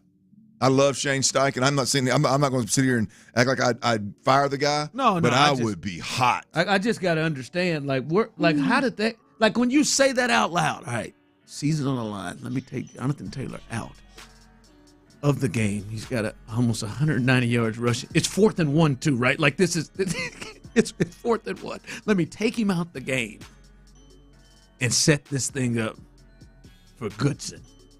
6 catches on the season. 6 of them. And you see why. With it on the line. You see why. With it on the line.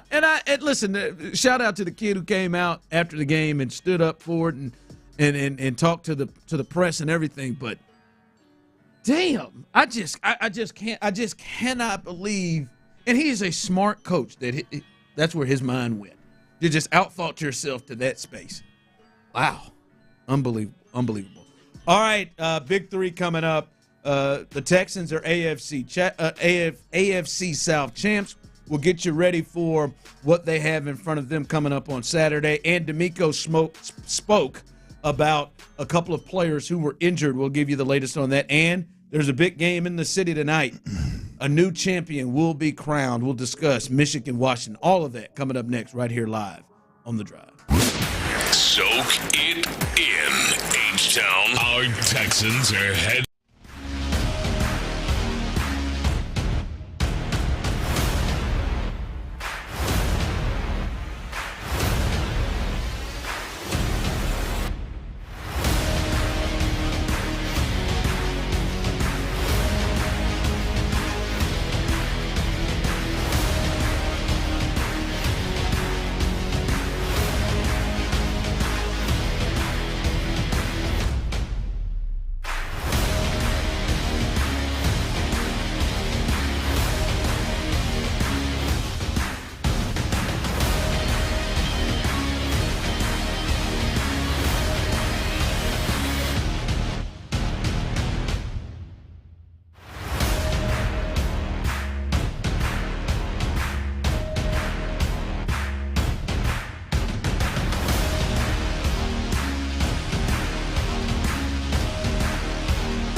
610 presents The Drive with Stoerner and Hughley. With the biggest stories of the day, it's the Big 3 at 3. Number 1.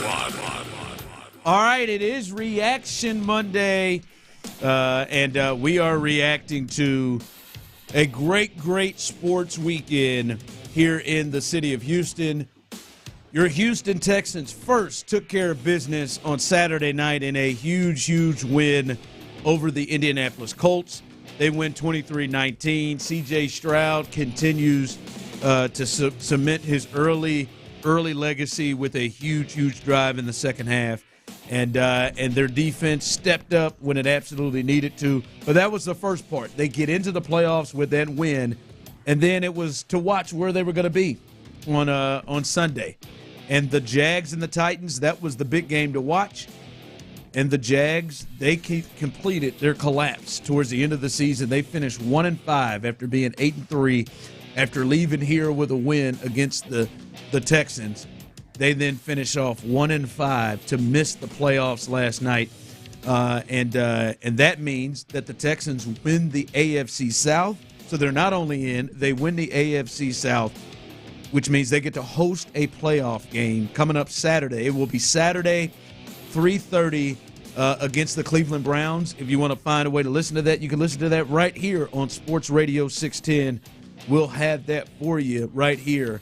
But Clint, first off, Saturday night into Sunday, to see how this thing came about. They took care of business first against the Colts. Then they get what they need to have happen on Sunday. This was one of the best weekends in the history of the Houston Texans. Absolutely, it was. And look, Texans fans, we all deserve it after what's gone on. I don't like to look in the rearview mirror and constantly talk about what happened yesterday and what happened the day before. I'm typically a windshield guy, but in this instance, man, as a Texans fan, it's tenfold sweeter, if you will, because of what you went through the last handful of years. I'll be honest with you, when all this stuff first started going south in Houston, and the way it was being handled for 2 years.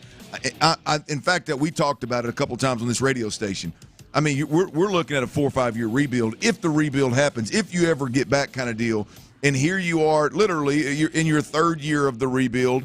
But I mean, the first year of DeMeco Ryans, the first year you legitimately were trying to win ball games, and you get 10, you get the division, you get a home playoff game, and you get a chance somehow to knock an opponent off that gave you 3 first-round picks for Deshaun Watson. I mean, it just, as a fan, first and foremost, it is just an absolutely beautiful Monday because of how awful everything had been for a year.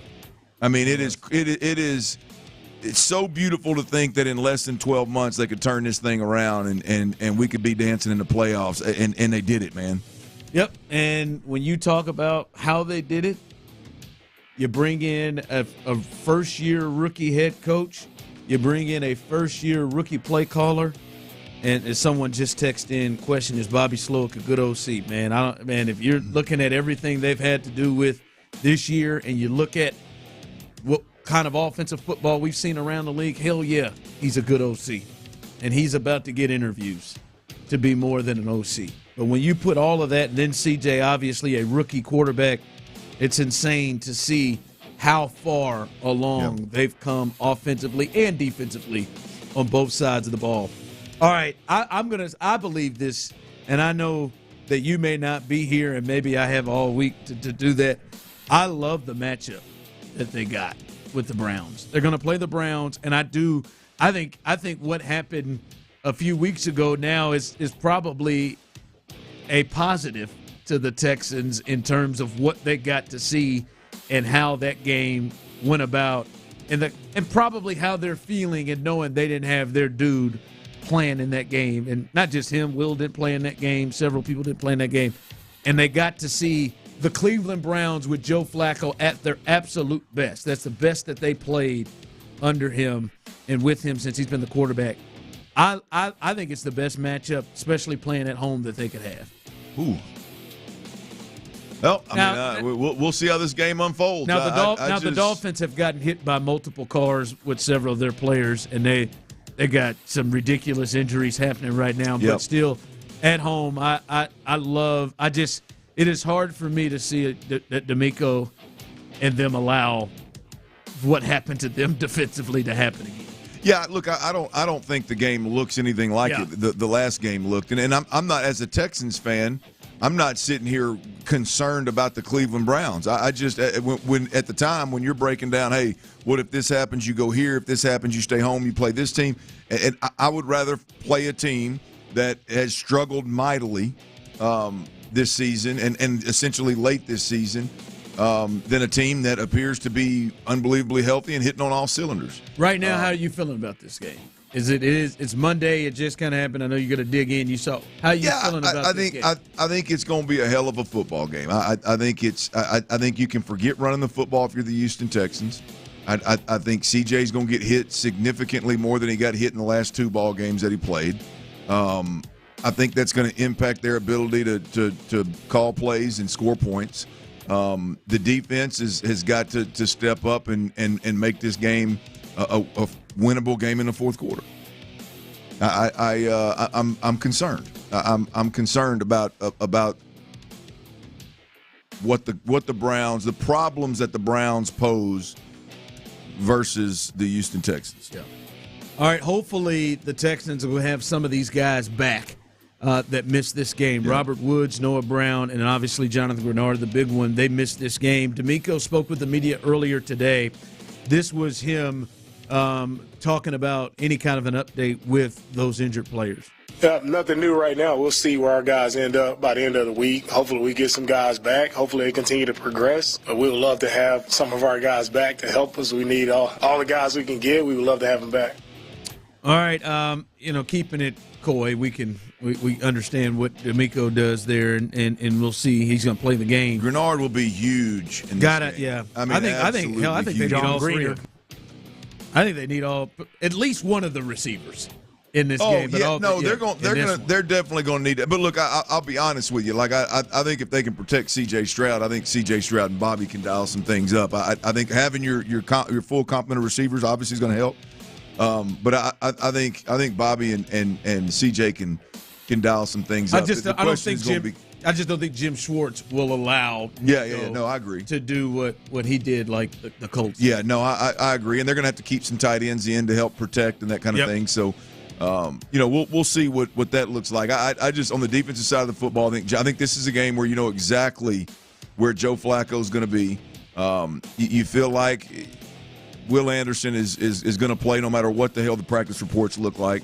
This is about Jonathan Grenard for me. If Jonathan Grenard comes back and you can throw Jonathan Grenard, Will Anderson, Derek Barnett, and Hughes all at this offensive line, at the Browns offensive line, and at Joe Flacco, I think you can make some noise. If not, you're going to have to put some dudes on an island, and putting dudes on an island, that means you're going to get a lot of Amari Cooper versus Steven Nelson. Yeah.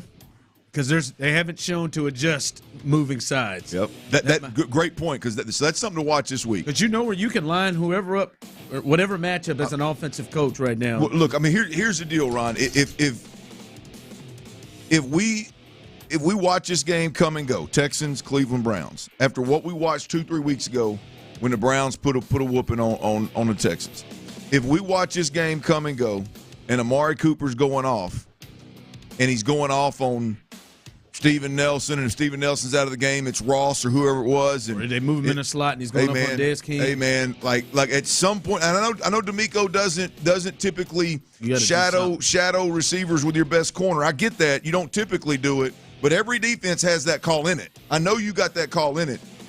If Amari Cooper goes off again, and we don't ever get Derek Stingley attempting to lock him up in obvious passing situations.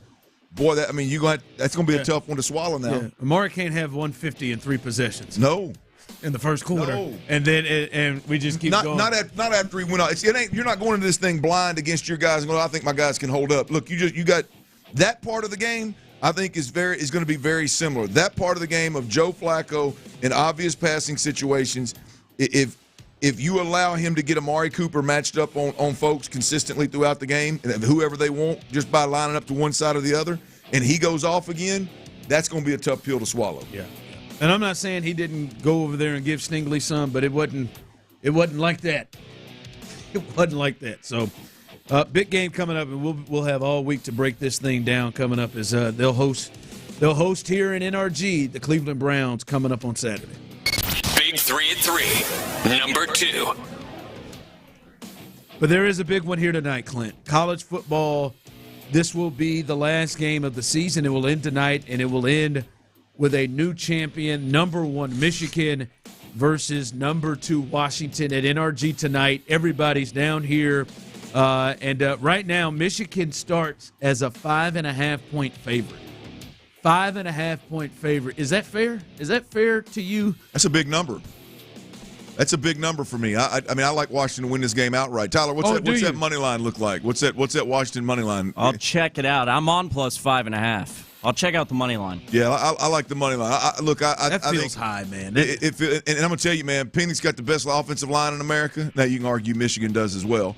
But they got plus 190. The Joe Moore Award plus 190. Damn, almost. The Joe Moore Award went to the Washington Huskies offensive line. I ain't seen a better receiving core in the land. If there's any, I haven't studied college wide receiving cores, but I haven't seen a quarterback with better targets across the board, more targets and better targets. And I have not seen it. I have yet to see a quarterback. Combination of two things. The skill set, there's 2 or 3 quarterbacks in college football that can spin it like he can. But the combination of that skill set along with the understanding and the fact that he chooses to play the game from the pocket with his head 99.9% of the time, and with that receiving core, woo, it's nasty. I like Washington's speed. I like Washington in this game in a big way. This is so interesting to watch, and will be to watch to see what it looks like when these two teams get on the field together. Yeah, and to see who has the advantage in this game, because they're just so different. Yeah, and they've just played so different. But fellas, I look at Washington and I look at Ohio State and who they played. They haven't seen anything like this offensively. I mean, who hadn't? Ohio State. They have Michigan. Michigan. I'm sorry. Yeah. They have not. Michigan. I'm sorry. They have not seen anything like Washington offensively. Like Alabama, they're nothing like this. They have nothing like this. You just can't blitz. Yeah. Like they were doing. They got those 5 sacks in the first half on Alabama. You can't just sit back here and blitz him and put those receivers on an island. All right. I mean, like you think about the teams they've played. Their best teams have been Penn State, Ohio State, and Alabama. They have not seen any offense quite like this. Now, in fairness, I don't know that Washington has probably seen very many defenses that look like this, although, boy, they controlled Texas. Like Texas gave them, especially up front, they didn't give – I mean, there was no deterrent to them. I tell you another reason why I'm high on Washington right here is because I learned my lesson. The exact argument that I would have if I was leaning Michigan here in terms of being better in the trenches on both sides of the ball potentially, and that kind of deal. I did that with Washington twice this year. I said, Oregon. Well, Oregon, similar team. Oregon's going to be more physical in the trenches, and it's going to be the difference in the game. And not once but twice, Washington got me. I ain't doing it again, Ron. I ain't doing it again. Yeah, I got that big Penix energy. There you go. Not big injury. Penix energy. He's had a couple injuries too, but that big Penix energy. That $1,000 too he had right there. No, it wasn't no $1,000. It is just hard because I'm just like, if they get up on them, what is Michigan gonna do? Like, I mean, are they? Can they win a game? You gonna find out if J.J. McCarthy. I was gonna say, can they win a game? How many? All right, real quick for you fellas tonight. How many points do you think Michigan has to score to win this game? I think they got to score 30. I was going to say 31. Man, how many times have they done that this year? Against Division Power 5 teams. How many times have they hit 30? I mean, yeah, it feels like Washington, even with a great defensive performance, is going to put up 28. for Michigan. I mean, the bad thing, like I feel too confident about it, to be completely honest with you. Would you ask how many times has Michigan scored 30? Against East Carolina, 30, UNLV, 35, Bowling Green, 31, Rutgers, 31, Nebraska, 45, Minnesota, 52, Indiana, 52, Michigan State, 49, Purdue, 41, Penn State, 24, Maryland, 31, Ohio State, 30, Iowa, 26. I mean, against those terrible teams, they have really nailed it. But I mean, yeah, I mean they gonna need one of them games like they did against Ohio State. 30, boy, that feels tough. Big 3 at 3. Number 3. All right, Clint. It is generally always Black Monday, the day after the season ends, and we're seeing some. By the way, Black Monday got started for some teams before. The Raiders fired their coach. We'll see what they do, and the Chargers fired their coach before the season ended. The Falcons, they fired Arthur Smith after 3 seasons, not a real surprise, and he went out with a bang. He was pissed off about getting shown up. The Commanders, they move on from Ron Rivera after 4 years. They ain't wasting no time. They've already requested interviews for offensive coordinator Ben Johnson with the Lions, Aaron Glenn with the Lions as well. Also McDonald with the Ravens. They've asked to speak with him. The Panthers fired their GM. We're also hearing we'll see what happens with the Patriots as well. So y'all ready? What? Y'all ready for Bobby Sloag to be on that list? I'm gonna tell you right now, Ben Johnson's on that list. Bobby Sloag's on that list, and I like Ben Johnson. I'm not. Well, yeah, Bobby Sloag's going to Dang it, Bobby. I mean, absolutely. I like what Ben Johnson did. Ben Johnson took a quarterback that had been to the Super Bowl before. Jared Goff, yeah. No, I've been Clint. I've been saying this for a cool month. As soon as that dude start being talked about an MVP candidate, the next thing they're gonna do is look at him. Who's that guy? Oh my God! And he came from that Shanahan tree. Holy, yep, that's him. He's gonna be on the list. All right, coming up, we do this every Monday.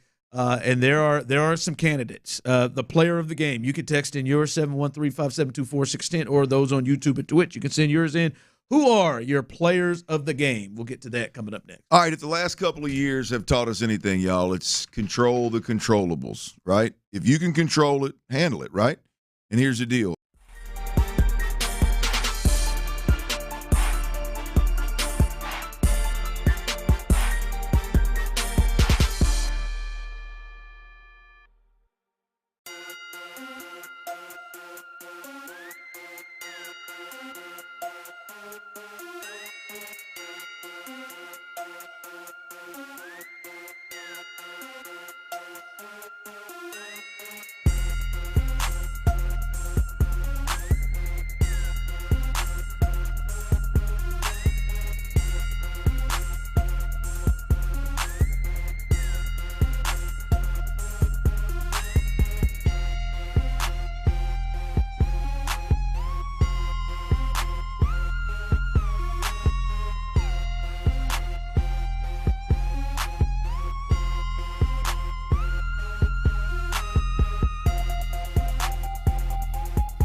610.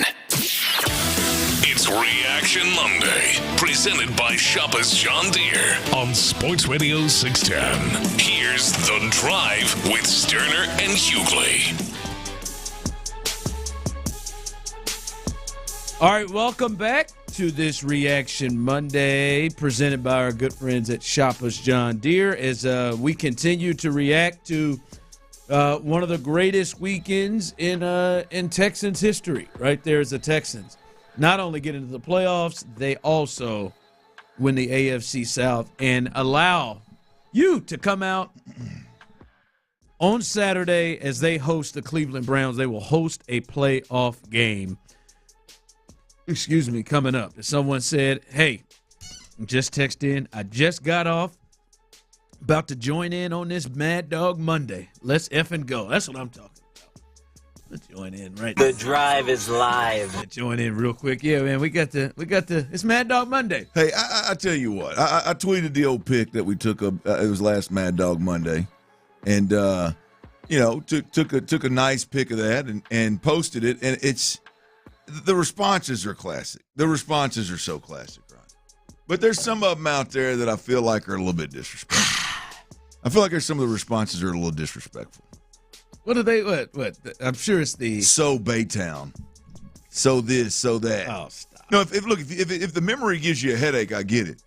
But for you to be, I'm going to say, my wife got on to me the other night, by the way, acting like she's too young to remember Mad Dog. So I'm going to go with 30 and up. She might be.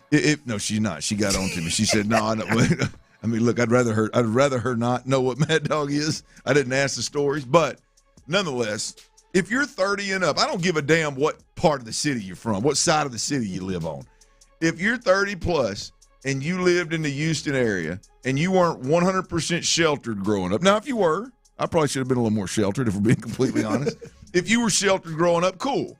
But if you were early, let's just say 90s across the board, and you didn't ever wrap your hand around some MD 2020, I don't care what flavor it is. First thing I ever had. Second thing I ever had. Your ass is either lying or you wasn't raised right. You was bougie as hell. That's it. I mean, I'm just going to, even if you was bougie, you ran around with some of us lower class cats. You ran around with some of us cats that needed to spend about $4.50 to get drunk illegally. Yeah, I mean, hell, don't act like you don't act like you don't know what the hell Mad Dog 2020 was, and act like there wasn't a day in your life when you wasn't happy as hell that you could wrap your hand around an MD 2020. Yeah, it may be beneath you now. Yeah. Oh yeah. You may have moved. Moving on up. You may have moved over to a different side of the neighborhood, a different side of town or something. But don't act like your ass didn't wrap your hand. You ain't never wrapped my hand. Unless you're not a drinker. If you're not a drinker, hey, man, more power to you. I admire and respect your decision, your discipline. But if you partake in a beverage from time to time, come on, man. Don't act like you didn't ever drink on. Are you too young for Mad Dog, Tyler?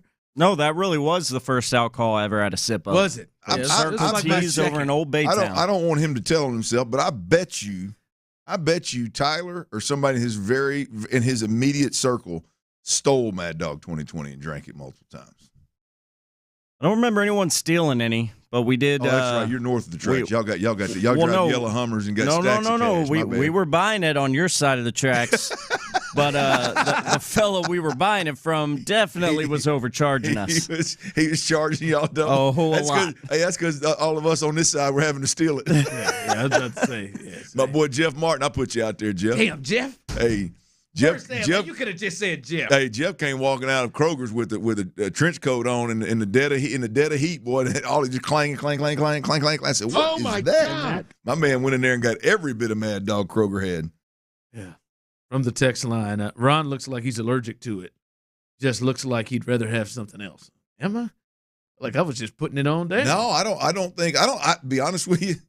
I mean, I don't mind it, be honest. Ron's old nasty ass. I don't know if I've ever seen Ron drink anything and been like, oh, I don't like that. I think Ron will try damn near anything at least once. Only thing that gets me, I don't like gin. Gin gives me that face. That peaches and cream ain't bad, is it? All right, let's do our Man Eye Institute player of the game. We'll see some people text in who their players of the game is. Tyler, you were the Mad Dog. I'd say the Mad Dog winner. Your guy goes 9 receptions, 195 yards, and a touchdown, and kicked the game off with a 75-yard touchdown pass because Gus Bradley said, no, man.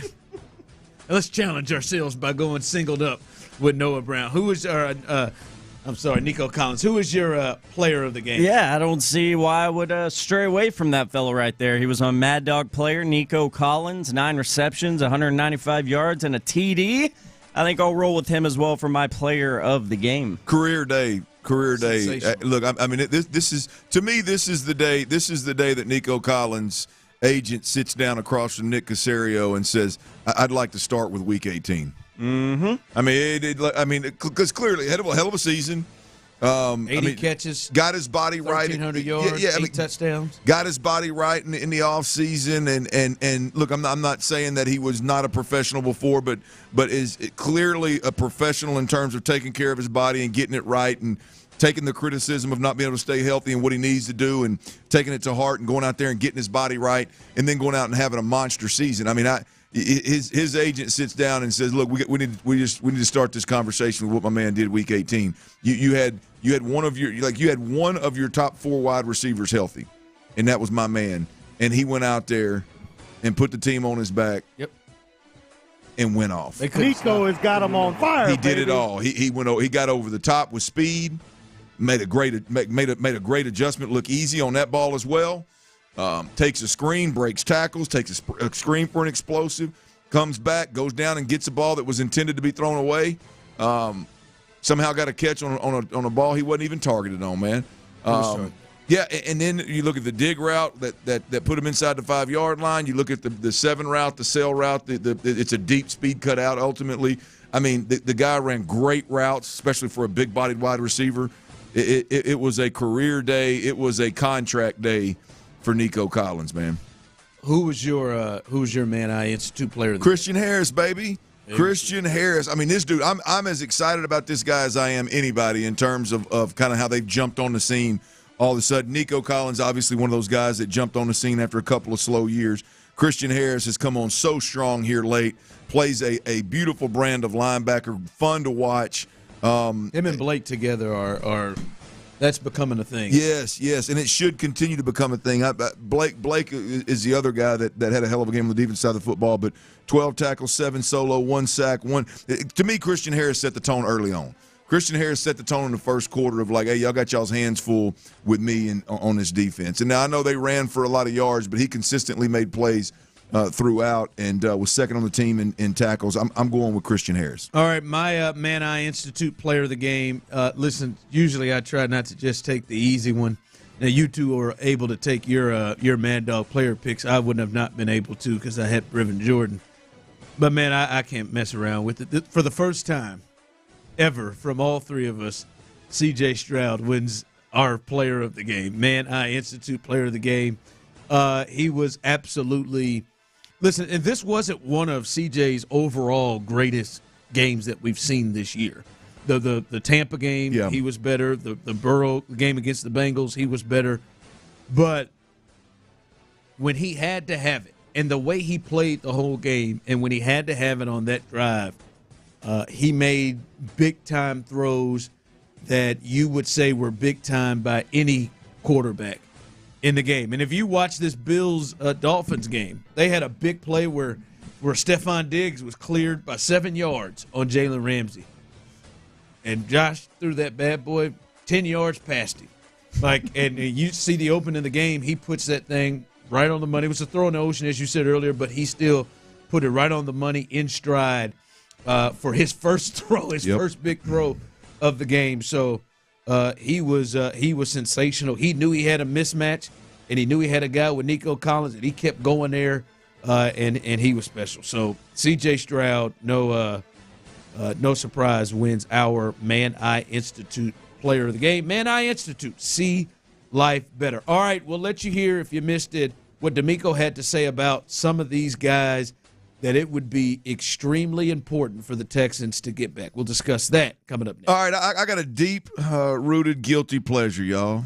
I love a good dip, man, whether it's simply chips and dip or I'm eating wings and I need a little something to add to the flavor, if you know what I mean. It all started back in the day when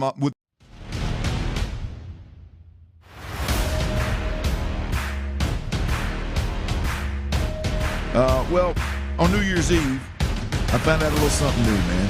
Daisy, they're now making French onion and ranch dip, y'all. They're addicting. They're phenomenal. They're so dang good. Guess what? Mama Stoerner, she ain't mixing the dips no more, y'all. She's picking them up at the grocery on her way to the party.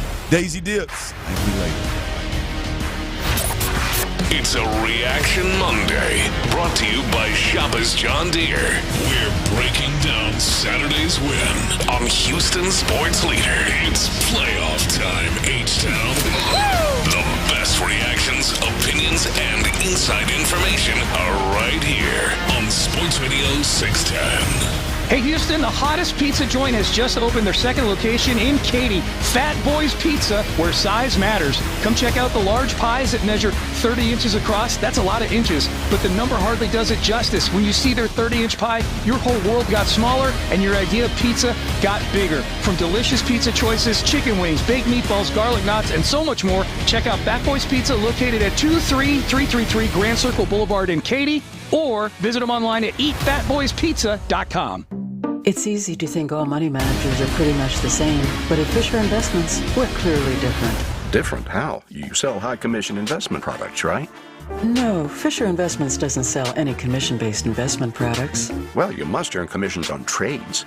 Nope, never at Fisher. We're a fiduciary, obligated to act in our client's best interest. It's the highest standard of care for a financial advisor. How do you know what's in their best interest? We get to know our clients and then tailor a portfolio based on their goals and needs. But you probably sneak in some hidden and layered fees.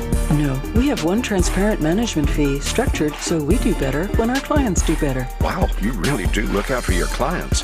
That's because our top priority is helping them achieve a comfortable retirement. It might be why most of our clients come from other money managers. Visit FisherInvestments.com to find out why investors like you switch to us. Fisher Investments. Clearly different money management. Investments and securities involve the risk of loss. If you want to see a giant selection of beautiful, new dining room tables, chairs, servers, come out to Gallery Furniture, see with the latest and greatest dining room furniture. Best of all, buy this dining room furniture today, solid wood. Gallery Furniture delivers free to Houston area homes today. Prescriptions require an online consultation with a healthcare provider who will determine if appropriate restrictions apply. See website for details and important safety information. Subscription required. Price varies based on product and subscription plan. Hey guys, did you know there's a generic form of Viagra that works just the same, but is 95% cheaper? And you can get it online? Just go to hims.com/joy. Through Hims, you'll get a free medical consultation, discreet shipping if prescribed, a 100% online process, and trusted generic alternatives to the name brands at up to 95% off. That's right, get generic for Viagra, the same active ingredient as brand name Viagra, but for 95% less. It's the same medication, still prescribed by a licensed medical provider, but with zero copay, no expensive appointments, and no awkward face-to-face conversations. To start your free online visit, you need to go to this exclusive address, hims.com/joy. That's hims.com/joy for your free online visit. hims.com/joy. Wendy's new breakfast 2 for $3 Biggie bundles let you create your own delicious combo. Choose from a sausage biscuit, egg and cheese biscuit, small seasoned potatoes, and a medium hot coffee. But it's obvious which combo's the best. Sausage biscuit and small seasoned potatoes. Well, maybe it's the fresh cracked egg and cheese biscuit with a medium hot coffee. Or 2 savory sausage biscuits. Whichever you pick, you can't go wrong. Choose wisely. Choose Wendy's new 2 for $3 Biggie bundles. Limited time only. U.S. price and participation may vary. Not valid in a combo. Single item at regular price. Hey, it's Ron Hughley, and I'm here to talk to you about soda weight loss. Yep, soda weight loss, game changer in the building. And what do I mean? I lost 122 pounds in 11 months. I ain't stutter. 122 pounds in 11 months. And anybody I've seen a part of the program, they've had that great success too. My brother-in-law, bam, he dropped 65 in a short period of time. John McClain, he's doing it right now. And the guy that I watched do it and said, hey, I got to do that too, Sean Pendergast, he's lost it and kept it off. And I'm telling you, it can work for you too. You can meet with a certified nutritionist each and every week, and they will help guide you through this journey. Go to sodaweightloss.com, check out the countless Google reviews they have on their homepage, and then go to the left part of the site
and Jerry Hughes and Barnett and Will Anderson coming back to play.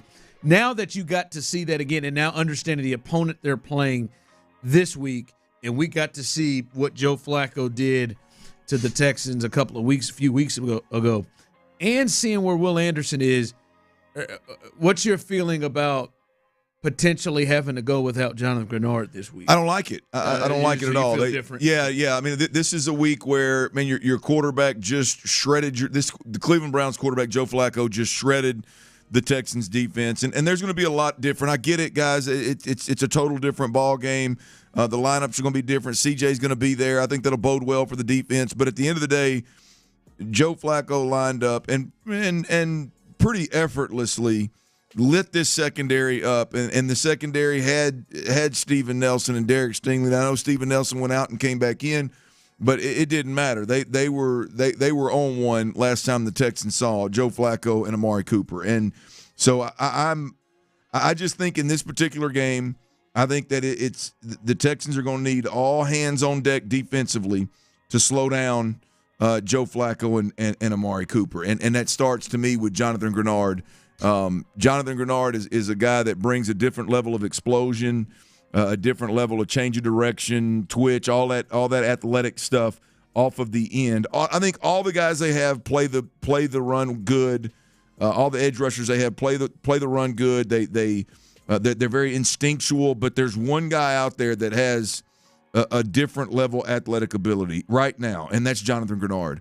And they could use him in a big way this week with Flacco being an immobile guy that's going to try to win from the pocket more times than not. Yeah, I'm with you on that one because he didn't play a lot of that game either. You know, he got injured pretty early against the Browns and didn't play a lot there. Yep. I think in this game, though, also I do feel differently about the receivers. Right, I thought it was important to have at least one of them. But Robert Woods and Noah Brown this week, especially after getting the film and watching Nico Collins just go rough – or what am I trying to say? Rough shot. Rough shot. Damn, what the hell was I about to say? Rough route? Rough shot. Rough Riders, I think is what you're trying to say. Maybe I was thinking of DMX on your mind? I had Earl in my mind and the locks. But, no, after seeing him go off the way he did, 9 catches, a $195, big plays, down the field, medium, at the line of scrimmage with screens, everything – I don't believe Jim Schwartz is just going to allow him to just – Jim Schwartz ain't going to allow what Nico did to the Colts or what Amari did to the Texans a few weeks ago. Like, at some point, he's going to put a cap on it, and it may be early. Like, he will say, all right, especially if those two aren't able to play, Dalton Schultz, you got to beat me. John Mechie, you got to beat me. Hutchinson, you got to beat me. So I think it is important to have those guys back too, because I don't think they'll be able to just hunt Nico Collins the way that they were able to do. I agree with you. You got to get one of those guys back. Preferably for me, it'd be Noah Brown because he's a guy that could be an inside guy that could help you. But I'll take either one of them at this point in time, opposite Nico Collins. You know, the thought for me, the thought is like points are going to be at a premium. They're going to come at a premium, right? It's going to you're not going to just go out there and be able to roll up the scoreboard the way that the Texans offense has done from time to time against this defense. And so to me, this is all about. We talked about who's the pressure on last week with DeMeco Ryans' defense, and I think it's DeMeco Ryans' defense once again after getting rolled up by the Cleveland Browns. Because if you let the Cleveland, and even if it's not Amari Cooper, if it's just you let them move the football in any way, shape, or form to the same degree that they moved it last time, then the offense is going to have a very, very difficult time keeping up. It's in the defense. To me, this is another DeMeco Ryans game. They got to keep this game in check and give CJ a chance. Boy, I was sitting there thinking obviously at the end this game could have gone the other way. The Colts, it could have gone either way, and I was sitting there thinking, who would have been? Who would he be talking about if that sucker went the other way? If that thing went as they were set up and driving down there, and they're in the 4th and 1, and it ended up the way it did, but it could have gone that kid could have caught that ball and not only got the first down but moved it down, and the Texans could very easily be on the other side of this. who would we have been talking about today? Miko and Emmy. It'd be the Miko and Emmy last Reaction Monday, and it wouldn't be a good one, boys. Miko's defense and Kaimi Fairbairn missing an extra point, man. I was shaking looking at that damn scoreboard in that last. I ain't gonna lie to you. It didn't even feel like they scored. It didn't even feel like they took the lead after he hooked that thing. And you were like, and then the way the drive was going, like they're gonna suck all this time out. They just with the way they were running the football, they just had so much control. It's like they don't have a chance. But they pulled it out, man. Hey, Laramie Tunsil. We'd have been talking about his ass, too. I mean, it wasn't even that loud in there, man. And that man just jumping off. Yep. I mean, he would have, like, his ass would have been out there. But you ain't lying. Because right now, we don't they ain't really talking about the way they got ran over, but they got ran through. Clinton, and I'll give you credit. You said last week, they have a good run defense. They've shown that. But you said, I'm not quite ready to say that really good run teams can't take advantage of them. That showed up, man. There was a point there. I don't know what happened. Maybe the Jerry Hughes injury was something that jumped out that stopped it. Yeah. But, Clint, I mean, the Texans knew they were going to run it. The Colts knew they were going to run it. Everybody in the stadium, everybody watching it, they was going to run it. And they just gashing them through. That was hard to watch. Well, it's the interesting thing to me about, Jonathan Taylor was obviously on one. He was having a Jonathan Taylor that I think most Indianapolis fans expected to see all year long. He was having one of them games, and so give Jonathan Taylor some credit. But I was surprised that DeMeco never. Now, he did some things in terms of bringing Jalen Petrie down and putting him in the box and creating basically an 8-man box some of the time. But I was really surprised that he didn't bring another defensive lineman in and do some different things in terms of getting a 5-man surface. And I know he was down on edge rushers. I told Sean Pendergast at one point when in that late in the game, I guess, fourth quarter, I said, hell, I put one of them D tackles at defensive end. Because you're running out of guys are just spent. They weren't even. That mean you didn't hell with the pass rush at that time. Yeah, I mean you got Will Anderson who's hurt, and and then you got Derek Barnett who's spent, and you got Myjai Sanders who's undersized, and they're running it down your throat. It's like, hey man, I don't know that I wouldn't put one of them. I'd put Malik Collins on the end and let him. I mean, literally, you're playing to stop the run because at this point in time they're just going to feed it to you. Khalil Davis kind of stepped up and made some plays. Hell yeah, there was a point there like. After the injury, after the stoppage with Jerry Hughes, there was some big plays that Khalil Davis made that kind of slowed the bleeding. Ron, they went back-to-back no gains on JT with Jonathan Taylor, and then Malik Collins batted that ball down on 3rd and 8 or 3rd and 10 or whatever. Yeah, and I was sitting there like, the hell are they sitting here with a 57-yard field goal attempt? I thought they were just going to keep just hugging it. But yeah, you're right. Like, hey. They would have been tough because that was looking like David Culley and Lovey's run defense. Yeah, it was looking bad. It was ugly. For that point, Football playing Jesse. Yeah, we mentioned it, but I'm gonna need Laramie Tunsil to chill out. Like, you can't just hit drives like this. My man Des King tried to. Oh man, look! Tunsil killed 2 offensive drives. Des King and Petrie on the defensive side of the football, they kept 3 of the Colts drives alive in the first half. I mean, it was the Texans played bad, man. The penalties, the negative plays, they had the inability to stop the run. I mean, it was bad, man. To win on the road in that fashion was awfully impressive. It was enough to win, but it was enough to have I mean, you got to get some things. You got a lot to work on this week before you face a playoff caliber team. Now the Browns haven't run the football well, and they didn't in the last time, so I don't think that should be the case. But maybe the Browns saw something. Yeah, but they feel like the thing that scares you with the Browns is that you know that they have that's in them. You know what I mean? I know they hadn't with Joe Flacco's thrown for 350 a damn game, damn near. I think, but I mean, I've seen Kareem Hunt get busy. Yeah. Yes, I don't know if he has anymore, but I've seen him. Guess what? I heard a lot of people, Ron, leading up to that Colts game. Oh, it's not the same run team that it used to be. Jonathan Taylor isn't doing what he did. Well, Them dudes got it in them, man. And I'm gonna tell you, Cleveland's got it in them too. They may not have been doing it lately, but they've got it in them to be able to do it. That should at least be a concern. We'll see. I would rather put it in Joe Flacco's hand. Let's see if we can go eat and get Joe Flacco down, than come all of a sudden start running the damn ball against us. Well, if they add that, yeah, that's good God. Jameis Winston, one of the most entertaining athletes on the planet. He pulled one of the biggest boneheaded moves I may have ever seen. And let's be honest, Jameis ain't in it alone. It was the entire Saints huddle, their entire offense. If you hadn't seen this, you got to check it out. We'll tell you what went down, and we'll cuss and discuss next. Also, C.J. Stroud's drive to win that ball game at the beginning of the fourth quarter. Stuff legends are made of, folks. We'll talk about that as well. That's next right here on Sports Radio 610. Speaking of things legends are made of, soda weight loss I've seen them do legendary things in changing people's lives. It's including me, including myself. 122 pounds down in just 11 months.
TFM HD2 Houston. Insider access. Exclusive content. The Texans play here. Always live on the free Odyssey app.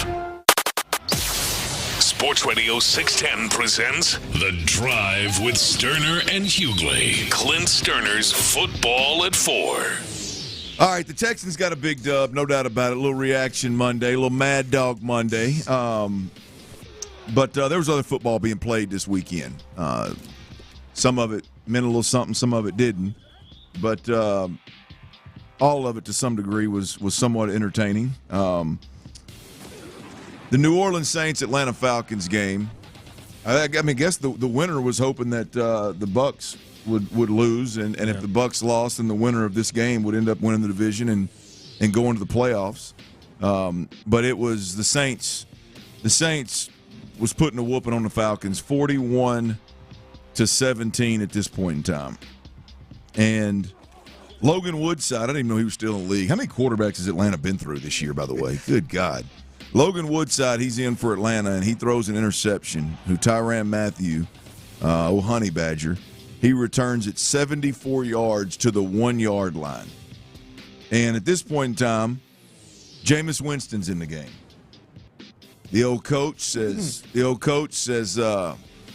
victory offense, which we all know. Quarterback under center, running back or tight end to each side, one wide receiver 10 yards back in case of a bad snap so that he can make the tackle or recover the ball or make the tackle and clearly won this game, right? This game's over. Game's over. I mean, you're inside a minute at this point in time. You're inside a minute at this point in time. In fact, I think they went one play, 1 yard, and there was, I'll tell you, a minute 10 on the clock. Trying to eat a W, if you will. Trying to eat a W. They had it 8. Dennis Allen, the head coach, says victory offense. Take a knee. Put a knee in it, boys. We're done. Jameis Winston, he goes out in the huddle, and he takes a poll in the offense. Hey, man, what do you guys want to do? Did a quick poll. What do you guys want to do? Y'all want to take a knee or y'all want to score a touchdown? Well, Jamal Williams, the running back, who's a fan favorite, a team favorite, teammate favorite, I could imagine. You remember he was on Hard Knocks last year with the Lions. Real emotional, became a guy that people really liked. Yeah, and apparently signs with New Orleans. He hadn't scored a touchdown all year long. Yeah. So Jameis Winston took a poll in the huddle. 17 last year. Right there in that moment. Yeah, 17 with the Lions, right? Mm-hmm. Ain't scored all year long with the Saints. He takes a poll and says, yeah, hell with it, man. Let's run this thing in. Now, 41-17, last minute 10 left in the ball game, last play of the season, your backup quarterback. You overrule the coach. And not only that, I didn't realize this part of it, guys. Tyler, I don't know if you saw this. I knew that he went in there and basically overrode the coach and decided to run the football. I didn't realize that he literally lined up in victory formation. This makes it worse. Yeah, he lined up. He lines the guys up in victory formation, which – I don't know. I've never seen anybody that had a run designed out of victory formation. So he had to tell the guys, line up in victory formation. Hey, the left side of the offensive line, y'all fire off. I'm just going to come out and hand this thing to the running back. It's right here to my left. But the more important thing of that is the defense is just chilling. Like the victory formation at that point is like, hey, we've conceded. Let's hit the showers, boys. This game's over, man. Let's go to the after party. Let's go get our offseason started. And they run the football down their throat, man. Arthur Smith, who knows he's about to get fired. Oh, he knows he's going to get fired. He goes to midfield and he is irate at Dennis Allen. Poor Dennis Allen's like, hey man, it wasn't on me. Here's Dennis Allen. I'm as shocked as you. I mean, everybody's shocked, right? I mean, but you got to think it was so. I'll be honest with you. When I watched it, when I watched the play, it's hard for me to believe that Jameis Winston and the fellas in the huddle made that up and it made it look that good. Because I've never heard anybody even talk about running a play out of that formation. Here's Dennis Allen, the head coach of the Saints, in the post-game presser answering questions about why they did what they did. We should have taken a knee, so I want to apologize to them. I wasn't happy about that. So they asked me about getting Jamal a touchdown at the end. I said I wanted to take a knee. We put victory out there, and the guys kind of wanted to get him a touchdown, and they did that on their own. That's unacceptable. They did that on their own. It's unacceptable. To make matters worse, we're not quite done yet. Jameis Winston then goes, I believe this is to a local TV station, right, Tyler? Jameis Winston then goes on And I think multiple players actually did this. We just pulled Jameis Winston's audio because the quarterback always gets too much credit or not enough. But Jameis Winston then goes and just matter-of-factly tells the world that they decided to override the coach's word. Here's Jameis Winston post-game. Apologize to DA because the play was victory. But I also explained to DA that it was a team decision. And I think when you have a team morale, and I asked the guys, I say, guys, like, what do you want to do? We know how much Jamal means to this team, and DA didn't condone that at all. You know, he didn't. However, we decided as a team to do it, and man, we got an interception to the 1 yard line. You know, like, so if we would have scored, would it still would have been disrespectful? Right. You know, however, when you return the ball to the 1 yard line and you have that opportunity, we just had that opportunity and we decided. I think it should be forgotten, especially when the score is already 41-17. So I don't know how much worse it can get. I want to disrespect him. That was not my intention. My intention was to lead the team that I've been with the entire year, and we made a collective decision that we wanted to get one of our guys who they fight with blood, sweat, and tears every game in the end zone, and I'm gonna feel good about that. Look, it can get to 47-17. I think there was enough time they had to kick the extra point, right? Did they? I mean, it's funny. Look, I mean, it is funny from the outside looking. And DA, by the way, is the head coach, Dennis Allen. But is there anything worse than the guy that just don't get it? Like, you go. I mean, you gotta. If you're out there listening, you gotta do yourself a favor and listen and watch the video. Do you think he doesn't not get it, or he doesn't give a rip? No, I don't think he gets it. I mean, he's more worried about, like, you can tell he is really articulating his point, and he's a leader of this team. Bro, you're a backup quarterback, bro. You're like, nobody needs you to make big decisions for this football team. Like, he is more like he's putting on a show. And I don't think he gets the magnitude of, man, you just overrode the head coach of your football team. Like, you just went against what you're like I don't know that you could do anything worse to a coach than to tell him to go to hell in any play calling situation. Go to hell, I got this. He's just trying to like Dennis Allen is his peer, like is his equal. Like, oh man, DA ain't got nothing to do with this, man. This was all I talked to the fella. I'm trying to lead the team that I've been a part of. I mean, we got guys emotional in here. It's not our team. To hell with this. He just don't get it. And look, I know this may be extreme. I'm with Shannon Sharp. Now, I don't know what cutting the guy after you finish the last game is going to do, but I don't know how, if you're Dennis Allen, like you are, the fact that your guys in your huddle, half of them being backups. I'm about to say, I would like for them to come out. Did they all agree to this, or was it just him and Jamal? Well, Ron, watch it. The left side of that offensive line agreed to it. Hell yeah. I mean, that's why Arthur Blank is upset about it. And then Jameis Winston turns around and celebrates. He is fired. He's fired up about it. That's the part where I'm like, I don't think Jameis gives a damn. I think he knows what he did. Maybe you're right to the point that he doesn't think it's as big of a deal as maybe as anybody else does. But he came out like he came out, handed off. Whoa! I mean, it was Tiger hadn't had a fist pump that hard. I mean, I don't know. Where's your damn head at, dude? Come on, man. I just the serious side of this is like, what level of respect does your squad have for you if they get in the huddle and go, man, we ain't taking no damn knee right here, man. We're finna run this thing. This is some varsity blue stuff, baby. This is varsity blue stuff. Taking over. I mean, what a damn mess. I mean, look, Shannon Sharp and Stephen A. both. Hey, they wanted to. They said I would cut Jameis Winston and I would fire Dennis Allen. Yeah, probably. Yeah, I mean, Dennis, like you.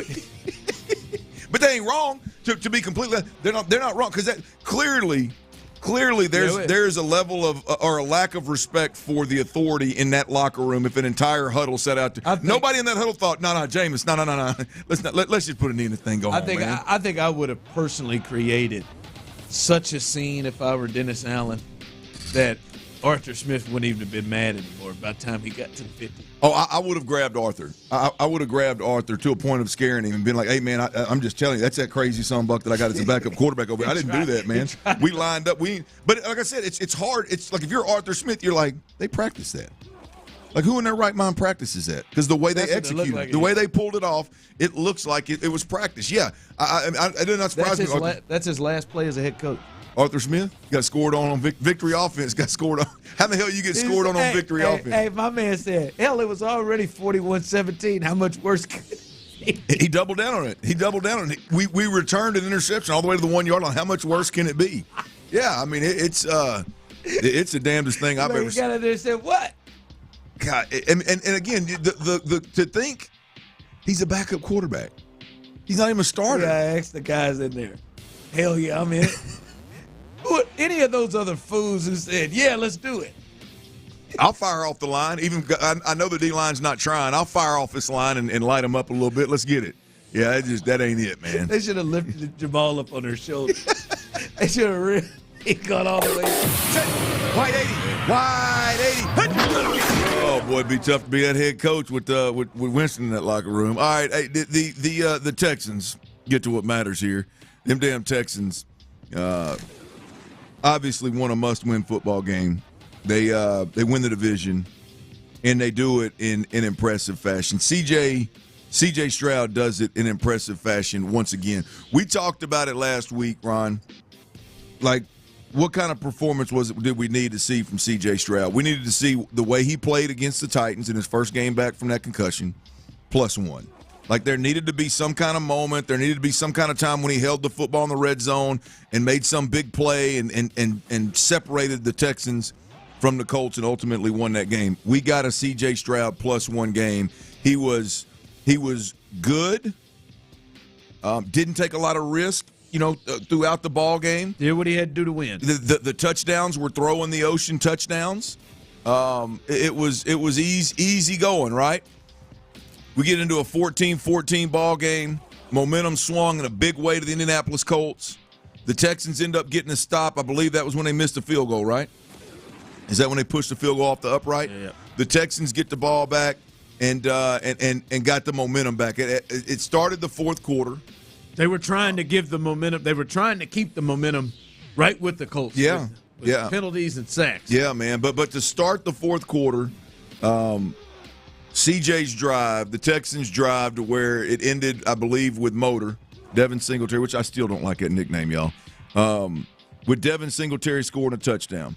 That drive was 12 plays, 73 yards. It chewed up over 7 minutes on the clock in the fourth quarter. In that drive, CJ overcame – I keep saying CJ. I'm giving CJ too much credit. The Texans, they overcame a 2nd and 20. They overcame a 1st and 20. They overcame a 2nd and 13 and a 2nd and 14, all in that drive, Ron. The two throws that CJ made to Nico Collins were absolute lights out. The throw that I believe was a throwaway where CJ slides where Nico slides and catches, saves the drive, keeps the drive alive. That was absolute magic. If it were intended to be caught. He told Pat McAfee today that it was. Did he? I'll be damned. I'm going to check CJ on that one. I'll be honest with you. I'm going to check out all 22 on that one, 7. I'm going to get back at you. But the dig route over the middle to put the Texans, they got a horse collar call, put the Texans down inside the 5-yard line before they ended up scoring. That was quick release, short stroke power. I mean, there's just a handful of quarterbacks in the league that are making that, man. That was a special throw. But he checks the football down to Dalton Schultz multiple times. Schultz makes a big run to get him down to where they could convert one of those 2nd or 3rd and longs. I mean, that was a hell of a play by Schultz. Yes, that missed tackle that changed that entire third down. Yes, Ron. That's stuff that legends are made of, man. To me, that was for me the signature moment of what's going to be the rookie year. The rookie of the year in 2023, C.J. Stroud. That was the moment that I believe that from a drive perspective, there were bigger days. You mentioned the Tampa Bay earlier. That there were bigger throws individually. There were bigger days kind of deal. But when you talk about the moment on the road, tie ball game for all the marbles, ended up being how you won the division. What does this dude do? The momentum just swung. Really didn't even swing. The momentum they had all the momentum, and you just kind of killed a little bit of their momentum, and it was up in the air. It was up for grabs, and C.J. Stroud goes out and just, I mean, he pilots a drive that is just, it's crazy to think that they overcame as much as they did in that drive. Clint, it was just his whole game, and then it culminates with that drive was just a really mature way of playing in what results as a playoff-like game. This was a win or you're in scenario. You lose, your season's over. You win, you get to continue. I mean, Clint, he just literally said, all right, and this is what we've seen a lot of greats do. I'm just gonna do what the game dictates me to do. Right. I don't feel like there's sometimes with great players, and you used the basketball analogy early. There's sometimes where like, hey, I gotta come out early. Like I gotta get it. I can't let it come to me. Yeah. I gotta go and make plays. And there may be some games down the line for C.J. Stroud where he's got to go make some plays. But he said, I'm gonna do what the game dictates me to do. And he was cool, chill the whole way. And then the game dictated, got to go and make plays, got to take more chances than I did earlier in the game. And he stepped his entire play up. And then, all right, I got to throw my cape on. I'll throw on the cape and make plays. I thought it was just really mature the way he played, how the game dictated. Yep. And the most beautiful thing as a fan as I'm looking at it, Ron, is like if dude's not going to blink or flinch in that moment, you got to do that when the stage is the biggest and the lights are the brightest. You don't have to worry about that. You'd be aspect. surprised if he does. Yeah, you'd be shocked, right? I mean, he's played in monster games at Ohio State in terms of coverage and media attention and fan cover, fan attendance kind of deal. So it's not like the glitz and glamour that you worry about. Like at this point in time, it's like, what does the game actually mean with C.J. Stroud? We've never seen him in the NFL at the pro level with playoffs on the hook here, on the line here. Yep. And he goes out and crushes it. So what a drive. I think that's C.J.'s signature drive of this, what's going to end up being the Rookie of the Year for him. All right, tonight, a big event, college football national championship game. It's tonight right here in Houston at NRG. And to me, this isn't just a casual watch for Texans fans. This is an important watch for you as well. I'm going to tell you why and who you need to be rooting for tonight if you're a Texans fan. We'll discuss that coming up next. Hey Ryan, you ain't going to believe this, man. I mean,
hottest takes and best interviews from around the game. New episodes every Monday and Wednesday. Just follow Heat Check on the Odyssey app or wherever you get your podcasts. It's Reaction Monday, presented by Shoppers John Deere on Sports Radio 610. Here's The Drive with Stoerner and Hughley.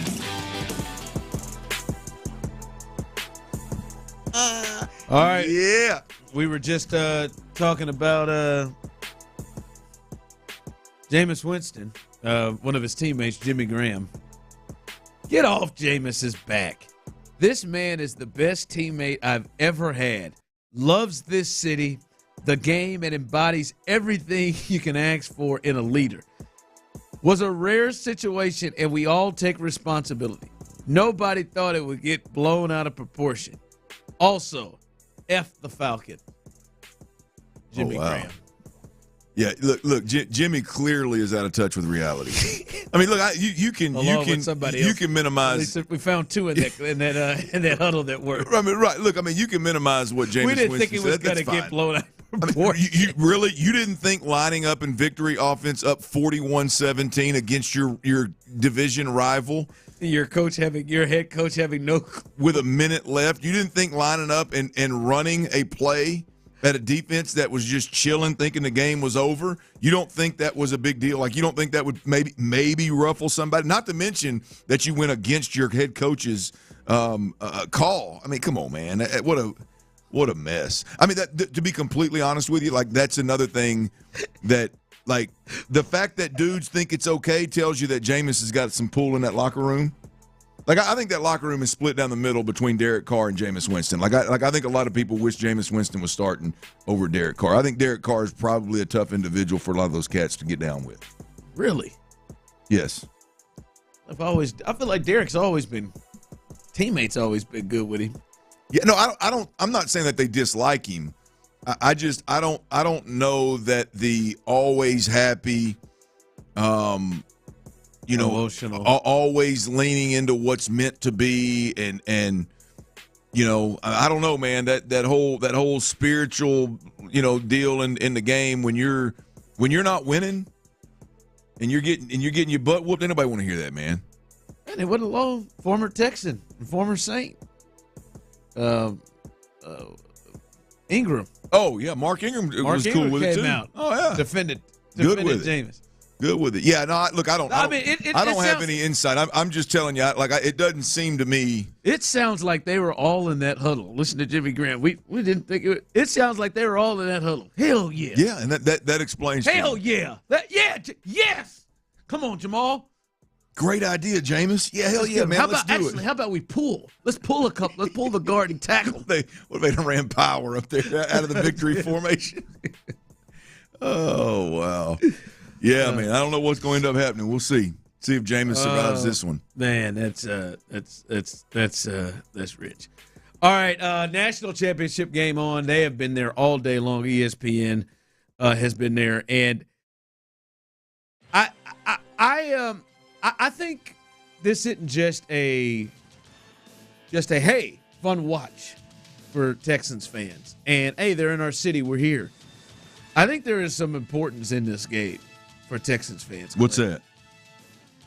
And Tyler as well, and the Drive family. I think the Texans should be rooting hard for the Washington Huskies. Texans fans should be rooting hard for the Washington Huskies. Now, it may not matter, but I think they should, because I feel like Harbaugh is much more likely to leave Michigan if they win it all.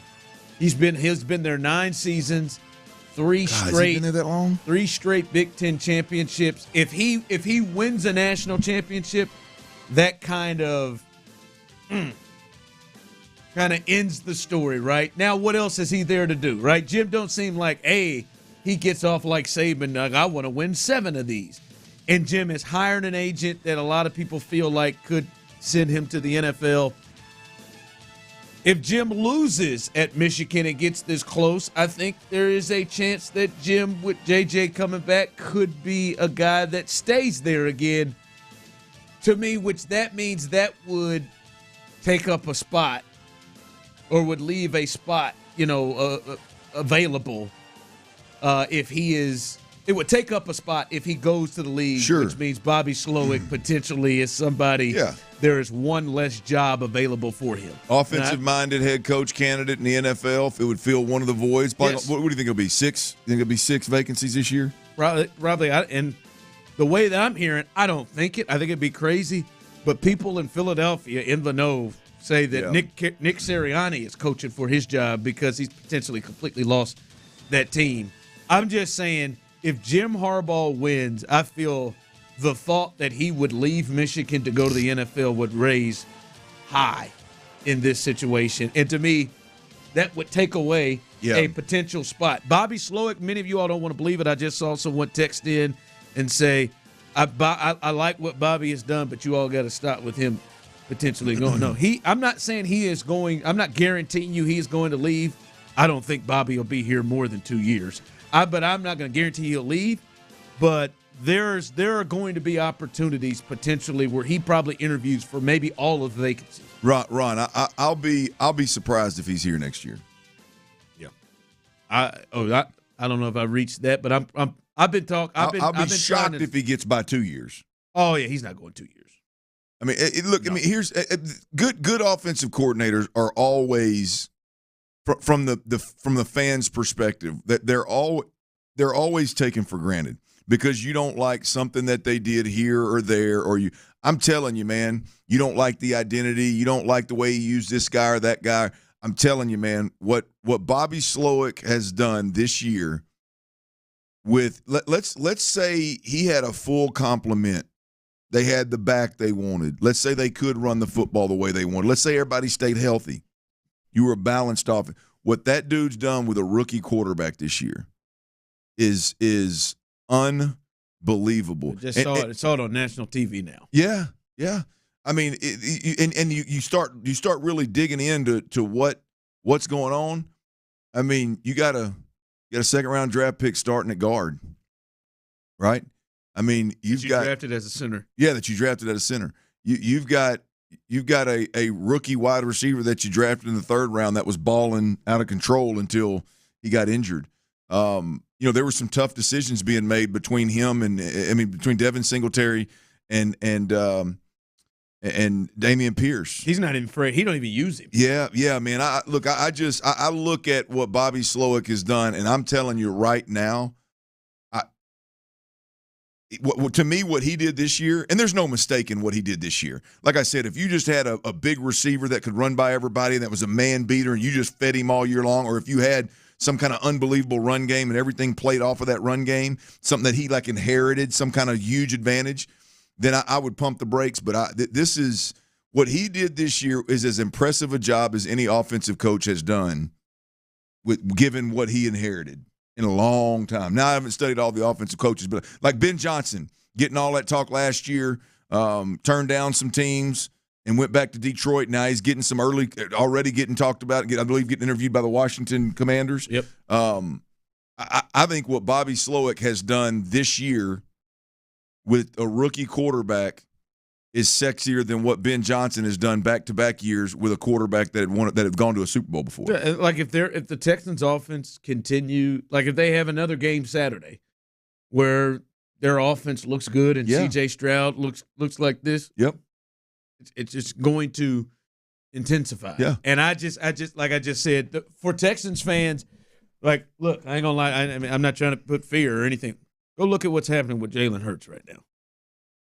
And the drop and where he is now after Shane Steichen leaves him after a year and that entire offense. Yep.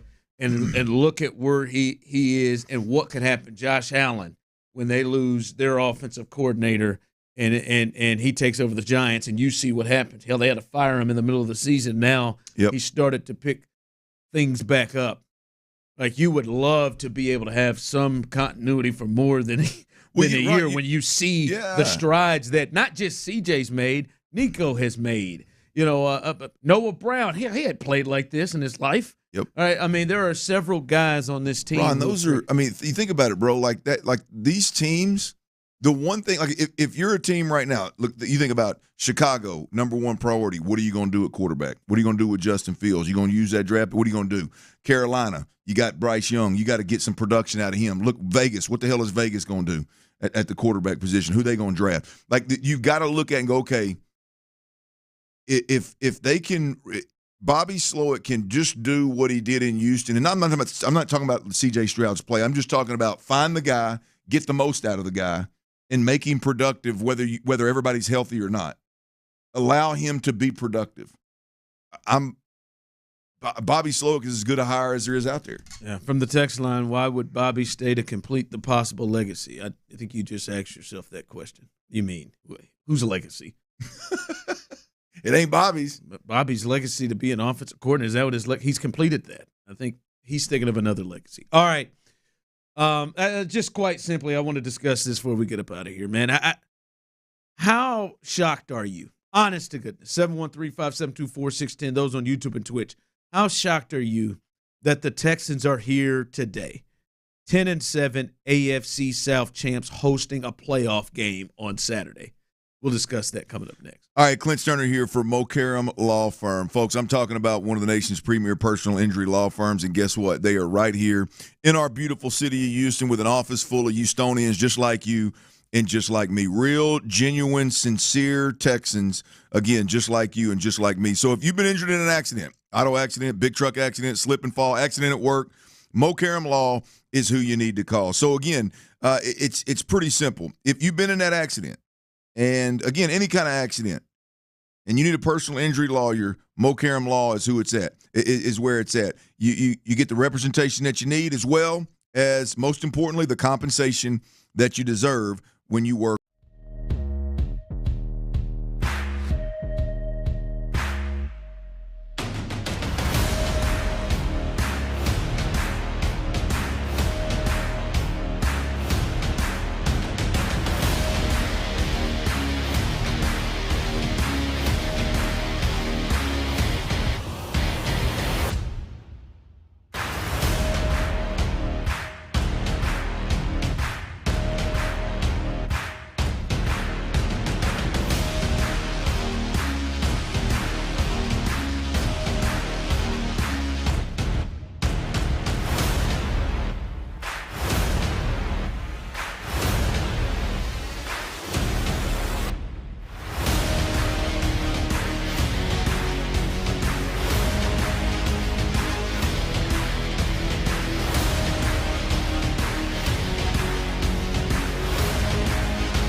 call 1-866-SKY-RIZZY to learn more. It's a Reaction Monday, presented by Shoppers John Deere on Sports Radio 610. Live from the Twin Peaks studios, here's The Drive with Stoerner and Hughley.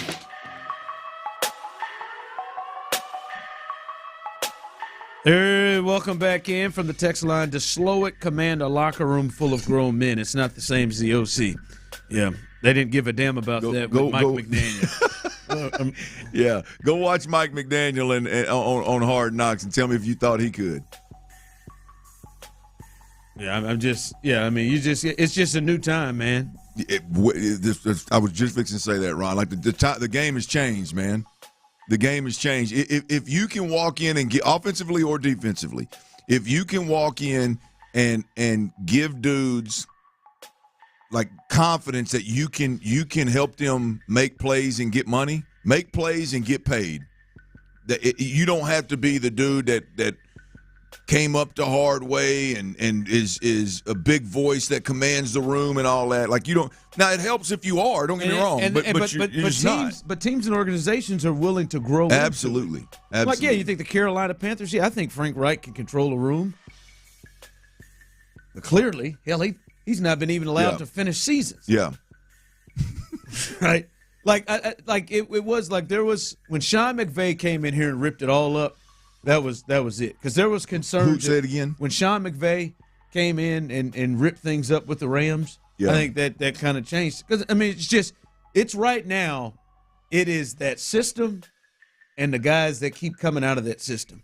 And they're all young, and they've all started, all of them are having success.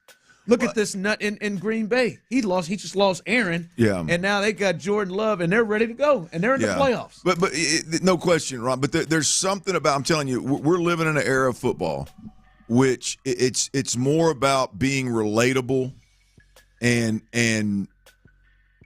it's more about being relatable and being able to communicate with today's. Look, they're not kids, but with today's 20 to 30-year-olds. Than it is to strike fear in them that you're going to cut them and take their job, right? Or walk in and talk about, well, I've done this, and that. Y'all just give me respect.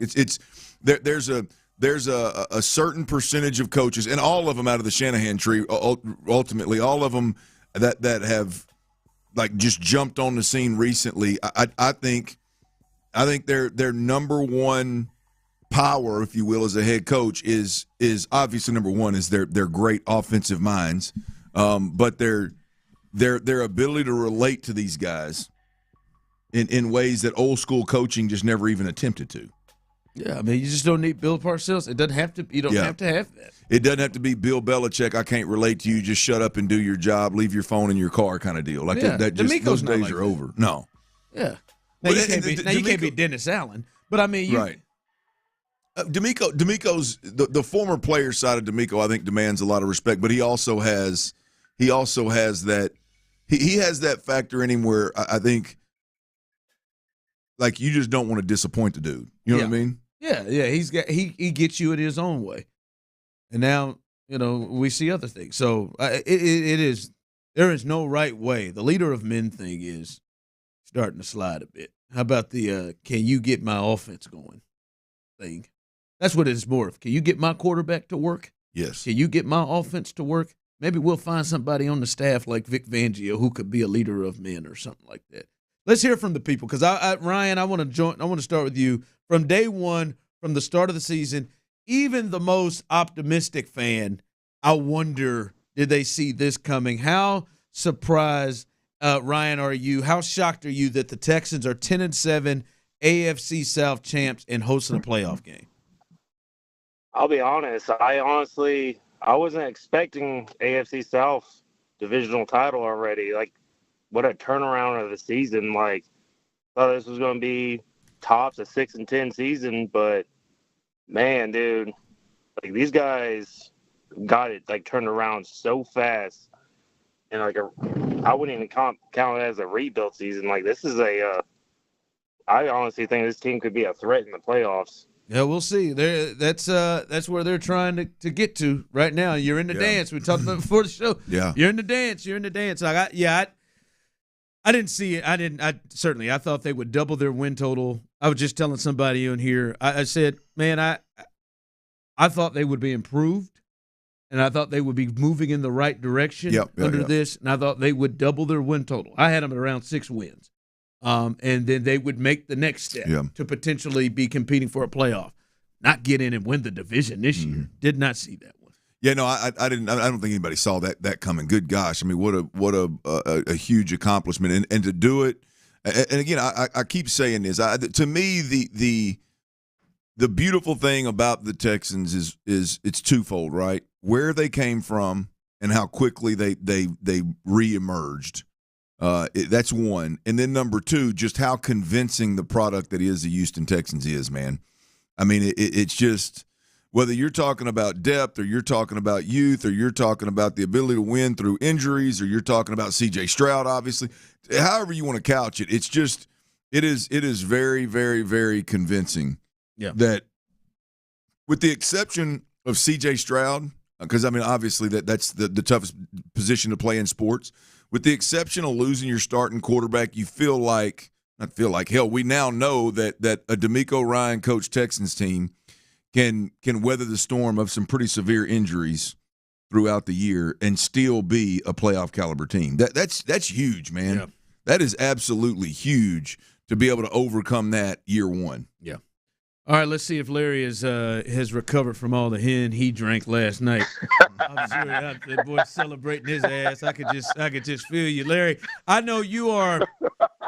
You're optimistic, but you're also, as Tyler would say, cautiously optimistic.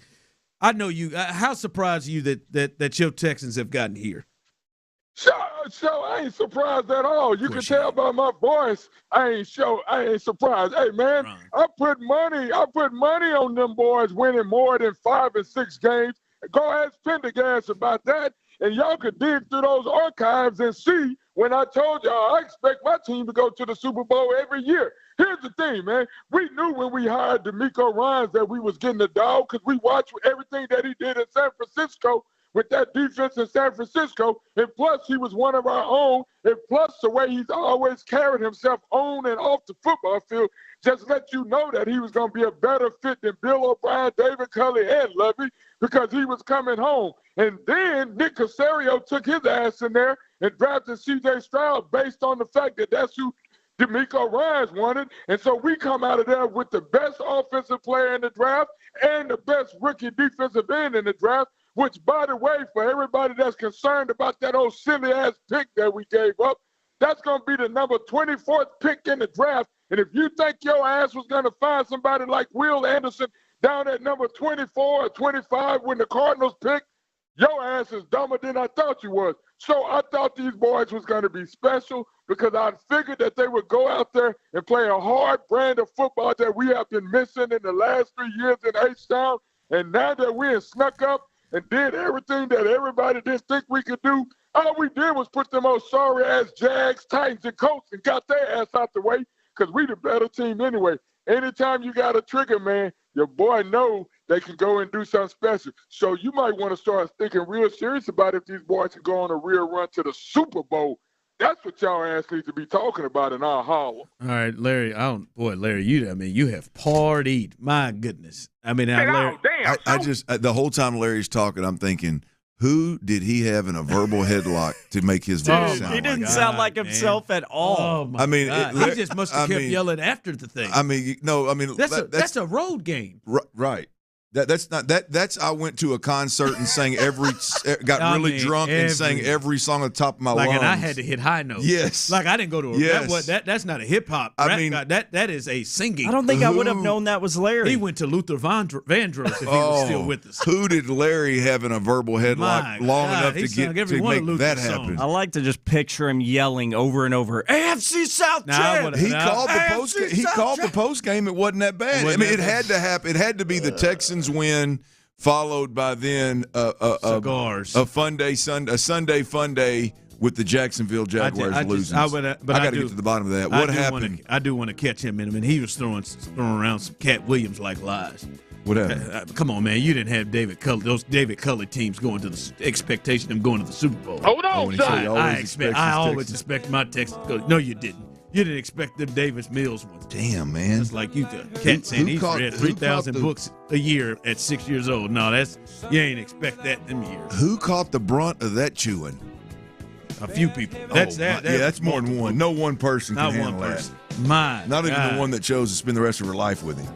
Man, damn. Boy, he needs some cough drops. That's a hell of a Sunday. That's a hell of a Sunday, Larry. He needs some honey and some hot tea. It's good. You got to. Hey, look, I don't know who needs to recover more, you or Jonathan Grenard. Hell, we got a week to go. Man, Larry, come on, man. It's Saturday. He needed that Monday night game, didn't he? All right, DeMeco Ryans, the coach's show coming up behind us. Stay tuned for that. Clint, great job. Tyler, great job. I am Ron Hughley. As always, Houston, we love you, baby.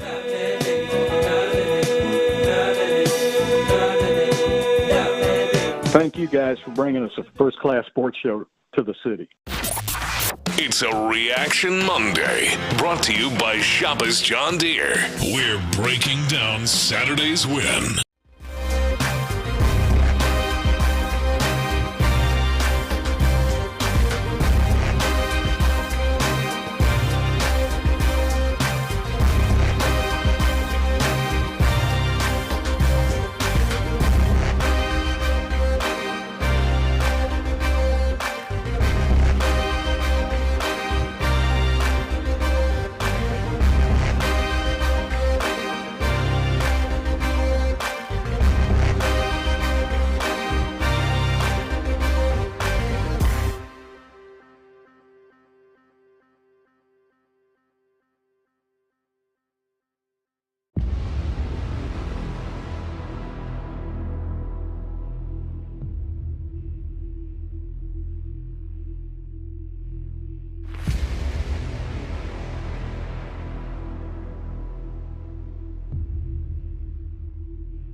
or visit Prevnar20.com. The reality in today's market is that our goods and services are more expensive. That's just how it is. Well,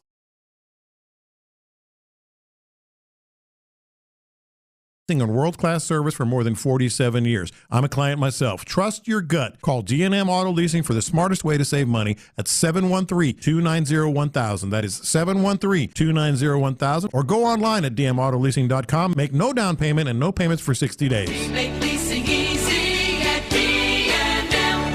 The 2024 Houston Safari Club Foundation, Worldwide Hunting Expo and Convention. Hunting outfitters, fishing guides, taxidermists, and more. See the latest hunting gear, seminars, banquets, auctions, raffles, and live entertainment. January 19th through 21st, 2024 at the Woodlands Waterway Marriott Hotel and Convention Center. Find out more at WeHuntWeGive.org. What does it feel like to file with TaxSlayer and get your guaranteed maximum refund? It feels like the last level of a video game, facing off against the final boss who stands between you and your refund. All your refund has belonged to me. Using the power of TaxSlayer like a secret power-up he doesn't see coming. Only the most tax-confident can defeat me. Throwing your laptop at his video game face and watching him crumble into a giant pile of shiny coin tax refunds. Oh, not fair. You use TaxSlayer. Start for free and get your guaranteed maximum refund. TaxSlayer. File fearlessly. At Grainger, we're for the ones who specialize in saving the day and for the ones who've mastered the art of keeping business moving. We offer industrial-grade supplies for every industry with same-day pickup and next-day delivery on most orders, all backed by real people ready to help. So you can get the right answers and products right when you need them. Call, click Grainger.com, or just stop by. Grainger, for the ones who get it done. KILT FM HD2 Houston. Insider access. Exclusive content. Sports Radio 610. The Texans play here. An Odyssey station. He's the one they call Cap, head coach, and Miko.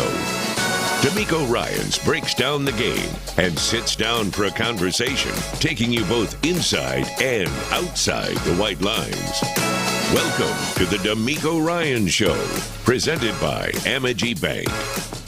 Hello, Texans, and welcome to a glorious, victorious DeMeco Ryans program following the Texans' AFC South Championship weekend, because it took back-to-back days to do it, and a playoff preview as the Houston Texans will entertain the Cleveland Browns Saturday afternoon, NRG Stadium, 3:30 kickoff. Some tickets remain at HoustonTexans.com, so go get them and be early, be loud, be ready as the Texans take on the Browns. At the time, it will be 20 days since the last matchup, which did not go well, but did not include C.J. Stroud, Will Anderson Jr., Blake Cashman, to name a few. So we'll get into that, all the nuances of the matchup with the Browns, and more on the celebration of winning the AFC South. All that it took to beat the Colts on Saturday night. And then the Jaguars, they had a chance to win the division, but they could not do it. They lost to the Tennessee Titans. Derrick Henry turned back into Derrick Henry, and the Titans played well in their deep steel blue Titan uniforms to help out the Houston Texans. I'm sure that wasn't the motivation, but it all worked out. Let's start the show with quarterback C.J. Stroud. We'll hear plenty from him tonight, including how it feels to put on a performance like that. Ooh, it's a good game. It's a lot of respect for those guys over there. And to be my first season to make the playoffs, man, it's been a heck of a year, man. I'm blessed enough to be in this position for this great organization, this great city of Houston. And man, I'm just blessed, man. The words can't explain how proud I am of my teammates. And without them, there's no me or no winning, or you know what I'm saying? So it's just a blessing just to be able to be part of something special. Here's more from C.J. Stroud on the moment. It's a multitude of great people and a great organization putting together this time, you know, like one thing that I think about, like all the time we spend together, away from our families, away from our hometowns, away from people we love, like it means something now, you know, like it always has, but just the time that we put in together to see it kind of for the fruits of that labor to come to be. It's a blessing, man. I'm just blessed to be a part of this. An emotional C.J. Stroud after the Texans clinched a playoff berth against the Colts. Well, John Harris and I catch up with DeMeco Ryans now to talk about the week ahead and the weekend that was. It's been a busy weekend and a busy week ahead to take on the Cleveland Browns on Saturday. But first of all, can you reflect on winning the division championship year one for you? Hey, thank you, Mark. It's truly a special moment, right? To be able to come in the first year, young football team, to see the growth of the ups and downs throughout the entire year, for us to finish the season, right, with a big win over the Colts, to get a opportunity to get into the playoffs, right, and then to sit at home and watch the Titans beat the Jags for us to clinch the AFC South. Man, what a special moment. What an truly this is one that I always remember, a special moment of winning the division with this special team that we have. Coach, I couldn't help but there's this symmetry for you and I, because the first time I met you was actually at the Combine in Indy. That's the first time I officially met you. And that's an interview where Mark and I are like, asking you about what do you want to do? What's your philosophy? What are the things that you're going to do? And then I'm sitting there in the hallway talking to you, and it's like, you did those things. You went out and, like you've said a million times, you've earned it. You didn't say, hey, I'm DeMeco Ryans, this is just going to happen. You went out and you earned it. And I just thought about the symmetry in that moment of, holy cow, when you walk in that locker room, are you feeling, joy, relief? What are kind of your thoughts as you're kind of walking like, oh, my gosh, what's happening at this moment? Yeah, walking in, it's a ton of joy, right, to see it all, right? You have this vision in taking over as head coach. You have this vision of how you see the team, and my vision was always about, the development and delivery of young men, continue to see them grow and develop throughout the entire year. And that's what I kind of heart my vision on, is this growth mentality, right? And that's to see our team truly grow day after day, week after week, and then to see it all, come to fruition right there at the end versus the Colts. It's a moment of joy, all right? Truly glad for these guys to see the excitement on their faces, right? A lot of guys who've probably been here a few years or been other places who hadn't won, right, hadn't been in the playoffs, to see them and see the excitement of getting in, right, winning the division. Right. Like, man, I'm so proud of the guys and so happy for them to be able to get this spotlight right now, be able to have their moment, right, and be able to go shine in front of the world. In the locker room right after the game, you went right to, it starts over now. This is not the end. This is the beginning of something else. Can you speak to that a little bit? Because what an opportunity. You talk about the op. That's an op. Yeah. And that's what we've been talking about, getting that op. And now you get that op and everything. It took everything, right, to get that op. And now it's just a big reset. Now none of that matters. Right. No records matter. Like, it's truly 1 week at a time, right? So it truly starts over for me in my mind, and it's reset. It's awesome that we get to go against a team that we've just played a couple weeks ago, and now you get to reset, refocus. Everything's about anything in any way, whatever it takes to beat the Browns, right? And that's my mindset of it, starting new, starting fresh. You win, you get another opportunity. There have been a lot of guys in this team, Coach, that have had an opportunity. And I've asked you about him before, but I felt like there were some key moments in the game. And one of the things you and I talked about after the game was it was kind of like a fight. Like, first 4 or 5 rounds felt like you had it in control. And all of a sudden, 6, 7, and 8, they rock. Like, one of the rounds is ending, and you're kind of hanging on the ropes like, man, I'm hanging on. But you got kind of a second wind, it felt. And it felt like, looking back at the game, there was one of the plays that hit when Khalil Davis knifed into the backfield and got a tackle for a loss. And it was almost like that didn't completely stop the bleeding, but it felt like it stemmed it a little bit, and then everybody kind of got a second win, and then you really slowed down the running game the rest of the way. What has Khalil Davis meant to your defense this year? Hey, man, picking up Khalil, he's done a great job. You didn't really know what we were getting, what we were expecting. We got a rotational guy who was just going to get some reps, spell a couple guys, but he's shown up. Man, he's shown up, made some big-time plays for us, playing on the other side of the line of scrimmage, making that huge TFL, kind of give us some momentum, give us some life there in the running game.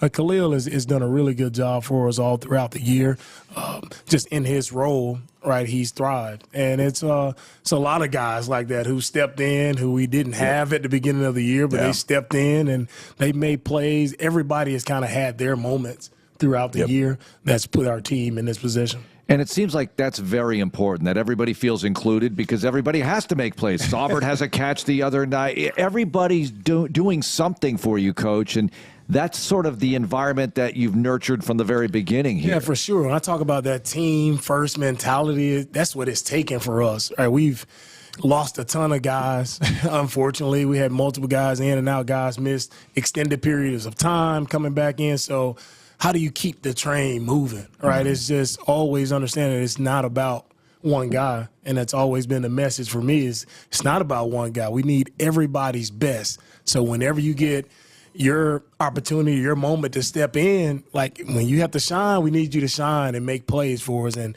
every man in that locker room has done that at some point in time throughout the entire year. Coach, you've made the regular season to playoff leap as a player, and you know what goes into that. How difficult is that for a player to get out of quote-unquote regular season mode and into playoff mode if there's such a thing? And at that point, how much did Saturday playing like a playoff game sort of help you going forward? Yeah, for us, and my message with the guys is since our last Tennessee game, like that was the playoffs there. Yeah. Because we needed to win both of those games, the last two games, to get in. So, we kind of already transitioned from regular season to playoff mode, and we've been there the past 2 weeks, and that just continues, right, to move forward. We're in that same mode, and it doesn't change for us, right? Our message hasn't changed since Tennessee, right? We know, continue to win. However, we have to get it done. Our guys have taken to that message, and they've shown up. The past 2 weeks, they've shown up and made plays when it mattered. How gratifying is it when you know what the first play is going to be and it works that well, right? Because CJ talked about in the postgame a little bit, we were going to try that, and you tried it, and it worked to perfection. Wow. I mean, that's such a awesome moment just for everyone when you know what's going to happen, if they give you the proper coverage, and see Nico is one-on-one. He gets behind the guys like, oh, this is it. This is we got it. Nico, please stay up and get in. So, man, you talk about a big momentum boost for our team, right? Because they drove down, they got a field goal on us there early. And then once we scored that touchdown, I was like, oh, okay. Like, we got it. Kind of knew we had the game there. Defense needed to tighten a few things up, but knew the way our offense, or anytime you give up a pass like that, it's just gut-wrenching, right, when from the defensive perspective. So knew we had them on their heels. Yeah, that I asked you about that and what that gave your defense and how the defense responded. With every good, there's obviously some things you want to clean up. And I know run game, one of the things, I heard you talk about in your press conference, the fact that there was too many times when there was just one guy there. And that guy missed a tackle. Then obviously Taylor was able to pick up some yards. Mostly it was Taylor as opposed to Moss. What's the biggest thing to get the run defense back the way it's been playing, Coach? What's the biggest kind of aspect to that going forward? Yeah, it's going to start up front, as I always say, and I say it every week, is how we set the edges from our defensive ends. Didn't think we set the edge good enough. We were kind of running upfield to the quarterback, so there was a lot of space in our run in the interior of our defensive line there, and then our linebackers, safeties, like we have to swarm the football and tackle it. Like, and if you have a one-on-one opportunity, right, we got to put our body on guys and wrap them up, right, and everybody else has to show up to the party. So it's too many times, all right, we're one-on-one in the hole and we completely whiff. All right, we're not. We got our eyes down. We're just playing with poor technique. So we just got to get back to this week, just the fundamentals of tackling, right? And it's always, you continue to harp on that, like moving forward in the playoffs. What does it take? It's going to be the team who plays sound, the team who is on their fundamentals, on their techniques. That's what's going to win in the playoffs. As much as you can or are willing to share, Coach, final moments of the game, you got to get out of that game. They have 2 timeouts. You have to figure it out. We got to get ourselves off the field here with a victory. And you have Cameron Johnston taking the intentional safety, and he runs all the way to the corner. Me as a play-by-play guy, I'm looking at the clock because if it goes 0, it's over, and I got to call it right or whatever. But 1 second left. What about that whole process? Your headset must have been blowing up with all different thoughts.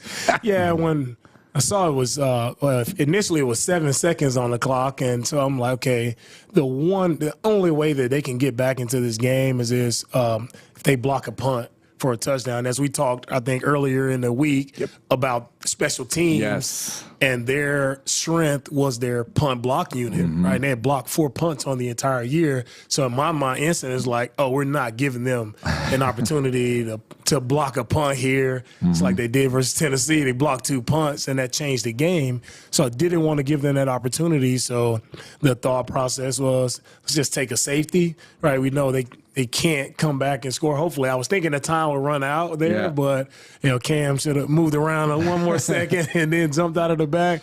But Cam did a great job of executing what we asked him to do, and we ended up 1 second on the clock. Of course, our special teams coach, Frank Ross, he's freaking out at the moment. It's like, oh, we gotta kick it now. It's like, we're okay. We're gonna be fine. Our guys did a great job of covering. All right, the punt after the safety did a great job of covering, getting the guy down, and finishing the game. And speaking of finishing the game, here's how it ended. Here's Johnston to free kick with 1 second left. Lets it rip. Downs back deep at the 13. He's going to run with it. Across the 15, 20. Laterals back to Pittman, and Pittman laterals back, and the ball is loose, and the Texans fall on it, and it's over. The Texans are going to the playoffs. They knock off Indy 23-19.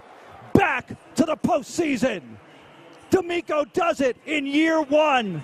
We have plenty more coming up here on the DeMeco Ryans program. A rookie coach and rookie quarterback winning the division.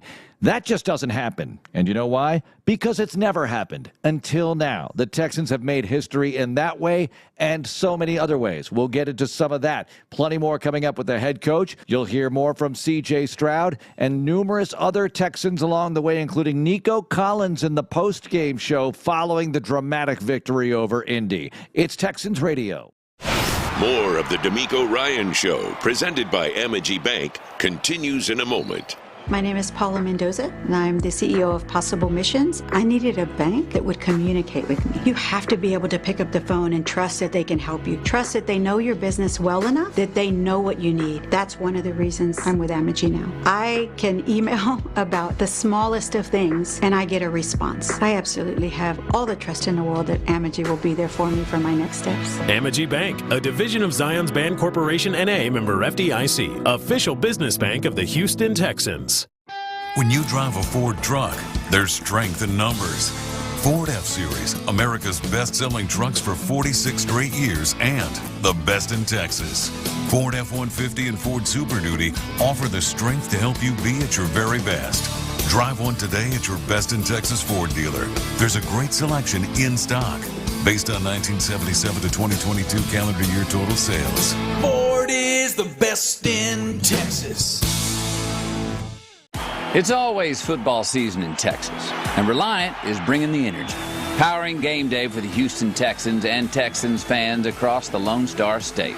Reliant is the only energy provider trusted by the Houston Texans to power every electric moment for the fans in the stands or on the couch this season and beyond. Reliant, proud to be the official energy provider of your Houston Texans. Reliant, PUCT number 10007. You don't want to miss it. We punched our ticket. The Texans are going to the playoffs. Your Houston Texans are the champions of the AFC South. Touchdown, Houston. 75 yards on the opening play. Now everything starts. The playoffs start Saturday at NRG Stadium when the Houston Texans take on the Cleveland Browns. Kickoff is at 3:30. Get your tickets at HoustonTexans.com. What a day. He's in! Touchdown, Houston! This is Texans Radio. You need to get more from your systems and resources because the future won't wait. 1898 & Co. is a business, technology, and cybersecurity consulting firm serving the industries keeping our world in motion. As part of Burns & McDonnell, our consultants leverage global experience in critical infrastructure to develop practical solutions grounded in your operational realities. Learn more about our growing team at burnsmcd.com/Texans. Burns & McDonnell is an equal opportunity employer. And we're back with the action. Coke Zero Sugar might be the best Coke ever. That's right, Jim. With an irresistible taste and zero sugar, Coke Zero Sugar is a must-try for any sports fan. So make sure you... Wait, Jim, I didn't mean try it right now. We're still on the air. Best Coke ever? Take a taste, Jen. Really? No, not right now, Jen. We got a game to call. The big game is here. It's the new Houston Texans scratch ticket from the Texas Lottery. Play today for your chance to win up to $100,000 instantly.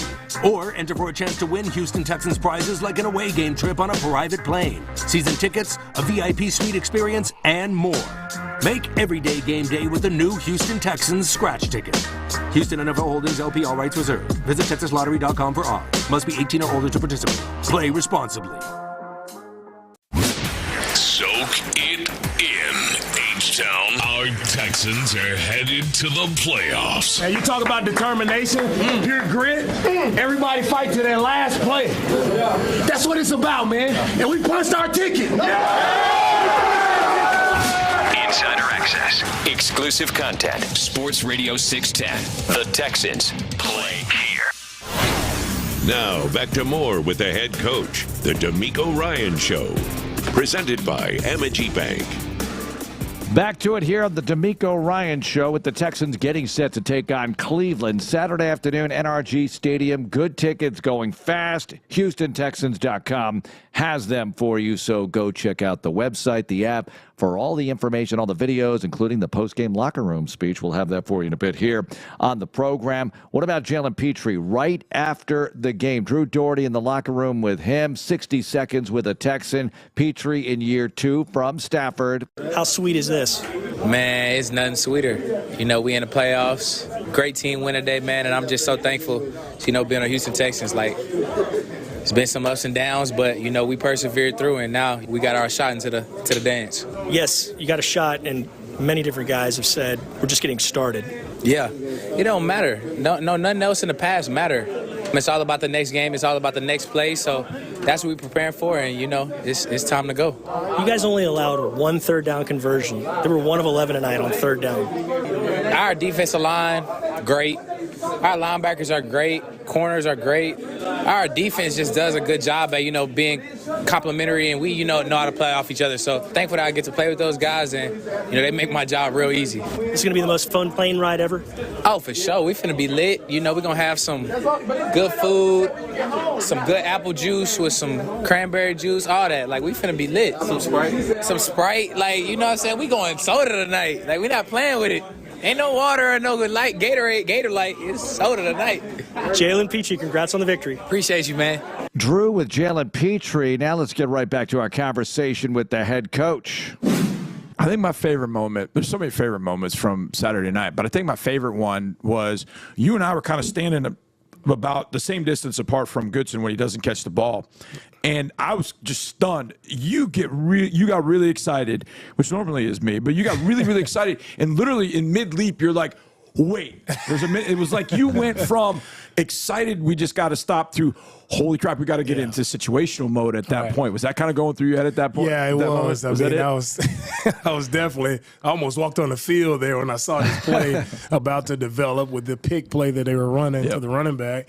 And, man, he dropped the ball, and I'm like, yes, we did it. We won. And you're like, wait a minute. They have timeouts. And everybody, when I jumped up and I looked back, and it's like the entire team is rushing the field. I'm like, oh, no, get off the field. Like, we still have time. We have to finish this game the proper way. But, a lot of excitement there for about 4 seconds. And then it's like, oh, you're the head coach. Get him. You got to reel it back in and make some decisions here. So it was a really, really cool moment. Yeah. Are those situations or similar situations things you discuss in the offseason with your staff? Hey, what if we get this? What if we get that? How are we going to deal with it at the time? Yeah, you kind of, for me, we talk about those things in the offseason, and it's just weekly throughout the year. We always look at games throughout the entire year and see the different situations. And that way you can take yourself through those. Okay, what would we do if this happened, if we had this much time on the clock, these timeouts? Like, what would we do? What's the best decision for us? And you kind of make those decisions in the moment when it's quiet, no pressure is on. You make those decisions. And so when our guys are in the box and all, like, we already kind of made that decision, so nobody has to panic in the moment or scramble because we already know what we're going to do. Coach, Sunday, I don't know if you were doing what everybody else was. Everybody else had their feet up on the couch and was watching one particular game. I didn't. I didn't tell you that. I was watching Red Zone. I couldn't. I can't take the commercials. It wasn't until about the third quarter where I was like, you know what? I think I'm going to tune into this for the rest of the game. What were you doing? What were you hanging out? Were you watching the game? Were you watching your family? What was kind of going on? What was going through your mind? And when it's over, what kind of at that point? What do you do? Yeah. In that moment, man, our family, we went to church Sunday morning. We went to church, had some lunch, came back home, and we're just relaxing, watching the game just like everyone else sitting on the couch. And as soon as I turned the game on, like I've been kind of not trying to listen to the score, see what's going on at lunch, but it's like, okay, yeah, seems like the Titans are doing really good. They're up. They're playing good this week. And so we get home, I turned it on, and think that's when Tannehill threw the pick. Oh. And I was like, oh, no, I can't watch this now. Yeah. And so I turned it for a second, and I was like, no, you know what? We have to watch this game. So just sitting on the couch with my wife and the kids, and we're just sitting there just watching. And, you know, and when they get to stop there on fourth down, man, I'm jumping up just about how I jumped up on the sideline there. When they dropped the pass, I was jumping up the same, like, yeah, let's go, baby, you know, division champs, we're here. So and I told my wife, man, credit to her, she sends me a message before every game, and she told me, like, on Saturday, like, I know you guys are going to be AFC South champs. Like, that's what you're playing for. And she spoke that moment into existence, and thankful for her and her support. And it was cool just to celebrate that moment and go crazy there with me and the kids just jumping around. So I once asked Bob McNair, why are you so positive? And he said, I don't know too many successful people who are negative. Do you? He asked me that. And you're very positive. You were asked in your press conference, what's your coaching style? You said, I'm positive. What about that, Coach, contributing to the success here, especially in the close games? I feel like in all these close games, and maybe this is a magical, metaphysical thing, but that has an effect on the guys. They expect good things to happen. Yeah, and that's the biggest thing there. Like, you have to believe, and that's my biggest thing. You believe, and you have to expect. Like you have to expect that it's going to go right. No matter how it looks, it's one bad play here or one penalty. Like, man, we can easily – like go off the handle and scream and yell at the player, hey, don't jump off sides. Don't hey, man, hey, next play. We're going to be all right. There's time on the clock. We have a chance. We have an opportunity. And so it's always continuing to, you know, push that belief into the players. Like, no matter what happens, no matter about that bad moment, like, we're going to overcome. We're going to be fine. We're going to be just fine. And the players start to take that on, and they believe that, and everybody I feel everyone wants to be around someone who's positive, someone who's encouraging. It's enough people out here telling the guys, you know, how bad they are, how they suck, or we need to get this guy or that guy and this guy. We don't need that. Like, the thing for us, it's all about positive energy. It's all about being upbeat and making sure our team thrives off of that positive energy. And as I tell our guys, when we execute and we got great energy, that just creates that real enthusiasm. And that's what really overtakes the entire stadium when you're in a away stadium and you're there, you're the only people in there cheering for. Like, that enthusiasm, it permeates throughout the entire building, and it really drives your team to go out and play even harder, execute a little bit better, and that's truly what I believe in. Coach, after the game is over on Sunday and the Jaguars have lost and you realize, okay, we're playing a home game, and I'm sure you knew the scenarios that, okay, if it's a home game, it's Cleveland. We saw him a little over 2 weeks ago. Joe throwing the ball over the yard. Amari Cooper, big game. When is your mindset kind of flip to Cleveland, and what are kind of your initial thoughts as you get ready for the Browns to come in here for the playoff game? Yeah, right after that game was over, it's like, Cleveland, let's go. Yeah. Like, not too many times you get a redo. Right. And especially not a division opponent. But the way we went out in that game, it's always left a bad taste in my mouth of just poorly executed, like across the board, offensively, defensively. Like, special teams, it just was not a great outing by our team, right? And to get an opportunity, right, we can't do anything about the past, but to get an opportunity to go back against that team who they took it to us here in our home stadium, right? And we get the opportunity to do something about that again. They made some great plays. Amari had an outstanding game, made some unbelievable catches there. And for us, man, what an opportunity to see those guys again. We know they're going to be at their best, right? We got to play better, be at our best. If we play the right way, and we have an awesome opportunity, all right, to move forward. How about the work week prep for this one, Coach? It's not a short week because it's Saturday to Saturday, but it's a weird week because you are playing Saturday, and if you were playing Sunday, it would be all different. So how do you handle the week getting ready for the Browns? Yeah, definitely beneficial by playing on Saturday. So now we have a normal work week. Right now, everything, again, is just bumped up like we talked about the last week. But everybody was able to have Sunday off. Right, so that was our day after game off day. Our guys came in, today and got a lift in because college football playoffs kicked us out of our building, so we can't do much. But now we'll have our normal week moving forward here. Right, we get our guys were able to get some much needed rest over these past 2 days, and it's about just hopefully we can get a few guys back who we missed. We'll see where Robert and JG, see where they are, see where Noah is. Man, if we can get a couple of those guys back, that'll truly help us. Coach, the bumps and bruises, if you make the playoffs, they feel a little lesser as a player. Did you kind of feel that way? Like, hey, regular season over, playoffs coming up. You know, that shoulder thing that was hurt me. I'm good. Does it kind of go that way once you get into the playoffs? Oh yeah, no injuries. Let's go. Everybody's fresh. I talk about you start new. Like, hey, you get a new body right now. Right. Everybody's healthy. Everybody's fresh. First game of the season. Yeah. Like, let's go, man. What an opportunity right now, man. I'm so happy to be here in this moment. Happy to continue to be playing. All right. Proud of our guys for accomplishing this. All right.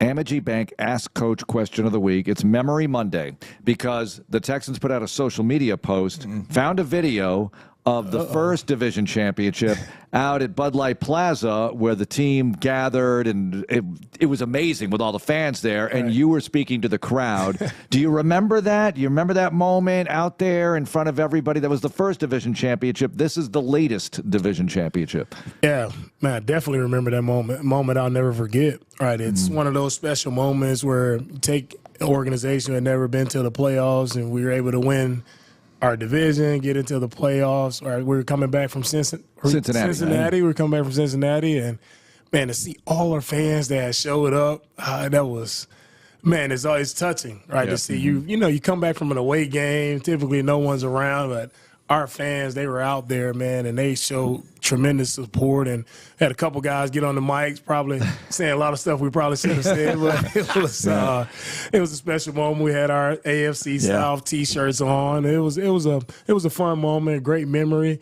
one I always remember, and I always have looked every time I step out in the stadium. I always look up at that first banner, right, and I see like, man, I was a part of that, right, and I want to be able to recreate that again here as a coach, and it's awesome to see it all come full circle, and here we are again. Do you remember what you said? I do not, bro. I don't know. Hopefully I fired the fans up. No. You said, this is just the beginning. Man. You see? Sounds like it was in there already. That's apropos in so many situations. You're already coaching. But what about the difference? That locker room, you were watching the Saints-Titans game end and fired up because you won the division for the first time. This locker room, that was a locker room scene on Saturday night. That was amazing. And there you are as head coach, but the player in you comes out also, right? Because you want to celebrate with your guys. For sure, man. The player definitely. I was waiting for CJ there. All the players are coming in. It's like, Omar, who's left? It's like CJ is doing an interview, with ESPN. So it's like, okay. Then he comes in, congratulate him, and then we just let's go get in the locker room, and all the guys are there waiting, and we just were jumping around, and it's that moment of excitement, relief. It's just just to see it all come together right there, man. I was happy to be jumping around with the guys. They were throwing water all over the place. It was a very, very fun moment. We've got a lot more coming up with DeMeco Ryans and talking about that celebration on Saturday night. So special. The video is up on HoustonTexans.com and the Texans app, and I'm going to play you that speech, whatever you want to call it, celebration. That is coming up in the next segment. And mentioning what happened in 2011 with all the fans showing up in Bud Light Plaza, I've been asked to compare the two. I'm not going to do it. That was that, and it was awesome. And this is awesome as well. And it's so special to be going through it in real time. So let's let it all play out. We don't know where it's going from here. And the coach was very clear that this is just the beginning. What's the other part of the playoff bracket look like? Some people are calling it a bracket. ESPN put up a story. Here's the bracket. It's not a bracket because the seedings affect everything. The Ravens are the top seed, and they will play the lowest remaining seed after this weekend. They have the first round bye wild card weekend. So what you're rooting for here is not only, first and foremost, for the Texans to defeat the Browns Saturday, but if you don't feel like going to Baltimore next, if that's your goal, and I don't know if it is, and maybe it's not the team's either, I'm not sure. I mean, they want to play in the next round no matter who it is, but I don't know who the preferred opponent is. But you want the Steelers to knock off the Bills and or the Dolphins to knock off the Chiefs. That means one of those teams has to go to Baltimore. And everything is affected by the way things play out every week. It's great you won your division and you have a home game. And you know what that means. You get a chance to play here again. But let's not get ahead of ourselves, shall we? 1 week at a time, one game at a time, 3:30 Saturday with the Browns. Locker room speech coming up. Hear from Nico Collins exclusively right after the game with Sean and Clint, and a whole lot more coming your way on the DeMeco Ryans program. It's Texans Radio. There's more of our exclusive talk with head coach DeMeco Ryans on the way. How do we solve the world's most complex medical problems? At Houston Methodist, we're leading the way in performing double lung transplants for critically ill patients. We're also performing advanced heart transplantation for adults with congenital heart disease, giving them new hope. That's the difference between practicing medicine and leading it. Houston Methodist, leading medicine. The Texans and SLB are proud to present the Houston Texans Stats Challenge for our 8th consecutive year. This program is designed to help middle school children learn and sharpen their math skills using the game of football. With interactive worksheets and fun videos from Houston Texans representatives, the Stats Challenge presented by SLB makes math a blast for everyone. Last year, over 700 teachers and 85,000 students across Texas completed the challenge. Help your local middle school be the next to join them. Visit HoustonTexans.com. Your jobs are big and time is short, but King Ranch Ag and Turf has everything John Deere